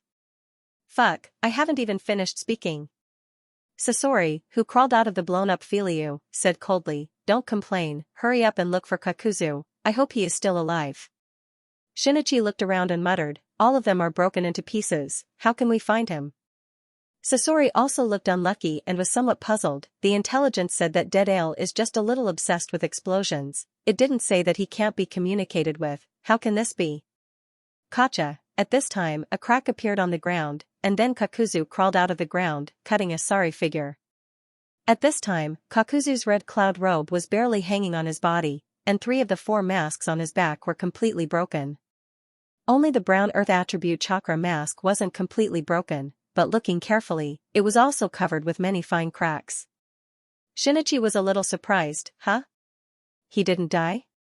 Kakuzu's face turned black, and he fiercely said, "That guy's heart is mine." Sasori nodded. "There's no need to recruit this kind of lunatic into the organization, it's better to get rid of him."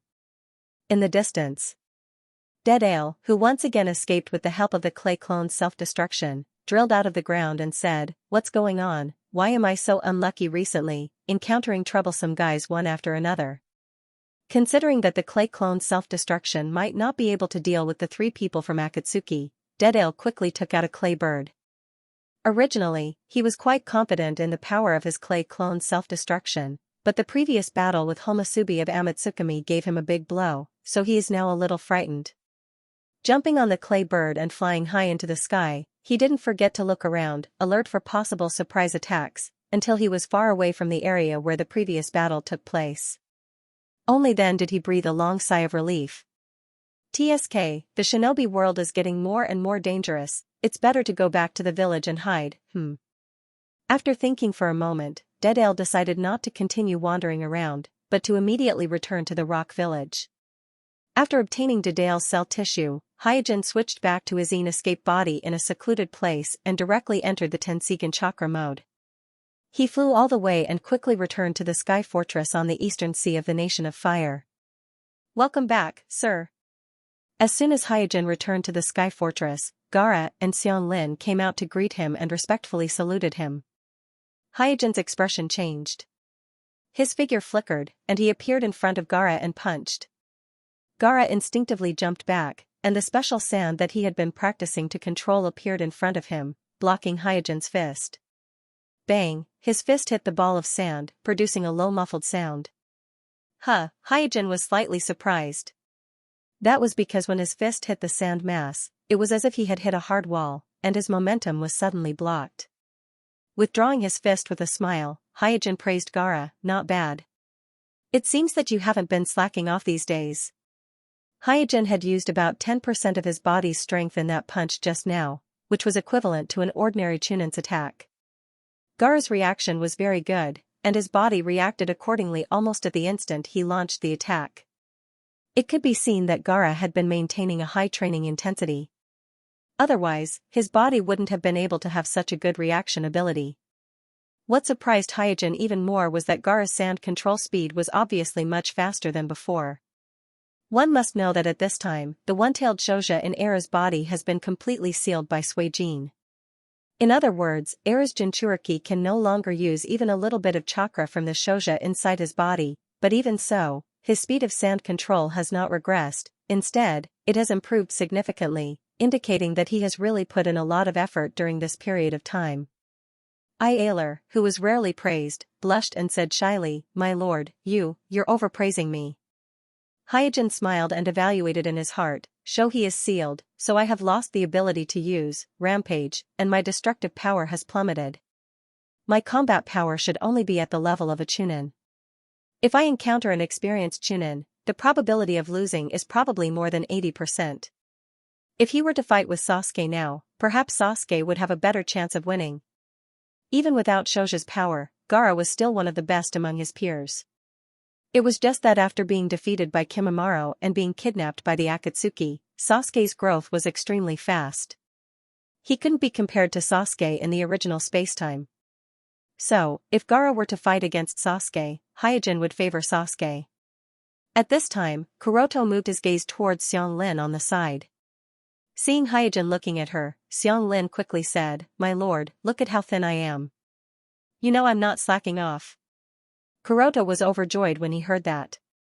He smiled and said, "Cultivate well. I will find some opponents of the same age for you in a while. I will let you know what a true genius is like." Gaara hurriedly said, "My lord, I won't let you down." Hyojin nodded and didn't say anything else. He walked past the two children and entered the laboratory. Walking around the laboratory, looking around at the dazzling array of new equipment and instruments, Kuroto felt a burst of joy from the bottom of his heart. Including the 50 million Ryu from the Danzo trade and the 265 million Ryu that Mai was going to pay, Hyojin had earned more than 300 million Ryu. With such a huge amount of money that an ordinary person wouldn't be able to spend in several lifetimes, Hyojin immediately started spending lavishly. One must know that because of the lack of funds before, most of the instruments in his laboratory are second-hand goods from the black market. Many of them are about to be eliminated or have some missing functions. Now that he has the money, and the name of Amatsukami has also become famous, there are a lot more import channels, so naturally, Kuroto wouldn't mistreat himself anymore, so he immediately upgraded and transformed the laboratory. As the money flowed out like water, brand new and advanced instruments appeared in his laboratory one after another, causing his laboratory to be upgraded by 2 or 3 levels. Today, although his laboratory is not as large as the laboratory in the Danzo root base, the advanced level of the equipment is not inferior to the laboratory in the Danzo root base. At least in the field of biotechnology, his laboratory can be regarded as the most advanced laboratory in the shinobi world. Coming to the cell culture room, Hyojin carried out a preliminary treatment on the piece of Dedail's flesh he just obtained, and then collected a sample of Dedail's cell tissue from it. Using the newly purchased incubator, he began to cultivate the cell's activity. After some research, Hyojin changed the previous process of cell fusion. Instead of directly carrying out the cell fusion experiment, he first cultivated the cell's activity and improved the cell's activity. When the cell's activity is at its peak, he can start the cell fusion experiment. In this way, the success rate of cell fusion can be increased by at least 3%. Don't underestimate this 3% success rate. After hundreds or thousands of experiments, a 3% success rate often means that no matter how serious the conflict between the two groups of cells is, there will inevitably be cases of successful fusion. This can not only greatly reduce the cost of money and time for cell fusion, but it can also improve the cell activity after cell fusion, making the clone body have a more perfect physique. And the better the physique of the clone body, the lower the difficulty for Hyojin to develop it. For example, the Type A wind-release clone body that he accidentally obtained that showed signs of atavism almost didn't need him to develop it. It met his requirements and even exceeded his requirements, so he had to go back and improve the strength of the previous water-release clone and fire-release clone in order to maintain the strength balance between the clones. The estimated success rate of cell fusion is 4%. Looking at the value displayed on the newly purchased cell matching instrument, Hyojin slightly frowned.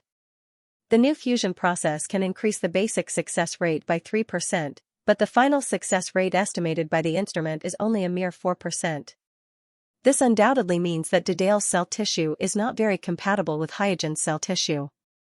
In other words, it's only slightly better than the Uchiha clan's cell tissue and Hyojin's cell tissue. However, this is also reasonable because Hyojin, or rather, the Hyuga clan's cell tissue, contains a large amount of gentler in-release chakra, which is very normal for it to not be compatible with the overly violent fire chakra and earth release chakra.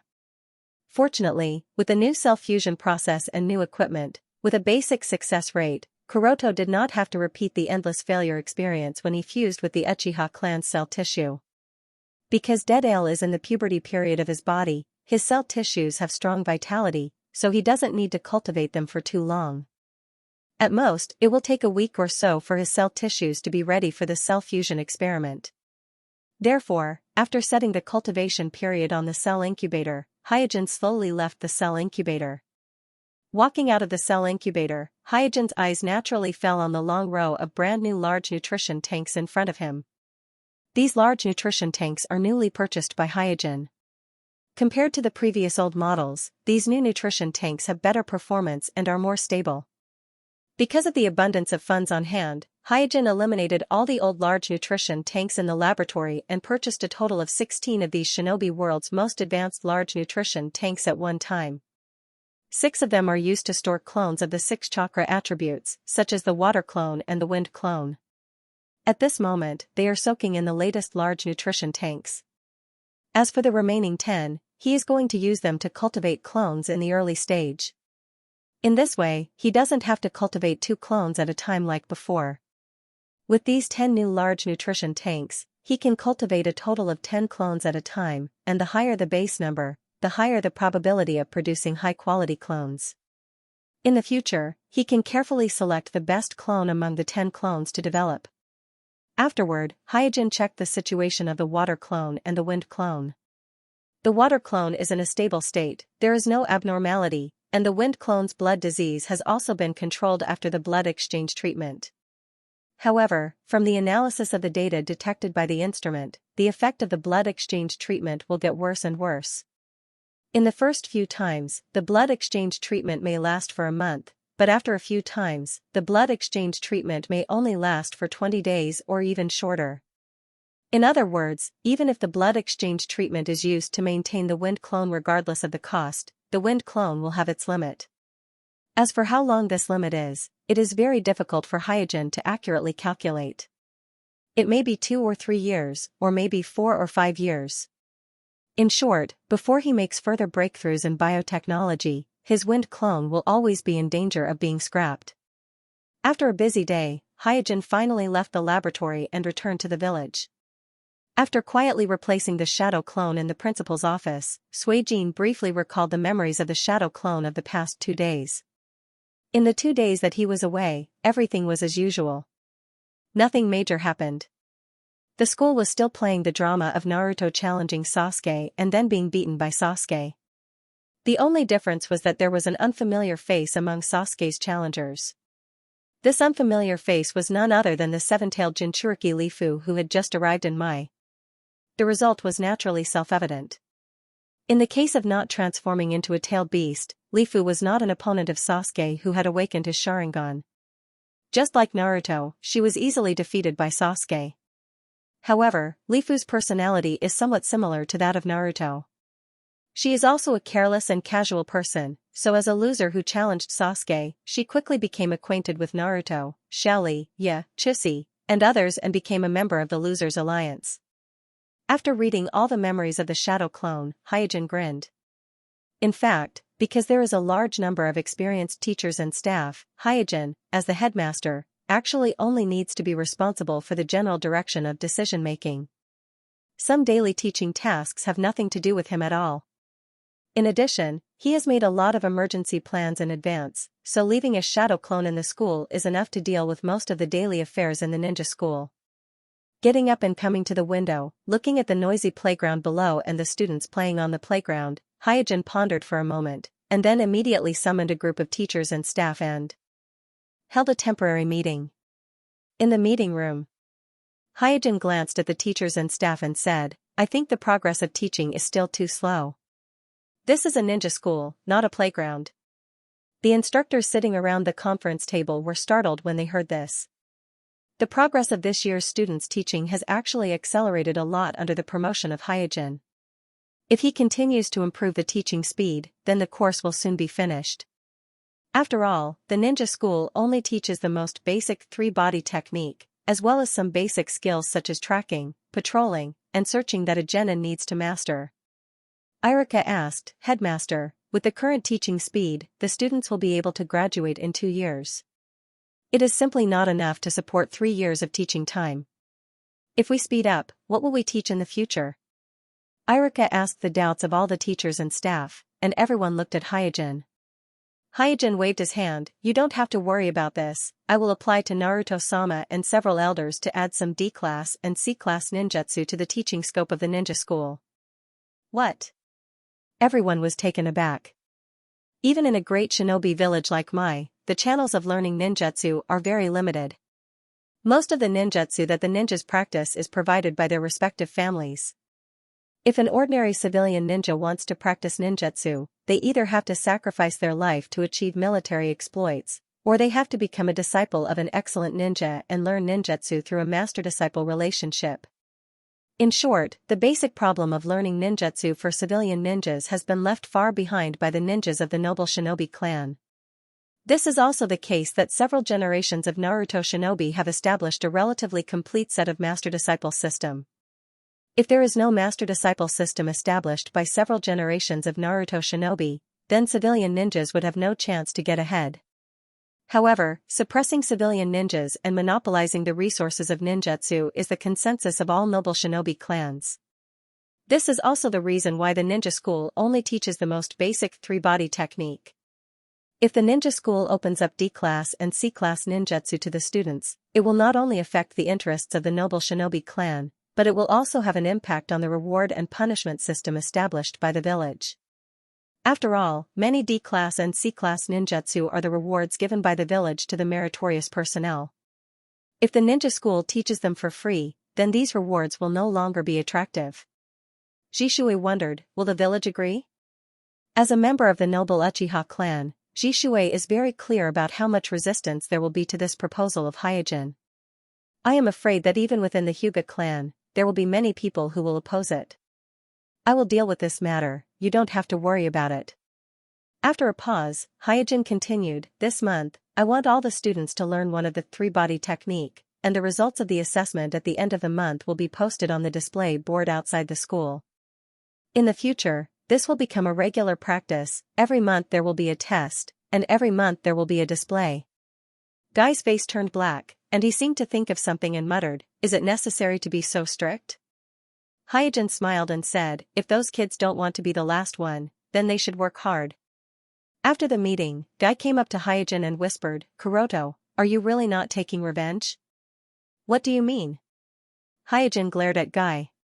Guy said, let's not talk about the exam once a month. Wouldn't it be too harsh to display it once a month? Moreover, it's displayed on the display board outside the school.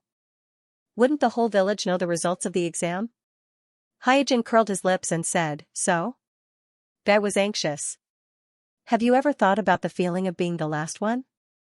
Hyojin patted Guy on the shoulder and said, no one knows better than us what the last one is afraid of, so this is the best way to make them work hard. Without pressure, there is no motivation. That's true, Guy also felt that it made sense.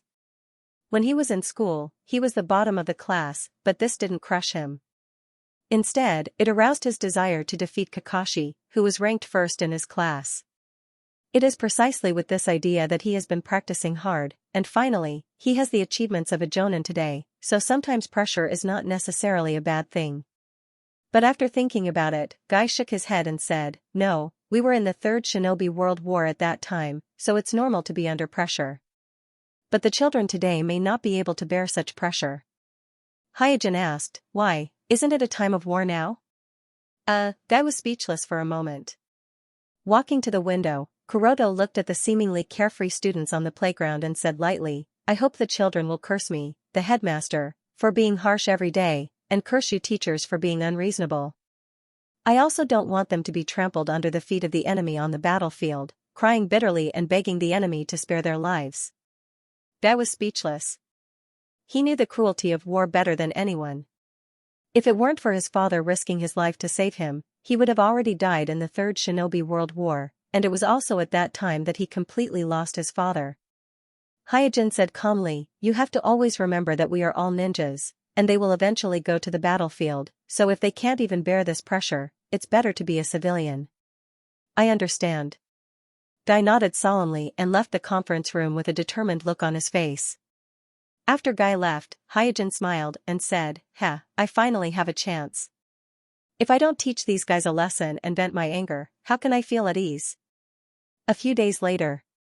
Under the strong promotion of the headmaster Hyojin, the new rules of the ninja school were quickly promulgated.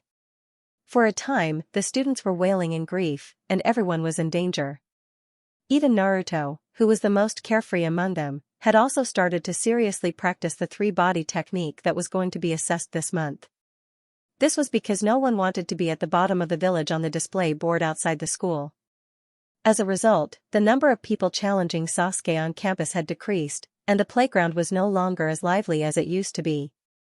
At the same time, after some internal struggle, Danzo finally accepted Orochimaru's proposal and was ready to let Orochimaru carry out a comprehensive transformation of his body.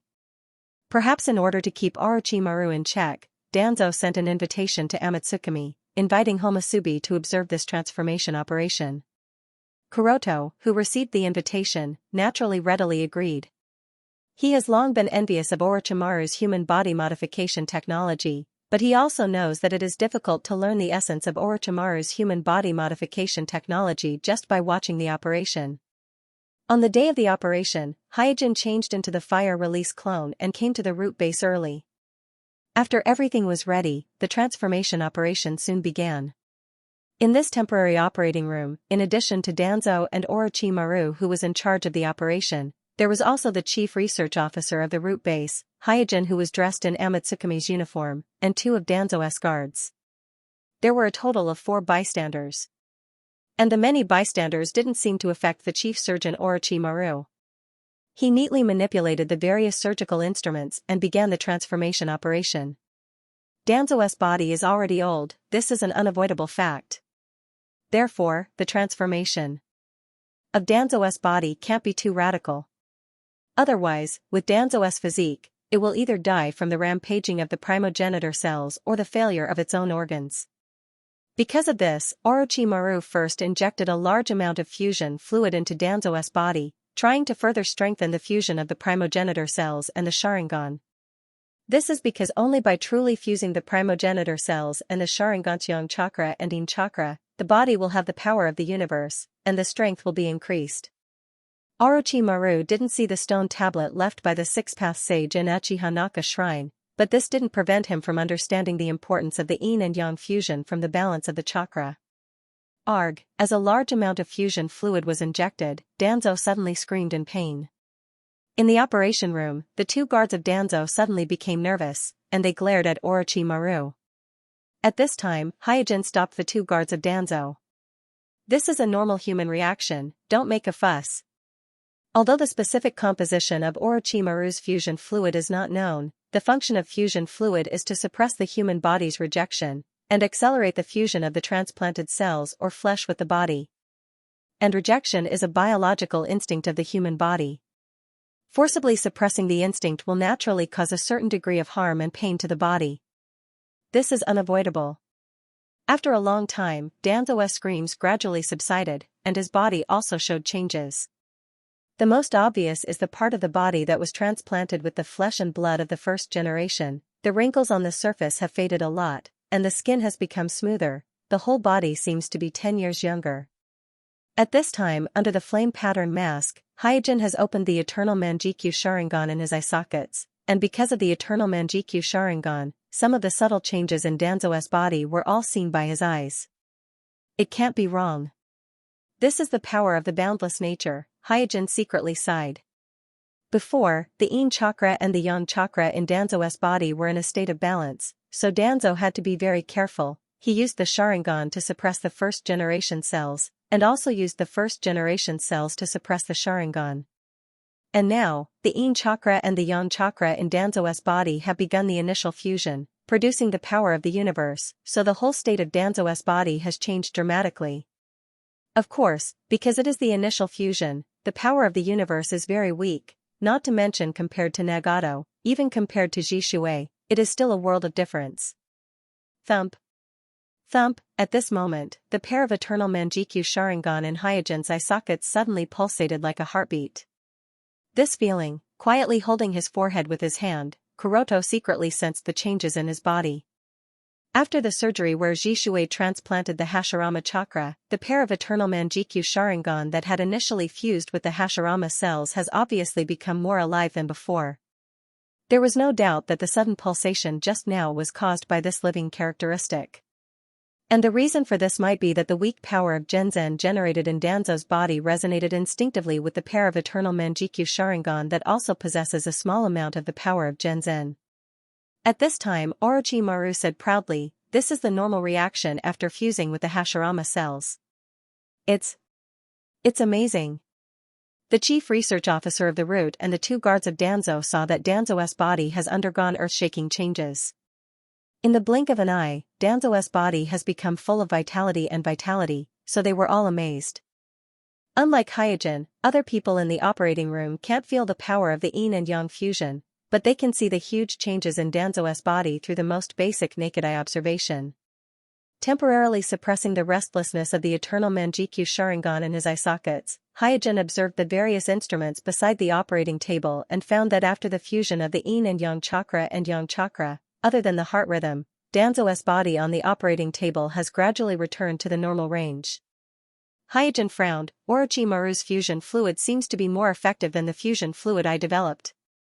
Compared with Jishuei, Danzo's physique is worse and more declining, but even so, Orochimaru's fusion fluid allowed Danzo's physique to complete the initial yin and yang fusion. This undoubtedly shows that the effect of Orochimaru's fusion fluid is far more effective than the fusion fluid developed by Hyojin. Cough. In a burst of rapid coughing, Danzo gradually regained consciousness on the operating table. The two guards of Danzo quickly approached and asked with concern, "Naruto-sama, are you okay?" Danzo supported his body and sat up, completely ignoring the concern of the two guards, feeling the changes in his body. After a long time, he said to Orochimaru, "Very good, Orochimaru, you didn't fail this old man's trust." Orochimaru smiled and said, "How do you feel?" Danzo's face showed a rare smile, "Better than ever, I feel like I'm 30 years old again." Hyojin timely said, "Don't be too happy, this is just the initial fusion, this is the effect that all people who successfully transplanted the first-generation cells should have." The hidden meaning of Hyojin's words was, "Don't be too proud, this is the change of your body, this is the effect that all people who successfully transplanted the first-generation cells will have. You didn't have this before because your transplanting skills are not up to standard." The happy expression on Danzo's face suddenly turned black when he heard Orochimaru's words. If it weren't for the fact that he was still on the operating table and needed the help of Amatsukami to keep Orochimaru in check, Danzo would have already lost his cool and would have directly turned against Homusubi. At this time, Orochimaru took out a pure white arm from a freezer in the operating room. There was no doubt that this arm was the arm that Hyojin cut off from White Zetsu's body. In order to hand this arm to Danzo, Hyojin cleverly lured the ninja of Root to the place where the arm was lost, so that Root could get this arm. Danzo, who was used to speculating about others with the greatest malice, naturally also suspected the origin of this arm.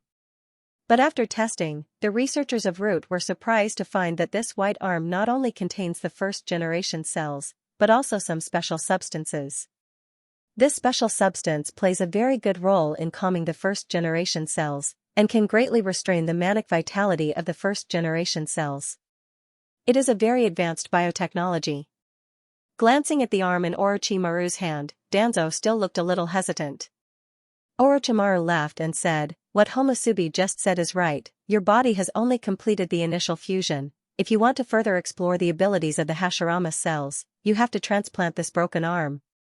Moreover, after removing the arm of Uchiha Shin, your body will be purer, and the chakra attribute will be more balanced." At this time, Danzo stretched out his withered right hand full of Sharingan and said in a deep voice, "Can you guarantee that the first-generation cells in this old man's body won't go berserk during the transplant process?" To transplant the right arm of Uchiha Shin, it is necessary to first remove the Sharingan inlaid right arm of Uchiha Shin, and the Sharingan inlaid on his right arm is the key that Danzo uses to suppress the first-generation cells in his body, so he is worried that when he removes the right arm of Uchiha Shin, the first-generation cells in his body will quickly go berserk and completely devour him. Don't worry, the previous step has allowed your body to integrate with the first-generation cells, so even if you temporarily lose the Sharingan, as long as you don't overdraw the chakra in your body, the first-generation cells will not easily go berserk. Orochimaru's tone is very firm. Danzo looked at Orochimaru and said, "Orochimaru, as long as this old man succeeds, there will be a place for you in the shinobi world in the future. Orochimaru smiled and said, I am looking forward to it. Danzo gently nodded and said, then let's begin.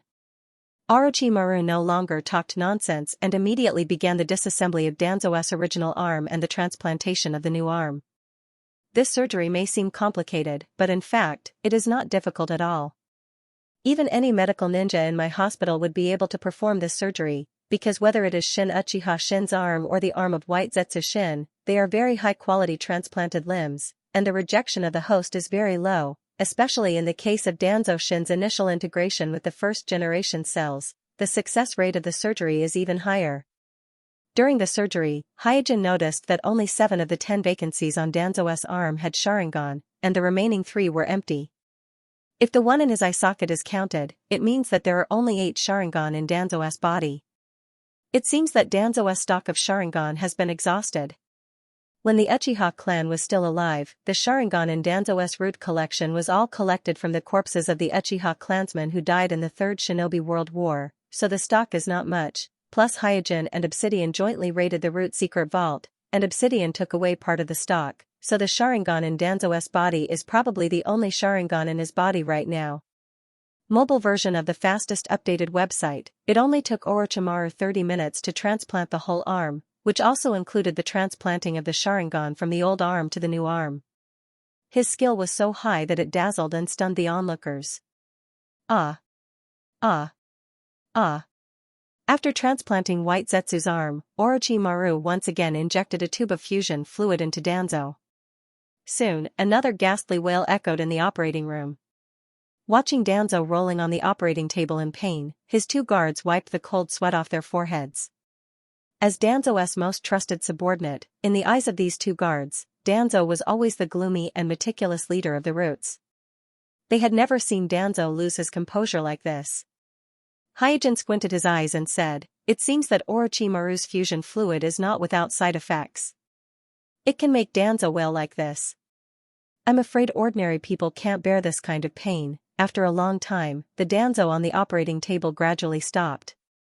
Looking at Danzo with snot and tears running down his face, Orochimaru smiled and said, how do you feel? Danzo panted and growled, damn it. Why did my body have such a big reaction this time? Didn't you promise me that the operation would go smoothly? Orochimaru put away the smile on his face and explained in a serious tone, any subversive cell fusion will be accompanied by the death of countless old cells. The closer your body fuses with the Hashirama cells, the closer you will be to the body of Hashirama cells, because your own cell tissue has no competitiveness in front of the Hashirama cells. Danzo frowned and said, what do you mean? Orochimaru smiled and said, in the past 45 minutes, 99% of the cells in your body have experienced a violent death and division. In a sense, you are a completely different person from 45 minutes ago.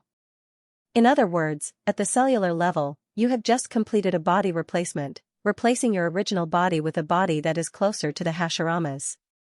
Danzo was instantly furious. In a short period of 40 to 50 minutes, all the cells in your body will be replaced. Why didn't you tell me such a huge risk before? Orochimaru shrugged and said, if I told you, your probability of surviving the fusion will drop by 5%. Danzo stared coldly at Orochimaru, and the killing intent in his eyes could not be concealed. I don't want this to happen again, Orochimaru, do you understand? Ignoring Danzo's threat, Orochimaru asked, do you feel the changes in your body? Danzo clenched his fist and felt for a while, and said slowly, the chakra's amount seems to have increased again, and the increase is not small, and... As he said that, Danzo covered his right eye. Orochimaru asked anxiously, and what? At this time, Hyojin said lightly, the pupil power of your Sharingan should have increased a lot, right? Danzo looked at Hyojin vigilantly, how do you know? Hyojin curled his lips and didn't bother to answer Danzo's question. There is no doubt that the White Zetsu's cell organization has a strengthening effect on the Sharingan. The best example is Obsidian, who has half of his body sutured with White Zetsu cells. So when Danzo covered his eye, Hyojin guessed that the Sharingan in his eye socket must have undergone a tremendous change, so he couldn't adapt to it for a while. But in Danzo's right eye socket, there is only one Samagatama Sharingan. And the strength of the Yin chakra contained in the Samagatama Sharingan is limited, even if it is strengthened by the Yang chakra contained in the cells of the first generation, the probability of a qualitative change is not high. But with Kakashi, who is not an Uchiha clansman, and the transplanted Samagatama Sharingan evolved into a special case of Manjikyu Sharingan, Hyojin can't guarantee that the Samagatama Sharingan in Danzo's eye socket will not undergo a qualitative change. After a moment of adaptation, Danzo restrained the joy in his heart and said to Orochimaru, "Very good, I am very satisfied with the results of this operation." Orochimaru stretched out his tongue and licked his lips, and said with a smile, "You don't think that the operation is over, do you?" Danzo was startled for a moment, and asked, "Are there any other steps?" "No. It's not that there are other steps, it's just that the body transformation hasn't started at all." Orochimaru smiled and showed a fanatical look. Looking at the crazy expression on Orochimaru's face, Danzo's heart skipped a beat, and he said in surprise, "Is it possible that the previous operation was just the preparation work before the body transformation?" Orochimaru raised the scalpel and said excitedly, "If I didn't carry out the previous operation, how could your body survive my body transformation? The next step is the field that I am really good at." Not to mention Danzo on the operating table, even Hyojin on the side shuddered when he saw Orochimaru's appearance. Soon, the transformation surgery that no one wanted to look at directly began. Orochimaru's subversive transformation method directly impacted the heart of every bystander present, not to mention others. Even Hyojin, who is proficient in biotechnology, felt a burst of numbness in his scalp. After a long time, this nightmarish transformation operation was finally over, and Danzo on the operating table was wrapped with layers of sutures and bandages, looking like a mummy. After leaving the root base, Hyojin quietly returned to the ninja school, and in his office, he evaluated Orochimaru's body transformation operation on Danzo. At this moment, he has to admit that he underestimated Orochimaru's ability to transform the human body. Danzo's body has two fatal problems before. The first is that the body is old, the cell vitality is insufficient, it is difficult to be the core to fuse with other bodies. The second is that the Sharingan and the Hashirama cells in his body are opposed to each other, not fusing, only maintaining a fragile balance. But Orochimaru's operation almost perfectly solved the two most fatal problems of Danzo's body. Now Danzo's body has been nourished by the Yang chakra in the Hashirama cells, the activity has been improved by leaps and bounds, as Danzo himself said, it is like returning to 30 years old. And the Sharingan and the Hashirama cells in his body have also completed the initial fusion. Coupled with the assistance of the white Zetsu cells, this fusion will become more and more natural and closer. Including the 3 weeks of recovery time, after a month, the blood fusion ceremony should be able to officially start. After a pause, Hyojin said with anticipation, "I have put in so much effort for this, I hope that Danzo can last longer in the ceremony, so I can get more data." "Ningxi, you did very well, your exam score is excellent." Iruka smiled as he gave Ningxi marks on the gradebook. On the podium, Ningxi dispelled the doppelganger he had just cast, saluted Iruka calmly, and then slowly walked back to his seat. Ningxi had long mastered the level of doppelganger ninjutsu. Therefore, the exam that was quite stressful for other children had no practical meaning at all for him, and he did not feel the slightest bit proud of Iruka's praise just now. As expected of the genius of the Hyuga clan. Looking at Ningxi's indifferent face, Iruka sighed in his heart. In his eyes, a student like Ningxi was simply impeccable in all aspects. Turning the page on Ningxi, Iruka looked at the students on the next page and shouted, "Next, Sasuke Uchiha. It's Sasuke-san's turn. Sasuke, you can do it.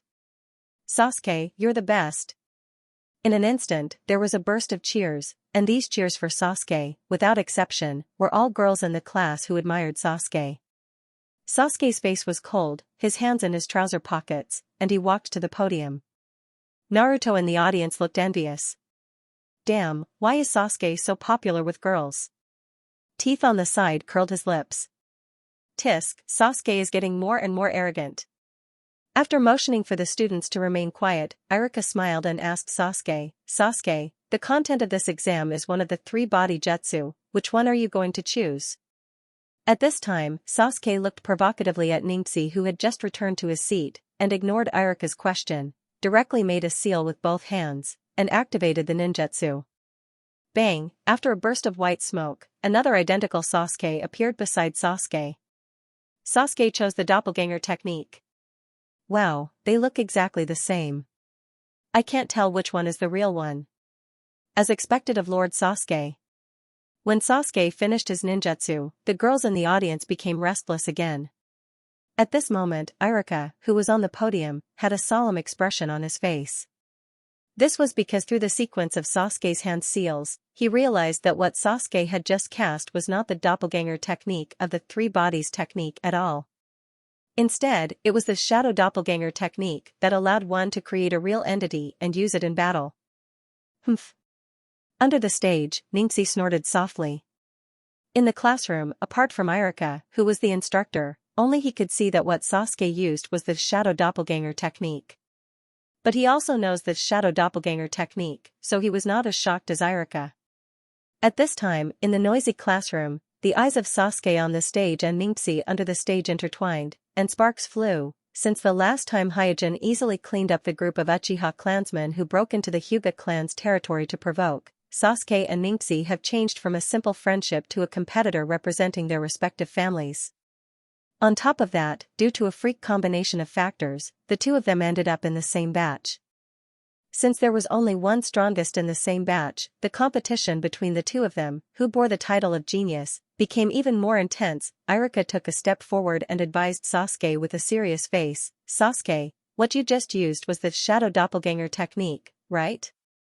This ninjutsu, for the current you, has a certain degree of risk, you have to." Without waiting for Iruka to finish speaking, Sasuke interrupted him and asked coolly, "Hey, can you grade it now?" Iruka, who was choked for a moment, shook his head secretly. He could see that Sasuke did not take his advice to heart at all. What Sasuke just used was the shadow doppelganger technique. That's a B-level ninjutsu that can only be practiced by at least a chunin, right? Is this the talent of the Uchiha clan? The conversation between Iruka and Sasuke made the already noisy classroom even noisier. This time, not only the girls who admired Sasuke, but also Naruto, Xianxia, and other members of the Losers Alliance, who often challenged Sasuke, were also shocked by Sasuke's shadow doppelganger technique. Only Xiaoli was lying on the table with her hands on her head, muttering, "It's over, it's over." Next to her, Shikamaru said lazily, "Lee, what are you worried about? Sasuke's showing off his shadow doppelganger technique has nothing to do with us. We just need to use the normal three bodies technique and we'll be able to pass." But I don't know how to do it," Xiaoli said with a sad face. "You don't know the doppelganger technique? That's fine too. You can choose the slightly simpler transfiguration technique," Shikamaru said indifferently. The children of the ninja clan had learned the basics of the three bodies technique from a very young age, so they didn't need the guidance of a teacher to pass it easily. Take Shikamaru for example. Although he looked uninterested in everything, in fact, he had already mastered the three bodies technique, so he wasn't afraid of the test at all. Xiaoli said helplessly, "I don't know the transfiguration technique either." Shikamaru was slightly surprised. "What about the transfiguration technique?" Xiaoli still shook her head. Shikamaru smiled and patted Xiaoli's shoulder. "Then don't worry." Why? Xiaoli was puzzled. Shikamaru smiled and said, "You don't know any of the three bodies technique, so it's obvious that you can't pass. There's no use worrying." On the other side, Tian covered her mouth and snickered. "Shikamaru, you really don't know how to comfort people at all." Xiaoli collapsed on the table, her eyes unfocused. On the podium. Looking at Sasuke who was returning to his seat, Iruka sighed softly and immediately announced, "Uchiha Sasuke, the result of the test is excellent." After a long time Iruka, who had finished the test, came to the principal's office with the result book. "Principal, the test is over. This is the result book," Iruka said as he handed the result book to Hyojin. After taking the result book and glancing at it, Hyojin's mouth twitched and revealed a smile. As expected, Sasuke and Xianxia were temporarily tied for first in the grade with excellent results. As for the other ninja, their results were also very good. At this time Iruka said, "Principal, do you really want to announce the results of this test? Wouldn't this be too unfair to the civilian ninja?" The last place in this test was none other than the civilian ninja, Liluaka. Compared to Naruto, Xiaoli's ninjutsu talent was worse, so Iruka asked this question. Hyojin replied, of course, rules are rules, and this is not a bad thing for Liluaka. He is a genius unlike the others. Mobile version of the fastest updated website, Iruka still couldn't bear it. But showing the results on the display board outside the school, wouldn't it be? Hyojin glanced at Iruka and asked casually, Iruka, how long do you think it takes to learn one of the 3 body techniques? This? Iruka hesitated for a moment and asked tentatively, a month? Hyojin shook his head and said, if you can't learn one of the 3 body techniques in a week, it means you don't have talent in ninjutsu. This standard was actually very loose. According to Orochimaru's standard, if you can't learn one of the 3 body techniques in a day, you can be classified as an idiot. As for geniuses like Sasuke, Neji, and Kimimaro, they only needed a few hours to learn the 3 clones technique. Hyojin gave the students a full 2 weeks. Even the commoner students who hadn't been exposed to the 3 body techniques before should be able to master at least one of the 3 body techniques. Iruka's face darkened. You mean Xiaoli doesn't have talent in ninjutsu? Are you going to expel him from the school? Hyojin shook his head and said, I just said that Lilac is a genius different from others. Now, any setbacks to him will be the driving force for him to move forward. Seeing that Hyojin didn't intend to expel Lilac, Iruka let out a long sigh of relief and said, but if we do this, won't it be too harsh on him? Hyojin looked out of the window and said, the current ninja world doesn't allow us to be affectionate. After Iruka left, Hyojin put the result book aside and took out a set of experimental data from the drawer and continued to study it seriously. During the 2 weeks of recovery from the Danzo surgery, Hyojin didn't stay idle. He has been focusing on the cell fusion experiment and the cultivation of the Earth release clone. Just like the previous instrument test, the cell tissue of Chakra's violent nature conflicts with Hyojin's own cell tissue, so the success rate of the fusion of the two is very low. It's almost close to the success rate of the fusion of the Uchiha clan's cell tissue and Hyojin's cell tissue. However, due to the update of equipment and technological progress, after a large number of experiments, Hyojin obtained more than 30 groups of successfully fused cell embryos and immediately put the 10 most active groups into the large nutrition tank to start the cultivation of the Earth release clone. At this moment, the experimental data in his hand is the data of the 10 Earth release clones that are being cultivated in the large nutrition tank transmitted by the Kazekage puppets on duty in the laboratory through the ninja crows. According to the data, the development of these 10 Earth release clones is very normal, neither deformed nor mutated. Therefore, it is difficult for Hyojin to choose which one to develop for the time being. He needs to further track the development of these 10 Earth release clones and wait for them to completely develop and stabilize before carrying out a detailed examination. Even with the updated equipment, the cultivation of the Earth release clones still takes 2 months. Therefore, before this batch of Earth release clones are completely formed, there should be a result on the Danzo side. Inside Naruto's office, the 3 generations put down their pipes and asked Kakashi with a solemn expression, "Have you found out everything?" Kakashi gently nodded. "Well, according to my investigation, Naruto-sama has recently transferred more than 1,000 people, and most of them have secretly left the village." The 3 generations frowned. "Do you know where they are going?" Kakashi shook his head. The 3 generations faintly felt uneasy, suddenly transferring so many people from the village. What is he going to do? The matter of Danzo secretly transferring the ninjas from the village can be hidden from others, but it can't be hidden from the 3 generations. But this time Danzo did it very secretly, plus Danzo is the agent of Naruto, so he has the power to temporarily transfer the ninjas of Mai, so although the 3 generations are aware of it, they don't know what Danzo is going to do. Kakashi also said with some worry, according to the feedback from the Umbu, Naruto-sama seems to continue to transfer people, even some of the medical ninjas in my hospital were secretly transferred away by Naruto-sama on the grounds of a secret mission. The 3 generations were puzzled. Is he going to start a war? Thousands of ninjas are enough to launch a war against a small country, but because of the existence of the Akatsuki organization, Mai and the surrounding ninja villages are almost all in an alliance, so the 3 generations are very worried that Danzo is planning to attack a neighboring ally. Kakashi hurriedly asked, "What can I do now?"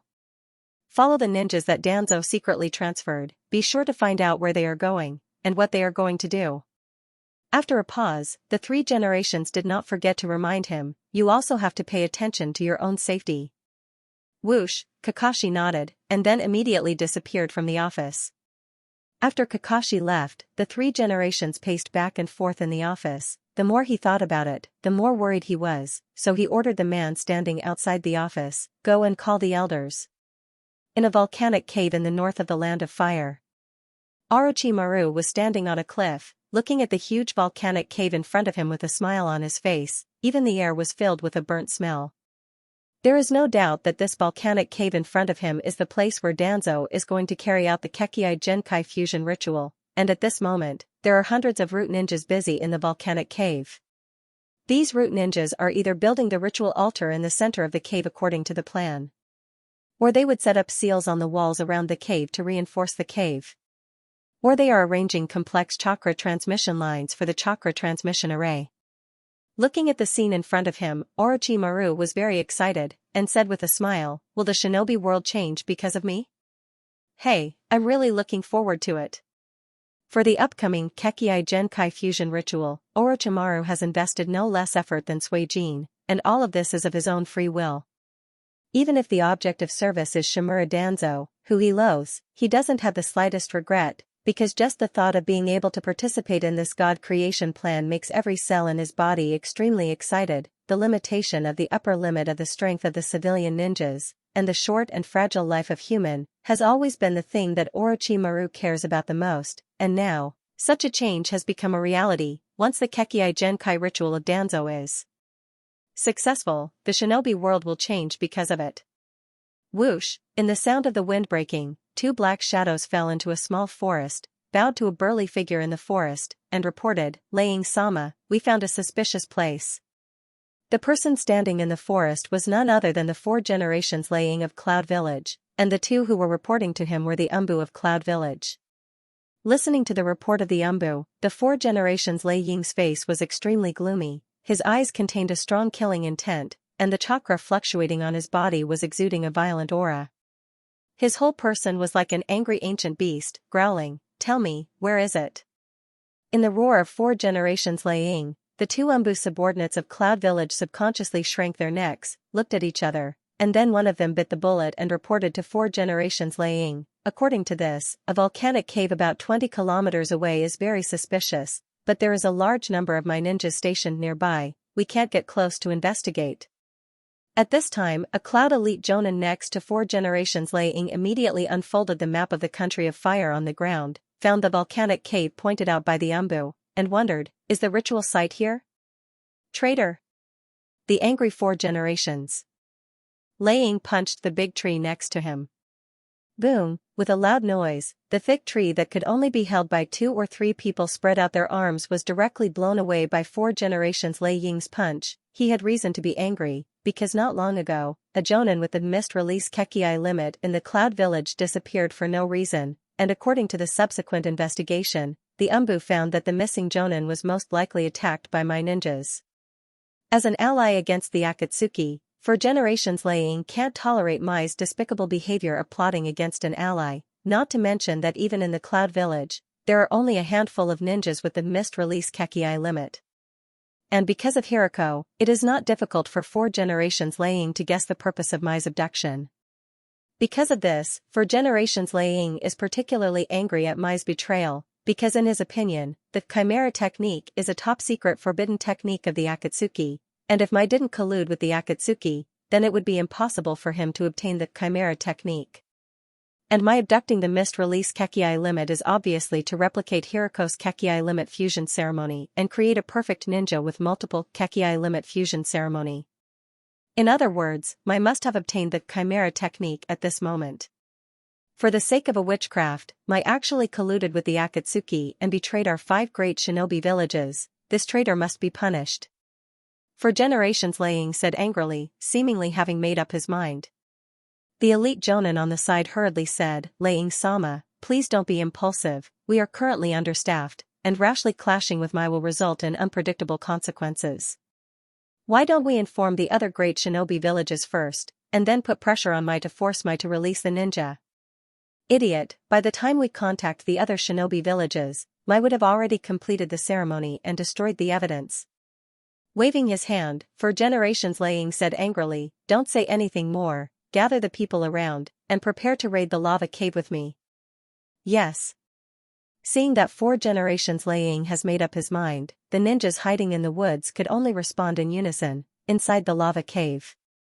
Hyojin, who was riding the fire release clone, was strolling in the cave filled with the smell of sulfur, observing the root ninjas around him who were busy with the ceremony. The volcanic cave selected by Shimura Danzo has a very large area. Even if the large and small lava pools in the cave are removed, the area is still as big as a football field. In the center of the lava cave, the root ninjas are building an altar about 3 meters high and 20 meters in diameter. The altar is surrounded by large and small lava pools, and the boiling magma in the pool caused the temperature around the altar to rise sharply. This can be seen from the sweat on the root ninjas busy working on the altar. Soon, Hyojin's eyes fell on the 5 torture racks standing on the altar. If there is no accident, the 5 torture racks on the altar will bind the 5 Kekii Genkai captured by Danzo and devour them one by one during the Kekii Genkai fusion ceremony. At this time, the disguised Orochimaru walked towards Hyojin. Hyojin also glanced at Orochimaru who was walking towards him.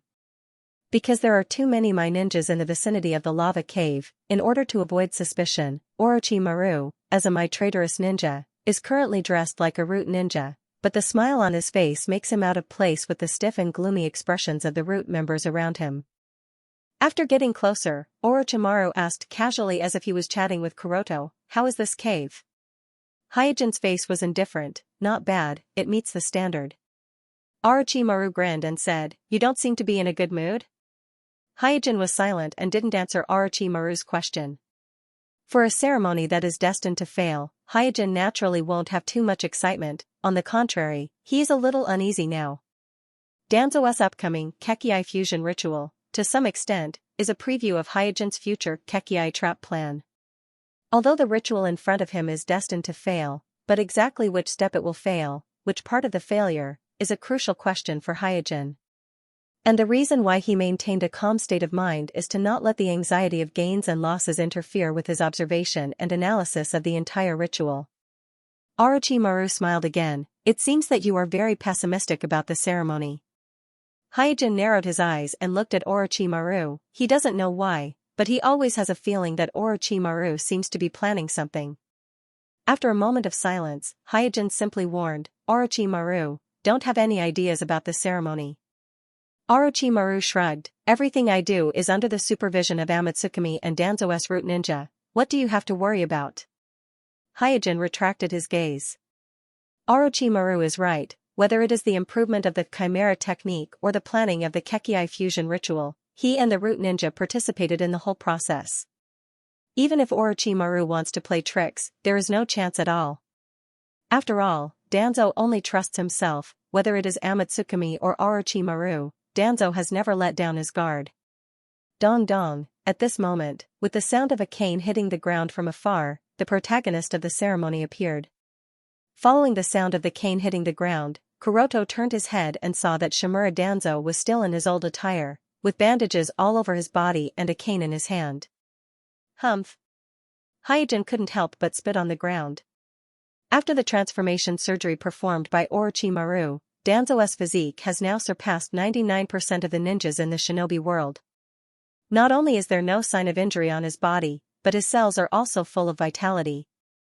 It can be said that the current Danzo's physique is stronger than when he was young, and his strength has surpassed the current 3 generations in one fell swoop. He is now qualified to become Naruto. Seeing Danzo appear, Orochimaru said to Hyojin with a smile, "He is really careful." Even though there are clearly root ninjas all around him, Danzo still didn't forget to disguise himself. From this point alone, it can be seen that Danzo doesn't trust anyone except himself. Walking in front of Hyojin and Orochimaru, Danzo asked, "How is the arrangement of the ceremony?" "The part inside the cave is almost complete." After a pause, Orochimaru smiled and said, "As for the chakra array outside the cave, I will have to ask you, Naruto-sama." The ceremony planned by Hyojin and Orochimaru is divided into 2 parts, inside and outside the cave. The inside part of the cave is mainly the altar and some related sealing techniques, while the outside part is the huge chakra array. The bloodline fusion ritual requires a huge amount of chakra to support it. In order to solve this problem, Hiriko came up with the ingenious method of moving the ritual to the top of a mountain and borrowing the power of the stars. As for Danzo, because of the imbalance of the chakra attribute in his body, he needs to use the special environment of the volcano cave to suppress the excessive water attribute chakra in his body. Therefore, he can't replicate Hiriko's method of using the astral force. He can only use the chakra transmission array to mobilize a large number of my ninjas to act as a temporary chakra battery for his ritual. Danzo said indifferently, "Don't worry, this old man has transferred 1,500 ninjas from the village. They are now gathered outside the cave." 1,500 people? TSK, how generous. Orochimaru was speechless. One must know that even for a great ninja village like Mai, secretly mobilizing 1,500 ninjas is not a small matter.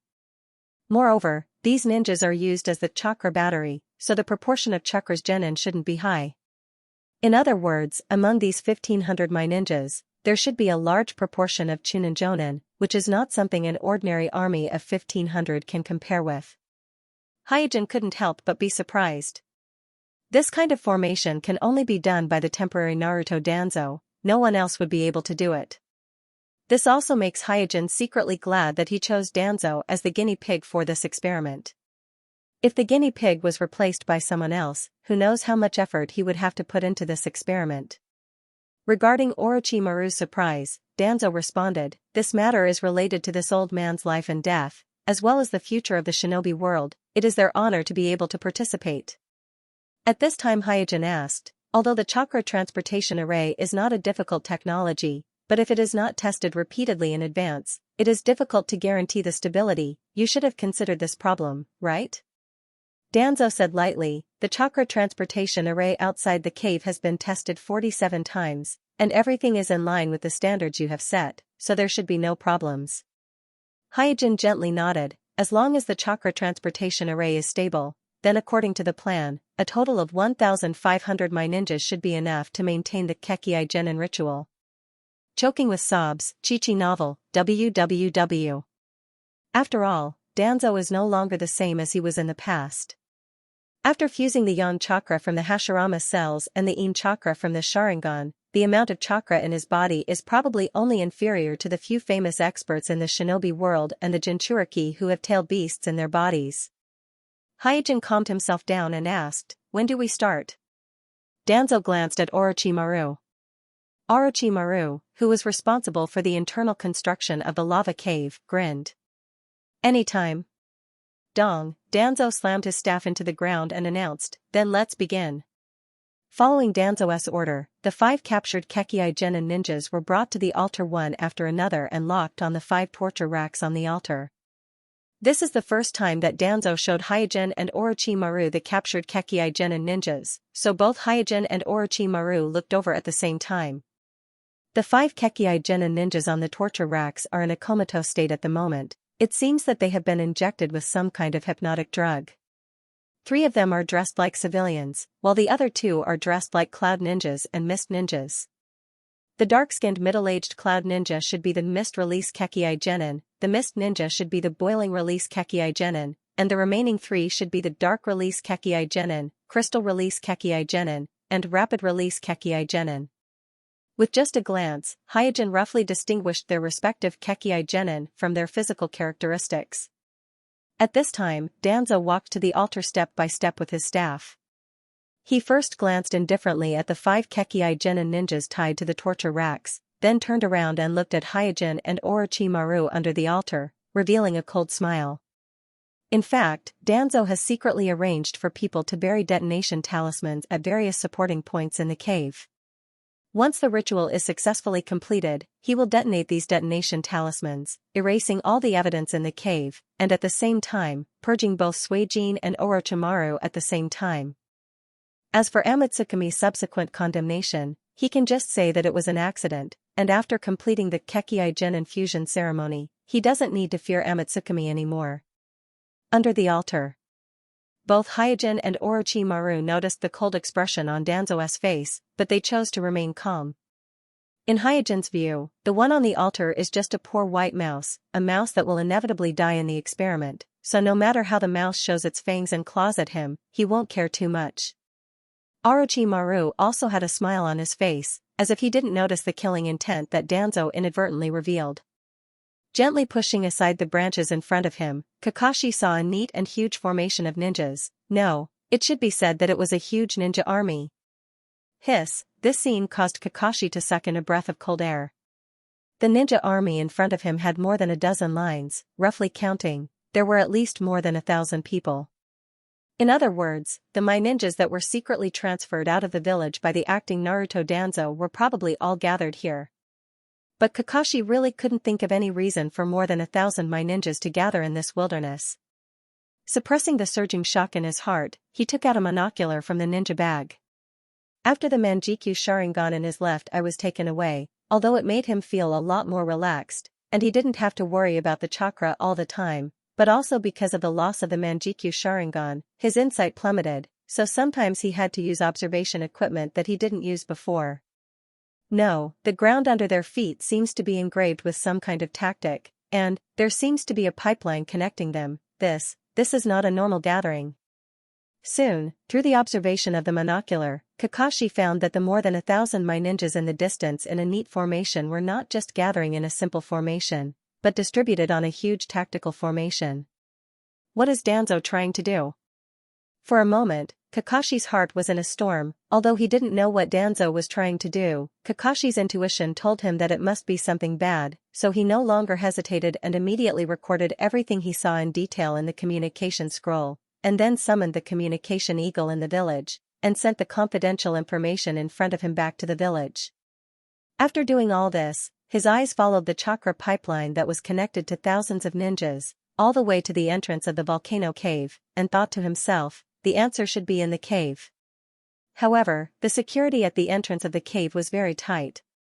On the surface, there were 4 squads of guards and more than 10 ninjas. There were probably more hidden sentries in the dark. So even if he mastered the Flying Thunder God technique, Kakashi couldn't help but feel embarrassed. Damn it, how should I sneak in? Inside the lava cave. The 3 of them smiled at each other and quickly moved their gazes away in tacit understanding. Under the oppressive atmosphere, each of them made their final preparations.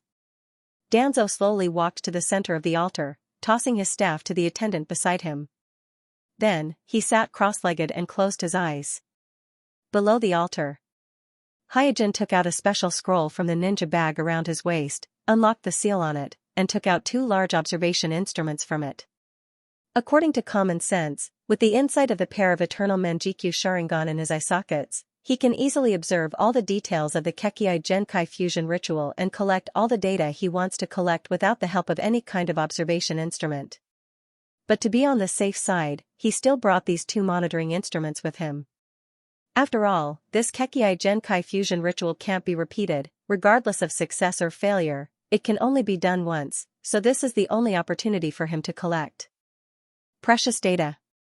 He can't tolerate any accidents. Looking at Hyojin meticulously debugging the observation instruments, Orochimaru's eyes became deep and asked casually, "In your Amatsukami, are you the only one watching the ritual today? I thought that at least Kamikaze would come." Hyojin said, "It's just collecting data, I alone am enough." It seems that Kamikaze's physical condition is worse than I expected. With a smile, Orochimaru glanced at the root ninjas who were quietly gathering around and lowered his voice. Danzo also seems to have other intentions. After completing the debugging of the instrument, Hyojin casually glanced around and found that there were indeed a lot of root ninjas secretly approaching him, and judging from the chakra on their bodies, they seemed to be Jonin-level experts. After withdrawing his gaze, Hyojin turned a deaf ear to Orochimaru's warning and the actions of the root ninjas. He wasn't sure if Danzo wanted to make a move on him and Orochimaru after the ritual, or if it was just purely to guard against him and Orochimaru, but no matter what it was, it didn't matter now. Not long after, the busy root ninjas on the altar retreated one by one, and at this time, the whole altar was only left with Danzo sitting cross-legged in the middle, and the 5 Kekkei Genkai tied to the torture rack. Slowly opening his eyes, Danzo stood up and said in a dignified tone, "Let's begin." With a smile on his face, Orochimaru, who was standing under the stage, walked to the seal that was used to activate the ceremony, made a series of complex hand seals with his hands, and then pressed on the seal and shouted, "Open." Whoosh, as Orochimaru activated the ritual, in an instant, the light on the altar brightened, and a vortex appeared. The whirlpool that was suddenly generated wrapped the boiling heat waves in the lava pool around the altar, thickening the air on the altar, as if the time in this area had slowed down. Where am I? Who are you people, and why did you bring me here? Sob. Sob. Please don't kill me. At this time, the Kekkei Genkai on the torture rack all woke up, except for the Cloud Ninja with the mist release and the Mist Ninja with the boiling release. The other 3 Kekkei Genkai ninjas in civilian clothes all cried out. Obviously, these 3 Kekkei Genkai ninjas in civilian clothes were not so much ninjas, but more like ordinary people with Kekkei Genkai. Because from their demeanor, it seems that they have not received formal ninja training at all, but just inherited the ability inherited from their bloodline. They may have the talent to become excellent ninjas, but because of various reasons, they missed the opportunity to receive ninja training. And because of the luck of awakening, Kekkei Genkai made them the target of Danzo. Unlike the 3 who were crying, the Cloud Ninja with the mist release, after carefully observing the situation in the cave, shouted at Shimura Danzo, "Shimura Danzo, do you know the consequences of doing this?" Because of the previous Third Shinobi War, Cloud and Mai infiltrated each other, and both sides have a good understanding of each other, so this Cloud Ninja with the mist release recognized Danzo at a glance. On the other side, the Mist Ninja with the boiling release also echoed, "You dare to attack your ally, Mizukuchi-sama will not let you go." Facing the shouts of the Cloud and Mist Ninjas, Danzo lightly snorted, "Humph, you are just a waste of blood, you should feel honored to be able to help this old man." Listening to Danzo's cold words and looking at the mysterious altar in front of him, the Mist Ninja realized something and asked in horror, You want to imitate Hiriko?" The Mist Ninja couldn't help but tremble, "You damned demon." With the rise of the Akatsuki, the name Hiriko has become a nightmare for many Kekkei Genkai ninjas, because he and the forbidden technique, Chimera technique, that he developed have made all Kekkei Genkai ninjas prey. Standing in the center of the altar, Danzo coldly glanced at the 5 Kekkei Genkai ninjas on the rack and clasped his hands together. Clap, amidst the crisp sound of a palm strike, the bandages wrapped around his body ruptured one by one. Countless transparent gels spilled out from the gaps of his bandages. These gels were the new ghost sprout that Hyojin and Orochimaru developed. The reason why they chose to hold the Kekkei Genkai fusion ceremony in the volcano cave, in addition to other factors, was because of the new ghost sprout. Because the new ghost sprout is affected by temperature, and in a high-temperature environment, its activity will surpass the old ghost sprout and produce a stronger fusion effect than the old ghost sprout. Laying-sama will avenge me. What the hell is this? Don't come near me. I beg you, please spare me. Woo! The 5 Kekkei Genkai who were tied to the rack and unable to move saw the ghost sprout rushing towards them. They either cursed loudly, begged for mercy in panic, or burst into tears. Seeing their reactions, Danzo showed a look of disdain. As a civilian ninja without Kekkei Genkai, Danzo, like Orochimaru, has been seeking the power of Kekkei Genkai. He has conducted all kinds of cruel human experiments in private, all in order to satisfy his desire for this power. Now, everything would belong to him, and Danzo couldn't help but feel a sense of superiority in his heart, as if he had become a god at this moment. Looking at Danzo's gradually blurring eyes, Orochimaru revealed a cold smile. At the same time, his snake-like vertical pupils flashed with greed. For a short moment, he looked at Danzo as if he was appreciating a work of art that was about to belong to him. At the same time, Suijin activated the 2 observation instruments beside him, and in the eye sockets under the flame-patterned mask, the eternal Manjikyu Sharingan was revealed. Amidst a series of screams and roars, the ghost sprouts stretched out from Danzo's body and wrapped around the 5 Kekkei Genkai ninjas on the torture rack and pulled them off the rack one by one. Soon, the cries of the 5 Kekkei Genkai ninjas became quieter and quieter. As they were engulfed by the transparent ghost sprouts, the altar gradually returned to silence. Only the sound of the ghost sprouts and the roaring of the cyclone could be heard. Under the flame mask, Hyojin's originally calm face showed a trace of surprise. He predicted that in a high-temperature environment, the devouring ability of the new ghost sprouts would be better than the old ghost sprouts, but he didn't expect it to be so much stronger. Compared to the devouring process of Hiriko, Danzo's devouring this time was simply too smooth. Hyojin even felt that Danzo didn't use his full strength to activate the ghost sprouts. Thinking of this, Hyojin turned his head and looked at Orochimaru, who discovered the new ghost sprouts, and secretly sighed, "What an amazing discovery." Suddenly, Hyojin's brows furrowed. He noticed that there was something wrong with Orochimaru's eyes when he looked at the altar. It was a mixture of expectation, covetousness, and even greed. Huh. At this time, Danzo on the altar shouted and urged the ghost sprouts that had devoured the 5 Kekkei Genkai ninjas to return to his body. The Kekkei Genkai fusion ceremony has reached the most critical stage. Hyojin didn't dare to be distracted, so he retracted his gaze from Orochimaru, suppressed the vague uneasiness in his heart, and focused all his attention on the Danzo on the altar. The devouring of the ghost sprouts was only the first step.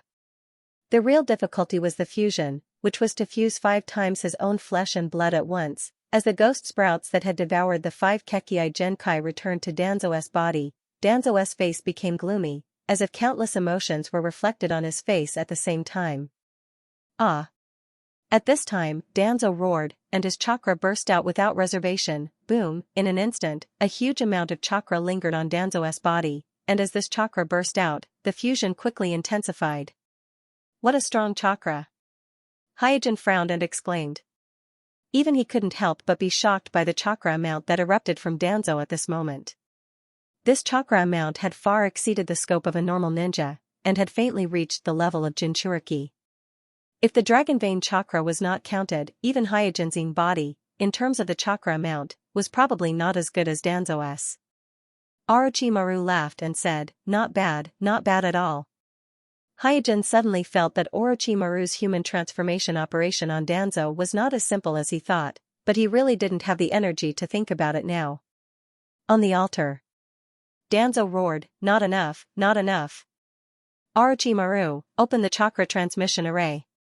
Even with such a huge amount of chakra, it was still not enough for the fusion, and the speed of the fusion was still not as fast as Danzo expected, so he didn't hesitate to order Orochimaru to open the chakra transmission array outside the cave. Orochimaru didn't say any nonsense, decisively made a hand seal, and then pressed on the seal to control the ritual. In an instant, more than 1,500 my ninjas gathered outside the volcano cave felt their chakra being extracted by the seal under their feet. Don't panic, this is just a normal chakra transmission test. Dozens of root ninjas patrolled around the array, comforting these my ninjas who were having their chakra extracted.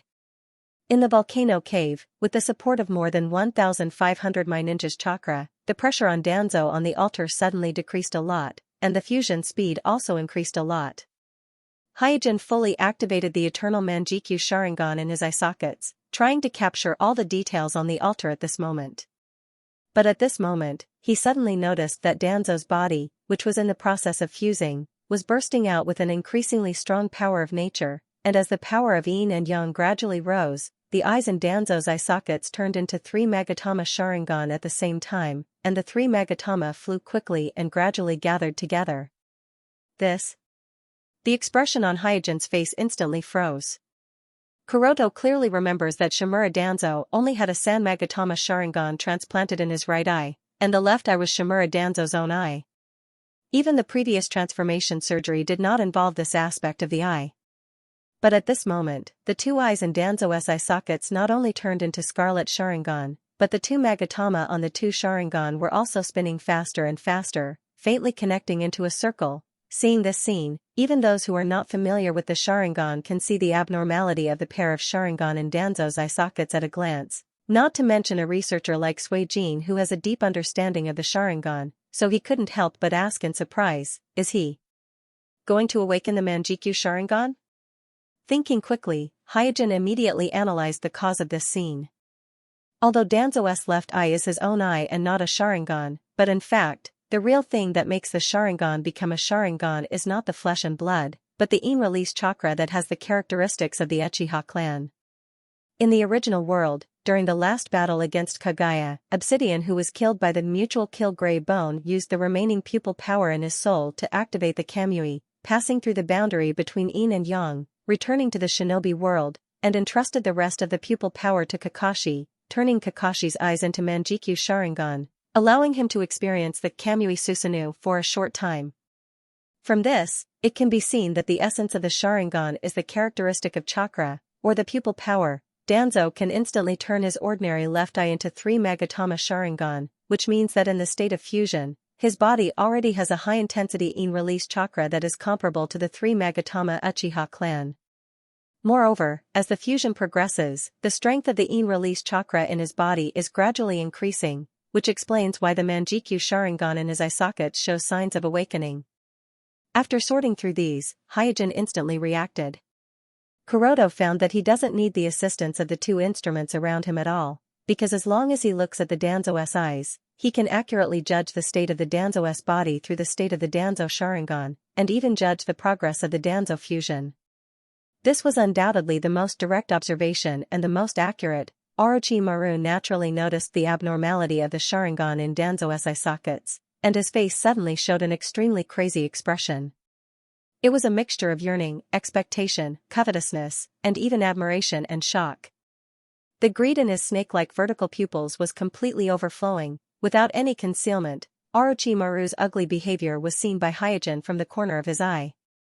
However, he did not get distracted by Orochimaru, but more focused on observing the Danzo on the altar. For him, no matter what Orochimaru is planning, it is not as important as collecting data. In a high-temperature environment, the devouring effect of the new ghost sprout is better than expected. When the ritual enters the fusion stage, chakra is the key to affecting the progress of the fusion. Even a tailed beast-level chakra's amount cannot guarantee the smooth completion of the ritual. This must be paid special attention to. In the case of abundant chakra, the test subject's Sharingan shows a trend of evolution, which means that the body of the test subject has successfully fused with the chakra attribute, which proves that the ritual we designed is effective. As long as all the conditions are met, achieving Kekkei Net is not an extravagant hope. Hyojin fully activated the eternal Manjikyu Sharingan to observe all the changes in the Danzo on the altar, while secretly summarizing the effective information observed in his heart. About 3 minutes later, the Sharingan in the Danzo's eye socket finally changed.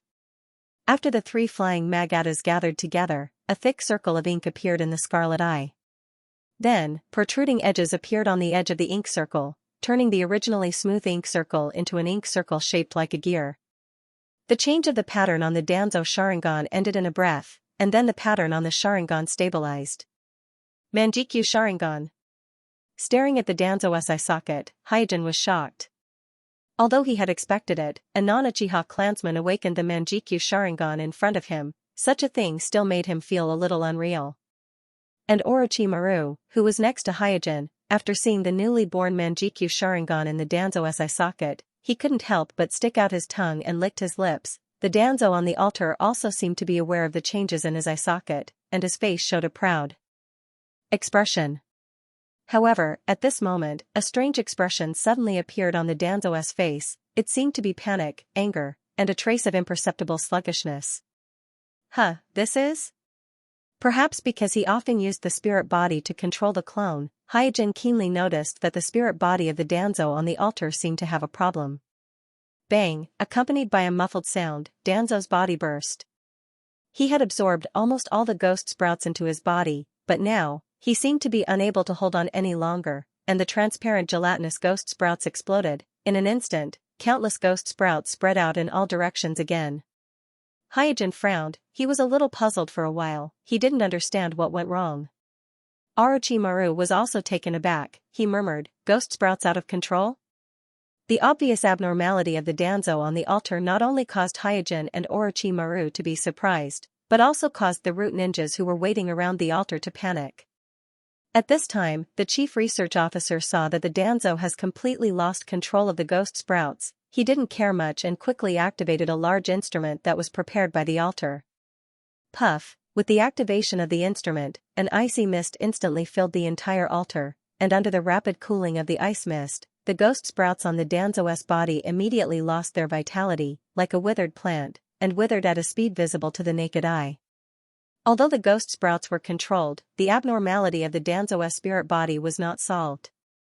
He directly knelt on the altar, the expression on his face constantly changing, his whole body was on the verge of collapse. Regarding this, Hyojin wasn't too surprised. According to his latest calculations, the probability of the Danzo surviving the Kekkei fusion ritual was only a pitiful 2%, and the probability of the Danzo achieving Kekkei net was infinitely close to 0.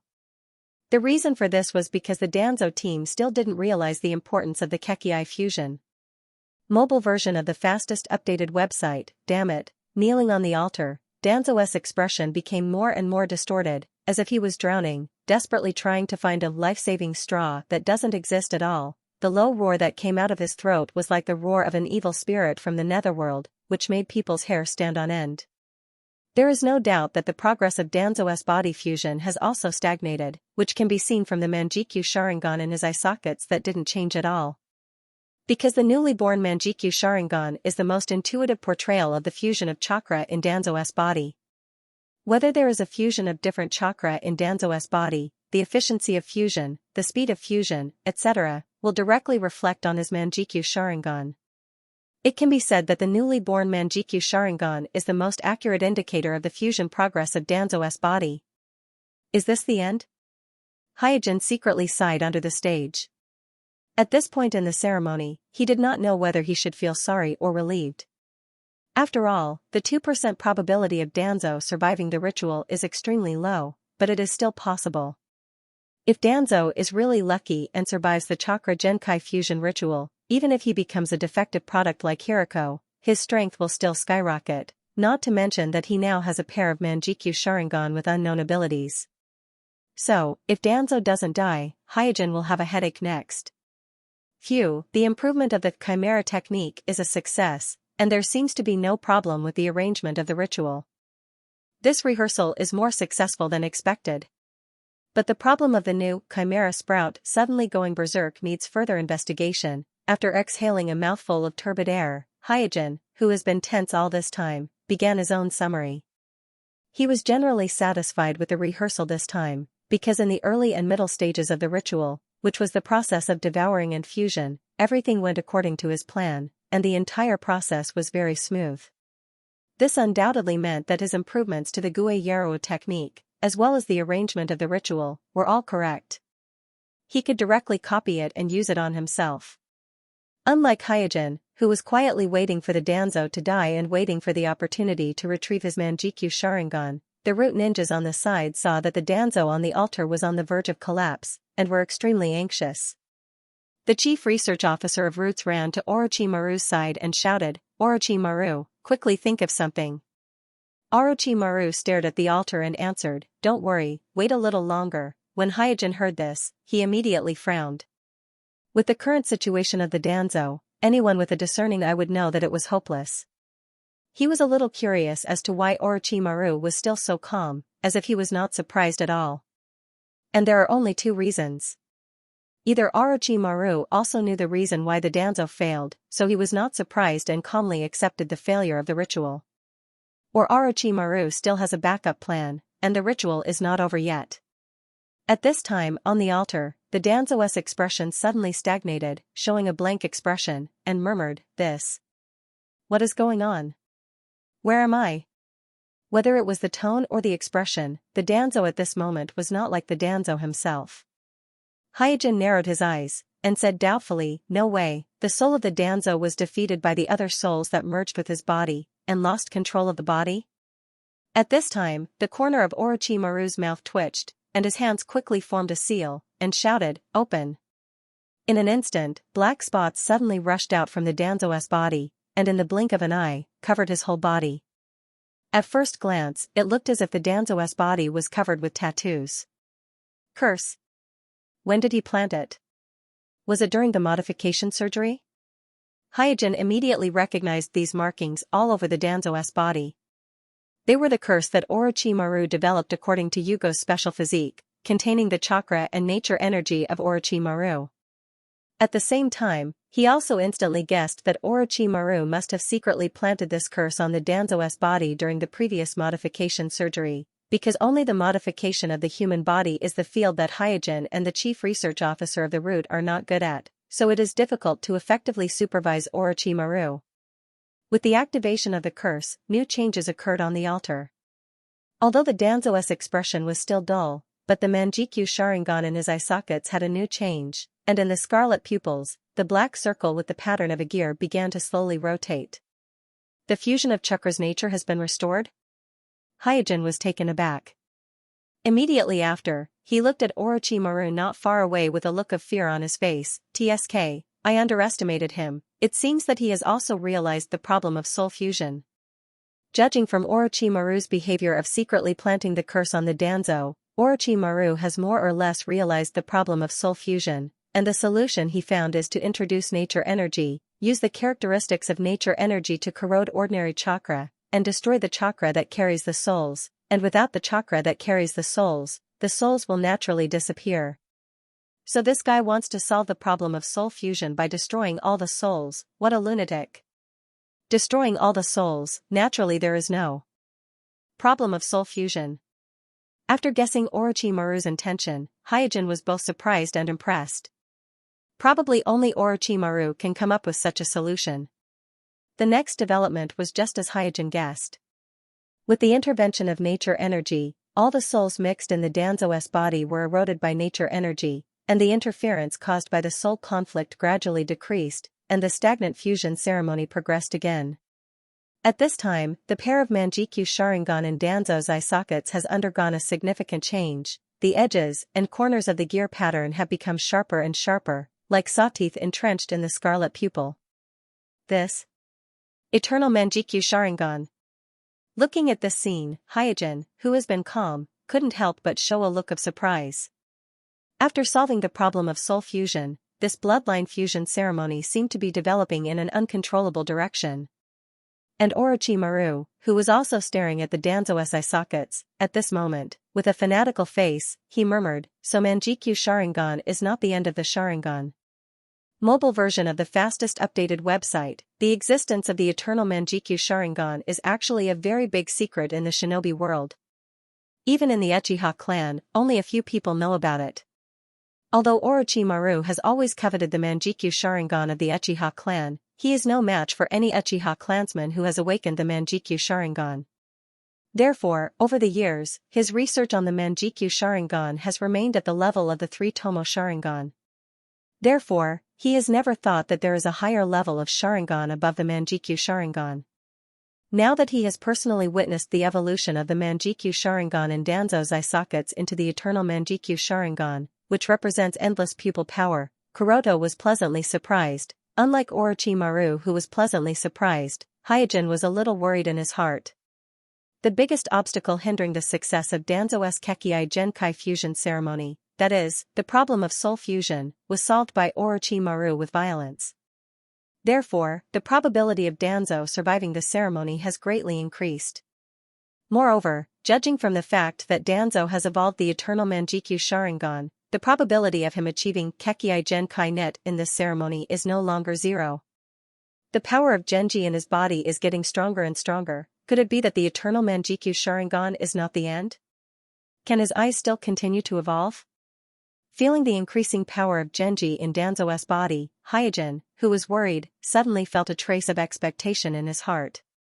From the evolution of Danzo's eyes, it is obvious to see the degree of fusion of different attributes of chakra in his body, and for now, Danzo being able to awaken the eternal Manjikyu Sharingan shows that after the fusion of chakra, the strength of the in-release chakra in his body has been greatly improved. If the fusion of the chakra property in Danzo's body is further intensified, then it can be expected that Danzo's eyes will also continue to evolve, and above the eternal Manjikyu Sharingan is undoubtedly the Rinnegan, which represents the sixth path level. In other words, if Danzo was able to evolve the Rinnegan in this bloodline fusion ceremony, then he would have the qualifications to attempt the bloodline network. Can we really succeed? At this moment, Hyojin couldn't be bothered to consider what kind of trouble he would face if the Danzo succeeded. His heart was filled with joy. The current scene on the altar illustrates a problem. That is, as long as all the conditions are met, then the improved Chimera technique combined with the bloodline fusion ceremony can really create a god, prior to this, although Kuroto has been working hard towards Kekkei Net, all his plans only exist in theory, and there is no precedent to prove it. Kuroto's heart is also full of anxiety as to whether he can finally achieve the supreme Kekkei Net through the Chimera technique. But the scene on the altar undoubtedly gave him a shot in the arm, greatly increasing his confidence. Because if even Danzo can achieve this level, then obviously he, who has the Tenseigan, obviously has a greater hope. Big snake pill. Suddenly, on the altar, Danzo, who originally had a sluggish expression, snot and saliva, gritted his teeth and roared the 3 words Orochimaru. Immediately afterward, his face returned to its usual gloomy expression, and his eyes were intertwined with hatred and killing intent as he glared at Orochimaru. Facing the glare of Danzo, who has the eternal Manjikyu Sharingan, as well as the approaching root ninjas, Orochimaru showed no fear and said with a light smile on his face, "Danzo, you should thank me." Danzo angrily said, "You damn bastard, what did you do to this old man's body?" There is no doubt that with the awakening of the eternal Manjikyu Sharingan, the strength of Danzo's true body has greatly increased, and he has temporarily regained control of his body. Orochimaru grinned and said, "It's a little thing that can help you get out of the current predicament. Orochimaru, as long as you help this old man get through the ritual, this old man will let bygones be bygones." At this time, Danzo's face is still constantly changing, and full of pain. It can be seen that his true body has not completely suppressed the other souls that have integrated into his body, and is still suffering from the erosion of natural energy. It is also because of this that Danzo, at this critical juncture, chose to compromise. He did not immediately fall out with Orochimaru, nor did he pursue the matter of Orochimaru secretly planting the curse on him. Orochimaru smiled and said, "I am willing to serve you, our Naruto-sama." Danzo supported himself with one hand on the ground, and while panting heavily, he urged loudly, "Chakra. This old man needs more chakra." The further the ritual goes, the more chakra is needed. When Danzo's eyes evolved into the eternal Manjikyu Sharingan, the previously abundant supply of chakra can no longer continue to maintain the higher level of chakra in his body. In short, Danzo needs more chakra to support the next step of evolution of his eyes. The chakra transmission array outside the cave has already been delivering chakra to the altar at its maximum power. If it continues to increase the power, it will break the safety line, causing the ninjas in the chakra array outside to die due to excessive chakra consumption. Therefore, the chief researcher said with some difficulty, "Naruto-sama, the transmission array is already at its maximum power. If you continue to increase it, the ninjas outside may." "You idiot, as Naruto, this old man is above everything else. For this old man, any sacrifice of the village is worth it." Without waiting for the chief research officer to finish his words, Danzo, who was on the altar, interrupted him with some inarticulate words. The chief researcher had no choice but to increase the power of the chakra transmission array again. He knows that if he does this, the casualties outside will not be as simple as 1 or 2 people. Outside the cave. In an instant, the chakra transmission array was filled with screams. The sudden increase of chakra transmission array instantly drained some of the weaker ninja's chakra. Some of the genin ninjas were directly sucked dry and died on the spot. "Why is it still absorbing chakra? Hey, didn't you say it was just a test? What the hell are you guys doing?" Seeing the tragic death of their companions, the ninjas in the array questioned the root ninjas who were patrolling around. At this time, several of the root leaders in charge of monitoring the chakra transmission array looked at each other. Then one of them quickly made a hand seal and activated a secret seal on the chakra transmission array. As the seal was activated, in an instant, thousands of ninjas in the array suddenly found their bodies completely locked in place, unable to move at all, let alone escape from the chakra transmission array. Looking at the terrified ninjas in the array, the root leader who activated the seal said coldly, "Sorry, for the sake of Naruto-sama, I can only sacrifice you guys." Under the confinement of the seal, the 1,500 ninjas who were bound in the chakra transmission array became human chakra batteries. Some of the jonins and chunin with better physique could still bear it for the time being, but the genin all showed serious side effects without exception. The essence of chakra was actually the fusion of the ninjas' mental strength and physical strength. Because in the case of sacrificing their own health and life, ninjas could extract more chakra, so to a certain extent, chakra could barely be equivalent to the ninja's life force. Therefore, excessive extraction of the ninja's chakra was equivalent to extracting their life force. Bang, bang, in a series of muffled sounds. Due to physical exhaustion, the Mai ninjas in the chakra transmission array fainted on the ground one after another. Kakashi, who was hiding in the distance and observing the chakra transmission array, naturally noticed this change, and suddenly said in shock, "What's going on? Why did so many ninjas suddenly fall down? What happened in the lava cave?" Inside the lava cave. Not enough, not enough. Give me chakra, more chakra. Danzo, who was still in the middle of the fusion ceremony, knelt in the middle of the altar. His expression was extremely painful. His face was distorted, his nose and saliva were flowing, as if he had lost control of his face, and could only roar incoherently, like a desperate beast. Below the altar, the chief researcher of the root was horrified, and while wiping the fine sweat from his forehead, he stammered, "Fire. Naruto-sama, this is our limit." At this time, the chakra emitted from Danzo's body was so thick that it was visible to the naked eye. Such a huge chakra amount was the first time he had seen such a huge amount in his life. After witnessing the chaos of the 9 tails, he even felt that the chakra amount on Danzo's body had exceeded that of the 9 tails that ravaged the village. But even so, Danzo was still not satisfied, and wanted more chakra, which really shocked and scared him. Danzo roared in pain, hurry up and increase the power." Increase? The chief researcher of the root's face stiffened. If he continues to increase the power, then the more than 1,000 Konoha ninjas outside won't be a problem of casualties, but a problem of whether or not some of them will survive. A total of 1,500 ninjas from the same village. Even if he killed them, he wouldn't dare to make such a decision easily. One must know that the more than 1,000 ninjas outside have relatives and friends in the village. If he killed them, then he would become the enemy of the whole village. Even if Danzo survived the ceremony, the chief researcher thought that he would be executed by Danzo as a scapegoat.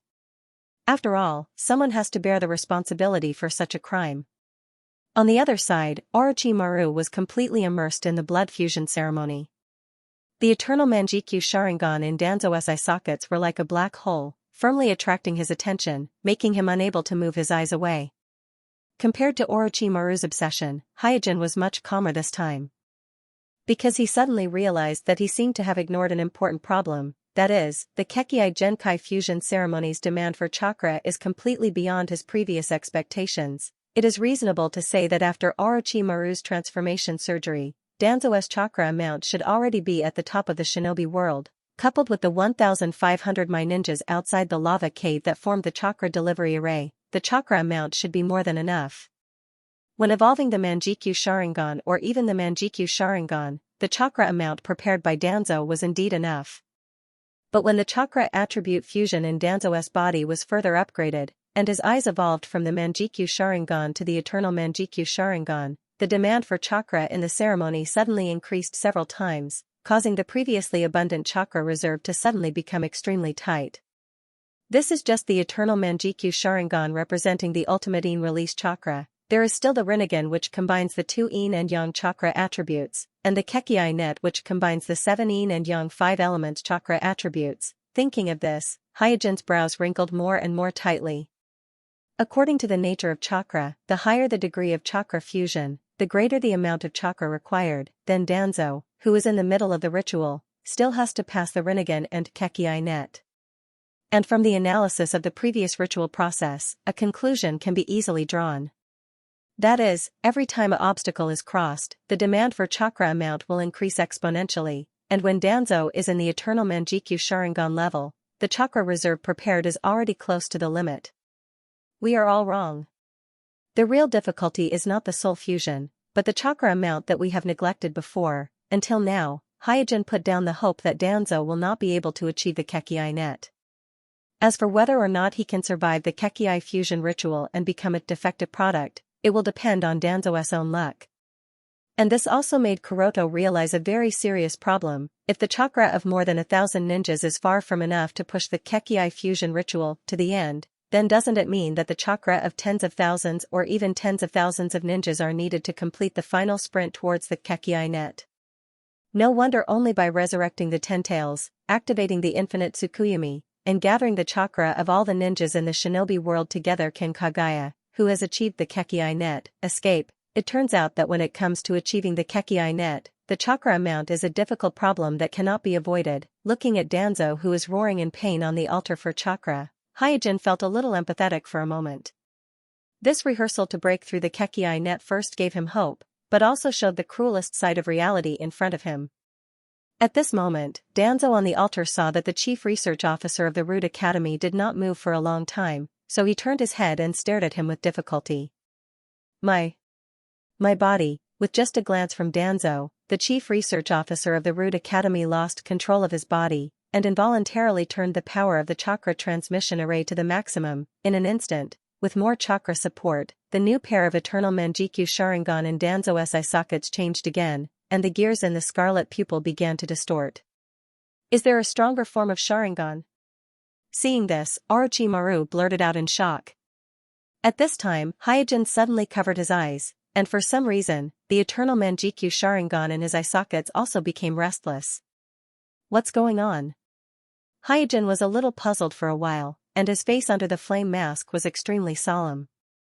Since the surgery of Jishui's transplantation of Hashirama cells, and the nourishment of yang released chakra in the Hashirama cells, completing the yin-yang fusion, and obtaining some of the power of Jinjutsu, the pair of Eternal Manjikyu Sharingan in his eye sockets has become more and more independent. At this moment, this pair of Eternal Manjikyu Sharingan, which had once challenged the Rinnegan, once again showed the characteristics of living, as if something was tempting it, causing it to become restless. Hyojin looked at the altar. The thing that tempted his eyes is right in front of him. But obviously, Hyojin can't let this pair of Eternal Manjikyu Sharingan in his eye sockets get out of his control, so without much hesitation, he mobilized all the chakra in his body to suppress this pair of restless Eternal Manjikyu Sharingan. On the altar, as the chakra transmission array was turned on to its limit, Danzo, who had regained a huge amount of chakra, seemed to have suppressed the various negative effects of the fusion process, and stood up from his kneeling position. Although his figure was still a little staggering, his complexion gradually returned to normal, and even the runes that covered his body gradually shrank back into his body under his suppression. There is no doubt that as the ritual progresses, the degree of fusion of chakra in his body is getting higher and higher, and his strength is getting stronger and stronger. Naturally, his control over his body is getting more and more stable. Even the runes that contained the power of nature planted in his body by Orochimaru were temporarily suppressed by him. At this time, standing in the center of the altar with an indifferent face, Danzo's eyes flashed with a cold and piercing light. Danzo could feel the boundless power contained in his eyes. This feeling fascinated him and made him eager to test it out. He was eager to know how strong he had become. Feeling that his eyes were still evolving and that the chakra attribute in his body was still fusing, he grinned for the first time in a long time. His sinister gaze swept towards Orochimaru and Hyojin, who were below the stage. Orochimaru dared to plot against me. Once the ceremony is over, I'll let the stinking bug have a taste of what it's like to wish he was dead. As for the flame demon, that fellow should also have his own plans. But it doesn't matter. In front of this old man's absolute strength, he won't be able to withstand a single blow. Today is the day they die. Danzo didn't hide the killing intent in his eyes. Feeling the boundless power in his body, he no longer put Hyojin and Orochimaru in his eyes. In his opinion, both Amatsukami and Orochimaru are small characters who have lost their value. The future of the shinobi world will belong to him alone. Noticing the sinister gaze of Danzo on the altar, Orochimaru quickly averted his eyes and didn't dare to look at Danzo. The fact that Danzo could suppress the curse seal did not surprise Orochimaru too much because the bloodline fusion ceremony had brought him too many shocks. Compared to the suppression of the curse seal, he was more concerned about how the eyes in Danzo's eye sockets could evolve. However, he didn't dare to look at Danzo's eyes directly because the scene of Danzo controlling the chief researcher of the root with just a glance was still vivid in his mind. Orochimaru, it's too late to learn humility at this time. Seeing that Orochimaru didn't even have the courage to look at him, Danzo became even more complacent and arrogantly stared at Hyojin on the other side. Kuroto immediately felt the undisguised killing intent directed at him by Danzo, but now he has a bigger problem. because as the power of Genji Danzo's body increased, the eternal Manjikyu Sharingan in his eye sockets became more and more restless, to the point that even he couldn't suppress it for much longer. What the hell, what is attracting it? Is it the power of Danzo? What is it trying to do? Is it trying to plunder this power? With this thought in mind, Hyojin simply stopped suppressing his eternal Manjikyu Sharingan and looked at Danzo on the altar. Seeing that Hyojin was looking at him, Danzo coldly snorted and said, "Humph, you've got guts, you even have the courage to look directly at this old man."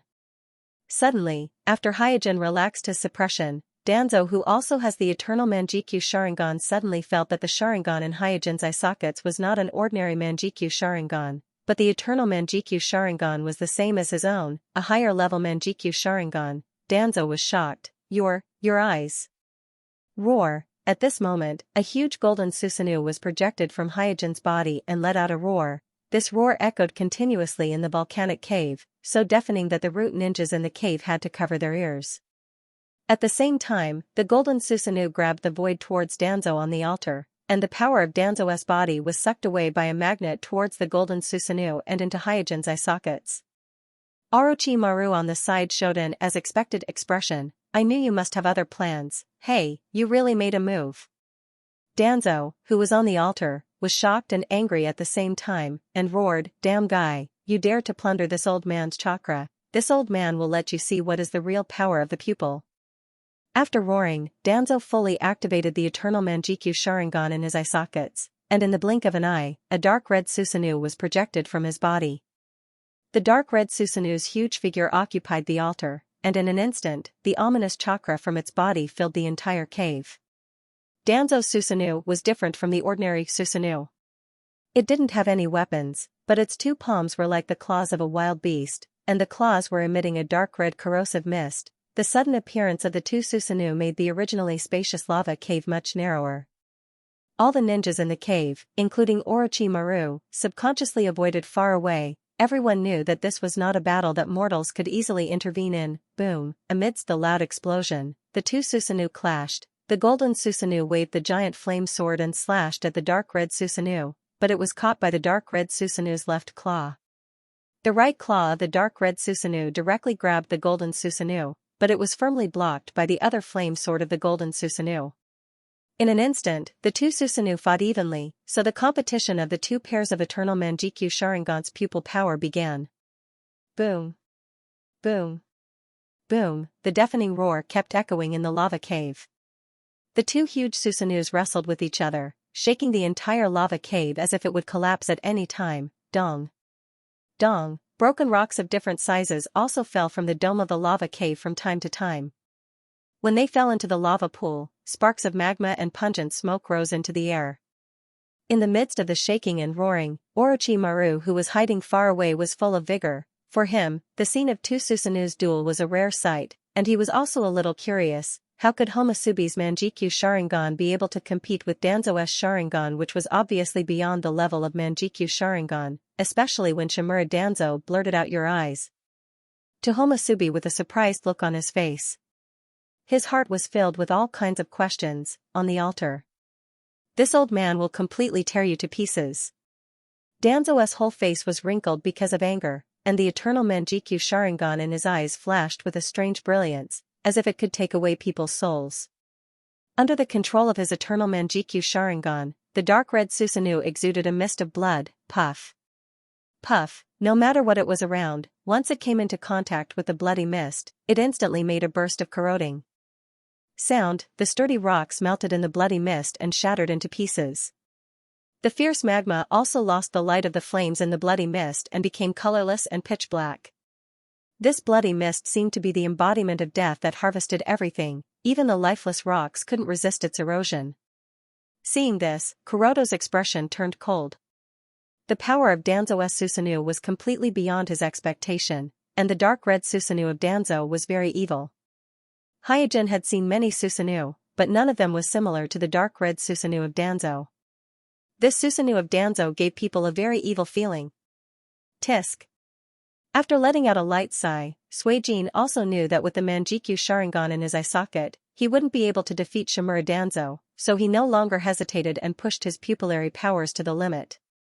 Hua, in an instant, countless golden flames rose from the golden Susanoo, making the golden Susanoo look like a sun, shining brilliantly in the dark karst cave that was shrouded by the blood mist. Flame release is the bloodline limit of Hyojin's fire release clone. Even without the power of the eternal Manjikyu Sharingan in his eye sockets, he can still use it at will, and if combined with the power of the eternal Manjikyu Sharingan, the power will be greatly increased. In this way, while the two Susanoo were wrestling, the bloody mist and the golden flames were also intertwined in all directions, corroding and burning each other, fiercely resisting each other. In the face of such a fierce confrontation, even Orochimaru couldn't help but summon a few meters-long snake to protect himself and subconsciously cover his mouth and nose. The other root ninjas also retreated far away with a look of horror on their faces. This may be the first confrontation between Eternal Manjikyu Sharingan and Eternal Manjikyu Sharingan in the shinobi world, and the most absurd thing is that both sides of the confrontation, whether it is Hyojin under the altar or Danzo on the altar, none of them is a true Uchiha clansman. You bastard! Seeing that his powerful Susanoo couldn't take down Homusubi for a while, Danzo was anxious and angry. What he needs now is a quick victory. The longer he drags on, the more disadvantageous it will be for him, because Hyojin is absorbing the power of omniscience produced by the fusion of the chakra property in his body, and this power is the key to the evolution of the Eternal Manjikyu Sharingan into the Rinnegan. At this time, he is even more convinced that the Sharingan in Homusubi's eye sockets is on the same level as himself, and is superior to ordinary Manjikyu Sharingan. Faced with such a situation, Hyojin is also full of surprise. Kuroto didn't expect things to develop to this point. In the eyes of Danzo and Orochimaru, this may be a conspiracy of Homusubi, but Kuroto knew very well that this was purely an accident. He didn't expect that Danzo would attempt to break through the Rinnegan during the ritual, nor did he expect that two pairs of Eternal Manjikyu Sharingan, who both have the ability to break through the Rinnegan, would fight over it. At the moment, the outcome of the battle is secondary, because the pupillary power of the two pairs of Eternal Manjikyu Sharingan is almost the same, and it is not something that can be decided in a short time. Therefore, the power of omniscience produced in the ritual has become the most important thing. Because the power of omniscience is the nourishment of the Rinnegan, whoever can plunder more of the power of omniscience will be closer to the Rinnegan. Because of this, the two pairs of Eternal Manjikyu Sharingan are doing their best. Not only did the hosts of both sides use their full strength, even the two pairs of Eternal Manjikyu Sharingan themselves didn't hold back and pushed their pupillary power to the limit. Hyojin and Danzo, who are in a confrontation, have the deepest understanding of this. The current battle is not like a one-on-one confrontation between them, but more like a two-on-two team duel, and the Eternal Manjikyu Sharingan in their eye sockets are their respective teammates. The living characteristic of the Eternal Manjikyu Sharingan makes both of them feel uneasy. Hyojin's Eternal Manjikyu Sharingan belongs to Uchiha Ryota. And Danzo's Eternal Manjikyu Sharingan evolved in the bloodline fusion ritual, although part of the flesh and blood is his own, but also because of the ritual, this pair of Eternal Manjikyu Sharingan is mixed with too many other people's soul power, so strictly speaking, it doesn't belong to Danzo. It is precisely because of this reason that the more the Eternal Manjikyu Sharingan is able to transcend the boundary of life and death, the more obvious the living characteristic of the two pairs of Eternal Manjikyu Sharingan is. The confrontation is still going on. The light blue power of omniscience converged into a stream in the air, flowing towards Hyojin's body, and this stream is getting thicker and faster. How is this possible? Danzo was shocked. He can't accept the fact that in the battle for the power of omniscience, he is gradually falling into a disadvantageous position. In his opinion, his eyes should be the strongest Sharingan in the world, and there should be no pair of Sharingan that can be compared to his Sharingan. Go to hell. Go to hell. Die, die, die. Feeling that the power of omniscient nature in his body was being sucked away by Hyojin under the altar, the Danzo in the center of the altar roared hysterically. This roar seemed to exceed the audio frequency of normal human beings. It was sharp and harsh, and it made people feel extremely uncomfortable, as if it penetrated the heart and shocked the soul. Under the stage. Puff, Hyojin took a step back and spat out a mouthful of blood. There is no doubt that the roar of the Danzo obviously contains some special ability, causing Hyojin's spirit body to suffer a certain degree of impact. Thanks to the Tenseigan soul descending technique, his spirit body has become stronger and stronger as it continues to descend. Otherwise, if other ninjas were to be hit by this attack, they would be injured and faint, or even die on the spot. TSK, this guy's ability is really hard to guard against. After stabilizing his mind, Hyojin secretly raised his vigilance. Although the fight for the power of omniscient nature was an autonomous action of the eternal Manjikyu Sharingan, but according to Hyojin's character, since he has already made a move, he will not be hesitant and soft-hearted. Soon, Hyojin turned his eyes to the focus of this competition, that is, the power of omniscient nature that emanated from the Danzo, and secretly analyzed the current situation. Once the safety power is exceeded, the ninjas on the chakra transmission array will die or be injured. The guy in the Danzo is crazy and turned the power to the maximum, far exceeding the safety limit. At this moment, the ninjas in the array outside have suffered heavy casualties, turning the power to the maximum. Although it can temporarily obtain a huge amount of chakra, this is undoubtedly killing the goose that lays the golden eggs. When the thousands of my ninjas in the array are killed or injured, the supply of chakra will be interrupted. In other words, this bloodline fusion ritual may be terminated at any time because of the interruption of the chakra transmission. At this point, Hyojin glanced at the Danzo on the altar. At present, the flustered and exasperated Danzo's face was twisted with malevolence, giving off an extremely bizarre feeling. Hyojin thought to himself, although the curse seal had alleviated the conflict between the souls to a certain extent, but the corrosion of the curse seal seems to have harmed Danzo's soul as well. His current state of mind is obviously not right. Orochimaru's method of dealing with the fusion of souls was too brutal. Hyojin even suspected that Orochimaru's original intention was to destroy all the souls in Danzo's body with the natural energy of the curse, leaving behind an empty shell that was fused with 7 types of Kekii. Then, he could use the forbidden technique of undead reincarnation to take over the body. I forgot to count Orochimaru, Hyojin pursed his lips. In Kuroto's estimation, the probability of Danzo surviving the Kekii Genkai fusion ritual is very small, so there shouldn't be any side effects in this rehearsal. However, after Orochimaru's transformation surgery, especially when the curse seal was planted in Danzo's body, Kuroto was caught off guard and Danzo gained the strength to survive the Kekii Genkai fusion ritual. Now, although the ritual could be stopped at any time due to the interruption of the chakra, Danzo had actually survived the most dangerous stage of the ritual. Even if the ritual was suddenly interrupted, the possibility of Danzo dying was very small. Therefore, Hyojin had to do his best to prevent Danzo from obtaining the Rinnegan. Otherwise, there would be big trouble. After making up his mind, Hyojin took a deep breath and shouted, Susanoo.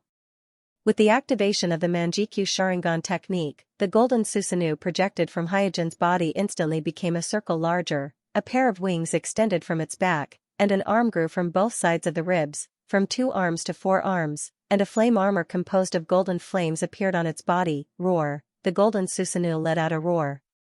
After activating the technique, Hyojin clearly felt that the eternal Manjikyu Sharingan in his eye sockets was absorbing the power of the universe faster than before. Danzo, who has not yet fully mastered the various abilities of his body, had no way to deal with this, and because the ritual was still going on, he did not dare to consume too much of his chakra, so he could only grit his teeth and urge his eternal Manjikyu Sharingan. In fact, whether it is Hyojin's or Danzo's eternal Manjikyu Sharingan, their eternal Manjikyu Sharingan does not belong to the normal Manjikyu Sharingan. Because of this, the normal way to obtain the eternal Manjikyu Sharingan is to fuse 2 pairs of Manjikyu Sharingan that are connected by blood. It is the fusion of 2 high-intensity yin release chakra, and the result is naturally the ultimate form of yin release chakra. Because of this, once the yang release chakra is obtained, the combination of yin and yang will give birth to the power of the universe. The eternal Manjikyu Sharingan representing the ultimate form of yin release will step into a new level, a level between the normal eternal Manjikyu Sharingan and the Rinnegan. In contrast, Hyojin's eternal Manjikyu Sharingan has undergone the baptism of the Hashirama cell transplant from Jishuei, so Hyojin's eternal Manjikyu Sharingan is obviously closer to the Rinnegan than the newly born eternal Manjikyu Sharingan of Danzo. This gives Hyojin a certain advantage in the competition for the power of the universe. However, the power of the universe is ultimately produced by the fusion of the chakra in Danzo's body. As the owner of the power of the universe, Danzo itself has absorbed a part of it first. What Hyojin and Danzo are competing for is only the part of the power of the universe that has escaped from Danzo's body, so in general, in the competition for the power of the universe, both sides are equally matched. Suddenly, there was a slight fluctuation in the chakra transmitted by the chakra transmission array. Although it is just an inconspicuous fluctuation, whether it is Danzo on the stage or Hyojin in the audience, both of them were shocked. Both of them know what it means to turn the power of the chakra transmission array to the maximum, so this inconspicuous fluctuation is an obvious sign in their eyes, that is, the chakra transmission array outside is about to reach its limit. At this time, the two people on the stage looked at each other. Should I take a step back and help him? No, never. For a moment, whether it was Danzo on the altar or Hyojin under the altar, both of them gave their answer in their hearts at the same time. Even if their eternal Manjikyu Sharingan can't evolve, they can't let Danzo evolve the Rinnegan first, because neither of them can bear the price of the other obtaining the Rinnegan. At this point, the current strength of Danzo is a little unclear to Hyojin. Putting aside all kinds of Kekkei limit, just the new Eternal Manjikyu Sharingan in Danzo's eye sockets is a huge threat that Hyojin can't ignore. If Danzo further obtains the Rinnegan, coupled with his current identity as Naruto, the situation in the shinobi world will inevitably change uncontrollably, and the Kekkei fusion ritual that can create a god will be completely exposed to the world because of Danzo's actions.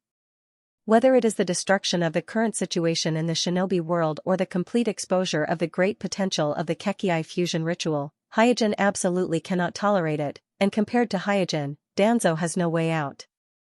Danzo, who has always been speculating about the evil intentions of others, is very clear about his own situation. If the Eternal Manjikyu Sharingan of Homusubi of Amatsukami evolves first, he will die without a burial place. In that instant when their gazes met, the two of them instantly understood that this was a duel where they could not retreat or compromise. Go to hell. Danzo clasped his hands together, no longer hesitating, he unreservedly burst out with his chakra. Boom, as Danzo stimulated the chakra of his body, the chakra on his body surged out like a real substance, and in an instant, with a loud bang, the altar under his feet collapsed. With the support of a large amount of chakra, the dark red Susanoo projected from Danzo's body also changed. The dark red Susanoo, just like Hyojin's golden Susanoo that was enhanced by the Manjikyu Sharingan Jutsu, suddenly increased in size. At the same time, a pair of wings also extended from the back of the dark red Susanoo, but it did not extend another pair of arms like the golden Susanoo. Instead, a strange change happened to its head. Not only did a pair of sharp horns grow on its forehead, but countless sharp fangs with bloody light extended from its mouth. From afar, the dark red Susanoo of the Danzo did not look like a god, but more like a malevolent and terrifying devil. The complete form of Susanoo. How did he manage to use the Eternal Manjikyu Sharingan so quickly? Hyojin's heart skipped a beat. Even the Uchiha clansmen need some time to adapt and familiarize themselves with the newly awakened Manjikyu Sharingan, so he was very surprised that Danzo could master the Eternal Manjikyu Sharingan so quickly. At the same time, he felt that the strength of the dark red Susanoo of the Danzo seemed to be twice as strong as before, suddenly reversing the disadvantage of the wrestling and suppressing his own golden Susanoo. Boom. Boom. Boom, the fierce confrontation between the two Susanoo made the lava cave more and more shaky, and with a burst of loud noises, it was as if the whole volcano was shaking. It's getting more and more interesting. Orochimaru, who was hiding in the distance, smirked, but his expression was still calm, as if he still had some trump cards that he hasn't revealed yet. The root ninjas hiding at the other end of the lava cave were at a loss. They didn't know whether they should go forward to help Danzo or retreat as soon as possible. Outside the lava cave. Watching the Mai ninjas in the chakra transmission array fall one by one, Kakashi could no longer hold back. He couldn't watch so many of his fellow villagers die in vain, even if he had to go against the substitute Naruto Danzo and bear the crime of betraying the village. He must act. After making up his mind, Kakashi put his hand into the ninja bag on his waist. Swish, with a sound of wind breaking, a special-shaped kunai was nailed to the feet of the root squad leader who was controlling the chakra transmission array. The sudden kunai surprised the root squad leader, and he subconsciously looked at his feet. Swish, just at this moment, a figure flashed in front of the root squad leader. You. Without waiting for the root squad leader to finish speaking, he discovered that an arm flashing with lightning had pierced through his chest. His face was full of disbelief. He, who had the strength of a jonin, was actually killed in a single move. Enemy attack. Everyone be careful. Was that the flying thunder god technique? Because their attention was focused on the volcano that was shaking more and more violently, the group of root ninjas reacted at this time, and the sound of warning and exclamation came one after another, inside the lava cave.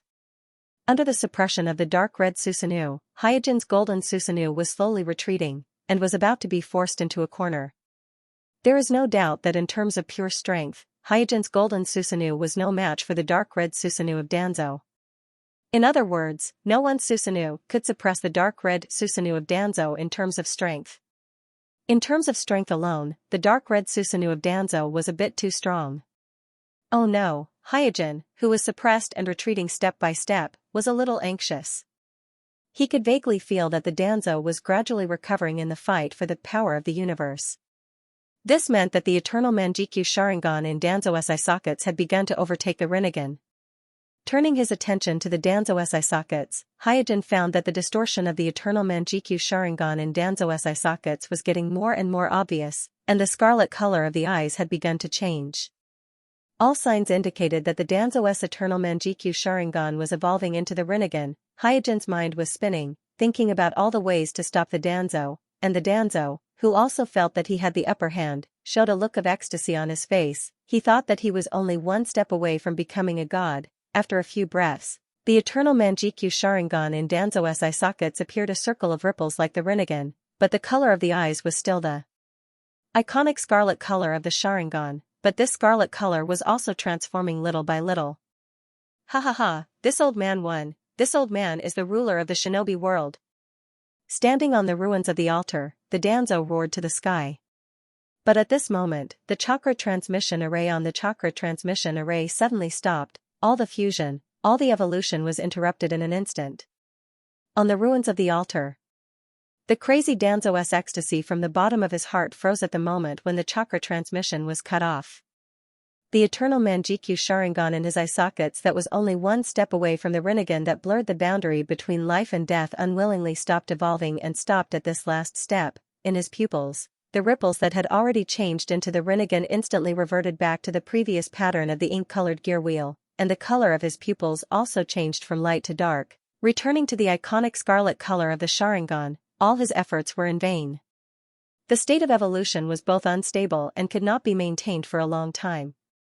Therefore, as long as he fails to evolve into the stable state of Rinnegan in one fell swoop, then no matter where he goes, even if he is only one step away, he will eventually return to the stable state of eternal Manjikyu Sharingan. At the beginning, when Jishui transplanted the first generation of cells, Hyojin's pair of eternal Manjikyu Sharingan also returned to the stable state of the eternal Manjikyu Sharingan after the failure to break through the Rinnegan. But even so, the eternal Manjikyu Sharingan that has gone through the Rinnegan will far surpass the ordinary eternal Manjikyu Sharingan in terms of pupillary power, because the eternal Manjikyu Sharingan in this state can no longer be regarded as an ordinary eternal eye. Time seemed to stop at this moment, and even the two Susanoo who were wrestling also stopped at the same time. Phew, Hyojin breathed a sigh of relief, and his face under the flame pattern mask finally relaxed. Although he didn't know what happened to the chakra transmission array outside that caused the transmission of the chakra to stop abruptly, and the Kekkei Genkai fusion ritual was interrupted, it was not a bad thing for him. That was close. Noticing that the pupils in Danzo's eye sockets had changed back to the eternal Manjikyu Sharingan appearance, Hyojin couldn't help but feel a little scared, just a little bit more, that crazy Danzo would have gotten a pair of Rinnegan. At this time Orochimaru, who was hiding in the distance, chuckled and said, "Oh, what a pity, I almost got to see a higher level Sharingan." Hearing Orochimaru's mocking words, the dazed Danzo regained his senses. He glanced at Orochimaru with his empty eyes, and then his whole person fell into an inexplicable frenzy, shouting hysterically, "It's all you bastards who are hindering this old man. Why? Why won't you obediently kneel in front of this old man? Die obediently." With this roar, the chakra on Danzo's body rose again. Unlike before, because of the ritual, Danzo had to ensure that he had enough chakra reserves to support the fusion of the chakra attribute in his body, but now that the ritual has stopped, Danzo no longer had any burden. Roar! The rage of Danzo made the dark red Susanoo that was projected from his body also went berserk, and let out a demonic roar, At the same time, the dark red Susanoo was covered in a blood mist, and in the blink of an eye, the whole lava cave was filled with blood mist. Puff, puff, the sound of violent corrosion echoed in the lava cave. Ah, save us, my arm. The root ninjas who did not escape from the lava cave watched their bodies melt little by little in the blood mist, like melting snowmen under the scorching sun. Because of the protection of his own Susanoo, Hyojin's body was not corroded by the blood mist for the time being, but he knew that the blood mist on Danzo's Susanoo was very evil. Even his own golden flame that could burn chakra could barely fight against the blood mist, so he did not dare to stay near the ruins of the altar. In a flash, he came to Orochimaru's side.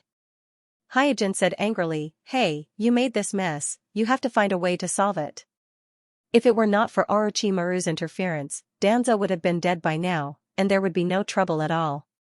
Orochimaru's situation isn't very good at this moment. The great snake that was protecting him couldn't resist the corrosion of the blood mist, its skin and flesh were melted away, it looked very miserable, but Orochimaru didn't seem to care about this. There was still a faint smile on the corner of his mouth. He pointed to Shimura Danzo who was going crazy in the distance and said, "Let this lunatic die here. You and I should have a consensus, right?"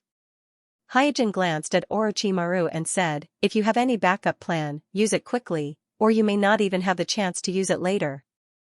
The fact that Orochimaru did not escape at this point only meant that he still had a backup plan that he had not used.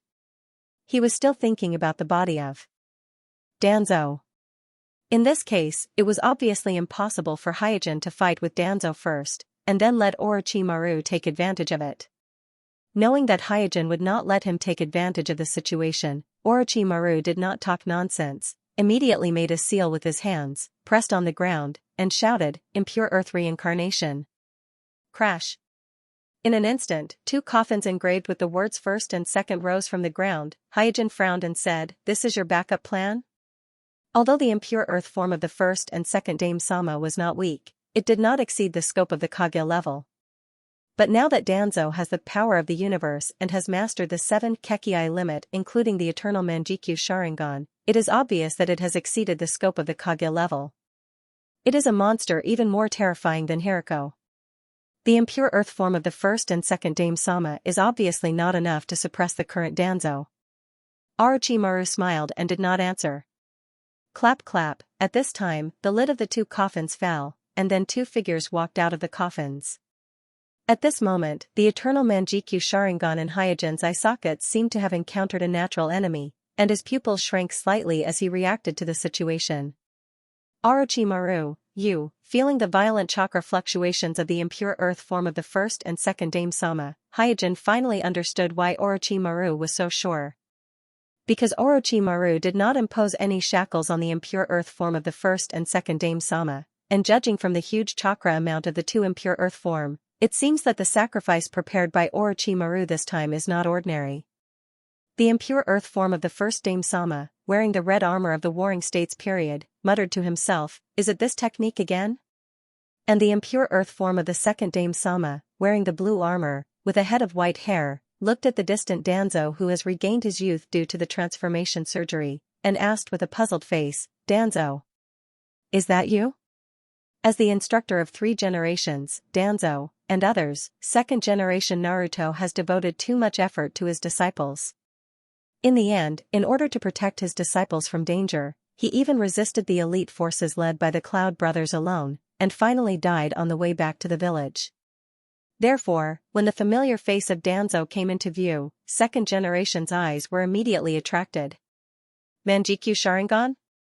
After noticing the scarlet in Danzo's eyes, 2nd generation was stunned for a moment, and then immediately frowned and said, "No, this is not Manjikyu Sharingan, but Eternal Manjikyu Sharingan." At this time, 1st generation also looked at Danzo and gently nodded, "Well, it is indeed the same as Madara, it is Eternal Manjikyu Sharingan." Unlike other people, 1st generation and 2nd generation have dealt with Uchiha Madara, the first genius in the history of the Uchiha clan, so their understanding of Sharingan is not inferior to that of Uchiha's clansmen. Especially Hashirama, because he had the experience of fighting against Uchiha Madara's Susanoo, so just by looking at the dark red Susanoo projected from Danzo's body, he can easily determine that the Eternal Manjikyu Sharingan in Danzo's eye sockets is at the same level as Uchiha Madara at that time, and for some reason, first generation felt that the Eternal Manjikyu Sharingan in Danzo's eye sockets seems to be more evil than the Eternal Manjikyu Sharingan of Uchiha Madara, as if it is full of violent killing intent and pungent blood. After getting the affirmation of first generation, second generation suddenly looked serious and asked Danzo, why do you have these eyes that carry endless curse? Second Sage Sama's prejudice against Uchiha and the Sharingan is deeply ingrained in his heart, so when he saw his beloved disciple possessing the Eternal Manjikyu Sharingan that does not belong to him, he was both surprised and angry. In his opinion, his proud disciple must have lost himself in the pursuit of power, deviated from the will of fire, and became greedy for the evil power of the Uchiha clan Sharingan, so he used the same method to obtain this pair of Eternal Manjikyu Sharingan. On the ruins of the altar, Danzo panted heavily as he gazed at the second king in the distance. Seeing that familiar and amiable figure, his eyes were filled with a sense of nostalgia as he muttered to himself, is it sensei? Evidently, the appearance of the first generation and second generation earth form had caused the berserk Danzo to regain a trace of rationality. Ancestors, Naruto, let's talk about the old days later. Orochimaru chuckled in his unique hoarse and seductive voice. Both the first generation and second generation earth form turned around at the same time and looked at Orochimaru. However, there was no anger in their eyes as Hyojin expected. On the contrary, whether it is first generation or second generation earth form, both of them looked very indifferent, although there was some annoyance in their eyes. It was more of a kind of inquiry about the identity of Orochimaru. Orochimaru pointed at the unconscious Danzo in the distance and said, "This guy in front of you first used a conspiracy to force 3 generations Naruto Sarutobi to step down from the throne and usurp the position of Naruto, and then used witchcraft to murder thousands of my ninjas outside the cave to obtain the evil Sharingan. In order to solve this big problem that threatens the entire shinobi world, I had no choice but to summon the 2 of you from the underworld." Hyojin's face stiffened as he muttered to himself, Orochimaru really dares to say such things. Isn't he afraid that the first generation earth form will slap him to death? Listening to Orochimaru's words, second generation earth form's face became even more gloomy. He stared at Danzo and the bloody Susanoo that shrouded Danzo. Feeling the evil chakra emanating from the Susanoo, he asked, "Danzo, is this all true? Did you really kill Naruto?" With a little perception, first generation earth form confirmed that there were indeed thousands of my ninjas outside the cave, and most of them had weak vitality and were on the verge of death. His face also became solemn. "Old sensei, you are wrong. Naruto is not worthy of becoming Naruto. I am the best candidate for Naruto." Danzo, who was constantly attacked by the killing intent and madness, could only maintain the most basic rationality. He was unable to sort out his thoughts and refute Orochimaru's insidious framing. Moreover, what Orochimaru said was not all framing, many of it was the truth. First generation earthform patted second generation earthform's shoulder and said, "Tobi, this disciple of yours has lost his mind. We must not let such an ambitious person become Naruto. We must stop him." Orochimaru's words obviously had an effect. Compared to Orochimaru, who fooled the dead, Shimura Danzo, who is blinded by ambition and indulges in the power of the dead, is the real threat to Konoha and the shinobi world, and must be dealt with first. In the past, for the sake of the shinobi world, first generation earthform could even kill Uchiha Madara, who was like a brother to him, not to mention this obviously insane Danzo in front of him. Second generation earthform was silent. He did not expect such a day to come. Orochimaru smiled. "This is indeed the responsibility of you 2 ancestors of Naruto." First generation earthform glanced at Orochimaru, and immediately moved his eyes to Hyojin on the side, and said with some relief, "Another pair of Eternal Manjikyu Sharingan? Well, this pair of Eternal Manjikyu Sharingan is normal. You should be the current patriarch of the Uchiha clan, right? The Eternal Manjikyu Sharingan in Hyojin's eye sockets is the same as Madara Uchiha. It is the most orthodox way to obtain the Eternal Manjikyu Sharingan, so it is not as evil as the Eternal Manjikyu Sharingan that Danzo obtained through the Kekkai Genkai ritual." At this time, second generation earth form also turned his head to look at Hyojin, and reminded first generation earth form, "Big brother, her attire is the same as the guy wearing the gale pattern that we fought last time. They should be from the same organization." During the last battle in the Uchiha ruins, although first-generation Earth form and second-generation Earth form were imprisoned by Orochimaru, they were still very clear about what they did, especially the power of Kazuma, which left a deep impression on second-generation Earth form. First-generation Earth form shook his head. Is that so? There is no doubt that first-generation Earth form doesn't have a deep impression of the last battle, and in his eyes, Kazuma isn't strong enough to leave a deep impression on him. This arrogant Uchiha, please don't spill the beans. Orochimaru also looked at Hyojin, and there was a hint of worry in his eyes. He was afraid that Hyojin would spill the beans. On the surface, Kuroto acted as if everything was under control, but in fact, he was very nervous in his heart, because after loosening the shackles on first-generation Earth form and second-generation Earth form, he basically lost all means to control them. The only thing he could do was to lift the Edo Tensei and send them away from the shinobi world. Therefore, once first-generation Earth form and second-generation Earth form know that these people in the cave are the masterminds of the Kekkai Genkai ritual, the scene would be very lively. Facing the eyes of Hashirama and Naidame, Hyojin said calmly, "Ancestors Naruto-sama, I am a captain of the Uchiha police force. I was ordered by Patriarch Uchiha Fuyue to track down the recent disappearance of our clansmen. And after investigation, I found that all the clues pointed to the representative of Naruto Danzo, so I tracked it all the way here, but I didn't expect to come a step too late, and failed to rescue our clansmen who were kidnapped by Danzo." Hashirama gently nodded. "So that's how it is, his pair of Sharingan was really snatched from the Uchiha clan." Naidame narrowed his eyes and carefully examined Hyojin. Naidame was very clear about the value of the eternal Manjikyu Sharingan. At the beginning, he secretly hid the body of Uchiha Madara because he wanted to carefully study the eternal Manjikyu Sharingan in Madara's eye sockets. So he didn't believe that there could be so many eternal Manjikyu Sharingan in the Uchiha clan today. There must be something strange about it. Under the flame pattern mask, Kuroto's expression remained the same. This kind of scene was completely a piece of cake for him now. Not to mention his expression and behavior, even his heartbeat and chakra fluctuations would not have the slightest flaw. Orochimaru looked sideways, and a trace of fear flashed in his eyes. He thought that the powerful and unruly Uchiha Homasubi may not be willing to cooperate with him, but he never thought that Homasubi would lie more smoothly than him. Hyojin also glanced at Orochimaru at this time. The situation had developed to this point, and he had thoroughly understood Orochimaru's layout. Planting the curse seal on Danzo was obviously the first step of Orochimaru's plan. Orochimaru expected that Danzo would inevitably fall into the predicament of soul fusion in the ritual, and at that time, Danzo's soul would be at its weakest stage.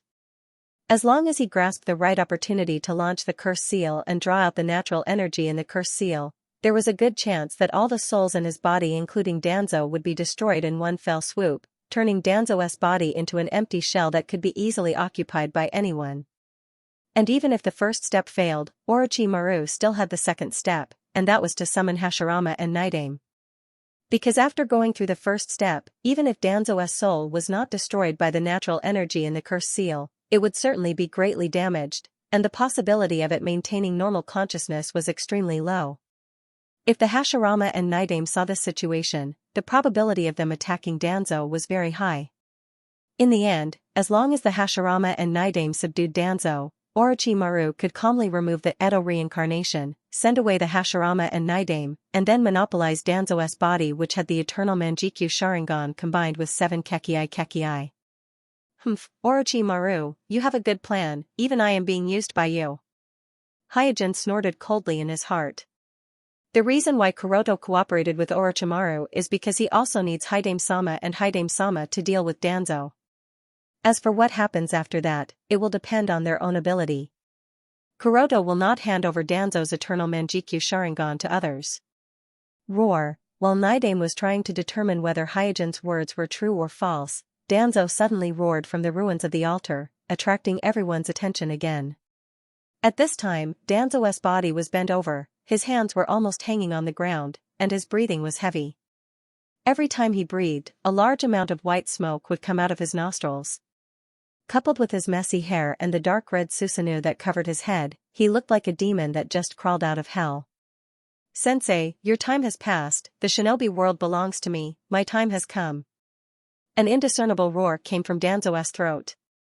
Danzo, you really have fallen. Naidame shook his head regretfully, and then said coldly, very well, then let me, your sensei, put an end to your ambition. Whoosh, as soon as Naidame's voice fell, his figure disappeared. At the same time, Naidame put his hands together and shouted, would release, would dragon technique. Suddenly, a huge wooden dragon broke out of the ground and wrapped around Shimura Danzo's dark red Susanoo, and like a rope, it became tighter and tighter. Roar. Danzo's dark red Susanoo roared angrily, and immediately used its mouth and claws to tear Naidame's wood dragon apart. This dark red Susanoo's strength was extraordinary, and with its sharp claws and fangs, it only took a few moves to tear Naidame's wood dragon apart.